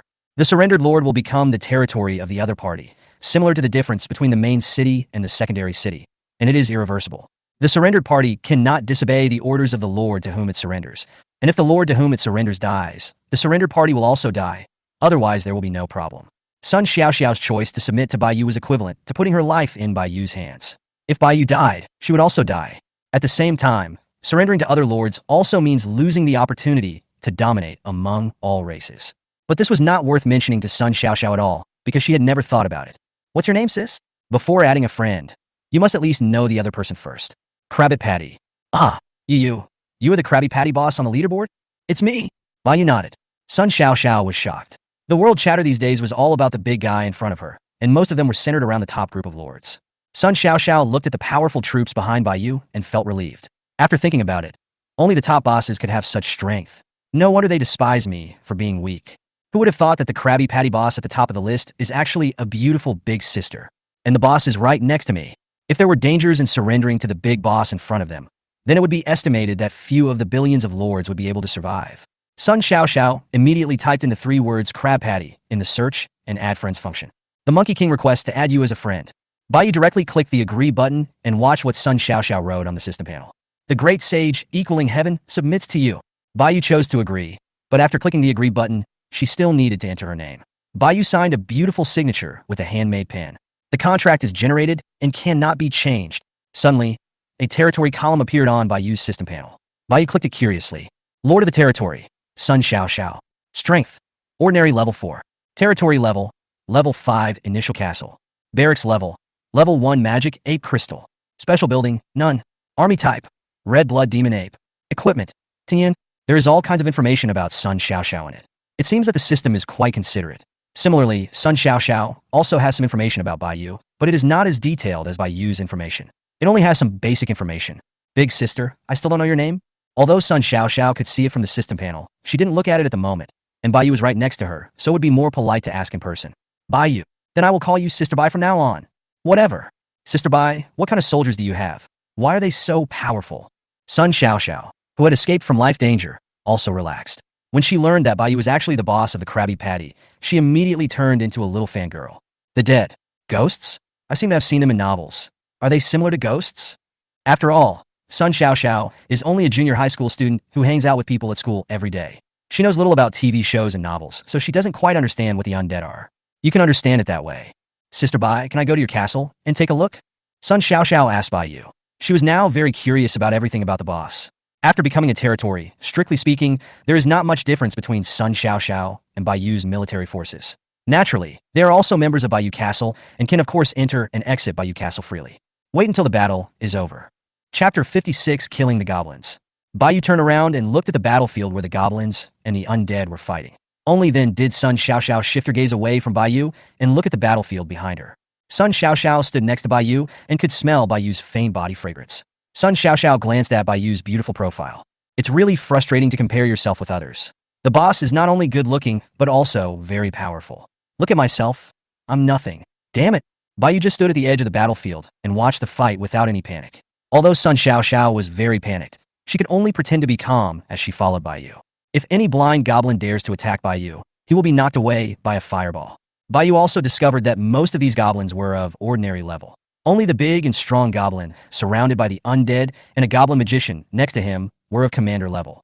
Bai Yu temporarily referred to it as the big guy. This big guy was too stupid and had no anti-aircraft means, making him a complete sitting duck for the bone dragons. The goblin mage has a few tricks up his sleeve. Not only can he fire fireballs, he can also summon a barrier. After casting the magic, the barrier creates an aftershock the moment it lands, and can also shield the surrounding friendly goblins. It's a good auxiliary skill, but that's all it can do. It seems that after sustaining a certain amount of damage, the barrier will still shatter and has no effect on the undead. If there weren't two commanders among this group of goblins, and no commander-level soldiers had arrived among Bai Yu's undead, this group of goblins would have been finished long ago. Go find the demon's soul master. Bai Yu said to the gargoyle that he had just used as a mount, and the gargoyle flew away immediately. It was not that Bai Yu did not want another commander-level skeleton demon to come, but because this guy's movement speed was really a bit slow. By the time it arrives, the daylily has already gone cold. Sister Bai, that giant hobgoblin seems to be heading towards us. Sun Xiaoxiao screamed. The big guy in the distance seemed to have discovered Bai Yu and Sun Xiaoxiao, who had been watching the battle. He was breaking through the encirclement of the undead and killing towards Bai Yu and Sun Xiaoxiao. The big guy rushed forward with his commander-level attributes, smashing the undead that blocked his way with a single hammer. He also resisted the mental attacks of the King's Souls and used the shield given by the Goblin Magician to resist the flames of the Bone Dragon and move forward. Alone, brave man, get out of the way. Oh, okay. Bai Yu stretched out his hand to stop Sun Xiaoxiao from moving back. Then he took a step forward, turned sideways and raised his right hand, with his palm facing the big guy. Do you think it's night? You've messed with the wrong person. A magic circle appeared on the ground in front of the big guy. The size was just enough to include the big guy. The big guy was unaware of it, or maybe he did, but he was not afraid. The big guy stepped directly into the magic circle. After his entire body entered the magic circle, the fire element on the ground quickly condensed, and a huge pillar of fire shot up into the sky, completely swallowing the big guy. Bai Yu's magic power was decreasing rapidly at a speed visible to the naked eye. Soon, the protective shield that the goblin wizard gave to the big guy was instantly shattered due to excessive damage. The big guy's entire body was bathed in flames, but relying on his physical fitness and defense, he managed to withstand Bai Yu's magic. Only a few hairs on the head were burned by the flames. Of course, maybe it wasn't just the hair on the head. The big guy stepped out of the magic circle directly, and it seemed that his body was about to rush out of the magic circle. Bai Yu clenched her open little hand into a fist, and the red magic circle on the ground instantly mixed with a hint of black, no longer so fiery red. The spurting flames directly turned into strange black flames. The big guy was burned and screamed, and he knelt on the ground. The black flame only appeared for a moment, and then dissipated directly. Because the magic power consumed by Bai Yu was too huge.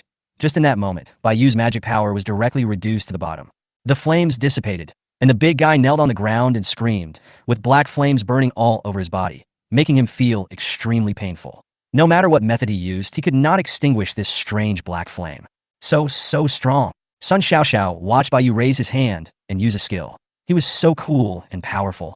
This big guy was obviously the leader of this group of goblins. Unexpectedly, he was beaten to death by Bai Yu with just one move. Sun Xiaoxiao felt that if this big guy hit her with a hammer, she would probably be smashed into meat paste. Arthur, finish off the enemy. Bai Yu immediately shouted to Arthur in the sky. If Arthur killed the monster, both Bai Yu and Arthur would gain experience. But if Bai Yu killed the monster himself, only he would get the experience, which was a loss. In fact, the main reason is that Bai Yu has no blue. When Arthur heard Bai Yu's shout, he opened his mouth and breathed out a breath of netherworld dragon. When Arthur's dragon breath was about to fall on the big goblin, Bai also retracted the black flame on the big goblin's body. When the big guy with little health saw the black flames on his body disappear, he wanted to get up and run away immediately, but Arthur's dragon breath followed and he couldn't react at all. He was directly frozen into an ice sculpture by Arthur, and his soul was directly annihilated. Your unit successfully killed a leader-level goblin thug and gained 120 experience points. Okay, Dad. Bai said this to Sun Xiao, who then breathed a sigh of relief. The goblin wizard in the distance saw that the goblin thug was so easily killed by the white-haired human girl, and immediately started his escape. But it does not have the size, strength, and defense of the goblin thugs. It only knows one fireball spell and one protection spell. It has no way to break out of the siege like the goblin thugs. Even if it knows magic, there will be a moment when its magic value runs out. At this time, the gargoyle in the distance came back, with the commander-level demon Soul Lord floating beside it. The efficiency is quite fast. The Lord of the Demon Soul saw, at a glance, the strongest goblin wizard among the goblins below. Seeing that the goblin mage wanted to run away, the Demon Soul Lord directly activated his skill, Soul Curse. A black chain made of soul power flew towards the goblin mage.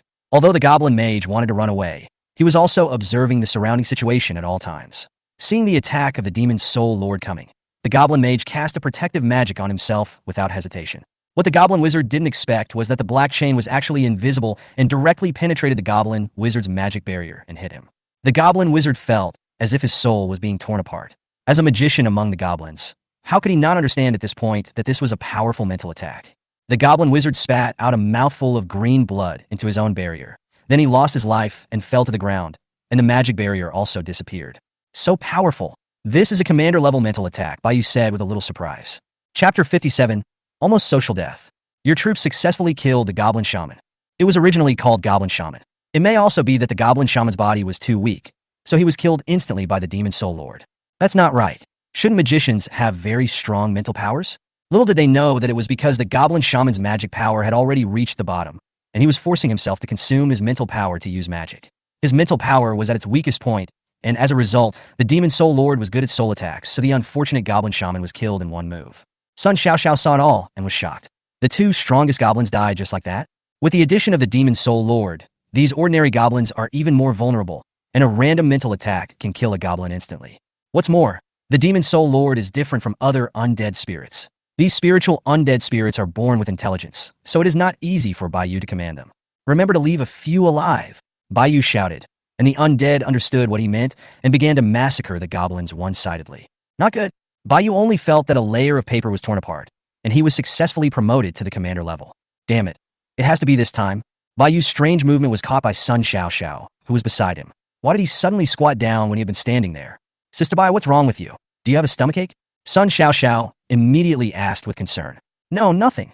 Hey, Sister Bai, you don't look right. Are you really okay? Sun Xiao half knelt down and tilted her head to look at Bai beside her. Bai didn't dare to speak and just shook his head. Oh, I know. Sister Bai, are you having your period? Bai was shocked. Could it be that she discovered it? Girls have those few days every month. Some girls feel extreme pain, while others don't. It's really mysterious. Phew, so this is what you were talking about. I'm glad you weren't discovered.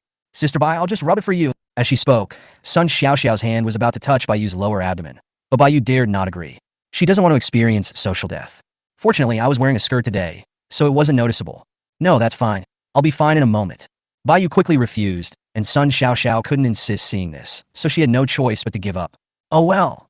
About 20 minutes later, the battle between the undead and the goblins was about to end, and Bai finally breathed a sigh of relief. Call? Bai stood up directly and stared at Sun Xiao with an aggressive look. Sister Bai, what's wrong? Just as Sun Xiao was about to take a step back, she was caught by her. It's a female, right? Ah, Sister Bai, what are you doing? Sun Xiao was startled and quickly stepped back. No wonder. Bai complained. Why wear that? Many girls in my class don't wear it. They say it will affect their growth. I want to be size 36 in the future. Sun Xiao raised her chin and said confidently. What kind of logic is this? Did you feel anything weird when you leveled up? She stared into the other person's eyes with a scrutinizing look. She just doesn't believe that she is the only one like this. Could it be that others are not like this as well? Why? On what basis? Sister Bai, now that you mention it, it seems like I have a strange feeling like there are ants crawling all over my body. Sun Xiao thought for a while and answered.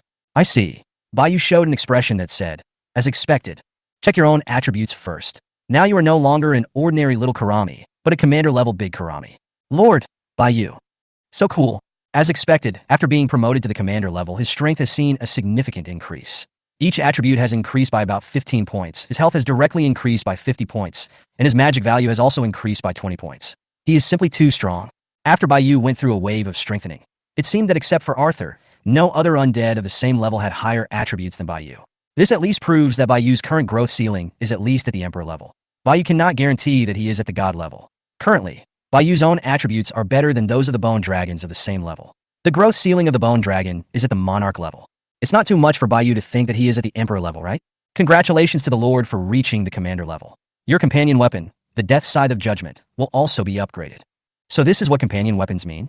It will increase with Baiyu's level. When Baiyu was at the ordinary level, the sickle was at the Commander level. Now that Baiyu himself has reached the Commander level, doesn't the sickle become a royal weapon? To be more bold, when Baiyu breaks through the Emperor level, does it mean that he will directly obtain a magical weapon? Wow, so interesting. It's exciting just to think about it. Companion weapon, Death Scythe. Quality, King level weapon, growth able. Soul concentration, 12. Active skills, Undead Summoning Magic, level 3, Dark Magic, level 2. Passive skill 1. Attacks have soul attacks and withering effects, and the killed will be converted into undead. Passive skill 2. Weapons can be enchanted with magic. No need to chant or condense magic array. Undead Summoning Magic. Level 3, you can summon 2 of the 4 basic types of soldiers each time, and the mana consumption remains unchanged. It really has become a king level weapon. Not only has the magic level been raised by 1 level, but an additional passive skill has also been added. This passive skill is easy to understand. It cancels the pre-casting animation. You don't have to stand there stupidly when releasing magic. The Undead Summoning Magic has also been upgraded to the 3rd level, but it is still not very useful. Although the types of summoning 2 undead have increased, Baiyu has already experimented with it and found that this magic will definitely produce 2 undead.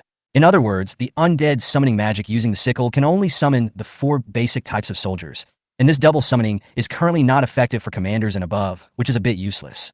It is estimated that it will need to be upgraded before it can be used more effectively. Baiyu summoned a gargoyle, which is definitely stronger than 2 skeleton soldiers and zombies, right?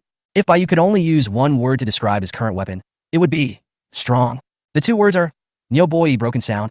Chapter 58, Magical Continent. Baiyu really wanted to take out his sickle and play with it at this moment, but Sun Xiaoxiao was here, so Baiyu felt a little embarrassed. A master cannot show his cards to others casually. What? You said that Sun Xiaoxiao surrendered, so there's no problem with us being one of us? No, I won't. It must be shown in front of everyone at a critical moment, and then shock the whole audience. Baiyu smiled foolishly. At this moment, the battle between the undead and the goblins was coming to an end. 3 gargoyles held a goblin by the neck in each hand, a total of 6, and brought them to Baiyu. Sister Bai, why are you capturing these goblins? Sun Xiaoxiao has now experienced big scenes and will not be easily shocked anymore. She believes even more in the boss's strength. Don't you want to know what kind of place this is and how many forces and dangers there are? Wow, Sister Bai is Sister Bai, I never thought of these. Sure enough, there is an obvious gap in thinking between me and the big boss. Okay, stop flattering me. Baiyu watched the 6 goblins being thrown to the ground by the gargoyle, but they still chose to stand up from the ground. They did not kneel down or beg for mercy to Baiyu, because they knew that the worst that could happen was death, and they would never surrender to the lowly human race. Baiyu looked at the ugly bald goblins in front of him. When they stood up, they were not even as tall as Baiyu's legs, only about 1 meter.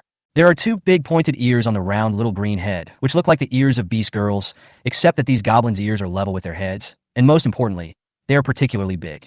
How can I describe it? From the perspective of human aesthetics, it was so ugly that I vomited on yesterday's breakfast. You lowly and foolish human. Our great goblin warriors will never surrender to you even until death. One of the goblins bared his big yellow teeth and yelled at Baiyu. Make it happen. Baiyu just doesn't believe that there are people who are not afraid of death. The gargoyle at the back grabbed the goblin's head with one hand, and then the goblin's head exploded like a watermelon. The warm green and white mixture splashed directly onto the face of the goblin next to him, and the goblin shuddered in fear. Even Sun Xiaoxiao behind Baiyu was frightened, as if the gargoyle was crushing not the goblin's head, but his own head. I ask. You answer. If you come, I will spare your life. Baiyu's voice reached the ears of the 5 goblins, and the goblin immediately knelt down. I'm telling you, dear human being, please spare my life. Traitor! An unyielding goblin beside him immediately wanted to kill the traitor, but was suddenly knocked away by Baiyu's fireball. Half of the goblin's shoulder was melted, and he fell to the ground, wailing all the way. On my hand! My hand! The goblin screams completely frightened the other 3 goblins, and they immediately knelt down in front of Baiyu. It turns out there are still people who are afraid of death. Baiyu firmly believes that as long as they are intelligent creatures, there is no one who is not afraid of death. Very good. First question, why are you here? The goblins in the swamp were sent by our goblin kingdom to monitor the snow mountain. Today was the time to contact the goblins, but we found that the goblin tribe had been destroyed, so we were sent here to investigate. The goblin kneeling on the ground said tremblingly. Bayou understood the cause and effect after hearing this, and instantly became interested. I'm afraid that this group of goblins suspected that it was done by a nearby lord, and it happened that Sun Xiaoxiao's castle was nearby, and it was shown that Sun Xiaoxiao's troops were killed at that time. Bayou guessed that the goblins and Sun Xiaoxiao's red blood demon ape had fought. As it happened, Arthur was leading his men to level up nearby and encountered this group of goblins and started fighting with them. It turns out that the goblins are just an eye of the goblin kingdom inserted in the snow-capped mountains. However, the goblins are too weak to guard the snow-capped mountains and can only hide near the swamps. What's on top of the snowy mountain? Bayou continued to ask questions based on what the goblins said. I don't know. I'm just an ordinary member following orders. That's all I know. Bayou suddenly thought that the howling moon silver wolves on the snowy mountain might be observing something just like the goblins. Do you know where the howling moon silver wolf on the snowy mountain came from? I know that they belong to the werewolf branch on the top of the mountains. They are relatively weak and should have been ordered to come to the snowy mountains. The top of the mountains? Sure enough, there is a larger werewolf organization behind the howling moon silver wolf, and they are just cannon fodder. How does the top of the mountains compare to your goblin kingdom? Strong, a little stronger. Bayou obviously didn't believe what the goblins said. Stronger than our goblin kingdom. Afterwards, Bayou asked the goblins for some basic information about the magical continent. There was too much they didn't know. The magical continent is not a complete continent, but is divided into 7 continents. Each continent is separated by a vast, endless sea, and only the strong ones in the divine realm can cross it alone. The continent where Bayou is located is called Martial Continent. Its area is so vast that no one knows how far it is. It may also be that the goblins are too weak and know too little information about this continent. According to the goblins, Martial Continent has never been unified in history. Although the information about the other 6 continents is unknown, it is very likely that Martial Continent is the most chaotic one among them. Among them, the most powerful forces are the demons, angels, titans, dragons, etc. The ones that are slightly weaker than the top races are the humans, elves, orcs, dwarves, etc. Of course, what we are talking about here is the power of Martial Islands. It is said that the strength of the human race is not as simple as it appears on the surface. The power of the Holy Court alone is spread across the 7 continents of the entire magical continent. The dragon race directly rules a continent, and there is also the sea god race with unfathomable strength in the endless sea. Of course, these cannot be verified at present. They are just hearsay. It is a big problem for ordinary forces to even leave Martial Continent, let alone understand the forces in other continents. Isn't this nonsense? Bayou and his billions of lords are naturally spread across the 7 continents. All the native human races in the magical continent regard these lords as aliens and want to destroy all of them. Other races also regard the lords as alien invaders and are equally hostile to them. Well, Bayou now has some basic understanding of this magical continent. To put it simply, this game is a confrontation between all the lords and the native races of the magical continent, and perhaps only one side can survive in the end. The relationship between the lords and the native races of the magical continent is the same. They have the same enemies, but they also fight each other. This information was enough of a shock to Bayou, not to mention Sun Xiaoxiao, who was standing beside him. Sun Xiaoxiao's 3 views were directly refreshed. She might even want to make all lords a game in which lords compete for the first place. Chapter 59, Return to the Castle. Dear human warrior, I've said everything that needs to be said. Please keep your promise and let us go. The goblins thought Bayou would ask them about the Goblin Kingdom, but they didn't expect that he would just ask some basic information, which every intelligent race in the magical continent would know. That's right, these visitors from other worlds have only arrived in the magical continent for a few days, so it's normal that they don't know this information. The goblins have already decided that as long as they return to the Goblin Kingdom, they will immediately seek help for revenge. Among these aliens, there are some who are somewhat powerful and are not as vulnerable as the group of aliens around the Goblin Kingdom. Bayou nodded. Well, I'm a man of my words. I said I wouldn't kill you, so I won't. The goblins were ecstatic when they heard this. They didn't expect that the alien human in front of them was so stupid. The goblins stood up and wanted to escape immediately. Roar! Arthur completely swallowed up the 4 goblins with a breath of dragon. And before the goblins could react, their souls had gone to hell. When I said I wouldn't kill, I meant I wouldn't kill, but I didn't say my soldiers can't kill. Arthur, let the undead bring these goblin corpses back to the castle. All the goblins were killed, and Bayou considerately ordered the undead to start cleaning up the battlefield, making a small contribution to the environmental protection of the magical continent. Sun Xiaoxiao thought that Bayou wanted to take these corpses back to decompose them. Don't just stand there like an idiot. Let's go. Bayou skillfully jumped onto the back of the gargoyle, and the gargoyle slowly took off. Sun Xiaoxiao also summoned her own prop, the little yellow cloud, again and took off with Bayou. Bayou was in front, and Sun Xiaoxiao was behind, and the two flew towards Bayou's castle together. Since Sun Xiao and Baiyu are now in a slave relationship, and it cannot be changed, some of the special bonuses of Baiyu Castle are also useful to Sun Xiao.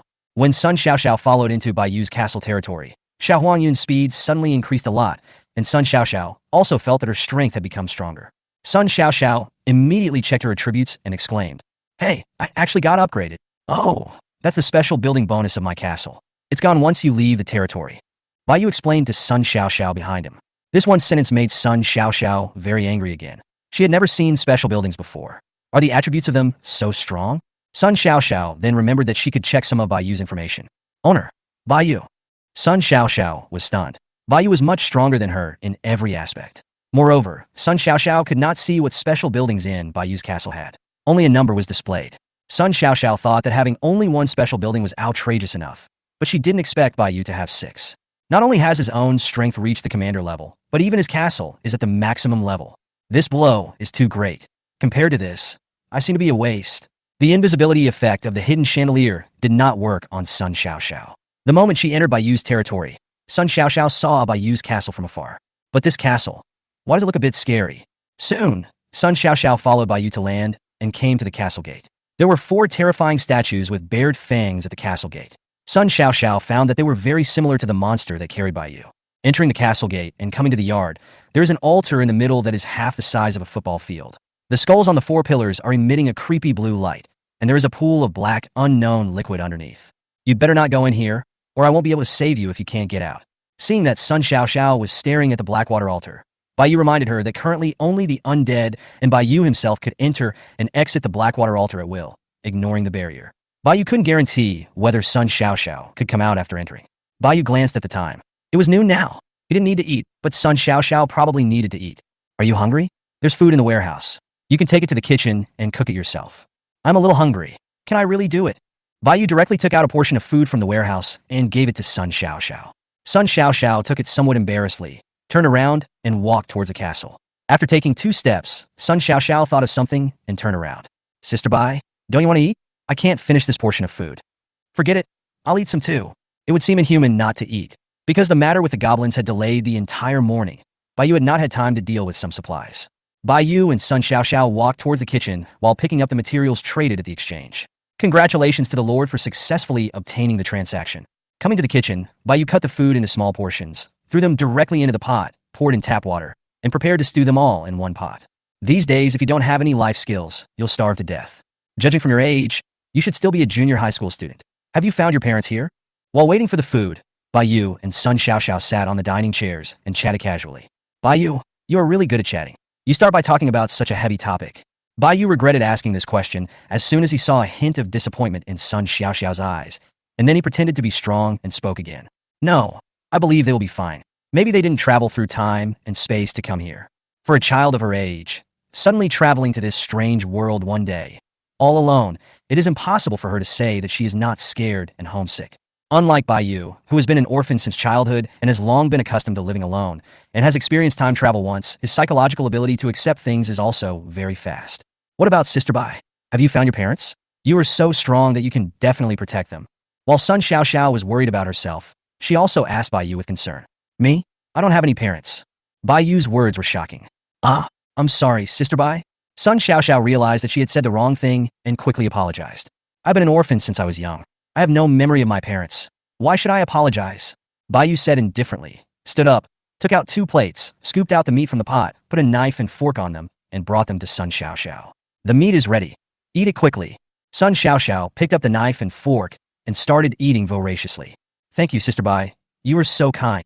Baiyu also sat opposite Sun Xiao, picked up a piece of meat with a fork, and started eating slowly. I'm not a good person. Chapter 60. The Scourge Knight and the Black Warrior. There was not much food on Baiyu's plate, so he finished it in a short while. At the same time, the undead outside also began to return carrying the goblin's corpse. Eat slowly, I'll go take a look outside. Baiyu put down her fork, stood up, and walked out of the kitchen. In the yard, the undead were placing the goblin corpses into the Blackwater altar in an orderly manner. The goblins were short in stature, and one gargoyle could grab 4 of them with its 2 hands. There are not many goblins in this group, exactly 120. Each goblin is at the above level, and there are 2 commander level ones, namely the Goblin Thug and the Goblin Priest. Baiyu guessed that these 120 goblins should be a complete goblin team, responsible for investigating the cause of death of the goblin tribe. because there were only Baiyu and Sun Xiaoxiao's castles nearby, and Baiyu's castle was protected by a hidden chandelier. They did not discover the location of Baiyu's castle. It's useless to find them, they will die anyway. There are more than 2,000 undead near Baiyu Castle, and 100 goblins are not enough to fill the gaps. The combat power of intelligent creatures like goblins is not strong, but their technology is strong. Therefore, Baiyu chose to transform them into ordinary undead. The undead spirits, strengthened by the black water altar, crawled out one by one. Each of them was above the others. Baiyu's undead spirits ushered in another great increase in their comprehensive strength. Otherwise, although Baiyu has enough undead, most of them are still in existence and there is no way to upgrade them. At this time, Baiyu saw an undead knight with blue flames burning all over his body and holding 2 swords crawling out from the corpse of the goblin thug. It is larger in size, and its body is covered with black suspended armor with blue flames burning inside. Even its undead horse is covered with thick armor. If the previous undead knight and death knight were light cavalry armed with scythes, then this commander-level undead knight has been upgraded to heavy cavalry. Knight of Punishment. Skill: Heaven's Punishment. Condemnation. An army of undead knights formed by soul flames charges at the enemy. The Scourge Knight should be the final form of the undead knight, and it has one more skill which is pretty good. Baiyu looked at the undead summoned by the goblin priest again, hoping to give himself a grand slam. Black mist emerged from the thin corpse of the goblin priest, forming a humanoid undead holding a long knife. The height was the same as that of an adult human male, about 1.8 meters. Could it be that the size of the converted undead is related to the size of the previous corpse? The undead summoned by goblin thugs are big, while the undead summoned by goblin priests are small. If Baiyu hadn't seen that it was summoned by a goblin priest, Baiyu would have almost thought it was just an ordinary zombie, but with an extra weapon in its hand. Dark Warrior. Strengthen, body, various attributes. Skill: Vertical Slash. Vertical Slash.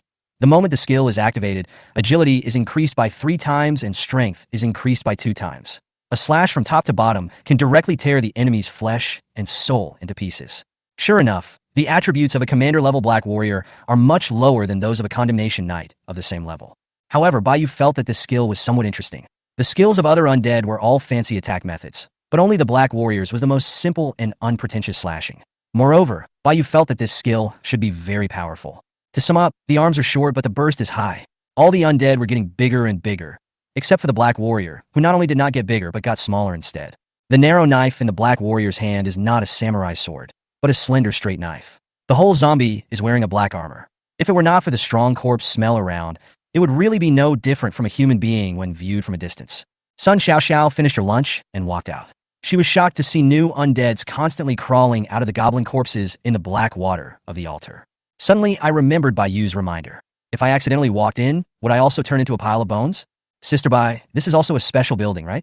Because the internal layout of each lord's castle is slightly different. Sun Xiaoxiao and Baiyu are in the same location, so the castles are not much different. If it were in other regions, most castles would be built with local materials, such as Lin Zhen's castle in Spirit of Fire, which was built with obsidian. Another example is Zhao Lianshua's castle in The Orphan of Zhao, which was also built with stones from nearby mountains. Well, it can summon the undead endlessly, as long as there are corpses. Oh my god, it's so strong. No wonder the boss has so many types of troops. Why am I not so lucky to get a special building? Sun Xiaoxiao sighed a little inwardly. Baiyu found something wrong again. The undead summoned by these 120 goblins were still the original 5 types of troops, namely skeleton soldiers, zombies, ghosts, undead knights, and gargoyles. There isn't even a single bone dragon or ghost dragon. Logically speaking, Baiyu's level 7 barracks has already unlocked the bone dragon and the ghost dragon. So why can't he summon them? It's over. Something went wrong. What should I do with this barracks messing with my mentality? Baiyu was still thinking about building an army of bone dragons, but his plan failed before it even began. This is a hidden attribute, and the system will not mark it. Perhaps it is because the barracks level is too low, or it may be related to the Blackwater altar. Next time, Baiyu decided to summon it himself and experiment. Breakdown. Congratulations to the Lord for successfully decomposing. As expected, just like goblins, they don't drop food. Is it because of intelligent races? No, the Howling Moon Silver Wolf is also an intelligent species, so it drops food. It seems that it is not entirely true. Strictly speaking, the Howling Moon Silver Wolf should be considered a semi-intelligent creature, because low-level Howling Moon Silver Wolves are not intelligent. Who cares? Who needs that little food? The biggest gain this time is these 79 spirit cores. Chapter 61, The Mistress Intervenes. The spirit cores are now enough, but I still need more than 9,000 magic crystals to upgrade the barracks. I should sell these equipment first to earn some magic crystals, and then think of other ways to use the remaining magic crystals. Alas, Cabby Patty initiates a transaction. One piece of common equipment, traded for 10 magic crystals or 5 iron ingots. Number remaining, 118 pieces. 1 commander level equipment, traded for 300 magic crystals or 150 iron ingots. Number remaining, 2 pieces. Sun Xiaoxiao looked at Bai Yu, who was skillfully putting the weapons and equipment on the shelves, feeling a little envious. So, this is how the big guys make money? Why is it different from the game I play? I work hard for food every day and have to worry about my soldiers being killed, while the big guys are about to achieve financial freedom. It was hard for Sun Xiaoxiao not to suspect that Bai Yu had a plugin secretly given by the system. Sun Xiaoxiao opened the world chat, wanting to see the reactions of the lords. Sun Bujianhua, the boss has put weapons on the shelves again.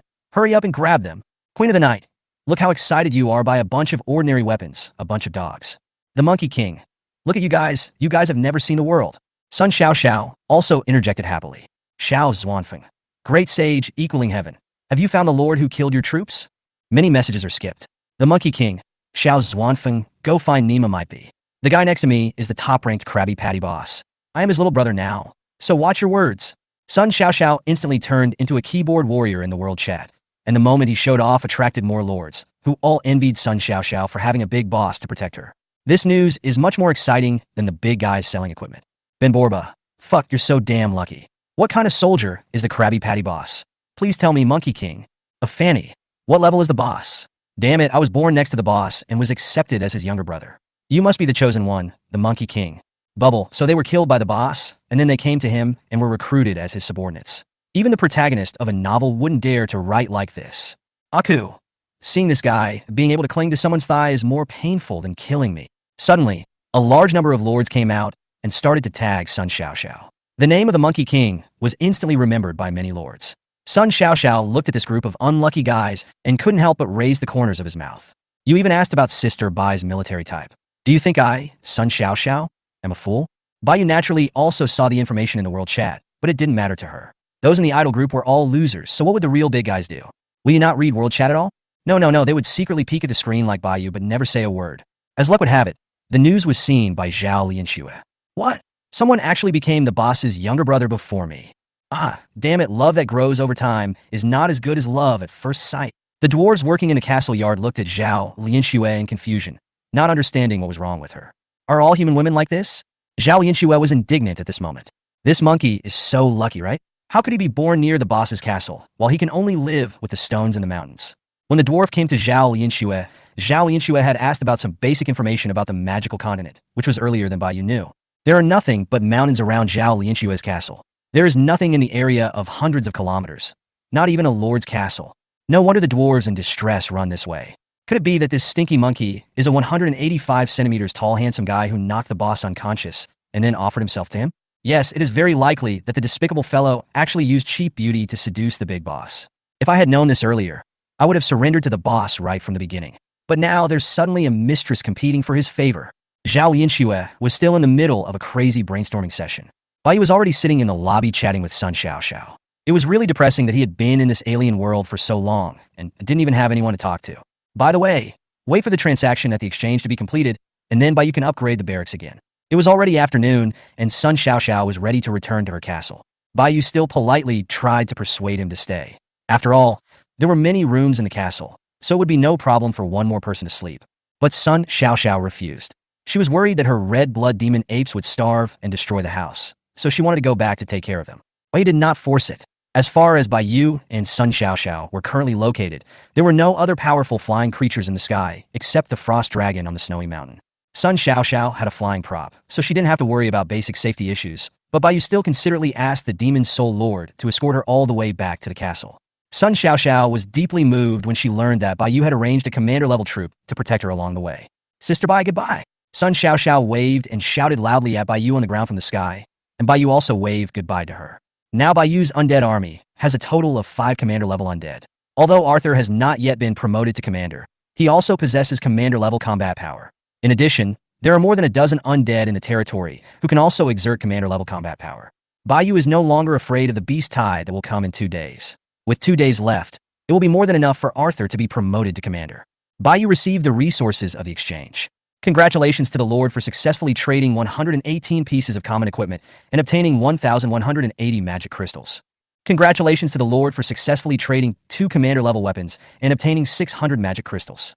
More than 1,000 magic crystals have arrived, and there are still 8,000 left to upgrade the castle. Come on. After Baiyu was promoted to commander, he had a very intuitive feeling about his physical condition, and his strength increased a lot. She felt that she was no longer the type who could kill an ox with one punch, but the type who could smash a car with one punch. Chapter 62. Castle? Town? After taking a shower, Baiyu walked out of the bathroom and went to the bedroom naked. Anyway, she was the only one in the castle, so there was nothing to be afraid of. Baiyu directly found a white loose t-shirt from the closet and put it on. It would be dark soon, and Baiyu could not go out this time no matter what, so he would just leave it like this for now. Otherwise, you have to take it off at night, which is troublesome. Although she was not wearing anything on top, she still had to wear something on the bottom. Baiyu casually threw on a pair of shorts. The length of the t-shirt was just enough to cover the shorts perfectly, making the shorts look invisible. In the evening, Baiyu received a private message. Baiyu clicked it and saw that it was from Zhao Lianxue, the orphan of Zhao. Boss, I have refined all your iron ore, and I also have 1,000 iron ingots of my own. Shall I send them to you now? Finished? Great. In this way, Baiyu can upgrade his castle. Xia Huangbao.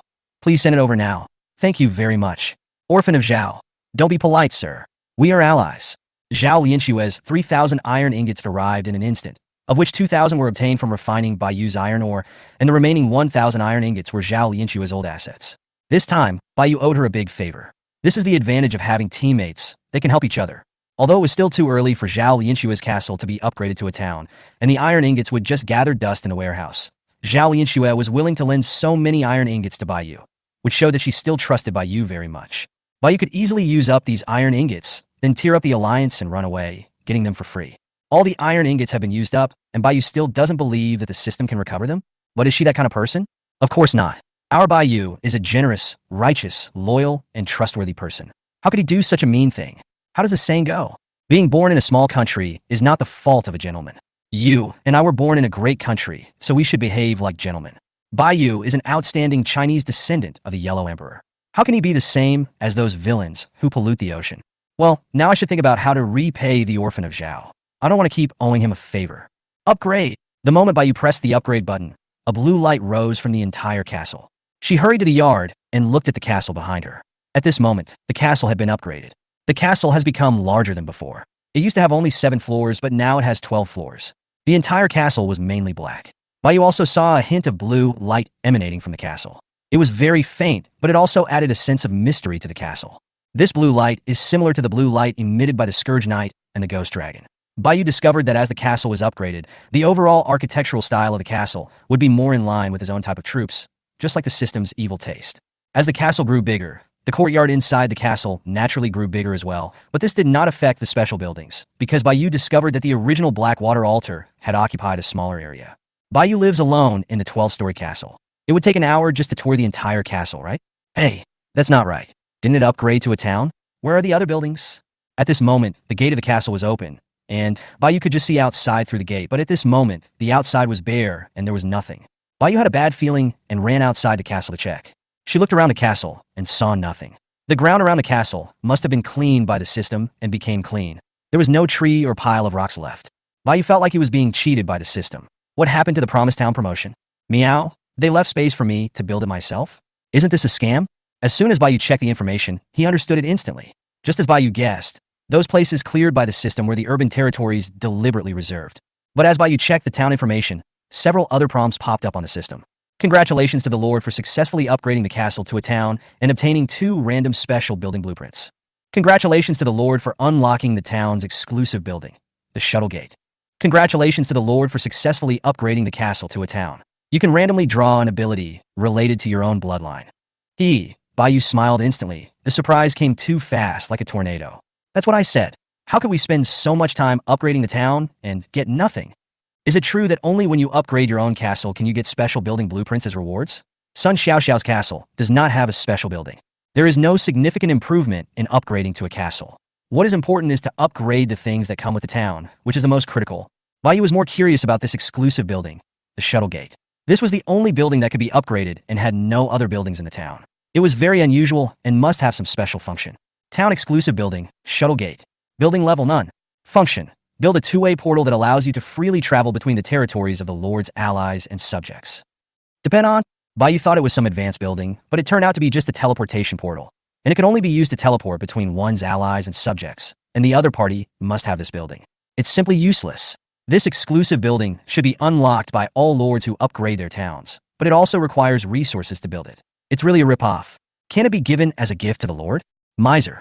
As of now, Bayou dares to say that he is definitely one of the first lords to upgrade the town. Bayou's ally is Zhao Lianxue and his subject is Sun Xiaoxiao. The two of them are still a long way from upgrading the castle. This shuttle gate is of no use at all at present, and building it is a sheer waste of resources. Fortunately, the territory did not increase when the town was upgraded this time. Otherwise, it would be one step closer to the snowy mountains and dark forests. Seeing that the novice protection period is about to end, it is still too dangerous. Chapter 63 Magic Upgrade, City Walls and Defense Towers. First claim the skills unlocked by upgrading the town. This is a great opportunity to become stronger instantly. Although Bayou didn't know what she would draw, after all, there were too many abilities and they were too diverse, and she had no idea at all. But she hoped that it would be a high-level ability that would allow her to fly. After all, Sun Xiaoxiao, the younger brother, can fly, so it would be unreasonable for me, the boss, not to be able to fly. Receive. Congratulations to the Lord for successfully extracting Dark Magic, Intermediate level. It is detected that the Lord has mastered Dark Magic, First Order. The learning fee is halved whether to spend 50 magic crystals to learn immediately. Puff. Bayou vomited blood immediately. His fantasy just now was severely slapped in the face by reality. It was such bad luck that I drew a skill that I had already mastered. Fortunately, Bayou was still full of expectations. Bayou was also a little confused about the level of this magic. Bayou was very confused before. His dark magic was first level, and his fire magic was intermediate level. He thought that the magic was different, so the levels were different. Now I have drawn dark magic, and it also shows intermediate level, which means that all magic classifications are the same. However, one thing is certain, intermediate magic is definitely more advanced than third level magic because Bayou's undead summoning magic is only third level, and there is not much improvement. On the other hand, mid-level fire magic can be combined with dark magic at will, and the gap is immediately obvious. Alas, I drew a dark intermediate magic, so I can only accept my fate. Study. Congratulations to the Lord for successfully mastering dark magic, intermediate level. This time, Bayou didn't even see what the magic book looked like. Just like the last time when he mastered the intermediate fire magic, there was nothing abnormal with his body. It's just that my understanding of the dark element has deepened, and I have a few more fixed skills in my mind so I can use magic more freely. I'm no longer a newbie who only knows how to make a black flame bomb. Dark barrier. As the name suggests, this magic uses the dark attribute to form a barrier. It is a defensive skill. Dark corrosion. Use the dark attribute to form a large black poisonous fog, which can corrode the enemy and block the enemy's vision. It can be regarded as an auxiliary skill. Dark leap. Merge with the power of darkness. The body turns into black mist and dissipates, appearing in another place. The maximum distance is 1,000 meters. It is similar to the teleportation of the space system, but not that fast. To put it bluntly, it is a flash which can be used for attack or defense. These are some of the functional skills. In addition to the inherent offensive skills, Bayou can even play them freely. Now Bayou's magical ability is more comprehensive. He can attack, defend, and assist, and he can also take out a sickle for close combat. Although I haven't learned to fly, it's still good to be able to teleport. Bayou suddenly discovered that although she had mastered the original dark magic, it also directly increased her combat power by several levels. She suddenly felt that she had not lost out. As expected, the system never deceived her. Products produced by the system must be high quality. Warning about the law of true fragrance. I hope the last two special building drawings can produce something good. Bayou quickly applied a layer of luck to himself. Receive 2 special building blueprints. She freed one hand to click and receive the message, while continuing to work with the other hand. Congratulations to the Lord for obtaining the special building wall. Congratulations to the Lord for obtaining the special building defense tower. Wow! Sure enough, my luck has improved. Rabbits can bring good luck. Confirm. The defense tower is an offensive special building, and the city wall is a defensive special building. Suddenly, Bayou's town is fully complete, which is really cool. The building materials are still a bit expensive. After all, iron ingots are a scarce commodity. The key point is that this city wall can actually be upgraded, which is the most outrageous thing. In other words, this city wall will not be gradually eliminated due to the increase in Bayou's strength, but the materials for upgrading it will probably be a bit difficult to obtain, as a lot of materials will be needed just for its construction. How should I put it? This city wall is a bit like the visual effect of a game that Bayou played in his previous life. Look at the defense tower again. Function. Connected to the castle's core crystal, launching magic attacks on enemies that enter the territory. Note, can only be built on city walls. Grows with the level of the castle crystal? So, the commander of the town? This defense tower is nonsense. It cannot be built without a city wall, and building a city wall requires 5,000 iron ingots. Isn't this a vicious circle? Alas, there is really no way to get iron ingots, and there are restrictions everywhere. Bayou decided that he must find a way to refine iron ingots by himself. Although he had Zhao Lianxue's help, Her output was only touching and still not enough for his own use. She never thought of relying on others, but she was just troubled by the fact that she could not find an effective way to refine iron ingots. 3 buildings were unlocked at once, and not only did Baiyu lose all his iron ingots, he even owed 1,000. The stones and wood are running out, and we need to hurry up and get the magic crystals as well. Ah, has it already been night? We have to hurry up and let the undead hunt and collect resources. Arthur and the bone dragons must not be left behind in their upgrades. With the double experience tonight, I hope Arthur can be successfully upgraded to the commander level. Another day has passed. Once you have summoned all the troops, you can go to sleep. At this time, the system prompt sounded, and it was Zhao Lianxue who suddenly sent a message to Baiyu. Orphan of Zhao. Boss, do you have extra beast materials? Today, I mined a special building blueprint called Blacksmith Shop. Dwarves can use it to build equipment, and they need those beast materials. Baiyu was silent again. Damn, he was really lucky. If he could use those sundries to make equipment, the profit would be huge. Zio Wangbao. A little bit. How much do you want? Orphan of Zhao. 1 wild boar tusk, and any animal fur can be crafted into 1 ordinary equipment. According to the market price of ordinary equipment, 1 ordinary equipment is 10 magic crystals. Big boss, please give me 200 pieces as a repayment for the 1,000 iron ingots. 200 pieces of materials can be sold for 2,000 magic crystals when made into equipment. The market price of 1,000 iron ingots is also about 2,000 magic crystals, but there is no demand for them. In fact, Baiyu still got the better deal, using 200 pieces of miscellaneous items to offset 1,000 iron ingots. But Zhao Lianxue's processing fee was not included in the calculation. Did I save the galaxy in my previous life? Chapter 64. You can also make money from miscellaneous items. Baiyu was a little confused as to why the orphan of the Zhao family was so nice to him, a bit like a dog. Bah. How can you say that to others? But Baiyu was not a person who liked to take advantage, so she directly sent out 250 copies. The profit from 50 copies was enough for her to make extra money. For Zhao Lianxue, it was nothing more than exchanging iron ingots for magic crystals. There was no loss. Anyway, she couldn't upgrade the town in a short time. On the contrary, upgrading the barracks would require a lot of magic crystals. She didn't suffer any loss, but she helped Baiyu a lot. The orphan of Zhao. Boss, you gave me too much. I don't need so much. Cabby Patty. It's okay, this is for you. Thank you for your help. In fact, Baiyu could also cooperate with Zhao Lianxue this time, taking advantage of Zhao Lianxue's ability to manufacture equipment, purchase wild boar tusks and animal fur from the exchange, and then resell them to make a fortune. Zhao Lianxue naturally thought of this, but purchasing wild boar tusks and animal furs on a large scale requires a lot of magic crystals, and Zhao Lianxue does not have many magic crystals. Cooperating with Baiyu is a good choice. She can use Baiyu's funds and prestige, and also establish a good relationship with Baiyu. Therefore, before Baiyu could send another message to Zhao Lianxue expressed her thoughts first. Orphan of Zhao. Boss, we can cooperate. We can buy up wild boar tusks and animal furs at the exchange, and then resell them to make a profit. Dwarves are very fast at making equipment. 100 dwarves working at the same time can make thousands of pieces in an hour. Cabby Patty. Sure, I was thinking the same thing. How do we divide it? The orphan of Zhao. Boss, I don't have the magic crystals I need to purchase. I need you to purchase them. How about we split the profits 50 to 50? Krabby Patty. Sure, thank you. This allowed Baiyu to get a great bargain. Even without Baiyu's capital investment, Zhao Lianxue could easily resell back and forth with the 2,000 magic crystals. Although it was a little slow, she would definitely make a fortune in the end. Of course, it is also possible that 3 days later, or even 2 days later, these lords may know that these sundries can be used to make equipment, and the prices will then skyrocket. It will no longer be possible to take advantage of the information gap and make a fortune like it is now. So even if you can make money, time is crucial. Baiyu immediately listed all his magic crystals on the exchange. Cabby Patty initiates a transaction. 1 magic crystal in exchange for 1 wild boar tusk and any animal fur. Number remaining, 4,000. Baiyu originally had 4,980 magic crystals. If he put all of them on the shelf, both integers and decimals, it would easily arouse suspicion from other lords, so Baiyu chose an integer. Even so, some of the first-tier lords successfully discovered the clues.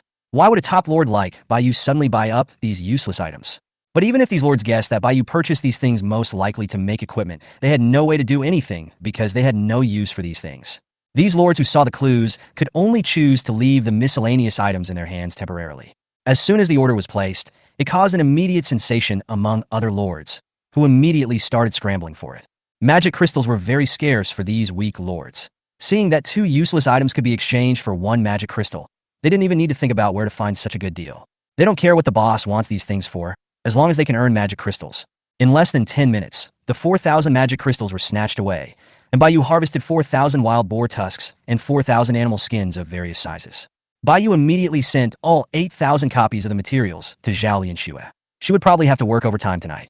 The Orphan of Zhao. Big Boss is awesome. Xiaomi. Cabby Patty. I still have 160 boar tusks left in my warehouse. Let's forge them. Orphan of Zhao. Okay, sir. When the equipment is finished, you can sell it. Your prestige is quite high, and most lords will think that you got it from killing monsters, so they won't forget to forge the equipment. Crab Patty. Okay. Bai Yu then took out 160 documents from his warehouse and sent them to Zhao Lianxue. There are 4,160 materials in total. If they're split 50 to 50, Bai Yu can get 20,800 magic crystals.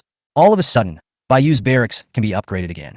If these lords found out that the debris dropped by wild monsters could be used to craft equipment, they would definitely raise the price. Bai Yu didn't want to fail in business after just a few attempts.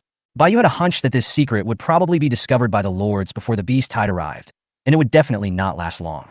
There are billions of lords, there are too many people, it is impossible that there is no one who can't find it. That would be too fake. Moreover, as the lords gradually become stronger, ordinary equipment will sooner or later depreciate. Although the price of sundries will not exceed the price of equipment, even if it increases, the final profit will most likely become 1 or 2 magic crystals, unlike the current direct tenfold price difference. At that time, Bai Yu would not be able to cooperate with Zhao Lianxue. The profit of 1 or 2 pills was too low and not enough for Zhao Lianxue to waste her time. With this time, Bai Yu could make money by letting the soldiers hunt. Bai Yu suddenly thought that with his current strength, he might be able to take down the Howling Moon Silver Wolf tribe, right? Their tribe is on the snowy mountains, but Bai Yu is not sure of the exact location. He has to send the undead to explore the way first and make sure there is no danger around before taking action. And it is necessary to act at night to maximize resources. Bai Yu still remembered that high-level wild monsters would appear at night. However, after the goblin tribe was destroyed by Bai Yu, the Howling Moon Silver Wolf picked a fight with Bai Yu once, and there has been no movement since then. Bai Yu acted immediately and found the Demon Soul Master and ordered it to go to the Snow Mountain to search for intelligence.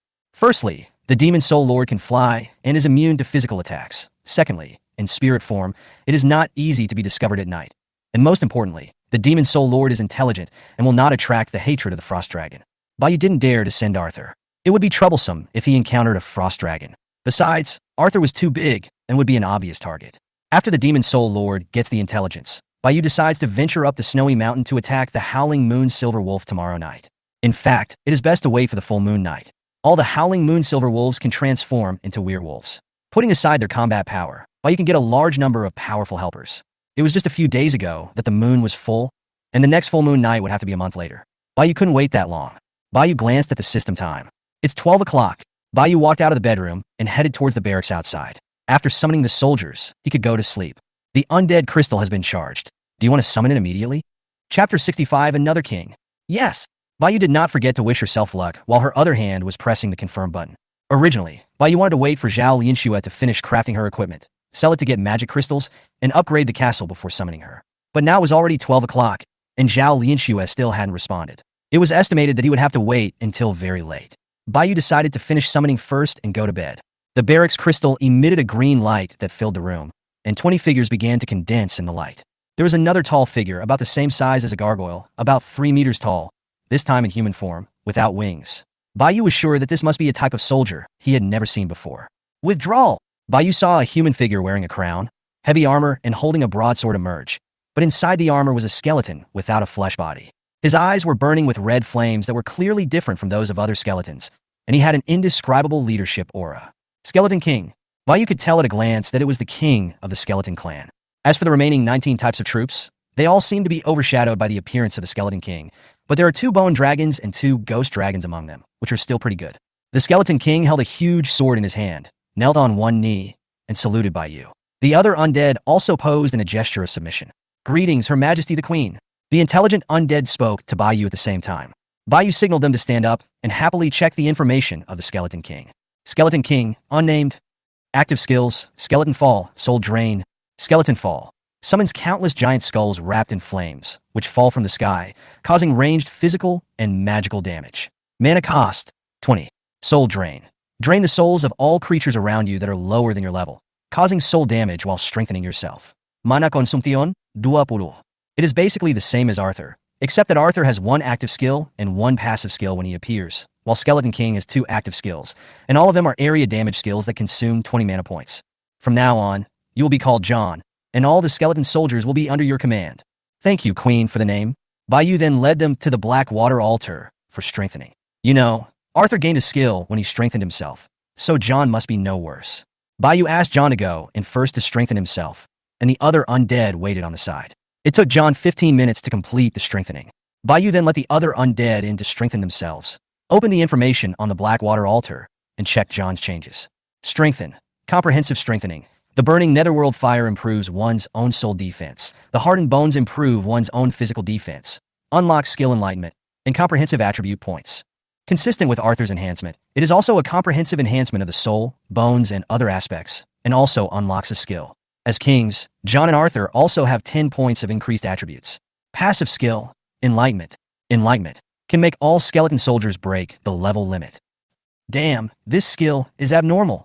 Although it did not increase John's combat power at all, it did strengthen the skeleton army under Bayou. What does it mean to break the level limit? In the future, the skeleton soldiers summoned by Bayou himself can be the same as those summoned from the barracks and can continue to be upgraded. Among Bayou's more than 2,000 undead, skeleton soldiers accounted for the largest number, accounting for more than 1/3, with nearly 800 skeleton soldiers. It would be awesome if all of them could be upgraded. It seems that Bayou has to go back to his old job and use weapons to start summoning. 2 skeletons that can be upgraded to the commander level are much better than a gargoyle cow that always stays at the ordinary level. John, your main task tonight is to upgrade, and secondly, use the enlightenment skill to enlighten all the skeletons. The double experience at night cannot be wasted. The level is low in the early stage, and the upgrade is still very fast. At worst, you can let the skeleton soldiers help, and John can also make the finishing blow. Your Majesty, John's enlightenment skill does not need to be activated.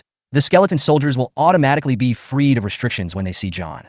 John's ethereal and hoarse voice reached Bayou's ears, giving Bayou another good news. Good. Bayou slapped his thigh excitedly. It hurts so much. I didn't expect this passive skill to be so humane. Bayou thought it would take several days to completely enlighten so many skeletons. This way it saves a lot of time. It's simply a magical skill. Bayou had arranged for all the undead to leave and was ready to go back to her bedroom for a nap. She hoped that Arthur and John would give her a surprise tomorrow. Oh, John, go out and tell everyone not to throw animal carcasses directly into the Blackwater altar anymore. Yes, Your Majesty. Otherwise, Bayou would not be able to perform double summons tomorrow. As John left, Bayou glanced at the system time, and it was almost 1 o'clock. Bayou came to the bedroom, took off her clothes, lay on the bed, pulled the quilt with both hands, and prepared to go to sleep. 10 minutes later, Bayou suddenly opened his eyes again. At this moment, Bayou was still immersed in joy and found it difficult to fall asleep. Suddenly, Zhao Lianxue sent a message to Bayou. The Orphan of Zhao. Boss, all 4,160 pieces of equipment have been crafted. I'll send them to you right away. Zhao Wangbao, I'll put it on the shelves right away. Zhao Lianxue is always so late. Never mind, Bayou doesn't care that much. Even if the equipment had been processed in advance, it would still take some time for Bayou to trade. He didn't know what time it would be when the transaction was completed. At this moment, Bayou felt that at least half of the lords had already gone to bed. Not everyone is a night owl like me. Do you have to stay up until 2 or 3 o'clock every night? Bayou felt that he had almost completed the transaction after waking up from a sleep. This was equipment worth 40,000 magic crystals, and Bayou had never gotten so much even at his peak. Every night, Bayou likes to think about life while lying in bed. Do you think this magical continent is a ball? If it is a ball, there should be time difference, right? If Bayou is sleeping now, it must be daytime for other lords, right? Sleep, sleep. What the hell are you doing? Why are you thinking about these things? What does it have to do with me? Chapter 66. Find out the location. Bayou had already gotten up when the system prompted her. As she gradually became stronger, she felt her energy growing more and more. It's a new day. Bayou first found a small top and put it on from top to bottom. It was a comfortable, sporty, buttonless style. Then she paired a black sailor suit with a black pleated skirt, black tights, and black leather shoes. The achievement of wearing all black is completed, focusing on a contrast. Of course, it's just the clothes that are black, don't think too much about it. After getting dressed, Bayou's first thing was to open the exchange and collect yesterday's harvest. Congratulations to the Lord for obtaining 41,600 magic crystals. 40,000 magic crystals, how cool. Afterwards, Bayou put all the magic crystals on the shelves again, ready to purchase materials. At present, the Lords have not discovered this secret, so Bayou can use all the magic crystals to buy them all at a low price again and make a fortune. Only if you dare to invest will you get a return. Bayou added 400 magic crystals to make it the perfect number. Zhao Lianxue's equipment output is about 1,000 per hour, but dwarves are different from undead and need to eat and sleep. 10,000 pieces of equipment a day is probably Zhao Lianxue's limit. It would take Zhao Lianxue at least 4 days to craft all the more than 40,000 materials. After 4 days, I'm afraid all the lords will know that these materials can be used to make equipment, and the prices will definitely skyrocket. But Bayou's listing this time has begun to arouse suspicion among most lords, who would use 40,000 magic crystals to collect a bunch of useless garbage. What's more, the person who buys the garbage is a big boss. What does this prove? These garbage are not garbage, but treasures with other uses. Bayou put 40,000 magic crystals on the shelves at once, and these lords were immediately furious. Just because it's so beautiful. 40,000 magic crystals? I've never seen so many in my life. The boss actually used it to buy garbage? Big Mango. The guy above is such a fool. It's obvious that these things are very useful, but we don't know about them, so they were bought by the big guys at a low price. Black Forest. Based on my many years of experience in gaming in my previous life, these materials are most likely used to strengthen equipment or forge equipment. Ultra Son-in-Law. Everyone stop guessing. These materials are used to build equipment, but they must be special buildings, and the soldiers must also be humanoid intelligent creatures. Peppa Pig Hair Dryer. Boss Son-in-Law has spoken. According to him, the prices of these materials are obviously too low, and Boss Krabby Patty is making a fortune. Everyone must resist and raise the prices of materials. Green Tea Leftover Woman. I'm sorry, I'm just a little short of magic crystals to upgrade the barracks. I'll trade it first. There's no point in keeping it anyway. The Beast Tide is coming the day after tomorrow. The best thing to do is to seize the time to improve your strength. What's the loss or not? You won't lose anything when you die the day after tomorrow. You can slowly raise the price yourself. General Thunder. That's right. Right now, only Krabby Patty Boss is collecting them. If you raise the price, they will definitely not buy from you. It won't be too late to consume these materials after the Beast Tide is over. Just put it in the warehouse and let it gather dust, you idiot. Huh. Bayou breathed a sigh of relief. Although he was noticed by these lords, they were all under pressure from the Beast Tide coming the day after tomorrow and wanted to seize the time to improve their strength. So they didn't care how much Bayou earned, as long as they earned it themselves. It is estimated that the lords who survive the Beast Tide will no longer sell these materials. Bayou came outside the castle, ready to collect the materials and corpses. Receive. Congratulations to the lord for successfully obtaining 2 wood and 6 stone. After Bayou collected all the materials, he looked at the pile of animal carcasses at the door, and his miserable and painful summoning life was about to begin again. Bayou took out his sickle and began his boring summoning. An hour later, Bayou successfully completed the summoning. 60 corpses summoned 120 undead spirits, including 45 skeletons, with a probability of about 1/3. Although it is possible to double summon the 4 types of soldiers at the same time, the probability of summoning the undead knight is always much lower. Breakdown. Congratulations to the lord for successfully decomposing and obtaining. Another 160 materials were given, and Bayou just collected them and took the materials that were previously listed on the exchange. Even though all the lords knew the functions of these materials, they still traded Bayou's magic crystals in envy, jealousy, and curses. Congratulations to the lord for successfully trading 42,000 boar tusks and 42,000 animal furs. Bayou directly sent these materials and the 160 copies he had just obtained to Zhao Lianxue. Xiaohuangbao. There are 42,160 materials in total. Collect them and start forging as soon as possible. As he spoke, Bayou distributed another 1,000 portions of food to Zhao Lianxue. Zhao Lianxue would have to work hard for these equipment in the next few days, and would probably have little time to get food. The dwarves had to refine iron ingots and forge equipment, and they had no extra energy to do other things. Bayou first sent her 1,000 copies, enough for her and the soldiers to eat for 2 days. Orphan of Zhao. Thank you, sir. I will work hard on crafting equipment next. When Zhao Lianxue saw these 40,000 pieces of materials, it was as if she saw 400,000 magic crystals waving at her. How could she not be excited? She would be able to live a rich life soon.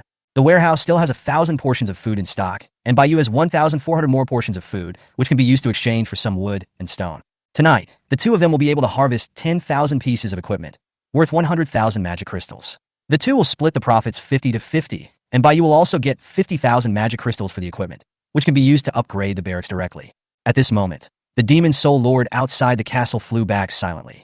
Bayou happened to see it. It seems that the lair of the howling moon silver wolf has been found. How is it? Have you figured out the location? As soon as the demon soul lord flew in front of Bayou and landed and saluted Bayou, Bayou couldn't wait to ask. Your Highness, I have already found out the location of their tribe.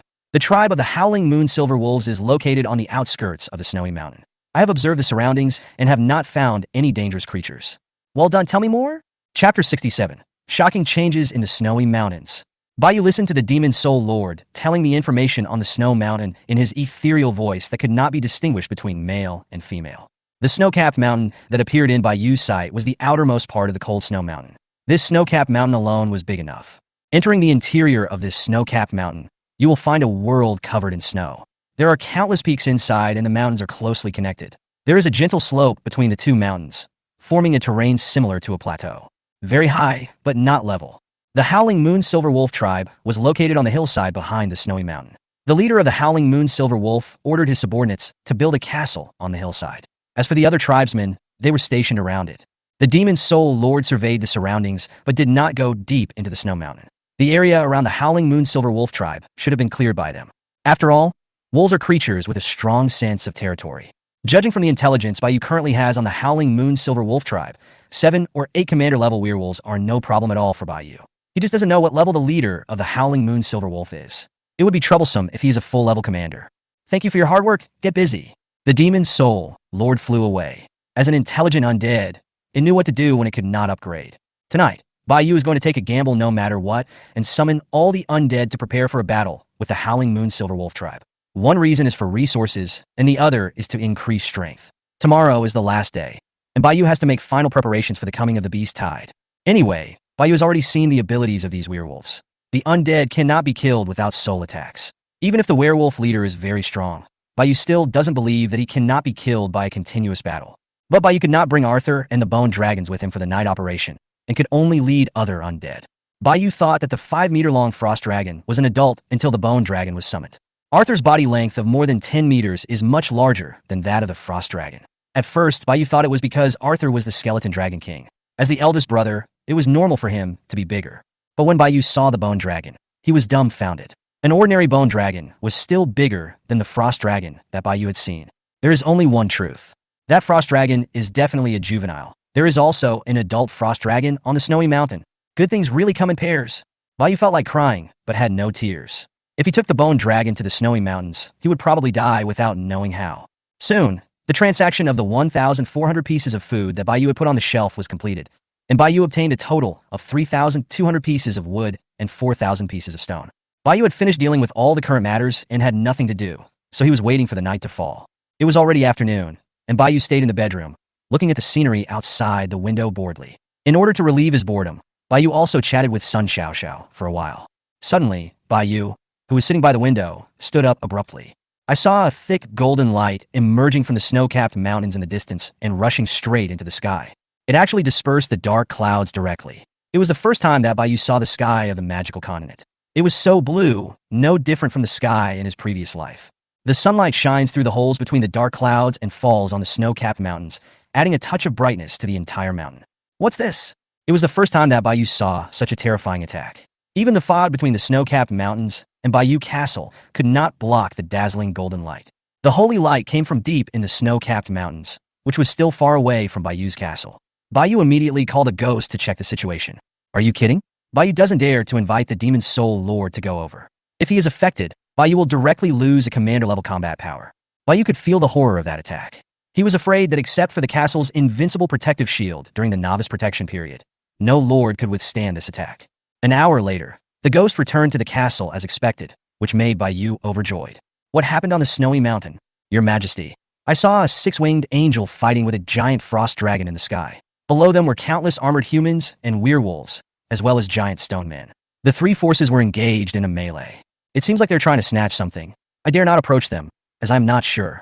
The ghost's words shocked Bayou, and then Bayou asked for some details and learned some information. The strongest one among them should be the 6-winged angel. The attack just now was definitely launched by him. He was able to fight back and forth with the Frost Dragon. According to the ghost, the Frost Dragon was seriously injured and seemed to be no match for the angel. A smaller Frost Dragon was indeed seen behind the fighting Frost Dragon, confirming Bayou's guess. As for the humans wearing armor below, they should be the Knights of the Holy Sea, and there are hundreds of them. An apprentice knight is already at the commander level, and the knights led by the angel must be regular troops. Bayou couldn't imagine that more than 100 commanders could only be small fry. What a powerful lineup this would be. As for the Howling Moon Silver Wolves and the Stone Men, they seem to be standing together with the Frost Dragon, fighting together against the Holy Knights. The 2 parties are fighting over something. It's over. The plan to destroy the werewolf tribe has failed. 3,000 Howling Moon Silver Wolves can never be a match for more than 100 commanding knights. At this moment, deep in the cold snow-capped mountains, at the center of the battlefield, the Frost Dragon was covered in wounds with many injuries caused by angels. The hot blood flowed out of the wounds and was instantly frozen into ice crystals. Opposite the Frost Dragon is a solemn and sacred 6-winged angel, with 2 wings covering its face, 2 wings protecting its body, and 2 wings flying. The angel's face could not be seen clearly, but there was a strong golden light emanating from behind the angel, and the sword in his hand exuded a sacred aura. Hand over the things, and I will spare your life. There's nothing here for you. Get out of my territory. The Frost Dragon spoke in human language, and layers of ice crystals began to condense on its huge wings. "Get out of here!" the frost dragon roared, and at the same time sent a message to the little frost dragon behind it. A blue-white light appeared between the wings of the frost dragon, and its deep voice chanted strange syllables. The entire snow-capped mountain became gloomy again, and a violent blizzard swept across the entire battlefield.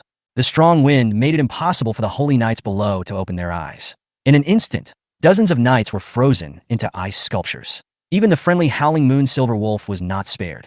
For huge ice walls suddenly rose from the ground, covering the frost dragon and all the surrounding enemies, except for the little frost dragon. "Roar, go!" The frost dragon opened its mouth and spit out a huge breath of dragon, which was wrapped in ice and lightning and attacked the six-winged angel. Chapter 68. The Sacred Object of the Dragon Clan? The little frost dragon roared, took a look at the frost dragon trapped by the ice wall, turned around and flew directly towards the outside of the snow mountain. Bayu had been standing at the window, his eyes fixed on the direction of the snow-capped mountains. Bayu also sent out a few ghosts to secretly check the situation, waiting for the end of this battle. Maybe they can even find something on the snowy mountain. After all the fighting and killing, there must be a corpse. Bayu doesn't dare to ask for anything else. Bayu just goes over to collect their bodies and let them rest in peace. Isn't that too much? The golden light on the snow-capped mountain lit up again. This time, even from a long distance, Bayu could clearly see that the holy light formed a golden holy sword in the sky and fell straight into the snow-capped mountain. A huge golden aftermath spread out from the snow-capped mountains, and Bayu could even feel the slight vibration coming from the ground. What kind of strength does this angel have? Isn't this too terrifying? Those two ghosts are not dead? Bayu thought that the ghost he sent out would be killed by the aftermath, but it seems that he was overthinking it. Ghosts are intelligent, and it seems that they hid themselves in advance. It is also possible that the angel's attack just now did not cause any mental damage, so the two ghosts survived. At this moment, Bayu suddenly saw a blue figure in the sky flying towards Bayu's castle. Fuck, why is this giant frost dragon flying towards the castle? The little frost dragon had seen Bayu's castle before, and he also had some understanding of these alien castles. These castles would not change their locations. Even though he could not see Bayu's castle on the way here, he firmly believed that Bayu's castle was still there. The little frost dragon also saw many undead souls among them. It naturally recognized these undead creatures, and it also saw a few bone dragons. A trace of disgust flashed in its eyes, but it chose not to pay attention. It was not until the little frost dragon flew into Bayu's territory that all the undead realized that it was an invader and began to gather here. The little frost dragon had no choice. Its mother asked it to leave, so where could it go? The Holy Court forces in Martial Continent were not something it could fight against, let alone the angels. No matter where they chose to go, they would be at risk of being betrayed due to the pressure from the Holy Court and the angels, so they could only choose to go to the foreign races because there was absolutely no possibility of integration between the foreign races and their native human race.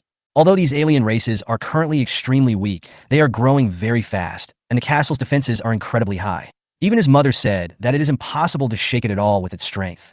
There are castles of these alien races both outside and inside the Linglai Snow Mountain. As for why they were not chosen, it is simply because Bayu's castle is the strongest.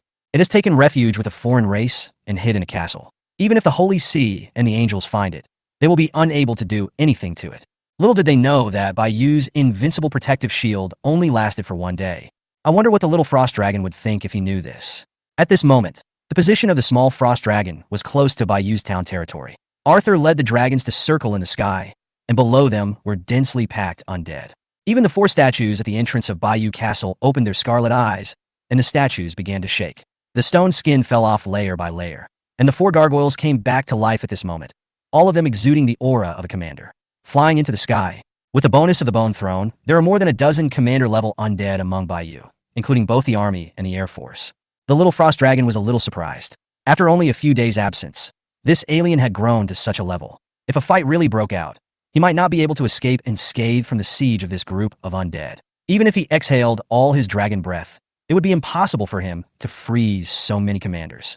But it was not here to fight. The castle's protective shield was right in front of it, and it could feel the infinite power contained in it. The protective shield blocked it from moving forward. All the undead did not take any action, but just surrounded it. Bayu could see clearly from inside the castle that the little frost dragon did not seem to have any hostility. Otherwise, it would have launched an attack the moment it entered Bayu's territory. I want to see your leader. The little frost dragon spoke in human language and looked at the largest bone dragon among them, which was Arthur. To see me? Bayu heard it clearly in the castle. What was going on? Were they fleeing? Please don't bring angels here for me. Bayu was a little panicked. If the angel caught up with him, he would be doomed. To be more precise, he could only live for another day. Bayu came to the outside of the castle, and all the undead took the initiative to make way for Bayou. Bayou looked up at the frost dragon not far from the gate of the courtyard. When the little frost dragon saw Bayou coming out of the castle, it immediately landed on the ground. Some of the intelligent undead around him did not panic, because at this moment Bayou was still within the protective shield of the castle. There was no danger at all. Human, I submit to you. Bayou was startled when the little frost dragon opened its mouth, but Bayou would not believe that there would be such a good thing as pie falling from the sky, and looked at it with caution. If I refuse, you will attract those local human forces to me. The little frost dragon was also stunned. He didn't expect Bayou to reject him. He had to know that he was a noble dragon. How could he surrender to humans if he wasn't forced to do so? But the little frost dragon didn't want to give up. It had nowhere to go right now, and it had not grown up yet. Its strength was too weak, and the risk of joining other forces was too great. The little frost dragon opened its mouth and spit out a fragment emitting cold light. Bayou felt that the temperature around him had dropped by several degrees at this moment, and there was even a hint of chill. I would like to present my holy relic to you. The angels and humans have been trapped by my mother's magic. They don't know where I have gone, let alone that the holy relic is in my belly. Please rest assured, as long as it can be prevented from being obtained by the angels, it doesn't matter if this useless thing is handed over to the aliens. At this moment, the little frost dragon has given it all. Bayou looked at the mysterious fragment on the ground. Just the aura it emitted made Bayou feel that this was not an ordinary thing. It seems that this is what the angels and the frost dragon are fighting for. This is a hot potato, but it will be fine as long as the angels don't notice it. Seeing Bayou remain silent, the little frost dragon spoke again. I am willing to sign the lowest level of master-servant contract with you. As long as you promise not to give this item to the angels or other humans, I will not ask what you do with it. Bayou immediately used his territory authority to check the information of this fragment. Frost Heart Fragment 1 detected. Do you want to collect it immediately? Can you tell me about the origin and function of this Frost Heart? Chapter 69, Artifact Fragments. Bayou raised his head and looked at the little frost dragon. The little frost dragon also showed a hint of doubt, not understanding how this human knew the name of the holy object. The Heart of Frost is the sacred object of our Frost Dragon clan. Each branch of the Dragon clan has its own sacred object. 500 years ago, the Heart of Frost was shattered in a great war between the gods of my race and the gods of the angel race. The gods of my race fell, and the gods of the angel race were also seriously injured and died soon after. In order to preserve the fragments of the holy relic, my Frost Dragon clan fled with the fragments and scattered all over Marshall Continent. Then the Angel clan and my Dragon clan started a war, but my Dragon clan was not strong in Marshall Continent, and there were few people in the clan, so we were no match for the human race and the angel race. In the end, we were defeated and went into hiding. The holy relic, the Heart of Frost, has only one purpose, and that is to create a god. This is an artifact fragment. Bayou was surprised. I'm only at the commander level now. Isn't it too early for me to get in touch with these things? In summary, the Frost Dragon is blessed with holy objects, making it easier for it to become a god than the angels. Or maybe becoming a god requires some special conditions that the angels must obtain. Bayou doesn't know. Therefore, the angels wanted to kill all of them and snatch the holy fragments from the Frost Dragons, not giving them a chance to turn the tables. But that is a divine weapon, and it will definitely be of great use to the angels. As for why the two tribes started a war, the little Frost Dragon had no idea. After all, it had been too long and it had not even hatched at that time. This is a fragment of a divine artifact. You risked your life to protect it. Are you so confident in handing it over to me? Bayou was very confused. There are 7 fragments, and the angels have already obtained 4. We fought to the death just to prevent them from obtaining it. After the Frost Heart was shattered, it no longer has any power and is of no use to us at all. The little Frost Dragon answered all of Bayou's questions and explained patiently to Bayou. Bayou also understood that this thing was useless and would be useless if all the fragments were not collected. For fragments were still in the hands of the angel. The angel was so powerful. How could he get the remaining fragments? No wonder he handed over the fragments so quickly and efficiently. Wait, why does this feel like Dragon Ball? As a condition for the little Frost Dragon's surrender, it must help it guard the fragment and prevent it from falling into the hands of angels and native humans. Bayou boldly speculated that if the angels collected all the artifacts, they might really produce another god. By then, the Frost Dragon clan would be finished. Perhaps this was the reason why they were unwilling to hand over the fragments even at the risk of their lives.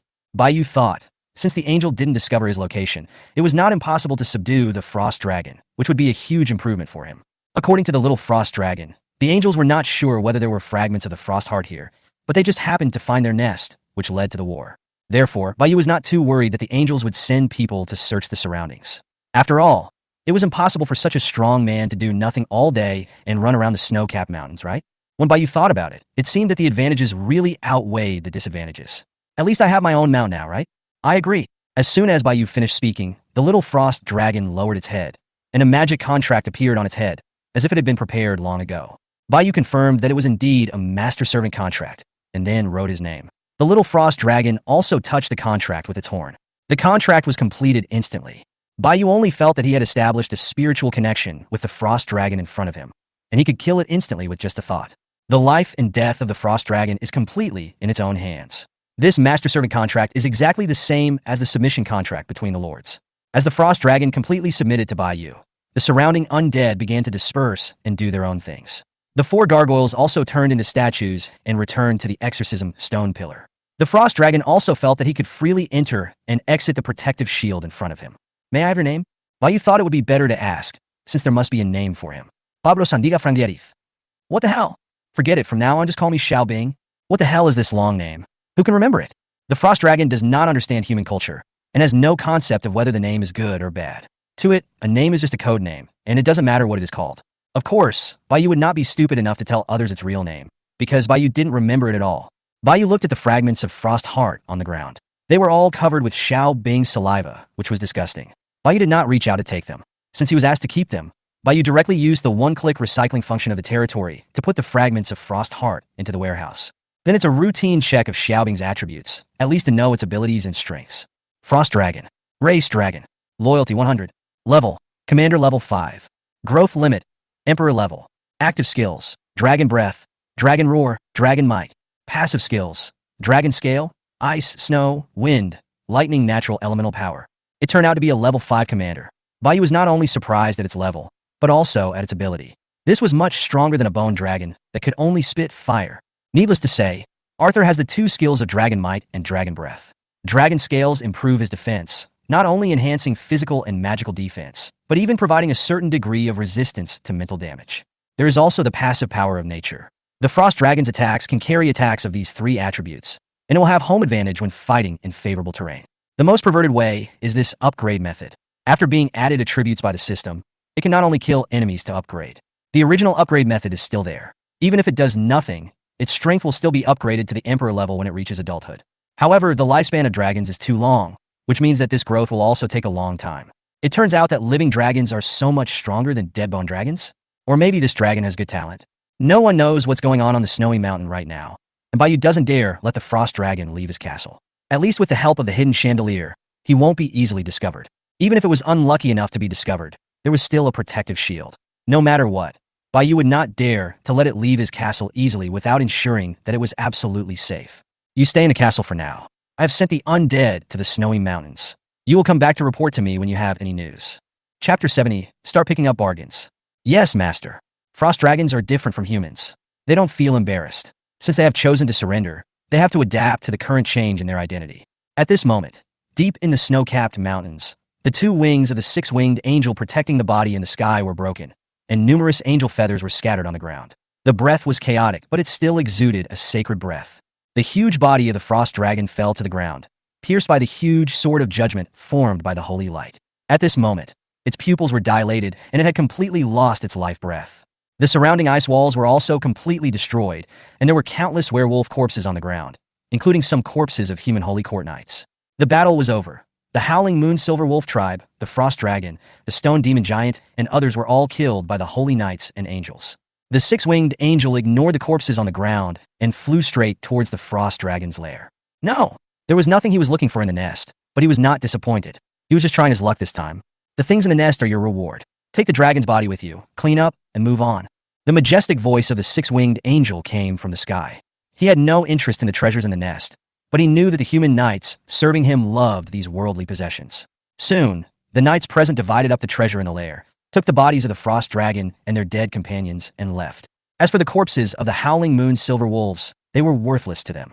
Perhaps in less than 2 hours, these corpses would be completely buried by the blizzard, and it would be impossible to tell that a great battle had taken place here before. They had other tasks to complete, and time was running out, so they accidentally discovered the Frost Dragon when passing by here, which led to this great battle.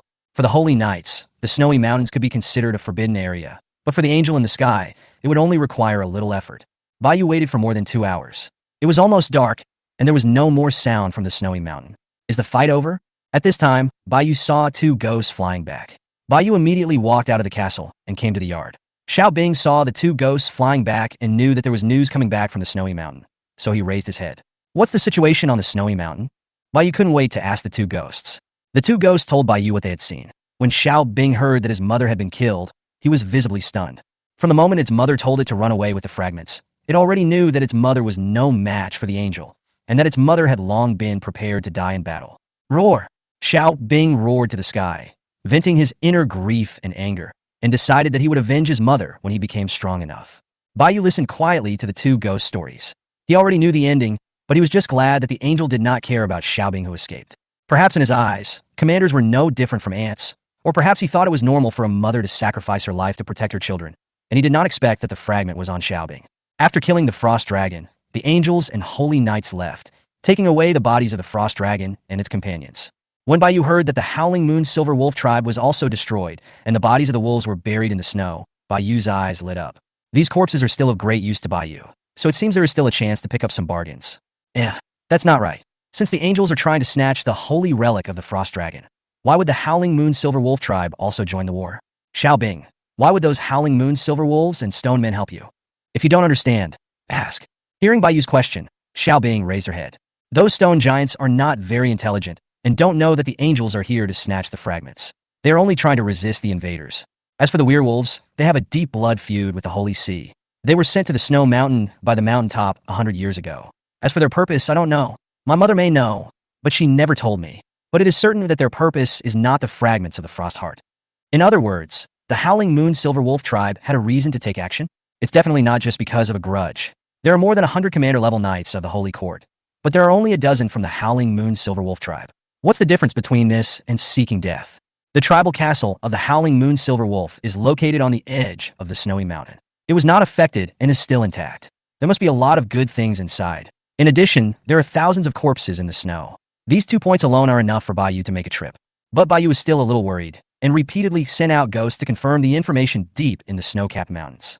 Finally, after Bai Yu was completely sure that the depths of the snowy mountain had fallen into silence, he decisively took Xiao Bing and a group of undead to the snowy mountain. Xiao Bing wanted to go back to check the situation on the battlefield, and Bai Yu did not refuse. After all, this was Bai Yu's strongest combat force at the moment. He was a capable helper.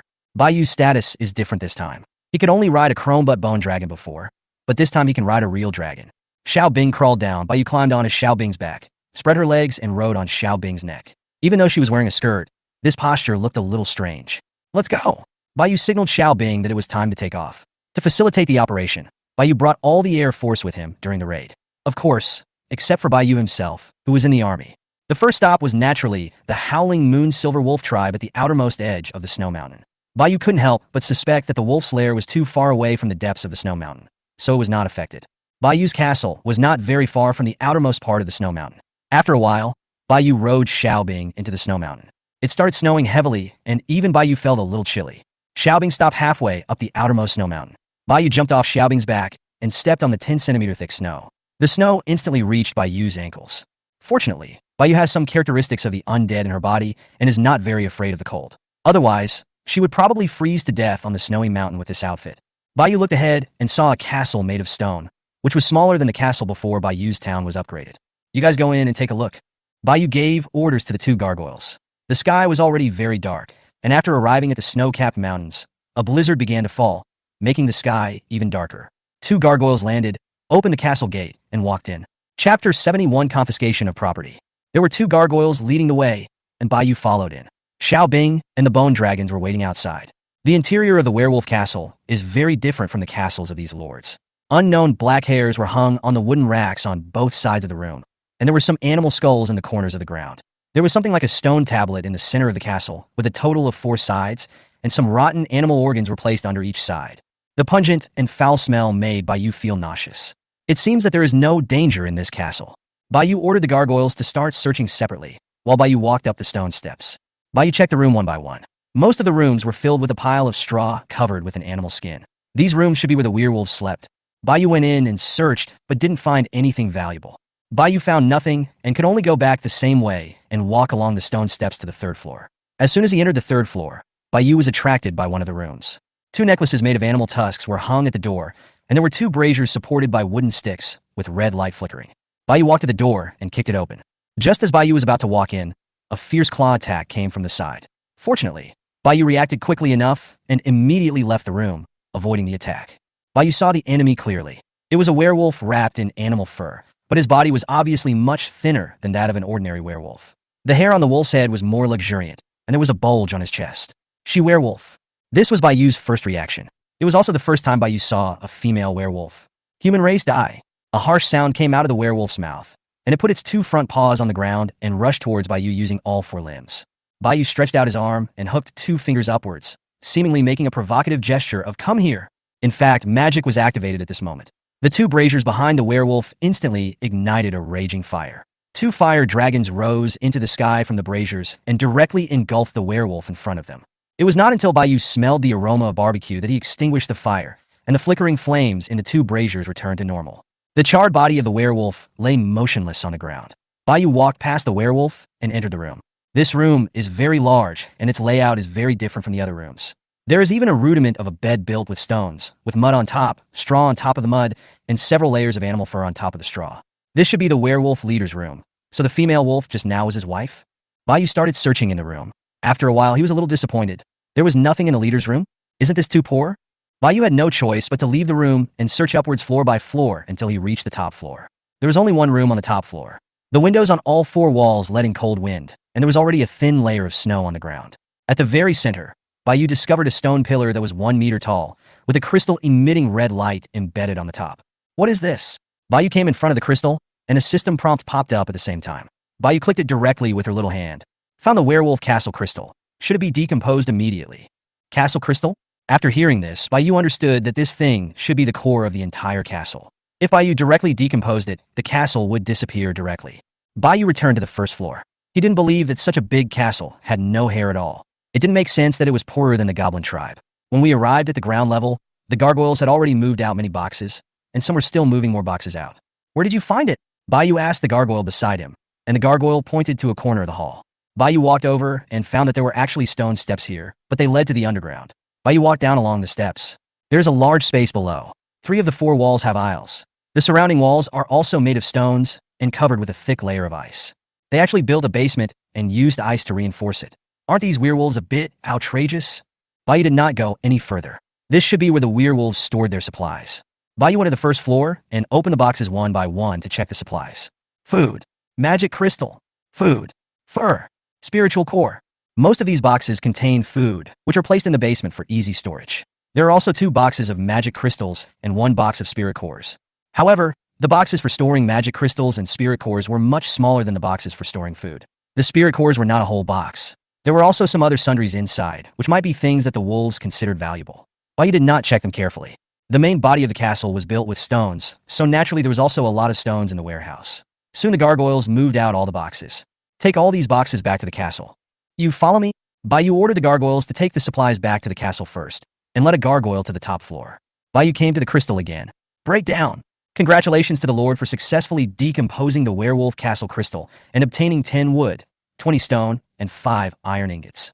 At the moment Bayou clicked the decompose button, the castle suddenly disappeared, turning into wood, stone, and iron ingots falling to the ground. A fierce snowstorm rushed towards Bayou from all directions, but fortunately Bayou quickly caught the gargoyle flying in the air.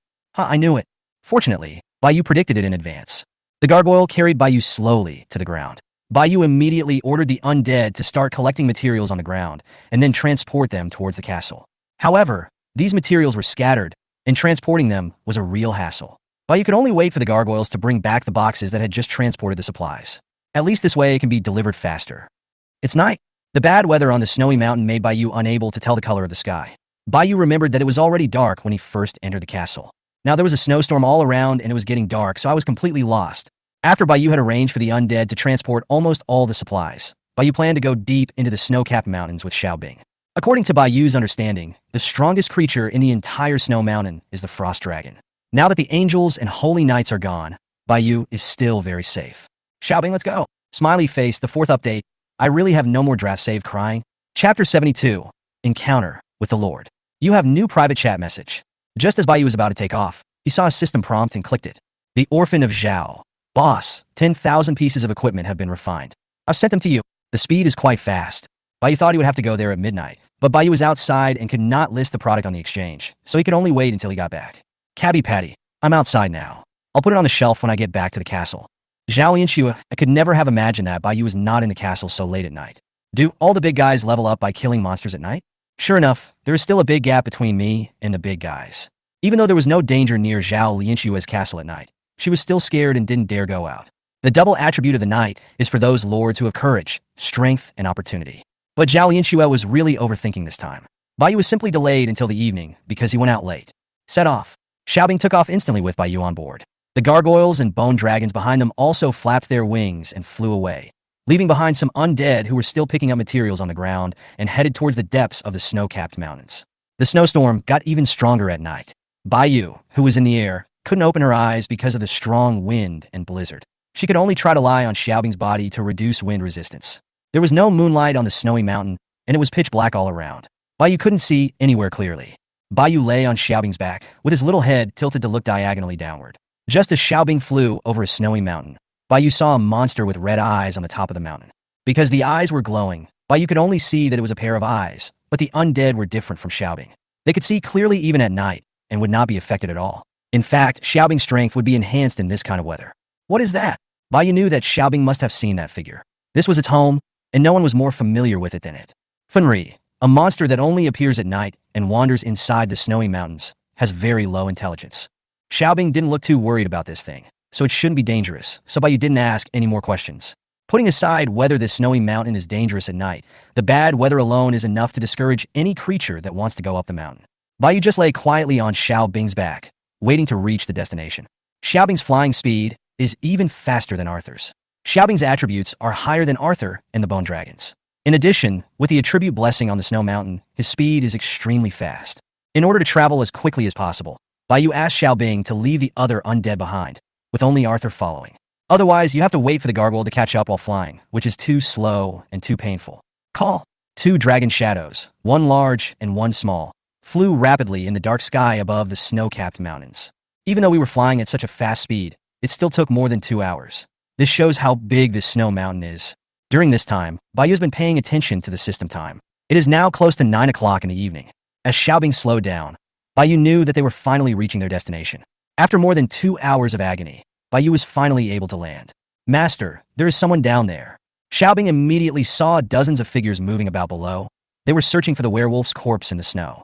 The frozen werewolf corpses that were found were thrown aside, as if they were being prepared to be moved away. How could a skinny human lift the werewolf's corpse easily with one hand? This was not what Xiaobing understood about humans at all. When Bai Yu heard this, he was stunned. How could there be people here in such bad weather? Holy night. If it were the Knights of the Holy Sea, Bai Yu would have no choice but to retreat. How could he fight against dozens of commanders? No, they are human, but they don't seem to be human. I have never seen them on the snowy mountains. After Xiaobing said this, Bai Yu understood. Damn it, someone is here to intercept. Arthur, go ahead. Bai Yu immediately ordered Arthur to test the opponent's strength first. Arthur would not die anyway. On the snow below, the man in the lead was wearing a black tuxedo, like a polite gentleman. The man directed the others to search for the werewolf's body in the snow. They were also far away from the depths of the snowy mountains, but they arrived earlier than Bai Yu. Some of these frozen werewolf corpses have been transported back by the man. These corpses are good things to them, which is why the man is willing to take the risk and come to the depths of the snow-capped mountains.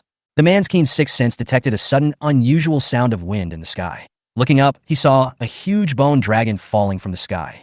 The man turned into a black shadow and dodged in an instant. The people around were also startled by the loud noise caused by Arthur's landing, and they all looked over. After discovering that it was the enemy, everyone turned into a shadow and attacked Arthur at the same time. Only the man was watching all this calmly from behind. Roar! Arthur roared out a huge dragon breath carrying dragon power, and the surrounding snow and snowflakes in the sky were all blown away by Arthur's dragon breath at this moment. A few unlucky guys had no time to dodge and were hit by Arthur's dragon breath, and their souls were instantly annihilated. But there were still many figures who suddenly rushed to Arthur's side and attacked him directly with the sharp black nails on their hands. Arthur's defense is amazing, and after being fully strengthened by the Blackwater altar, these people can't break Arthur's defense at all. Not to mention killing Arthur, he couldn't even break Arthur's bones. A commander-level bone dragon. The man analyzed Arthur's strength at a glance. All his commanders had gone to escort the werewolf's corpse and were not here now. How could there be undead creatures like bone dragons in the snow mountains? This must be the army of a certain lord. This is the first time the man has seen undead creatures. The man looked around. His night vision range was very small, but he could still vaguely see a blue figure high in the sky. The man was very confident in his own strength. If he wanted to kill the undead, he had to use soul attacks, but he currently did not have the skills in this area. But there is a quicker way, which is to kill its lord. The man has a hunch that the lord must be above the blue figure. The man turned into a black shadow and actually flew up. It's the giant frost dragon on the snowy mountain. The man saw the blue figure clearly, and also saw Baiyu on Xiaobing's back, wearing a black suit, blue eyes, and white hair. He is indeed a lord, and this outfit is the best proof of that. Although the man didn't know why the frost dragon appeared here with the human lord, this frost dragon was smaller than a bone dragon, and its strength could never exceed the commander level. Chapter 73. Running pretty fast. The man did not hesitate from the moment he took off, and rushed towards Baiyu on Xiaobing's back at his fastest speed. At this moment, Baiyu was unaware of anything and could only hear the sound of fighting coming from the ground. Although Baiyu has some characteristics of the undead, she doesn't know why she can't ignore the darkness like the undead. At this moment, Baiyu suddenly felt Xiaobing moving, and then heard a muffled sound. Bang! The man never expected that the frost dragon would react so quickly, and he was actually slapped away by one of its claws. The man brushed the snow off his clothes and stood up from the snow. Xiaobing, what's going on? Baiyu couldn't see anything clearly and could only ask Xiaobing. The figure on the ground flew up and attacked, but I slapped him away. Okay, Baiyu can be sure that this is definitely not a human. Xiaobing did not sense any magical aura, nor did he see any weapons or props, which meant that this person could fly by himself and did not rely on anything. Xiaobing, what is its approximate strength? Junior Commander. Compared to me? Better than you. Baiyu took out the sickle, and all his attributes instantly doubled. And now, weaker than you. Baiyu was relieved and immediately ordered Xiaobing to start landing to assist Arthur. After enduring a 2-hour snowstorm, Baiyu didn't want to be cut off like this. As Xiaobing landed, Baiyu jumped down. The snow on the ground had reached 20 centimeters, spreading to Baiyu's calves. Baiyu cast a fireball upwards, and the fireball exploded directly. The entire battlefield was instantly illuminated by Baiyu's fire. Baiyu also saw clearly the man opposite and the group of figures fighting with Arthur. The first impression Baiyu had of them was that they were white, too white, whiter than Baiyu herself, that kind of sickly paleness that didn't look like the skin color of a normal person at all. The man was wearing a black tuxedo, and the other figures were all in red suits, which made them stand out against the white snow. Fire magic was ineffective in this weather condition, and the flames only lasted for a moment before dissipating. But Baiyu still saw the werewolf corpses frozen into ice sculptures behind the man. Baiyu's left eye emitted a faint blue light, and a magic circle instantly appeared under the werewolf's corpse. The man also sensed the magical aura behind him. Looking back, he saw bone beasts and werewolves crawling out from the corpses. The first reaction of these bone beast werewolves when they crawled out was to attack the man in front of them. At this moment, the man finally understood why the Lord wanted these corpses. She could actually summon the undead. The man defeated the bone beast werewolves that were besieging him in just a few moves. The bones of these werewolves were restricted in the snow, and the speed of reorganization was slowed down. The moment Baiyu used the magic of his left eye, he suddenly found that he could ignore the darkness. With the help of Baiyu's left eye, he could see everything around him clearly, just like in the daytime. As long as Baiyu keeps his left eye open, he can ignore the darkness. Without using magic, he will not consume magic power. He just needs mental support. Although the field of vision may be smaller due to the vision of only one eye, it is not a big problem. At least I'm no longer blind at night. Are you the Lord? Baiyu, holding a sickle and with one eye emitting blue light, asked the man in front of him. The man had an Asian face and was obviously the leader of the group. As for the other figures, they all had Western faces. The man looked at the girl, whose aura was getting stronger not far away. Next to her was the frost dragon he couldn't defeat, and on the other side was the bone dragon he couldn't kill. Retreat! The man's cold voice came out, and he did not answer Baiyu's question. All the people around him turned into a trail of afterimages and soared into the sky, then scattered and flew towards the sky.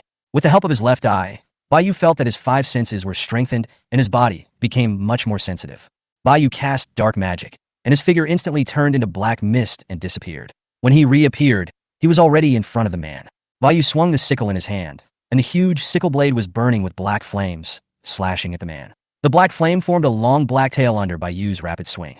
The man never expected that the little girl in front of him could be so fast. She lifted the swallowtail on the back of her clothes and instantly turned it into a huge black cloth to completely wrap Baiyu. But the black cloth was easily torn into pieces by Baiyu's sickle. The man grew long nails on his hands and immediately blocked the attack of the sickle with his hands. The man was knocked back several steps by the sickle, leaving a wound on his hand, burning with black flames, and the pain of his burning soul made his face hideous. Not only that, he also felt that his lifespan was decreasing.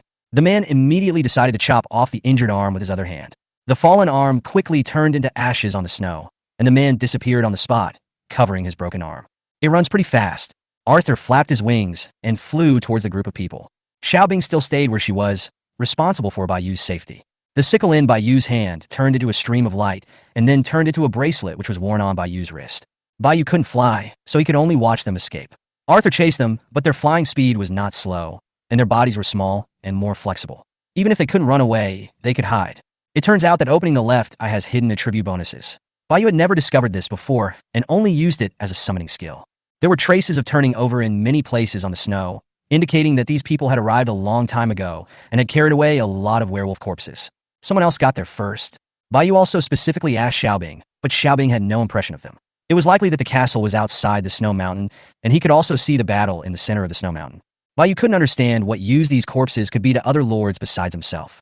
If someone has the strength to go deep into the snow-capped mountains, he would definitely not be interested in the food that can be decomposed from these corpses, right? The werewolf corpses found by those people had just been summoned by Bayu, and Bayu still had to search here like them. Bayu chose to summon all the werewolf corpses into bone werewolves. As for ordinary wolves, he used double summoning to transform them into other undead spirits. Xiaobing, can you get rid of the snow on the ground? Bayu remembered that Xiaobing mastered the natural power of ice and snow, so this shouldn't be difficult, right? Xiaobing lowered her head. Roar! A deafening roar was heard, bringing with it a huge gust of wind, which instantly blew away all the snow on the ground in front, revealing the brown frozen soil on the ground. The frozen corpses were too heavy and floated out one after another. Well done, Xiaobing. At this time, Arthur also returned from the pursuit. After killing several figures on the way, he was worried that the pursuit distance was too far, so he hurried back. Xiaobing, look around. Arthur is back. It's okay for him to protect me. Chapter 74. Picking up the gains.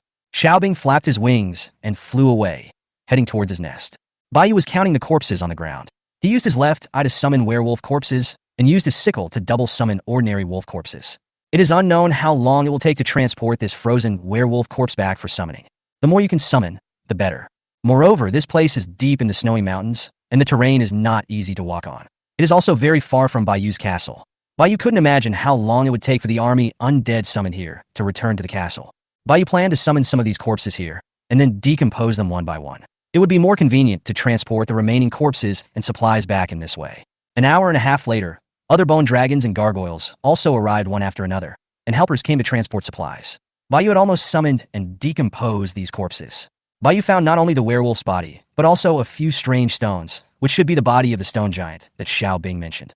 There was nothing else. Xiaobing also returned, and everything in the nest was taken away by the enemy, leaving nothing behind. Xiaobing's mother's body must have been taken away by them. In such a great battle, Bayu didn't believe that no Holy Court knight was left alive. Now Bayu couldn't see any human corpse, which meant that these corpses were most likely taken away by them. Anyway, there was nothing valuable left. Only these corpses, and some of them were stolen. Bayu walked up to the corpse of the stone giant and dismembered it. The body of the stone giant turned into 1,000 pieces of stone and a spirit core emitting red light. Bayu picked up the spirit core on the ground. As for the stones, Bayu didn't want them. It would be too much trouble to carry a bunch of stones back. Bayu looked around to see if there were any other corpses of stone giants, but found nothing. Although he didn't find any corpses, he did find a lot of stone materials that the system had decomposed. All of them were dismembered and taken away by the previous lord. The body was not discovered by them because it was hidden well. However, there were not many stone giants, and the lord took less than 10 at most. Bayu didn't feel very sorry for not being able to get these spirit cores. He just wanted to help him leave this world the next time he saw him. By 11:30 p.m., Bayu had completely counted, decomposed, and summoned the corpses. There were a total of 1,800 Howling Moon Silver Wolf corpses. Bayu remembered clearly that Little Green Bean had said that the Howling Moon Silver Wolf tribe had more than 3,000 wolves, which meant that the Lord had at least transported away 1,500 Howling Moon Silver Wolf corpses before Bayu arrived. This shows that the Lord not only arrived early, he must have a large number of soldiers, all of which can fly, and his own strength has reached the commander level. He is definitely a top lord in the first echelon. The magic continent is so big. How can I encounter it with a 1 in 1,000 chance? On the other hand, isn't it the same for others? Among the 1,800 corpses of Howling Moon Silver Wolves, only 300 were in werewolf form, and the remaining 1,500 were in ordinary wolf form. Among the 300 werewolf corpses, there were 5 commander-level werewolves. Bayu only summoned 1 commander-level bone beast werewolf, and the other 4 were all other summoned undead.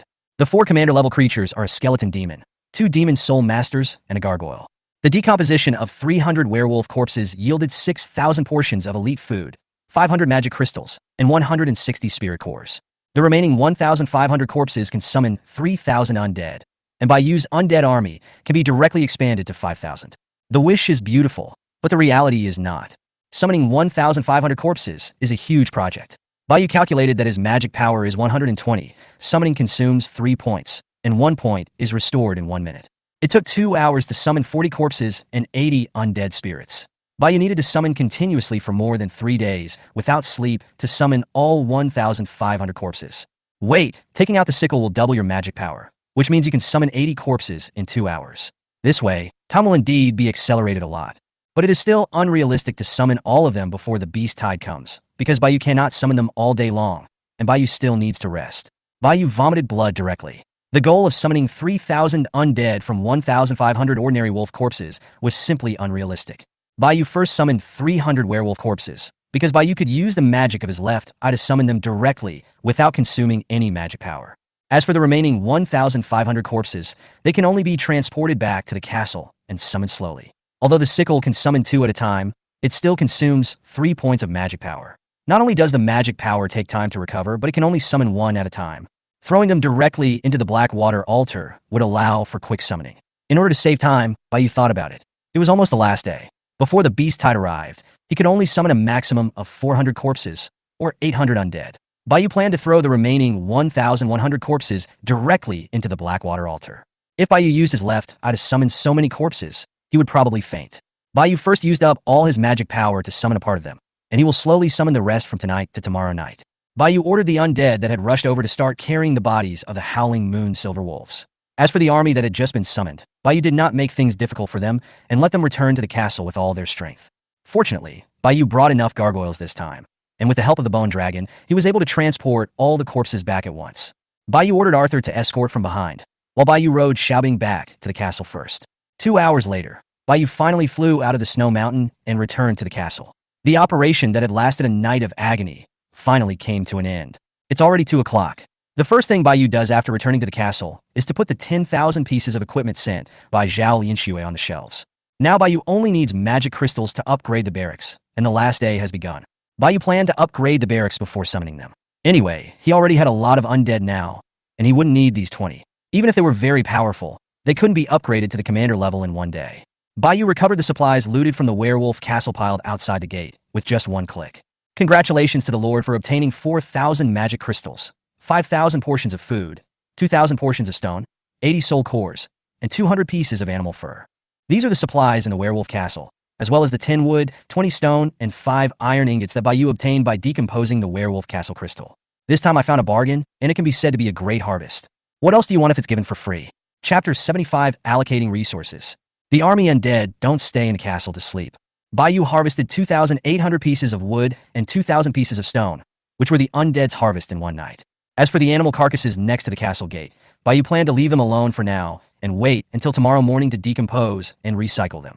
It was already very late, and Bayou planned to go to bed first. It would take at least 3 hours to transport the bodies of the Howling Moon Silver Wolves back. If Bayou waited for 3 hours, it would be dawn. As for the resources obtained tonight, we will make arrangements tomorrow morning. Xiaobing, you should stay in the castle for the next few days and stay out of the spotlight to avoid being discovered by those holy court knights. Bayou doesn't plan to ride Xiaobing for travel recently. It's too obvious to be a target. It's okay at night, but it would be troublesome if someone saw it during the day. Being seen by the Lord tonight was already a surprise. Bayou planned to settle the score with him after the castle protection period was over. Bayou wanted to let him know that even if they were both top lords, there would be a huge gap in their strength. Yawn. Bayou was already sleepy, so she went to the bathroom, kicked off her little leather shoes, took off her black stockings, and stripped off all her clothes. The shower head sprayed comfortable warm water, washing Bayou's smooth and delicate skin. The jade feet stepped on the soft carpet, leaving a wet footprint. Bayou came to the bedroom wrapped in a bath towel, sat on a chair, and wiped her wet long hair with a towel. All right. Bayou crawled into bed and fell asleep. The 7th day since arriving in the magical continent is also the last day of the novice protection period. At this moment, even the chat in the world channel has become much quieter. Every lord feels the oppression. It is the last day, and everyone is doing their best to improve their strength. Because no one knows how strong the beast tide will be tomorrow, and whether they can survive is even more unknown. The undead also transported the bodies of the wolves back, and Arthur even ordered the bone dragons to go to the snow-capped mountains to pick up the undead on the ground. Otherwise, they really wouldn't be able to return to the castle in such a short time. It was not until 8 o'clock that Bayou rubbed his eyes and prepared to get up. It's so comfortable. Bayou felt that this sleep had restored all his energy, and his body was more relaxed than ever before. Bayou sat up, threw back the quilt, and got out of bed. Bayou's task today is to use the sickle to double summon the undead as much as possible, and then throw those that cannot be summoned directly into the black water altar for summoning. It's time to prepare for the final beast tide. Bayou wore a white short-sleeved shirt, sweatpants, and casual shoes, and turned around in front of the mirror. Yeah, it feels like a high school student. Bayou opened the exchange and received the equipment sold last night. This is a special period when all lords are nervous. Equipment must be selling well. After all, no one wants to miss even the slightest opportunity to become stronger. On the contrary, after surviving the beast tide, these equipments will become worthless. Congratulations to the Lord for successfully trading 10,000 pieces of ordinary equipment and obtaining 100,000 magic crystals. Bayou directly sent 50,000 to Zhao Lianxue and threw the remaining 50,000 magic crystals into the warehouse. Bayou just happened to get 5,000 iron ingots from the werewolf tribe, so he could build the city wall, but the defense tower could not be built for the time being. Put up! The moment Bayou clicked to build, four black walls rose up on the edge of the town's territory, completely encompassing the entire town. The 4 black walls are 10 meters high and 4 meters wide, and there is a city gate in the center of each wall. There is a square depression on the top of each gate and in the 4 corners. Bayou counted and found that there were exactly 20 of them. These positions should be used to build defense towers. Unfortunately, Bayou doesn't have enough iron ingots to build a defense tower. Special building. City wall. The upgrade materials have increased tenfold. The king level is still too far away from Bayou, so let's not think about it for now.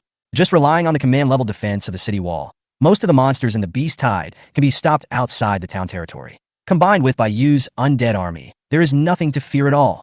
Bayou came to the castle gate, decomposed the animal carcasses from last night, and threw them all into the black water altar.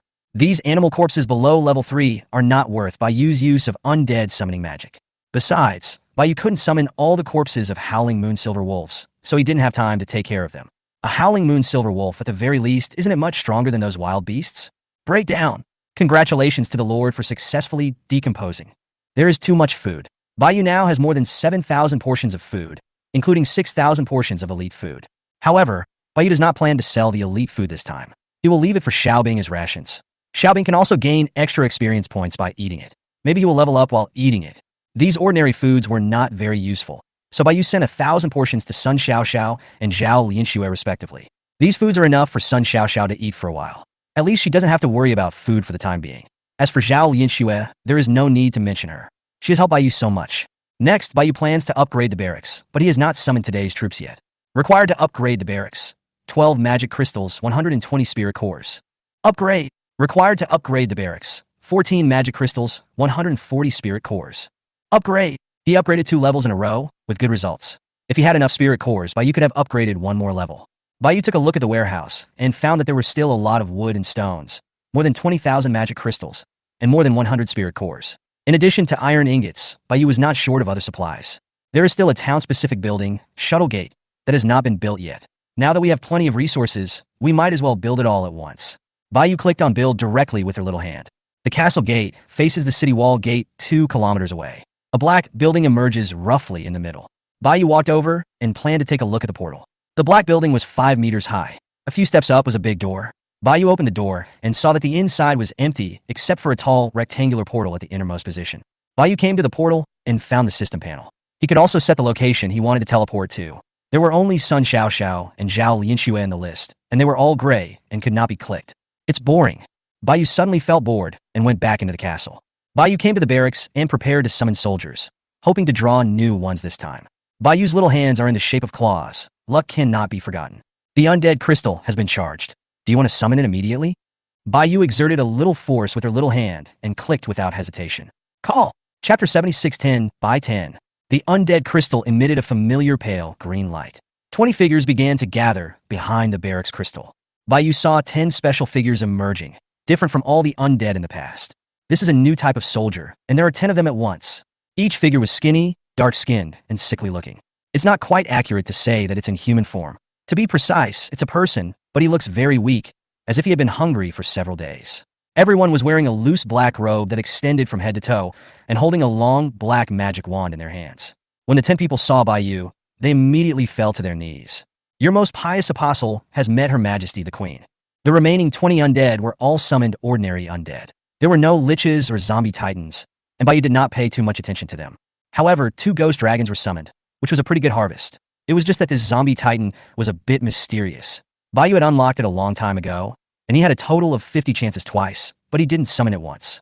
Bayou could tell at a glance that they were not human. Not a normal person. Dressed as a wizard, he can only be a necromancer. Growth limit. Royal level. Skills. Ghost form. Undead summoning. Ghost form. Transforms the necromancer into a ghost. In ghost form, the necromancer can become invisible and fly silently, but cannot cast spells. Bayou naturally didn't need to know too much about the undead summoning magic, which was equivalent to Bayou's first level undead summoning magic. At present, it is very good for a level 1 necromancer to have 2 skills as a general soldier. Although they are essentially human, they have been given undead characteristics by the system and are still immortal. Since they are mages, their normal attacks also release magic, but the magic here is not counted as a skill by the system. The necromancer's main means of attack is to use frost and evil elements to cause damage, and he can also fly. Why does Bayou feel like every type of soldier can fly now? Just you can't do it? Bayou did not forget that the Black Water Altar also has a strengthening effect. Generally, those who have been strengthened by the Black Water Altar will gain a passive or active skill to a certain extent. Bayuka is counting on these necromancers to share the pressure of summoning with her. But who is the queen who summons personally? Bayou asked them to enter the Black Water Altar to be strengthened. The undead that were summoned from the snowy mountains before have now been almost strengthened. A few minutes later, the necromancer's strengthening was completed, and Bayou couldn't wait to check his attributes. Necromancer. Magic enhancement. Enhance the power of your own magic. Make various negative attributes overlap.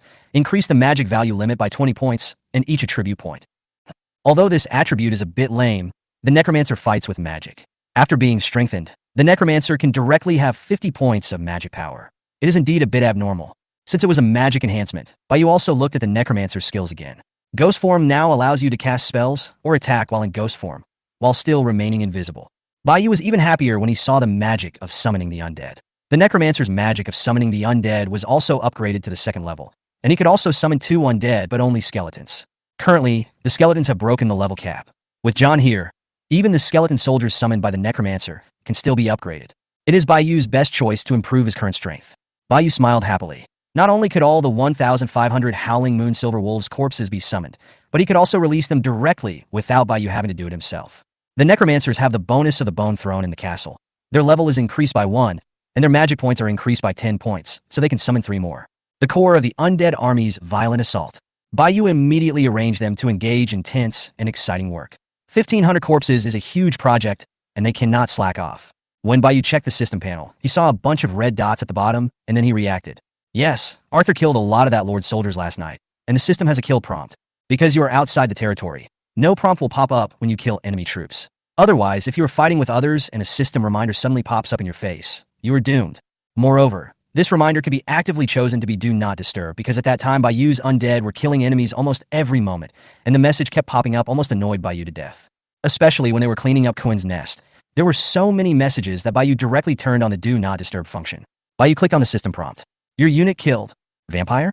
Bayou recalled the group of people he met last night. Except for the Lord, they all had European faces, sickly pale complexions, great strength, great speed, and the ability to fly. It does fit Bayou's understanding of vampires. Maybe because he didn't see them sucking blood at the time, he didn't think about it that way. Damn, the undead have no blood, and the werewolf corpses are all frozen, so their blood is probably frozen as well. Bayou doesn't know whether he can suck their blood or not. But Bayou was certain that the Lord must have other ways to summon vampires besides the barracks. Moreover, Bayou thought that the Lord was not normal. He must have been transformed into a vampire. Wouldn't that mean he would be immortal? Vampires have endowed him with the ability to remain immortal. As long as he doesn't commit suicide, he can outlive most lords just by staying alive. However, this is not very realistic because the Lord is tied to the castle. He can escape even if he is a monk, but he cannot escape the temple. Putting aside other things, since he dared to intercept Bayou, Bayou had no intention of letting him live. It is possible that he, like Bayou, has some vampire blood, but the transformation is a little too fast. Bayou clicked on the rankings and checked the lords in the first tier to see if he could find some information. It's true, Bayou actually found a few suspicious candidates. They're the 3 lords, Knight Count, Dracula, and Vampire Supreme. The last one is too childish. Bayou is straightforward, and it is very likely that he is one of the first 2. Bayou has ordered dozens of gargoyles to start searching around the snow mountain. Bayou will never tolerate any attempt to intercept. Chapter 77 Vampire Lord. On the other side of the snow-capped mountains, this place is not like the location of Bayou Castle, which is located between the dark forest and the snow-capped mountains. Beyond the snow-capped mountains, there is a desolate plain without any life, called the Desolate Plains. The land here belongs to a human empire, but it is on the edge of the empire. Even the empire stays away from the harsh, snow-capped mountains. There used to be a village where humans gathered here, but now the village is desolate and there is no one in sight. The castle of Lord Yi Liang, named Dracula, is located not far from the human village. It was the lord who fought with Baiyu last night. His arm had recovered at this moment. It cannot be said that all the humans in the village were dead. They were just endowed with long lifespans and strange abilities by Yi Liang. That's right, Yi Liang converted all the humans in this village into vampires, a total of 2,000. Since this place is located on the edge of the empire and close to the freezing snow-capped mountains, and no one knows how many people have gone missing, the destruction of the village did not attract much attention from the empire, which made Yi Liang feel relieved. As soon as Yi Liang crossed over, he awakened Dracula's blood and became a true vampire. The name of his castle also came from this. The barracks naturally also summoned vampire soldiers, but only Yi Liang himself had the ability to transform humans into vampires. The transformation of more than 2,000 vampires almost made him exhausted.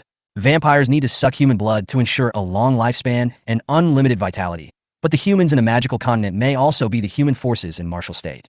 It's really too strong. Some weak vampires have no chance to suck human blood, coupled with the suppression of humans and their natural enemy, the werewolves. Vampires can only resort to sucking the blood of some animals. Although the effect is much worse, it is better than starving to death. Yi Liang's vampire was naturally endowed with game attributes. Not only could he improve his strength by killing enemies, but he could also improve his strength by sucking their blood, which was even faster than killing them. This was also the reason why Yi Liang needed the werewolf's corpse. Lester, you have to absorb all the blood from these corpses, Yi Liang said to the strongest vampire in his castle. The fight between Yi Liang and Baiyu last night made him feel the gap in strength between the two sides, but his commander-level subordinates were not there at the time, so Yi Liang did not think that he would not be a match for Baiyu. Yi Liang has 6 commander-level vampires under his command, and one of them has even reached the level of a vampire. He is Lester. Lester will absorb all the blood of these werewolves, and his strength will surely make a qualitative leap. It will be easy for him to deal with a bone dragon and a frost dragon. Yi Liang thought of Baiyu's beautiful face and perfect figure last night, and he just wanted to grab her, pierce her neck with his sharp teeth, and suck her blood. Yi Liang's vampire troops are not unique, which means that other lords can also summon vampires, and there are also vampire forces in the magical continent. Yi Liang has always wanted to contact them and join them. Only there can you find the top blood and resources. This is also what Yi Liang has always dreamed of. Sir, there are suddenly many more gargoyles patrolling on the snow mountain. They must be looking for our location. A vampire who went out hunting turned into a shadow and instantly appeared in the castle, reporting to Yi Liang what he had discovered on the snow mountain. I haven't even looked for her yet, but she's looking for me first. You guys should also go find a location of her castle and lure those gargoyles away. Yi Liang began to be curious about Baiyu's troop type. At first, Yi Liang thought that Baiyu's troop type was bone dragons, but now so many gargoyles have appeared. It is impossible that she can summon the entire undead race, right? He also checked the rankings and found that none of the lords' names were related to the undead, except for a few lords whose military types could not be identified.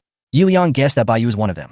After the beast tide was over and the location of Baiyu's castle was found, Yi Liang planned to take action against her. He captured her and brought her to his castle, providing him with fresh blood every day. Yi Liang gave a wicked smile. Now that Baiyu has the necromancer, he has been completely liberated. Of course, Baiyu is not so ruthless and will occasionally help them summon. As the number of undead souls increased, the animals near Baiyu Castle were almost extinct. They probably regarded Baiyu Castle as a forbidden area. Moreover, the level of the undead is getting higher and higher. Killing 1 or 2 little wild boars has little effect, and the range covered by the undead is getting farther and farther. Some of the undead have even come to hunt near son Xiao Xiao's castle. The current situation is no longer enough for the undead to upgrade, so Baiyu began to arrange for them to go hunting in the snowy mountains and the outskirts of the dark forest. There are still many high-level monsters here, which are good for providing experience. The snow mountain is so huge that it is impossible for there to be only a few creatures like the frost dragon, the howling moon silver wolf, and the stone giant. There are also some higher-level creatures such as Funri, ice bear, and snow fox. Due to the absence of the frost dragon and the howling moon silver wolf tribe, the snow mountain is relatively safer. In addition, because of the angels slaying the dragon, Baiyu can advance to the advanced map ahead of time. The frost dragon is the strongest force in the snow mountain. Although it has not reached the divine realm, Baiyu estimates that it is at least a monarch or emperor. The howling moon silver wolf tribe was only a leader-level tribe and could only be located at the outermost edge of the snow mountain. There couldn't be such a huge gap in strength in the middle, and there must be other dangerous races. Since the undead won't die anyway, Baiyu just lets them upgrade and spawn monsters outside the snow mountain. Baiyu's current strength is more than enough to deal with the beast tide. If the beast tide is based on the Lord's comprehensive strength or is affected by the terrain, it may be a little difficult for Baiyu. Because Baiyu is close to 2 forbidden areas, there are countless monsters inside, so it is understandable that the beast tide is a little strong, not to mention that Bayou's castle has been upgraded to a town. The beast tide brings not only destruction and death, but also the lords who can hold on can obtain countless food, magic crystals, spirit cores, experience, and other resources. Bayou suddenly thought of Sun Xiao. The locations of Sun Xiao and Bayou's castles were not much different, and the scale of the beast tide was likely to be the same. It is basically impossible for her to survive the beast tide relying on those red-blooded demon apes, and Bayou needs her help to survive successfully. However, this also has great benefits for Bayou. Other lords only gain from one beast tide, but Bayou gain from two. By the time the beast tide passes, Bayou's undead army will directly reach a very terrifying number. Chapter 78, The Beast Tide arrives at midnight. Time soon came to the afternoon, and there were less than 10 hours left before the beast tide arrived. All the lords were seizing the time to improve their strength. Bayou's undead were scattered outside the castle territory to upgrade, and John's level successfully reached level 7. And this was the result of all the skeleton soldiers giving John heads. Bayou believed that after surviving the beast tide, even if John could not reach the commander level, he should have no problem reaching level 9. Arthur lived up to everyone's expectations and was promoted to the commander level. Withered Space forms a range barrier, absorbs the vitality and soul of the enemies within the barrier, and temporarily enhances its own attributes. Arthur, who has been promoted to the commander level, has added an active group skill with a strengthening effect, which is just right for the upcoming beast tide. Bayou herself was not idle either. Every 2 hours when her magic power was fully restored, she would help the necromancers to summon together. There was no problem in summoning all of them before midnight. Bayou would no longer consume magic power after 10 o'clock in the evening, and would concentrate on waiting for the beast tide after 12 o'clock to ensure that he had enough magic power and sufficient combat effectiveness. The world chat fell into an eerie silence, and everyone felt a depressing atmosphere in their hearts. In the evening, Zhao Lianxue sent a private message. The orphan of Zhao. Boss, the equipment has been sent. Xiao Wangbao. Okay. The conversation between the two was brief and to the point, without any unnecessary nonsense. It seems that Zhao Lianxue also knows the importance of the last day, and these equipment have obviously been forged in an expedited manner. Bayou took a look at the warehouse and confirmed it, then immediately put all the weapons on the shelves. There shouldn't be any equipment that sells better than this time period. The order that Bayou put on the shelves caused some sensation, but not a big one. These lords are now only concerned about their own survival. When they see the big guys putting equipment on the shelves, and the soldiers of these lords themselves have no combat effectiveness and need to be equipped and armed, they naturally begin to frantically purchase equipment. No one is sure whether they can survive the beast tide and keep the magic crystal. I'm afraid that by that time I'll be alive to keep it, but not to spend it. Night arrived as expected, and Bayou's equipment was sold out. Bayou immediately gave 50,000 magic crystals to Zhao Lianxue. It was very likely that Zhao Lianxue was relying on these magic crystals to improve her strength. At this moment in Zhao Lianxue's castle, more than 200 dwarves stopped mining and working and began to put on their equipment neatly, making final preparations for the beast tide at 12 o'clock. Zhao Lianxue used the magic crystals sent by Bayou to upgrade the barracks and unlocked the dwarf warriors, which could be summoned after 12 o'clock. Zhao Lianxue felt extremely tormented. Although there were few wild beasts where she was, it did not necessarily mean that the scale of the beast tide would be small. I suddenly envy the big guys. They must not have such worries. Orphan of Zhao. Boss, I hope I can see you alive tomorrow. Xie Huangbao. You haven't seen me yet? Bayou responded in what he thought was a humorous way. Xie Huangbao, believe in yourself. You will see me after you upgrade the town. Orphan of Zhao. I will upgrade the town as soon as possible. Xiao Wangbao. Come on. After the unremitting efforts of Bayou and the necromancers, all 1,500 corpses of howling moon silver wolves have been summoned. Bayou's undead army expanded to more than 5,000, with more than 3,000 skeleton soldiers alone. But don't underestimate these 3,000 skeleton soldiers. Each level is above level 5. Just thinking about 3,000 level 5 skeletons is enough to give you an idea of how terrifying they are. Breakdown. Bayou was finally able to decompose the pile of corpses. Congratulations to the Lord for successfully decomposing. The body of the howling moon silver wolf disappeared in an instant, and the yard of Bayou's castle became much emptier. Because these undead spirits were summoned in batches, they had already been strengthened by the black water altar. Bayou also had to prepare for the beast tide. Bayou summoned back all the undead and ordered them to surround the city wall. John, take 1,000 skeleton soldiers to Sun Xiao's castle, protect her, and help her resist the beast tide. Bayou ordered John that 1,000 level 5 skeleton armies should be able to deal with Sun Xiao's beast tide. Because John had not reached the commander level, Bayou also sent 2 commander-level skeleton demons over. 2 commanders and 1,000 skeleton soldiers above level 5. If this lineup still cannot stop the beast tide, Bayou estimates that more than 99% of the billions of lords in the magical continent will die. The main reason for sending John over was to let him take on one wave of beasts alone and improve his strength as quickly as possible. If no commander-level monsters appear, the two skeleton demons will not move. John couldn't eat meat by following Bayou, so he could only drink soup. After all, with the blessing of the Bone Throne, there were too many commanders in Bayou Castle. On the other side, Sun Xiaoxiao was sitting in the castle shivering. Although the 8 red-blooded demon apes had already reached the top, Sun Xiaoxiao did not feel safe at all. At this time, the 8 red-blooded demon apes made strange noises. Sun Xiaoxiao looked in the direction of the sound and found that a large number of skeletons appeared outside the castle. The leading skeleton was wearing heavy armor and holding a broadsword, like a great general, with a huge skeleton giant standing on each side. Sun Xiaoxiao naturally recognized these skeletons. This is Sister Bai's army. When Sun Xiaoxiao went to Bayou's castle, she didn't see so many skeletons. This was too scary. It was like an army. When John entered Sun Xiaoxiao's territory, Sun Xiaoxiao checked their levels. It doesn't matter if you don't look at it, but once you do, you'll be shocked again. Not only were the 2 skeleton giants at the commander level, but all the skeletons, including those that Sun Xiaoxiao thought were just ordinary soldiers, were ridiculously strong. 1,000 skeletons. All of them were above the commander level. Oh my god, what kind of army is this? Sun Xiaoxiao turned around and looked at her 8 monkeys. What the hell is this? Sun Xiaoxiao's worries were swept away. With Sister Bai's help, she would have no problem surviving the beast tide. John led the skeletons to surround Sun Xiaoxiao's castle. Compared with Bayou's castle, Sun Xiaoxiao's castle was much smaller. 1,000 skeletons could defend it without any blind spots. As the time gradually approached midnight, all the lords were ready for their final desperate struggle. Time, 23. There were only 10 minutes left, and all the lords seemed unable to withstand the tremendous psychological pressure. Torment, panic, and even despair, all kinds of emotions began to spread among the lords. World chat also became lively at this moment, as if to relieve the huge pressure or to say one last word. Electric Rat. Rat, I really can't take it anymore. Old 8, don't say such discouraging words. Drink this bowl of aioli. I will kill all the beast tidal waves. Turning into a horse. Old 8 is a real man. I admire him. Alas, I have no chance. See you in the next life. Sad egg yolk. Be cheerful. Maybe if you die you can quit the game and return to Earth. Wong Luffy. Tell me now. Tell me you want to live. Orphan of Zhao. I hope everyone can survive. Loves to eat coriander. We will be able to go home and eat coriander soon. Everyone must live well. There was still 1 minute left, and Bayou had already reached the top of the city wall, staring into the distance.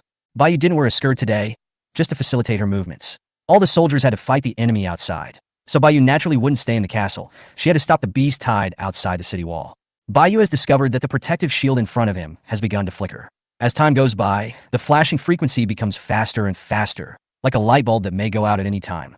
Time 0. The protective shield in front of Bayou flashed at a high frequency and finally disappeared completely. At this moment, all the lords lost their last support and began to face this cruel magical continent. The coming beast tide will be the first step for all lords to move from being novices to dominating all races. Chapter 79. This is the beast tide? Boom, boom, boom. The ground shook as if a huge army was charging. All the undead, including Bayou standing on the city wall, were staring ahead at this moment. All the fog in the magical continent also dissipated as time jumped to 0. Sure enough, these fogs exist because of the Lord, not because the magical continent has always had these fogs. Bayou looked straight ahead, with an unobstructed view. A dense group of animals appeared in the distance at some point, almost all of which were species that Bayou had never seen before, and they surrounded the castle. There are rhinos covered in armor, giant chimpanzees over 3 meters tall, colorful pythons, and even golden shaded cats.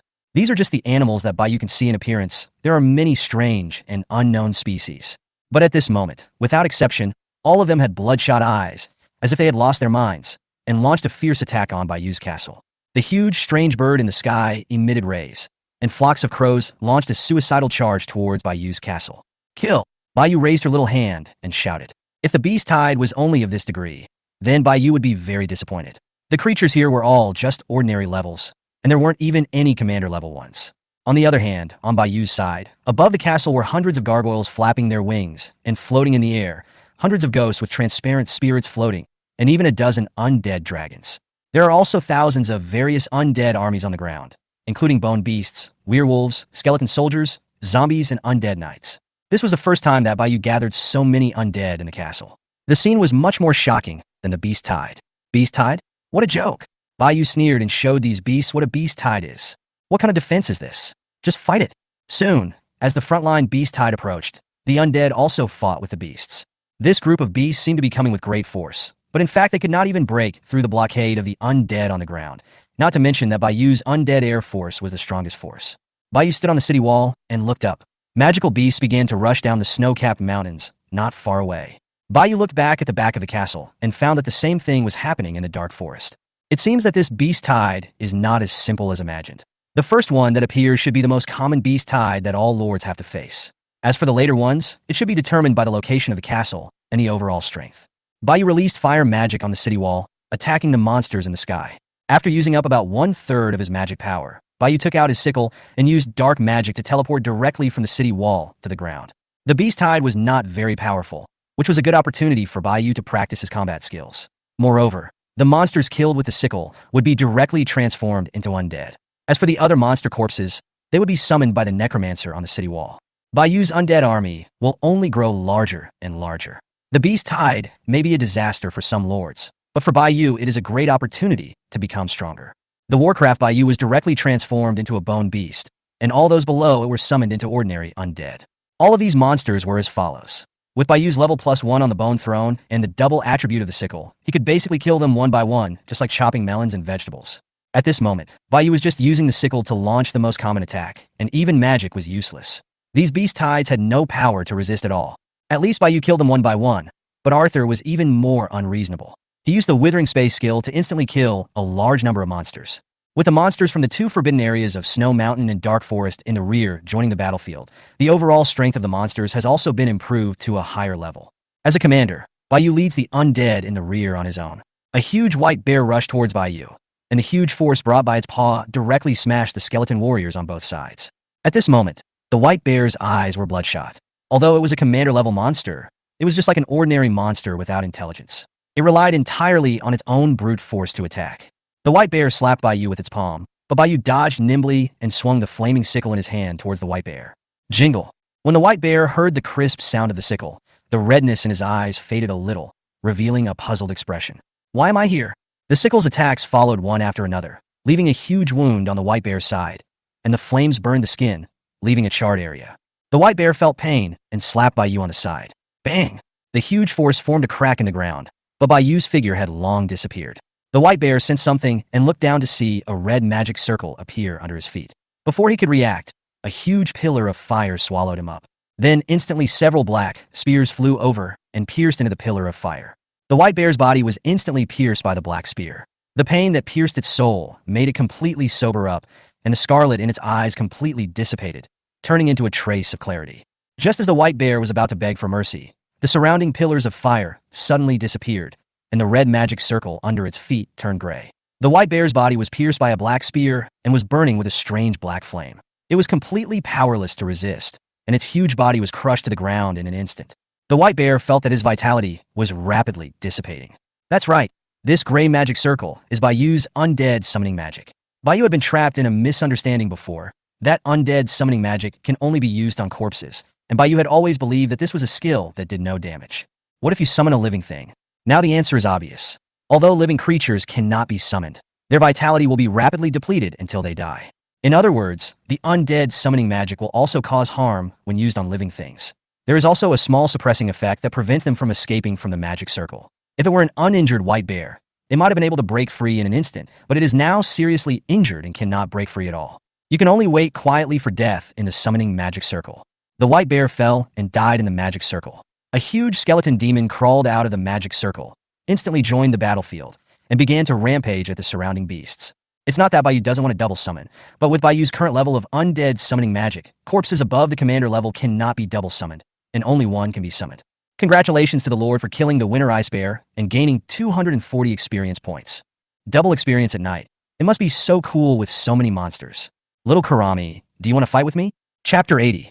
Lords respond to the beast tide. With so many monsters tonight, they should be able to level up at least one level. Adding Sun Xiaoxiao's side, let's make a bold estimate. It's not too much to ask for a level up of 2, right? The leader of a group was easily dealt with by Bayou. After all, he is the leader now. With the strengthening of the sickle, it is natural for him to deal with it easily. It's just that a little over 100 million mana points were wasted, but it's understandable if one wants to resolve the battle in a cool and handsome way. At this moment, with John's help, Sun Xiaoxiao found it not too easy to deal with the beast tide. Even the second wave of strengthened beast tide was only a few that emerged from the dark forest, and they were all small. Of course, she also knew that if it weren't for Bayou, she would be dead now. Several red blood demon apes were not idle either. They were all outside helping by used troops kill the enemies. Although the effect was minimal, they still did their part. Otherwise, I wouldn't even be able to send out my troops, and I'd feel like a waste. In Zhao Lianxue's castle, she watched worriedly as the group of dwarves wearing their equipment fought with the monsters outside. Just as she guessed, her castle was surrounded by mountains, and there was no danger at all. Therefore, the beast tide was just the most basic one, without even a commander-level beast. In addition to the remote location, the number of this ordinary beast tide is much smaller than the usual beast tide. But the dwarves are not undead, and many of them died in battle even though they were wearing equipment. They were originally refugees who had suffered oppression and hunger and fled here. Zhao Lianxue provided them with food and drink, and even required them to work only 8 hours a day. They were also an intelligent race, and here they felt the respect of the Lord. These civilians didn't care about whether they were aliens or not. They only knew that the human woman in the castle behind them had helped them when they were in the most difficult times. Now that she was in trouble, these dwarves would protect her even at the cost of their own lives. Zhao Lianxue felt extremely sad when she saw the heroic dwarf uncles in the castle falling down in front of her every day. However, she was too weak to help them at all. This was a cruel battlefield, and Zhao Lianxue understood that it was impossible for a lord like herself to survive without relying on others. The beast tide is just driving out these powerless lords, and being eliminated means death. Soon, Zhao Lianxue felt a strange sensation and was about to break through. But she acted very calm, no different from usual. Zhao Lianxue has strong self-control. After all, everyone's physique is different, just like the sea. Sometimes it is stormy, and sometimes it is calm. For Zhao Lianxue, it can only be described as average. What's more, she is already familiar with the process, and this kind of petty quarrel will not cause any ripples for her. The most important thing was that she was still immersed in the sorrow of the dwarf's sacrifice, and had no time for anything else. But as time went on, the tranquility of the lake was broken by a stone, and ripples began to appear. Damn, this is a bit difficult. She sat cross-legged on the ground, clasped her hands together, and began to recite the Diamond Sutra silently. All phenomena are like dreams, illusions, bubbles, and shadows, like dew and lightning. Why isn't it over yet? Ah! At this moment, the sky became gloomy and heavy rain poured down, soaking her clothes in the blink of an eye. Damn, my clothes are soaked. Zhao Lianxue is wearing only this set of clothes. How can she meet people? At the same time, such scenes were happening all over the world in the magical continent. The monsters rushed through the castle gate, and the inside of the castle was full of the corpses of soldiers. No! The monster tore the lord into pieces with one bite, and the castle began to dissipate at this moment, as if it had never appeared. In addition to the corpses and bloodstains left on the ground, there is evidence that a great battle had taken place here. As the castle disappeared, the monsters woke up and began to return to their original territories in confusion. Lava volcano, spirit of fire. Lord Lin Jun successfully destroyed a tribe of fire lizards before the beast tide arrived. He himself broke through the commander level and mastered the ability to transform himself into flames, which not only allows him to move quickly, but also makes him immune to physical damage. Compared to me, a magician who controls the fire element and uses fire magic, flames are like Lin Jun's own ability. It is more handy than magicians in using them. Simply put, a magician controls fire, and Lin Jun's ability is that he himself is fire. The flame spirits did not disappoint everyone's expectations. When Lin Jun wiped out the fire lizard tribe, they harvested hundreds of spirit cores. Lin Jun summoned all of them as soldiers. And because of the experience gained from wiping out the fire lizard tribe, several flame spirits successfully broke through to the commander level. It transformed into a 3-meter-tall flaming giant floating on the ground. Under the attack of the flame spirits, these beast tides were turned into barbecue. Except for the monsters on the lava volcano, which were a bit troublesome, these beast tides were no problem for Lin Jun. On the other side of the freezing snow-capped mountains, Dracula, Lord Yi Liang, should not be too relaxed when facing the beast tide. More than 2,000 vampires are simply a one-sided crush on these beasts. Lester, the first vampire general under Yi Liang, also reached the commander level after absorbing 1,500 werewolf corpses. At this moment, he is fighting against the commander level fire wolf that emerged from the cold snow-capped mountains. Like Funri, the fire wolf only moves around in the cold snowy mountains at night and spends most of the day in caves. It just so happened that there were caves for them in the snow-capped mountains near Yi Liang, and the beast tide at night successfully summoned them in from their outings. This was also the first time that Yi Liang knew that in such a harsh and cold place like the snowy mountains, there were actually fire wolves that use fire magic. Although the flame demon wolf is called the flamed demon wolf, it is not in wolf form, but in werewolf form, with red hair and black limbs, a black robe and hat on its head, and a faint flame burning on its body. The flame wolf is at the commander level, so it still has some difficulty facing the vampire commander. But at this moment, the fire wolf had already lost its rationality. Its 2 claws kept spewing flames, burning the surrounding vampires, and causing widespread damage. The vampire once used his sharp claws to cut the skin of the fire wolf, but it was like a mummy, without a drop of blood flowing out. Although the flame wolf has double attribute bonus at night, vampires are also nocturnal creatures and are also strengthened at night. Even with such a flame wolf, the vampire was still able to hold him tightly, and the vampire had no chance at all to kill the flame wolf alone. Suddenly, a huge black cloth appeared above the flame demon wolf and directly wrapped it up. The body of the fire wolf was instantly wrapped up and burning with huge flames, but it had no effect on the black cloth. Soon, the flames of the fire wolf gradually died out, and it was wrapped tightly in black cloth, unable to move. The black cloth was Yi Liang's weapon. The vampire seized the opportunity and directly killed the bound fire wolf. Chapter 81, Take Refuge. Baiyu was harvesting the lives of monsters with a sickle. There were fewer and fewer monsters, but more and more undead. The warcraft, which were no match for the undead army, began to become increasingly passive. Suddenly, a black birdman flew quickly and low behind the monster and rushed towards her. Baiyu was at a disadvantage in the night battle because she had no night vision.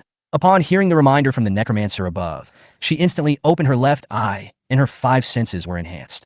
Baiyu immediately noticed a creature attacking from the front and used the night vision ability of his left eye to see the creature clearly. It has a dog's head on a muscular humanoid body and a pair of black wings on its back, giving it the ability to fly. Its entire body, including its skin, is black, and it holds 2 things that look like scepters and magic wands in its hands, which should be its weapons. In an instant, the attack of the black dog-headed birdman came, and Baiyu's sickle burned with flames, illuminating the surroundings. Relying on her enhanced 5 senses, she nimbly dodged the birdman's attack. The moment the birdman saw her left eye up close, he regained his sight and stopped attacking. A look of shock appeared on the dog's face. The sickle instantly chopped down on the birdman's body. But a strange thing happened. The flame on the sickle was completely absorbed by the birdman, and the wound cut by the sickle was also healing. Baiyu could feel that after the birdman absorbed Baiyu's fire magic, his aura became slightly stronger. What is this? It was the first time she had seen such a strange creature. But the birdman was still in a daze at this moment, feeling Baiyu's aura and the power of his noble bloodline. The birdman landed immediately and knelt on one knee in front of Baiyu. "Greetings, your majesty. I have just offended you. Please forgive me, your majesty." As he spoke, the birdman buried his head even lower. "Huh, what's happening?" Baiyu was confused and had no idea what was going on. "No, I'm fine." Seeing that, Baiyu did not blame him. The birdman's dog head seemed to be relieved. It immediately flapped its wings and flew into the sky. Strange sound waves spread throughout the battlefield, and the birdman opened his dog mouth and shouted, "When the queen is born, the undead will be united. Why don't you surrender immediately?" There was a commotion behind the beast tide. 1, 2, dozens, hundreds of birdmen all flew over from behind. Not only in the sky, but there was also commotion behind the ground. Baiyu could clearly see these creatures crawling on the ground through his left eye. It is humanoid, with feet like pigs' trotters, a hunched back, but walks upright on 2 legs, has 2 huge claws on its hands, and is covered with fungi. Before he came in front of Baiyu, Baiyu already smelled a foul odor. Because his body was covered with fungi, his flesh and tissues were highly rotten, and he could even see pieces of flesh falling to the ground as he walked. What the hell is this? So disgusting. These disgusting creatures are basically not much slower than those dog-headed birdmen, and there are nearly 100 of them. Both creatures came to Baiyu and seemed to sense the aura of Baiyu. The disgusting creature immediately knelt on all 4s, and the bird people also knelt on the ground. "Your most loyal subject comes to see Your Majesty the Queen." Wait, Baiyu seemed to understand. Only the undead would call themselves the Queen, combined with the birdman's words just now and its strange abilities. So, these disgusting creatures and these birdmen are all undead. There are other undead creatures in the magical continent, but judging from the birdman's words, they seem to have been dispersed. Just because Baiyu is the only summon of the undead clan doesn't mean there are no other undead creatures in the magical continent.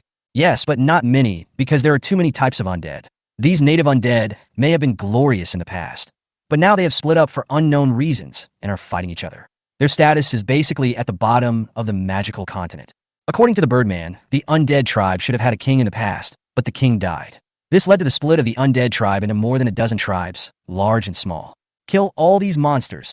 Baiyu stood in place and gave orders while looking at the more than 200 undead who surrendered to him. These creatures immediately rebelled against the beast tide and began to attack the surrounding beasts. Baiyu teleported to the top of the city wall and put away his sickle. At this moment, the beasts had stopped appearing. Baiyu glanced at the time. In another 15 minutes, these monsters would probably be slaughtered by their own undead army. Speaking of which, Baiyu still didn't know what race these 2 undead were, so Baiyu called up the system panel to check. Destroyer. Growth limit. Monarch level. Active skill. Magic Devour. Magic Devouring. Absorb magic to strengthen yourself. The initial mana is 0. When the absorbed magic value reaches 100 points, you can advance to release skills again. Magic Explosion. Passive skill. Magic immunity. So awesome? No wonder the fire magic I just cast on it was useless. It turned out to have been absorbed. The Destroyer, whose life attribute is capped at Monarch level, has over 100 destroyers at the Monarch level. This is the biggest gain of the Bayou Beast Tide. There is only one destroyer here that is a commander level, which is the one that just attacked Bayou. The upper limit of life is Monarch level, which does not mean that all of their undead can definitely be upgraded to Monarch level, but there is only a slight possibility of breaking through the Monarch level. I kept seeing the World Chat Lord saying that there were soldiers coming to join us, and today I finally encountered one. Ghoul. Growth limit. Royal level. It turned out to be called ghouls. There was no leader among this group of ghouls, so Bayou just picked one at random and checked its information. The conclusion is this cat is too lame. Although its growth limit is the same as the gargoyles, it doesn't have any special abilities. It can only be described as lame. To Bayou, the ghoul feels like a low-end version of the gargoyle, and the most important thing is that it can't fly. It's okay that you can't fly, but it's also so disgusting. Ugh. Of course, Bayou felt a little disgusted in his heart. After all, the other person came to join him. Maybe he had the skills to become a commander.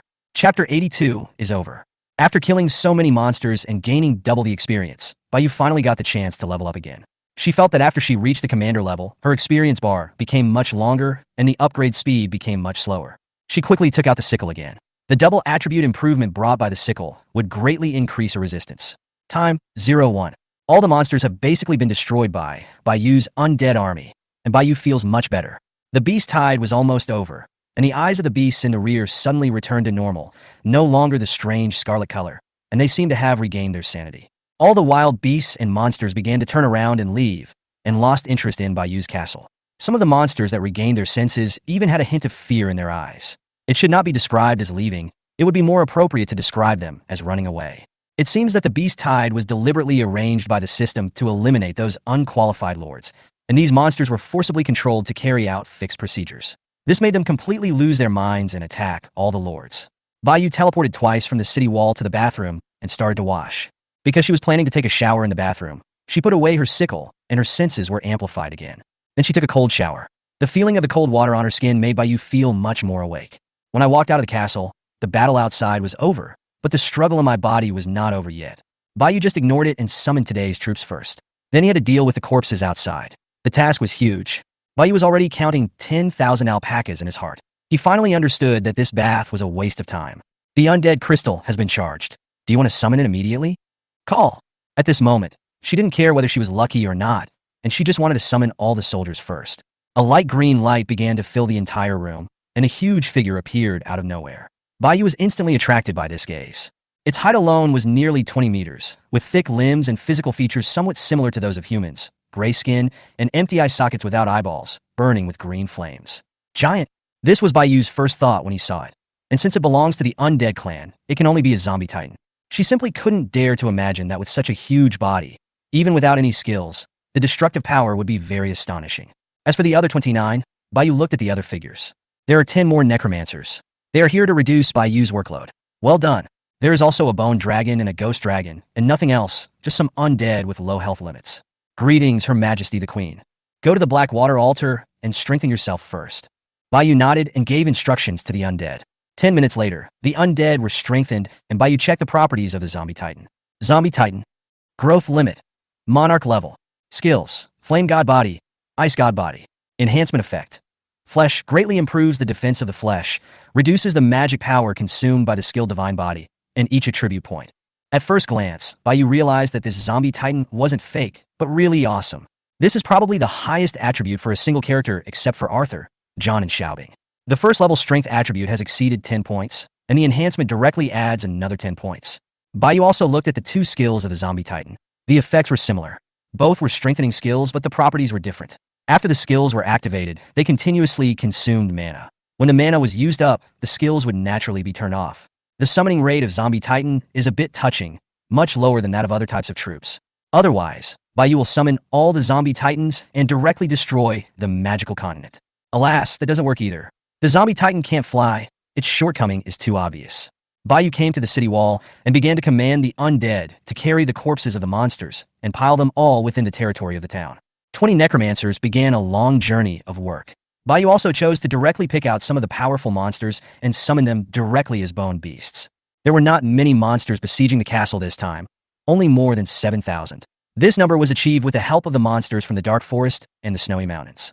Bayou estimated that the beast tide of an average lord would be around 3 to 5,000, depending on the situation. She glanced at the time. It was 1:30. During this time period, most of the lord beast tides were almost over, but no one was talking in the world chat. Perhaps everyone was still immersed in the joy of survival, or perhaps they were all busy cleaning up resources. At this moment, the world chat was strangely quiet. On Sun Xiaoxiao's side, John had also wiped out all the beasts, and all the skeletons gave John experience. The most important thing was that 2 skeleton demons pinned down a commander-level demon and killed it. John also successfully reached the commander level with the help of the beast tide and the double experience at night. At this moment, she was directing the skeletons to carry the corpses, while Sun Xiaoxiao showed a smile of surviving a disaster in the castle. The 2 castles were not far apart, but Sun Xiaoxiao's beast tide was much smaller than Bayu's, with only more than 3,000 monsters. This was probably because she was far away from the snow-capped mountains and her strength was weak. John began to lead the skeletons to transport the corpses of the monsters back to Bayu's castle, not without leaving some for Sun Xiaoxiao. There were more than 3,000 of them, and all the remaining pieces were left to Sun Xiaoxiao. Don't underestimate those remaining pieces, as they amounted to hundreds of them. Standing on the city wall and gazing at the busy undead below, Bayu finally breathed a sigh of relief. Call dash. Bayu's complexion gradually returned to its original fair color. It's finally over. Damn it, it's so torturous. Chapter 83. Submission and Alliance. Bayu had to find out why he had been tortured for so long. Normally, it only lasted 20 minutes each time, but this time it lasted for more than 40 minutes. Unusual, very unusual. Could it be that he was promoted twice in a row? Wow. I guessed it right, I really got promoted 2 levels directly. Although Bayu's current attributes are considered strong among ordinary commanders, they are still not good enough for some abnormal commanders. Probably at an upper middle level. If the attributes are not enough, make up for it with equipment. This wave of beast tide is indeed both an opportunity and a disaster. For some weak lords, it may be a calamity, but for the top lords, it is a great opportunity. After the beast tide, if there was no high-level commander or something, Bayu would no longer be afraid. However, both sides are forbidden areas, and there is no telling how many strong men above the commander level there are. Bayu has to stay calm for now and not be too arrogant. Didn't they say there would be rewards after the beast tide was over? Bayu stood on the city wall. Most of the lord's beast tides should have ended by now. It was already 2 o'clock, which perverted beast tide would last for 2 hours. She clicked on the system's rankings to check, and found that there were only more than 21 hours left on the rankings. Bayu guessed that the rewards might be released after the countdown to the rankings was over. Until I saw that many of the lord names that were originally yellow on the leaderboard had turned gray. There are basically no lords in the 1st echelon, but from the 2nd echelon to the 5th echelon, more and more lords have gray names.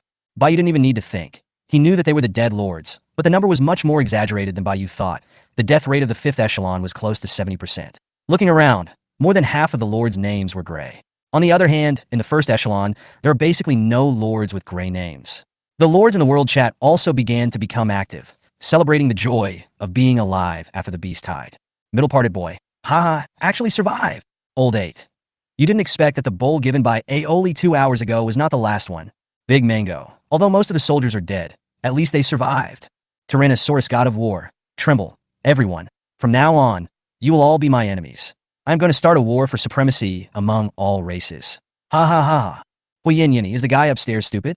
Bayu glanced at the world chat, ignored the lords who were frantically swiping the screen, and prepared to go back to sleep. These corpses outside can be left to the necromancers to be summoned slowly. They don't need to sleep anyway. Naturally, she did not forget to ask the destroyers where they came from. As for the zombies, they couldn't speak, so forget it. According to Bayu's understanding, these destroyers and ghouls all came from the Dark Forest. There were many species in the Dark Forest, including various wild beasts and magical beasts, as well as some advanced intelligent races who were in distress and fled to the Dark Forest for refuge. The depths of the Dark Forest are very mysterious. The destroyers don't know what is there, and they just stay on the periphery. It must be an extremely powerful person, and the danger level is very high, which is why it is called a forbidden area by weak creatures. So far, the destroyers have not encountered any other undead spirits except ghouls, so Bayu's wish to get something for free has failed. From this point of view, it is reasonable for the undead to appear in the Dark Forest. In this way, even if it is discovered by some powerful forces, it will not arouse suspicion. Bayu felt that it was time to explore the cold snow-capped mountains and dark forests. The Air Force was responsible for going to the snow-capped mountains because the terrain of the snow-capped mountains was too rugged and not suitable for the army undead to move. The army undead went to the outskirts of the Dark Forest to deal with some low-level commander-level creatures. Bayu redistributed the work among the undead. The Air Force went to the snow-capped mountains, the army went to the forest, and some were left behind to do hard labor to assist the necromancers in summoning the undead and moving corpses. Of course, the lumberjacks and stonecutters cannot stop working. Bayou needs a lot of resources to upgrade the castle. They have to work hard, adhering to the principle of not wasting. Bayou has ordered the destroyers and ghouls to return to their former nests and start moving. There are at least more than 200 of them, including commanders. It is impossible that they don't have any coins. There must be some assets to show their filial piety, right? At this moment, Bayou just came to the bedroom and took off his pants. Bayou couldn't bear to throw it directly into the closet like this, so she had to wash it first. Coming to the kitchen, Bayou gulped down several mouthfuls of water. Sweating too much makes one thirsty. Bayou, who had just come to the bathroom to wash her clothes, received a prompt from the system. The beast tied on Zhao Lianshua's side has ended. More than 20 dwarves were killed in the battle, and several were seriously injured and are being taken care of by other dwarves. But the dwarves also gained a lot. Several dwarves were promoted, and one broke through to the commander level. If it weren't for this commander-level dwarf who turned the tide, Zhao Lianshue felt that her castle might have been annihilated. Zhao Lianshue felt a little sad because her strength was too weak. Zhao Lianshue felt that this world was too cruel. She wondered why she was so unlucky to travel through time and space to this world and participate in this bullshit battle for supremacy among all races. Zhao Lianshu suddenly thought of her former boss, the bald, wretched, greasy man, and found that he was not so annoying after all. I just don't know if he is dead now. Zhao Lianshu often thought that if she could find a boyfriend who was 185 centimeters tall, handsome, and rich, it would be enough. The two of them could just have a plain love relationship, get married, have children, and live out their lives. Human high-quality male? People all like the type that is ignorant and naive, right? Zhao Lianshu sighed. She had already opened up her mind when she was in junior high school. She was deceived by her first love's sweet words, and she didn't know what she was thinking at the time, so she just agreed. Less than 2 months later, the two broke up. Later on, Zhao Lianshu didn't care anymore. After all, it was an inevitable and normal thing. Now he can be called a high-speed rail driver. Zhao Lianshu was daydreaming and had unknowingly gone off topic. For Zhao Lianshu, she had no ambition to dominate all races, nor did she have the strength. Her own survival was a big problem at the moment. After a few days of contact, Zhao Lianshu found that Bayou was a nice person. Besides, she was a girl and would not be a scumbag who had any thoughts about her body. So Zhao Lianshu made a bold decision. She must surrender to Bayou. Chapter 84. Submission and Alliance, Part 2. Bayou put down her underwear and opened the system panel. The Orphan of Zhao. Boss, I don't want to work hard anymore. Please accept my knee. Crisp yellow burger. Huh. The Orphan of Zhao. My name is the Orphan of Zhao, and I have been an orphan since I was a child. Bayou was confused. What happened? The beast tide is over, and now there is another fool? Orphan of Zhao. My dwarf troops are too weak. I summon 20 a day, and there are only 140 in 7 days. If it weren't for the help of the dwarves who surrendered to me, I'm afraid I would be dead now. After the beast tide, I truly realized the cruelty of the magical continent. I could not survive relying solely on the dwarves. You are the big boss and don't have this worry, but I can't. I am afraid of death.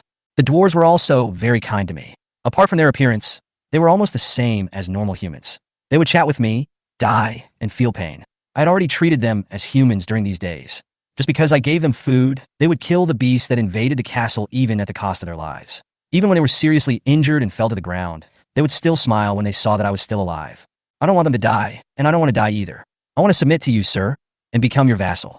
This is the result of my careful consideration. You can consider it. Damn it. Bayou wasn't paying attention, and Zhao Lianshu directly sent a short composition to him. Bayou took a quick look at it. Wait, surrender to me? How could I have done this? It was the first time that Bayou saw someone surrender voluntarily. But it must be said that submission is completely one-sided. If you encounter some bad lords, they will be used and thrown away. If it is useful to me, keep it. If it is useless to me, let it die. After all, life and death all depends on the Lord's thoughts. Who would be willing to put their life in the hands of others? Bayou estimated that Zhao Lianshu might be in despair at this moment. For her, it was because she was afraid of death that she took a gamble and chose to surrender to Bayou. If Bayou was a bad guy, it would just be a different way of dying, and Zhao Lianshu's current situation would not change. But at least it would be more decent than being killed by a monster. If she was lucky, Bayou would be a good guy, and her chances of surviving in the magical continent would be greatly increased. Zhao Lianshu knew that helping someone in need was far more important than adding icing on the cake. Now was the early stages, and her role was very important to Bayou. If she submits to others in the later stages, then her role will be dispensable. Why would the bosses want a useless waste? Xie Huangbao. This is not a joke. Are you sure you have thought it through? Zhao Lianshu's role is still very important to Bayou. Since she chose to surrender on her own initiative, Bayou has no reason to disagree. When Zhao Lianshu saw Bayou's reply, she knew that Bayou would definitely agree, and her brows relaxed a lot. The Orphan of Zhao. Boss, I've thought it through. I'll die if I get stabbed anyway. Only by following you can I survive. Zhao Longbao. Okay. Bai Yu just replied with a single word good, which gave Zhao Lianxue hope. Zhao Lianxue quickly clicked the submit function above her friend. You have joined the alliance and cannot submit to other lords. When Zhao Lianxue saw the news, she was about to dissolve the alliance, but suddenly she thought it would be better to tell Bai Yu in advance. Orphan of Zhao. Boss, we must dissolve the alliance before we can initiate surrender. I will dissolve the alliance first. Zhao Longbao, yes. Bai Yu replied to Zhao Lianxue, and judging from the meaning of her words, it seemed that surrendered lords could not form an alliance. Bai Yu's previous guess that using alliance and submission together to achieve infinite nesting dolls seems to have been overturned. Sure enough, the system would not leave such a big loophole. The surrendered lords have lost their sovereignty and the power to form an alliance with other lords. On the contrary, the lords who participate in the alliance can at least be sure that their teammates are not the territories of other lords. However, there is no upper limit to the number of territories. An alliance of up to 5 lords can have an unlimited number of territories. Your ally, the Orphan of Zhao, has dissolved the alliance with you. Since there is only one lord left in the alliance will automatically dissolve. Nothing was recovered after the alliance was dissolved, and the two did not borrow anything from each other. It was just a normal transaction between lords. Lord Zhao, Orphan, submits to you. Bai Yu clicked to agree, and the two of them began to write their names on it. The contract was successfully generated, and a new lord appeared on Bai Yu's system territory panel. Territorial Lord, Zhao Lianxue. Strength, Ordinary level 8. Territory level, level 9 Initial Castle. Barracks level, level 3 Dwarf Crystal. Special buildings, Furnace, Blacksmith Shop. Army type, Dwarf Craftsman Warrior. Equipment, none. It turns out her name is Zhao Lianxue, and her real surname is Zhao. Bai Yu thought Zhao Lianxue was just joking. The true Orphan of Zhao. Xia Huangbao. Okay, it's getting late, let's take a rest. Zhao Lianxue replied to Bai Yu and found that there was an additional function on her system panel. Zhao Lianxue clicked on it and saw some basic information about Bai Yu. Bai Yu? It's a nice name. Zhao Lianxue had long been curious about Bai Yu's military type and wanted to know what type of military type Bai Yu was that made her so strong. Zhao Lianxue did not seem too surprised at Bai Yu's level 3 strength and the information that it had been upgraded to a town. As for the boss, can you be called the boss if you are not as strong as yourself? Undead. The first thing Zhao Lianxue thought of was a group of stupid skeletons. They moved slowly, couldn't hit people, and would fall apart if hit casually. Can the skeleton be so strong? The uniqueness is that only Bai Yu can summon the undead himself. Wait, the system said undead, not skeletons. Zhao Lianxue suddenly realized that Bai Yu could not summon an entire race. This also explains why Bai Yu is so strong. In fact, Zhao Lianxue's understanding of the undead was still too one-sided. Even if Bai Yu only relied on skeletons and their variants, he could still sit firmly in the first echelon. Bai Yu sent a message to Zhao Lianxue and ignored it. She quickly washed her underwear, went to the bedroom, and threw the clothes into an empty closet. This is specially used to deal with dirty clothes. It has its own drying and cleaning function. After cleaning, the clothes are indistinguishable from new ones. It is really a lazy person's magic tool. Bai Yu took off all her clothes and prepared to go to bed. Alas, there was nothing she could do as sleeping naked had become a habit. That's all for today's nightlife.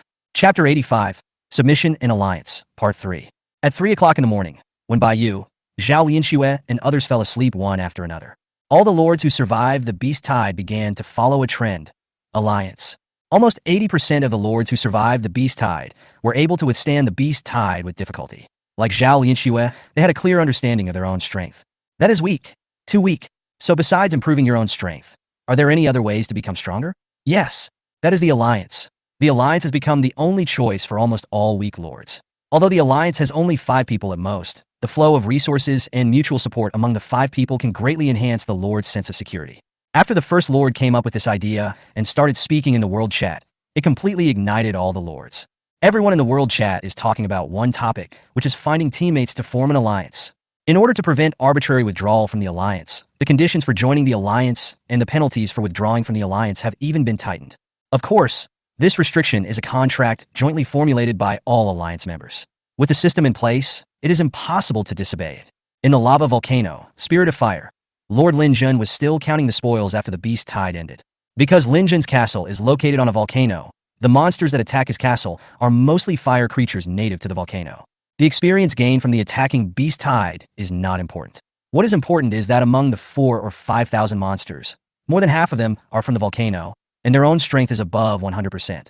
According to the above probability of Warcraft randomly dropping spirit cores, more than 2,000 Warcraft corpses can drop at least about 1,000 spirit cores. 1,000 spirit cores allow Lin Jun to summon 1,000 flame spirits, whose strength has increased many times more than before. Even Lin Jun, who had always had a blank expression on his face, showed a rare smile. Because Lin Jun's army only has one kind of creature, the flame spirit. So after Lin Jun upgraded the barracks several times, he not only increased the number of flame spirits summoned every day, but also increased the basic level. Lin Jun placed all the spirit cores into a magma pool in his castle. This special building has a similar function to Baiju's Blackwater altar.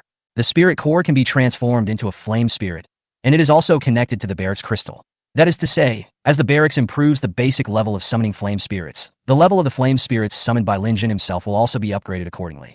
In this way, Lin Jun's strength will indeed usher in a huge improvement. As for the biggest threat on the volcano, the lava dragon, it suddenly woke up from its slumber a few days ago for some unknown reason, roared and flew away from the volcano. It has not returned yet. As Lin Jun looked at the continuously emerging flame spirits, his self-confidence soared. Just when Lin Jun was about to go to bed, a message suddenly popped up on the system. Lin Jun clicked it with some confusion, and it turned out to be a friend request. Ice Lord. Lin Jun didn't understand why this person added him as a friend. In the following days, Lin Jun rarely visited the exchange, so his popularity became lower and lower. It was long past the time when he would have thousands of people add him as a friend just by posting a message in the World Channel. Lin Jun agreed with his friend, thinking that this person might want to talk to him about something or something else. Spirit of Fire, what's up? Ice Lord, hello sir. Are you interested in forming an alliance?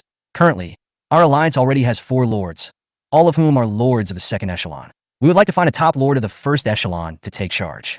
Are you interested? There were 1,000 people in the first echelon, and Lin Jun didn't believe that they chose to find him. Spirit of Fire, why are you looking for me? When the Ice Lord saw Lin Jun's curiosity, he seemed to see a glimmer of hope and decided to reveal some more details. Ice Lord, boss, let me tell you the truth. From all the lords in the first echelon, your troops are the only ones that look most like elemental creatures. Spirit of Fire, just because of the name? Ice Lord, to be honest, I and my 3 current allies are all elemental creatures. Lin Jun was completely interested when he saw this, and he found it incredible how these 4 lords who summoned elemental creatures could gather together. The Ice Lord and his companions were also confident that they had the strength to be in the first tier, but unfortunately, there were only 1,000 places on the list. They thought that they were just unlucky and were squeezed into the second tier. Even if not, they are still considered the top combat force among the second echelon. Ice Lord, boss, I believe you should have a preliminary assessment of our strength and will not hold us back. If you come, you can take the position of leader. The Ice Lord was very sincere, and he was also confident that Lin Jun's troops were elemental creatures. If divided according to the strength of the troops that summon elemental creatures, they are at least in the second echelon, or even the first echelon. The second echelon has 10,000 people, and Lord Hanbing has seen them all and talked to several suspicious lords. If there is no one who meets the requirements, then they can only be in the first echelon, and the only one in the first echelon who meets the name requirements is Lin Jun. Lin Jun thought about it, and realized that what the Ice Lord said was right. Indeed, if they were all elemental creatures, they would not hold him back, but would be of great help to him. The functions of the alliance are definitely not limited to what is shown now, so there is only one result: their current castle level is too low, and the corresponding functions have not been unlocked. Spirit of Fire, I agree. The alliance is indeed of great help to the current situation. Ice Lord, congratulations in advance on joining us. Afterwards, the Ice Lord pulled Lin Jun into the alliance, and the words Alliance Chat appeared at the top of Lin Jun's World Chat channel. Ice Lord, all members, the boss is here. Everyone should introduce each other to him and get familiar with everyone's arms. What surprised Lin Jun was that, except for the Ice Lord, the other 3 did not sleep. Lord of the Earth. Hello, sir. My army is an earth monster. My castle is located in the territory of a human empire in the barren plains of Marshall State. Vine Fairy. My dear, my army type is a tree spirit. My castle is in a forest in Podale State. Woohoo! I'm so envious that we are all in the same state. Rage of the Wind. My army is a wind demon, and my castle is in Wolf Valley in Marshall State. Ice Lord. I summon the Snow Girl, who should be the only highly intelligent creature among you. My castle is in the snowy mountains of Marshall State.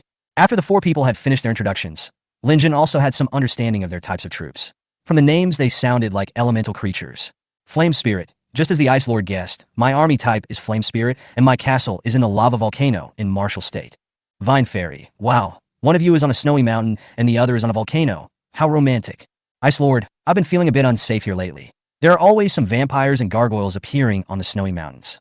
They fight whenever they see me. If it weren't for my Snow Girl who won't die and can hide, I would have been killed by them countless times. Spirit of Fire. Why are there vampires and gargoyles on the snowy mountain? These are the troops of the 2 lords. What are their strengths? Ice Lord. Whether it's a vampire or a gargoyle, their strength is about the same as mine. Chapter 86, Comprehensive Strength Improvement. The next morning, Baiyu, who had an ugly sleeping posture, woke up hugging the quilt. Although the protective shield disappeared, the hidden chandeliers still existed. And with the protection of the undead army, Bayu was not too worried, such as being so scared that he couldn't sleep or something. It could also be the soothing effect of the bedroom. As the saying goes, the most dangerous place is the safest place. Both the cold, snowy mountains and the dark forest are very dangerous, which just makes Bayu, who is between the two, safe. What do you call this? This is called darkness under the lamp. The big boss doesn't care about what's outside his territory. As for little Karami, whether he can defeat Bayu's undead army is another matter. Bayu can finally wear a skirt again today. She has been choosing carefully for a long time. Let's start her exquisite day by getting dressed. I have to go out and count the supplies later. I looked down at my clothes and saw that I could hardly see my feet. Bayu used a dark magic to teleport to the city wall. This teleportation was really useful. It would be even better if he could fly and teleport at the same time. She also collected the stones and wood in the castle, 3 wood and 2 stones. During the day, Bayu could see the entire battlefield under the city wall more intuitively. John had returned with the skeleton army, and the bodies were piled up on the other side. The ground was littered with the remains of various wild beasts. The corpses had been piled together by the undead, but the broken limbs and the internal organs that had been ripped open were still left on the battlefield. The ground was covered with patches of red and some green, which should be the blood of these monsters. However, these scenes were much milder than those of other lords. After all, among Bayu's undead army, only skeletons, zombies, and gargoyles can directly tear and chop the enemy into pieces. Ghosts, ghost dragons, and death knights mostly kill enemies through curses and soul attacks, and their dead bodies are intact, so it is not that bloody. Even a slightly worse bone dragon would burn the monster to death, turning it into a pool of black barbecue. After a night of continuous summoning by the necromancers, they had summoned 3,000 corpses of monsters of various levels. These corpses piled under the city wall were really an eyesore, so Bayu chose to decompose them directly and obtained 1,200 magic crystals, 5 food, 1 elite food, and 500 spirit cores. Looking at these dropped resources, Bayu started cursing. Wow, wow, wow, wow, wow. Because the beast tide came at 12 o'clock midnight, but there was no double drop. It seems that the novice protection period has passed. After 7 days, the nights have begun to return to normal, and killing all wild monsters no longer provides double drops. That's not right. Bayu clearly remembered that when he killed the ice bear last night, he got double the experience. Bayu opened the system panel, and sure enough, there was an announcement. Congratulations to the Lord for successfully surviving the beast tide and officially starting the journey of hegemony among all races. From the 8th day onwards, the double drops of night monsters will be changed to the original normal drops, but the double attribute bonus and double experience drops of night will still be retained, only effective for monsters below the king level. What a bummer. Bayu thought he would get rich straight away. With so many magical beasts, there would be so many magic crystals and spirit cores. As a result, he was cut in half, but fortunately, the double experience was still there. As for anything below the king level, Bayu couldn't get in touch with it, so he didn't care. Bayu thought about it carefully and realized that, yes, the surviving lords might not kill all the monsters in the beast tide, but at least they managed to hold on until the end of the beast tide. Every lord has some magic crystals and spirit cores in his hands at this time, and their value will depreciate severely. When the beast tide is over, the strength of all lords will experience a rapid development. There are still 7,000 corpses left. The necromancers can almost complete the summoning within today and overnight, which is quite fast. Hey, John actually got promoted to the commander level. Awesome. Skeleton King, John. Active skills, Skeleton Fall, Soul Drain. Passive skills, Enlightenment, King's Glory. King's Glory. The attributes of the skeletons fighting with the Skeleton King increase, and their reorganization speed increases. Although the introduction is simple, it is a powerful auxiliary enhancement skill. The upper limit of the skeletons is only the commander level, and it is very powerful to be able to increase 5 attributes comprehensively. And as long as John is around, this skill is always enabled. It feels like John is becoming more and more like a general. Bayu looked at the other undead again. Most of the skeletons that could be upgraded had upgraded their levels, and the bone dragons had also reached their levels. Most of the remaining undead could not be upgraded. She had no choice. The skeleton soldiers, who were thought to be the weakest, had become the strongest force of Bayu's undead army since John was summoned. The zombie titan was also upgraded overnight. As long as you kill a high-level monster and get double experience, your level will increase rapidly. It rises quickly in the early stage, but will become slower and slower in the later stage. There will be no second beast tide. Bayu saw a ghost flying back and heading towards the castle. It flew back from the snowy mountains. It was obvious that the ghost was delivering a message. Bayu used magic to return to the castle again, took 2 steps, and came in front of the ghost. Your Majesty, the gargoyles have found the castle of the vampires. Chapter 87 Frost Cave. Of course, Yi Liang's vampires couldn't find Bayu's castle. After all, the hidden chandelier was not just for decoration. Without the strength of a king, one couldn't see through the hidden effect.